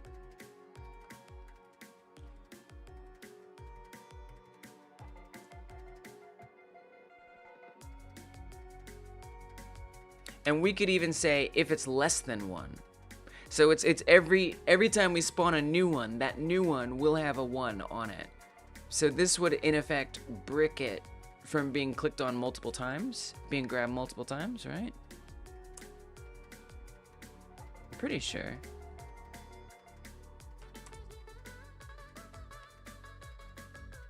I'm slightly disinterested in doing this tonight.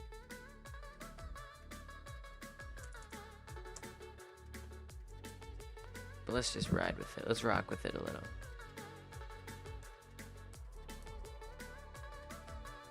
Be nice to have this a little bit closer, but oh well. Yeah, that bricks that, or soft locks it, so to speak.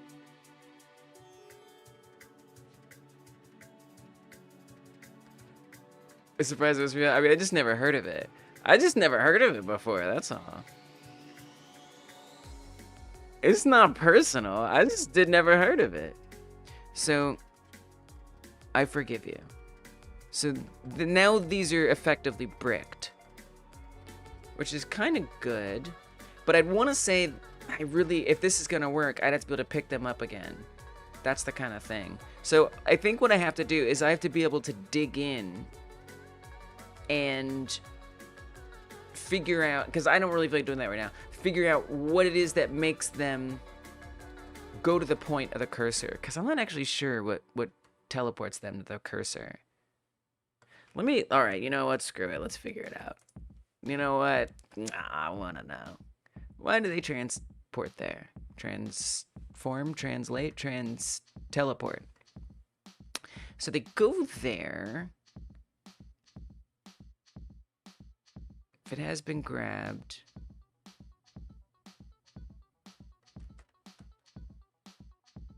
Oh, right. I forgot we totally changed how this code works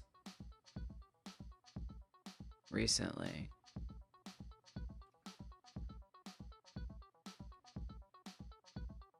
This is the abductee script. If it's in the group grabbed. Wow. We're literally just putting it to that position right there. No problem. It's okay, Stoner. You good? Is in group grabbed. Interactable indicator visible false. If has not been grabbed. So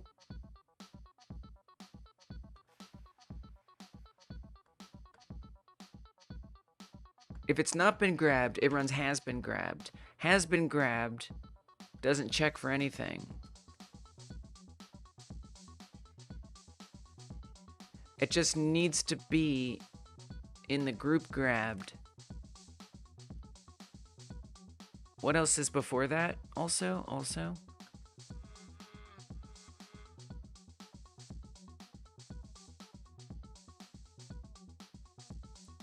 Nothing. Yeah, no, nothing. It's literally just saying, hey, am I in the group grab? Which we're adding it. Before, I was adding it to the group grabbed. So something I was saying, I want to solve this. I want to solve why it's not getting picked back up before we deal with all this. So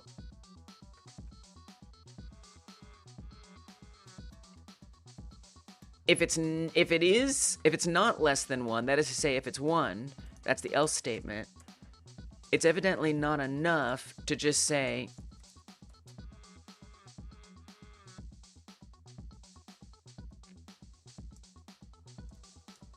add to group grabbed. Which I assume that it is. You know what I'd like to see as well? Can we print meet original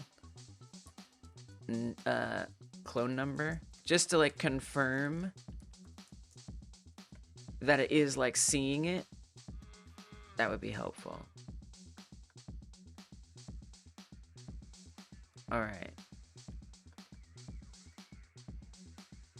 So it's not even printing anything. So I don't think that else is running. So you automatically get pulled out of the grab group when you drop. Right, but I'm trying to add them back into the group. And I think that what's adding them in, yes. And so I'm trying to add them back into it. But you can see it's not actually outputting anything. So this else statement that I made is not doing something. That isn't running. So we're not going to see it get added back to the group grab because the else isn't going. Oh, yeah, I think you have the else in the wrong place. That would be part of that problem right there. Pull that back.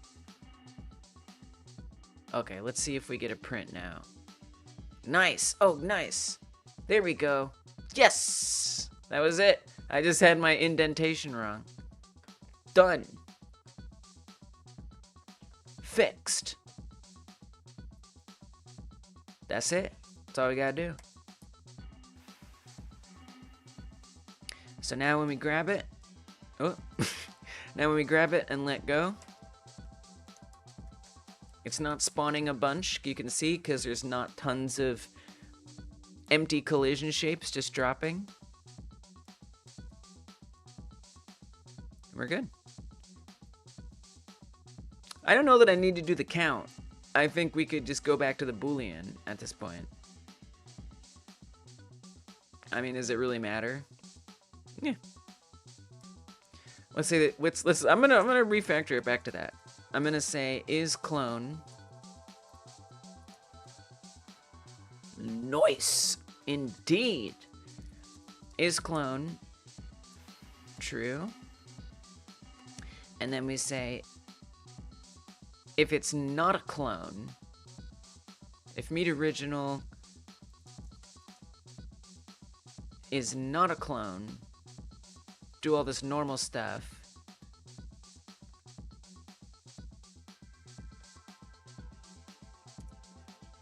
Go back to the abductee script.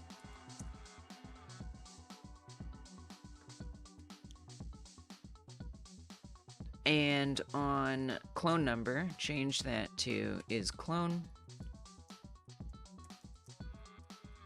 If I can type it. Is clone Boolean equals false. Alright, let's see if that works. Alright, just a little something. So there's a lot of little things that I want to do to improve the grabbing stuff. Like, thanks to Rolric and Joe and others, Pierogigon, Dungeon Martian, a lot of people have been advising throughout and helping a lot. I'm sure I missed some of y'all, but Rolric really saw something. Rolric was like, wait a minute. Stop what you're doing. Halt at once. There is a solution to your problem, and I know how to fix it.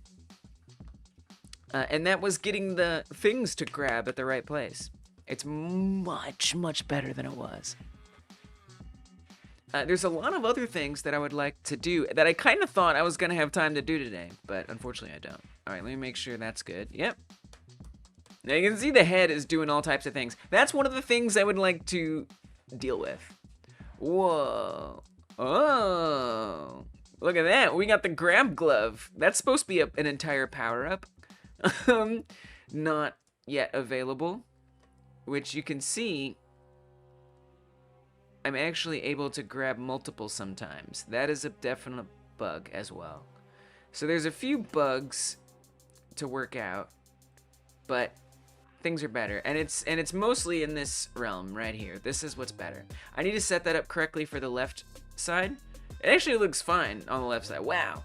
Actually, I don't need to set it up for the left side. What I do need to set it up for are the hurt limb. That actually looks really great. There were 3 here. 3 there. You ate 1, and there was still 3 somehow. Wait, what? Oh. Okay, so here there's 3. Take this, and I eat it. I believe you. You're usually really good at catching that kind of stuff.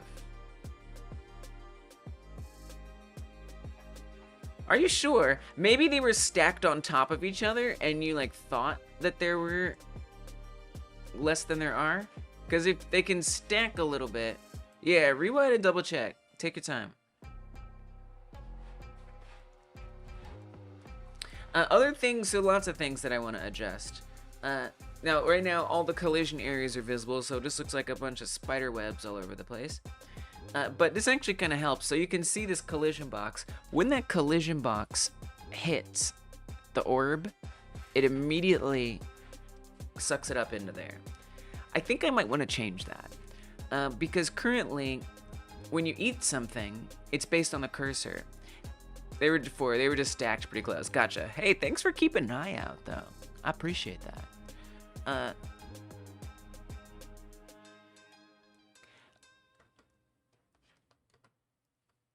I feel like I would rather... Maybe I could do the hurt arms, too. Maybe I'll have that as my last act. Just look at those hurt arms to work. I don't want the head to attack and move around like it does. There's a lot of little things to fix. Oh, there's that, right. When I let go. So there's clearly some Boolean in here that happens. That's why we even went on this whole spawn thing, because I was testing this little bug, and then the game was running slow, and I was like, oh, the reason why that's running slow is because it's spawning a crap ton. Then I fixed the crap ton spawn, and now I'm back to the other thing I want to fix, which is that the hand doesn't toggle. But if I take a longer time and then grab it, it works. And I believe that that is because of the attack duration. So like when I attack this building or this tree, there's a delay based on something called the attack duration, which is just set up to be prepared for don't retract the arm until this reach is done. So it's waiting for that to come back. And I think that that's applying here. And so if I click it before that attack duration finishes, the toggle isn't ready to set quite yet. But if I wait long enough, I think that attack duration time, then it's fine. So I think I need to make an adjustment to say, if we're grabbing, then ignore the attack duration or something. So that's something to think about. I'm gonna type this up so that way I have these to figure out. Head chomps instead of grabs. Yep, I need to fix that 100%. Hover arrow if interactable. Yeah, so that is something that I wanted to do. This list is gonna get way too long if I keep typing in this little area.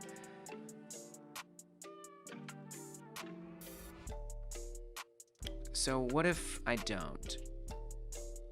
Well, I guess I will. It's gonna get really tiny, and that's just gonna have to be okay. Okay, so other things is quick drop and catch. Shouldn't quick drop and catch as weird Boolean. No, that'll be enough to maybe remind me. That's something that I want to work on. It's almost like sound modulation tuning the attack. Whoa. Yes? Yes? Perhaps? I can't wait to put sounds in the game.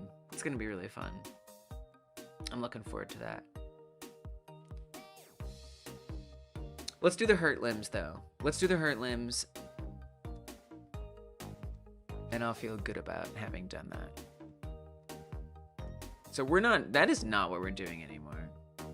I'm gonna say,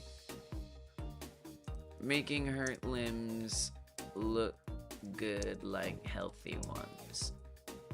Okay. So, all that stuff that we did, with many thanks to Rolrick, was only applying to healthy limbs. So we need to come into the hurt arm code and set that up a bit. Oh, I forgot about the other things. This game looks Thank you, Joshua. I'm loving the vibe the aesthetic is putting out. Thank you so much, because I do sometimes feel self-conscious about that. Because I mean, I'm literally doing everything in this game. Like I have like code advice from you guys and game ideas that you guys give me, but I'm the one who's doing all of the work. And so sometimes it's like, I know I'm not the greatest artist or anything like that. So I appreciate that, and I'm not sure if it like looks the best, but you saying that makes me feel a little more confident. Welcome, Josh. Good to see you. Thanks for stopping in. I've been working on this for about 9 hours now, and I've been focusing on how the thing that you're grabbing, the human that you're grabbing, the position that it sits in the hand, and I've got that, thanks to help from chat, in a pretty good spot on healthy arms, because you can hurt your arms and they become shorter. And so I'm gonna try to set that up now just to work on the short ones too. and stuff like that. I come here every Wednesday and Thursday, and I work 8 to 10 hours working on this game. I only take off once a month. I gotta get this game done. I'm addicted. I'm committed. So the only things they think that we do here... So here's the Healthy Arm code. The only thing that we do is...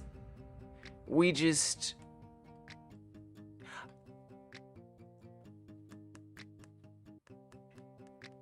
We need to get a different bone origin, because this bone origin is coming from the healthy. So actually, if I wanted to organize this a little better, I might move this down here. These are all the healthy bone origins.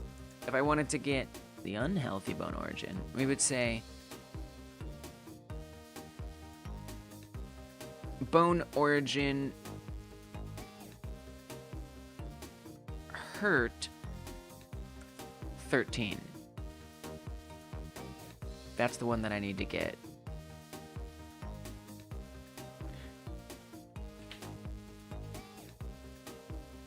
Yeah. So actually I would want to put all of these up here just to kind of organize them separately from each other. And we need to set up all this as well. Bone transform hurt. I could say like 13 hurt. I usually do it the other way. I don't know why, I just do. Hurt 13. Same thing here, 14, because we're measuring the distance between these two bones, which is not something we were previously doing. This is gonna equal bone transform hurt 13 origin. Copy this, put that down, change these to 14. Alright, now we got that set up. Come down a little further. I don't think we need to do anything different here, because we're just checking that. Like 9 hours total? Yeah. It's pretty sick for 9 hours. I'm currently working on a game design doc for my next project and wanted something to listen to. Yeah, believe in you already. You got this. Thank you, Josh. Yeah, well, I've been working on this particular project for about 10 months. This like specific project. And then today I've been clocking in 9 hours. Every Wednesday and Thursday, I do about 9 hours of work on the game. So I think I've spent, in total hours, 40 days or something. Something like that in hours on the game so far. You're working on a game design doc for your next project. That's awesome. I love that. Hey, I'm always interested to hear about the stuff you guys are working on, especially if you share in the Discord. I can take a closer look at it. It's really nice. Other people can share thoughts and stuff there too. No pressure, but the link is in the description box. That's really exciting. That's really exciting because you're at one of the most fun parts of the entire process, as far as I have experienced, which is that planning phase. You got this too. You got this too. Sometimes I have to stop myself because I have ideas for another game that I want to make. But I gotta keep that. I gotta keep that under control so I can finish this one. But it's very exciting to plan a new game. I feel that. Alright, so that all can stay the same. A lot of this crap we can just delete at this point. I don't think any of this needs to exist whatsoever. We do want it to be different if it's grabbing versus if it's attacking.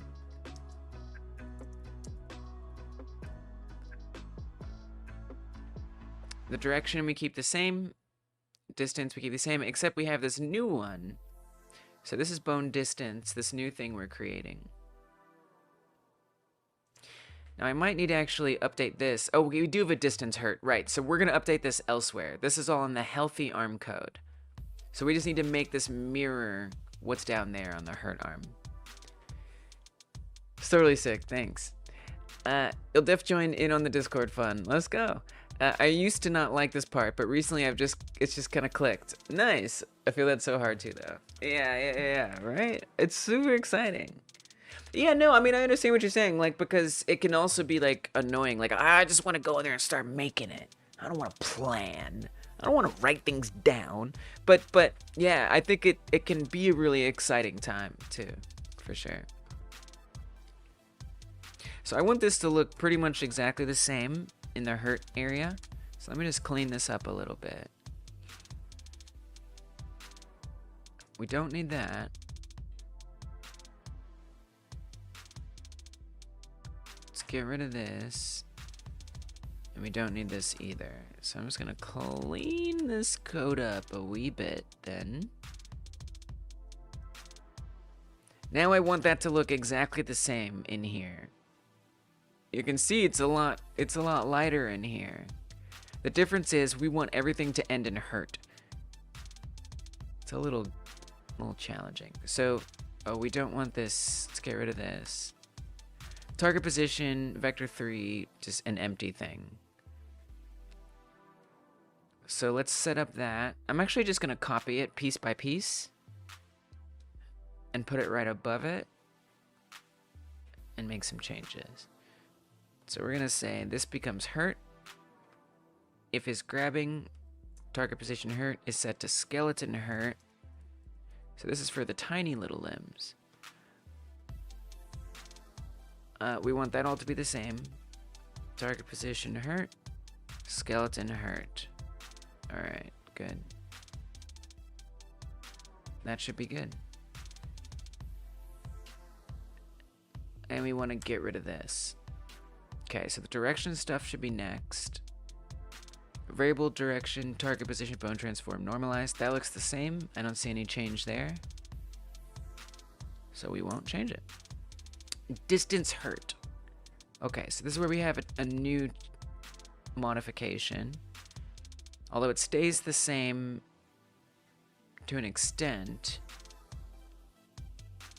Variable direction, that's the same. But what's new is this bone distance. So we want to say bone distance hurt this time. And that's bone origin hurt 13. And bone origin hurt 14. So that's updated. And then there's distance hurt here, which we're making equivalent to... Did I do this right? Wait a minute. I did something wrong. I did do this wrong. My bad. This was supposed to go below here. Distance hurt equals target position hurt. I think that stays the same. It does. And then we add in this new one right here. Okay, good. Then we create this new variable, new transform hurt. Right here. Equals bone transform. Running transform to look at. New transform, look at. That might be the same too. Oh, we commented it out. Bring it back. And I think that's the same. Direction. Direction hurt. Yep. Okay, good. Finally, at the end, instead of just saying that, let's put this. This one's a little trickier. So I'm gonna put this above it.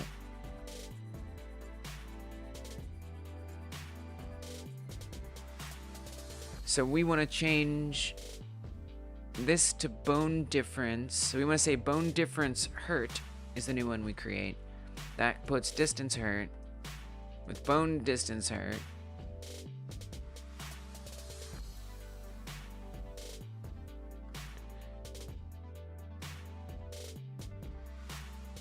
And then this time we want to say new transform hurt, bone difference hurt. So that should be everything we need. I'm going to just add in the comments as well. Just because I want to.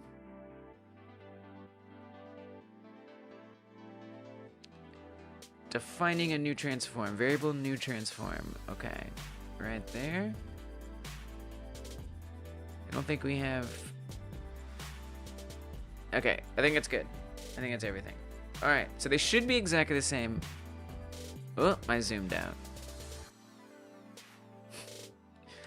I swear, Godot got faster at the zooming between 4.2 and 4.3. I remember when I would zoom in and out on my script, it would take like 30 to 60 seconds for it to come back. But ever since 4.3, it's just been lickety split. That really irritated me. That's why I was like, oh, I zoomed, because I knew I had to wait. But no, I don't have to wait. All right, let's see if that works. So if this does work, if I've done it correctly, both the tiny arm and the big arm should have the human and the cursor closer to the palm of the hand than we ever had it before. Now the head is a whole thing. I need to deal with the whole head problem. That's a next week problem. So the head's gonna still do a bunch of weird stuff that I don't actually want it to do. That's okay.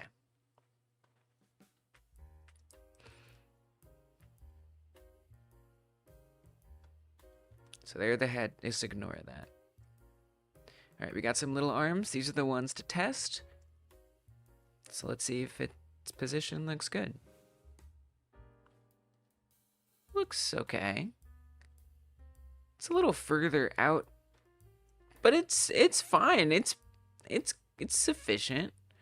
I'm surprised that it's like sticking so far away. It almost doesn't look different. Let's eat up. See how this one is close to the palm of the hand there. I'm actually a little surprised that it doesn't look more different. I wonder if I forgot something. It's not bad. It's fine. It's totally workable. I could live with it. But I wonder if something is going wrong. Because I would think that it would also be like around there. Because again, it's not going to be pulling from the healthy arm. It shouldn't be pulling from the healthy arm. Let's just double check everything. It looks good enough. So the bone indices say the same. Bone transform looks good. Skeleton hurt, skeleton hurt, skeleton hurt. That's all correct. Hurt, hurt, hurt. So much hurt. This is chaos that I don't need anymore.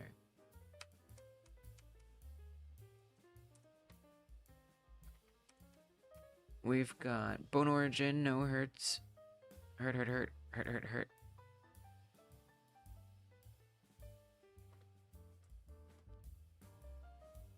This is fine. Nothing to change there. Healthy arm code, we know that's good. Hurt arm code. Target position hurt. If it's grabbing, target position hurt. Skeleton hurt. Good. Target position hurt. Skeleton hurt. Good. Direction hurt. Set to target position hurt. Minus transform hurt. Looks good. Distance hurt. Equals target position hurt. Distance to bone transform hurt origin. It looks fine. Bone distance hurt. Hurt. Hurt. So much hurt. New transform hurt. Bone transform hurt. New transformer hurt.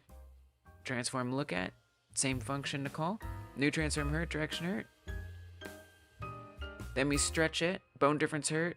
Distance hurt minus bone distance hurt. So much hurt. Yeah, it looks good. So, I'm a little surprised. I mean, it almost makes me kind of curious. Like, what if I don't do that? Like, what if I just put this back to the distance? You know? Like, maybe it was only on the bigger one that it looked less good. I mean, it looks like the same to me. It doesn't seem different.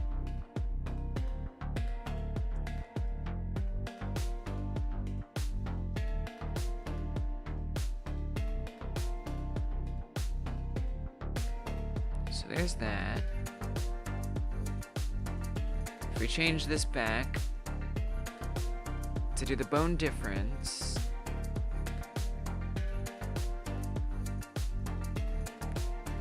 can't tell. I think that looks the same.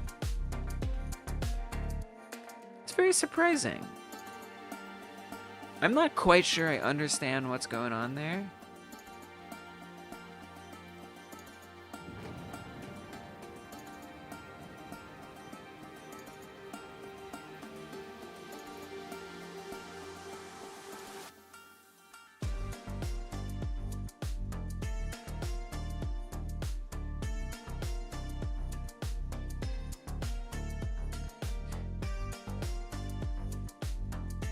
So I would think it at least looks a little different. I kind of don't mind. Like, it doesn't feel bad as a player. It's not, like, confusing. I just thought it would look more obvious. That's all. I mean, one thing I could do, just for funsies, is I could come in here and just mess with the offset. Oh yeah, see, it's definitely moving it. For sure.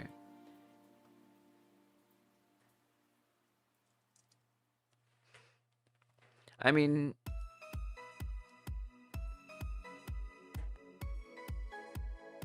I could even put that offset on there. It's really surprising. You know, maybe there's some way. I mean, I don't mind the offset, honestly. At least it looks more on the hand. It seems good. Screw it, do it. Put a little offset on there. It's close enough. We could probably do that on the other one too. It's obviously a magic number, which is always dangerous. That looks pretty good to me. Yeah, maybe we can always refine it more later if we really want or need to. So you know what? I'm gonna add one on the other too. Why not? Just nudge it around a little. Is it magic? Of course it's magic.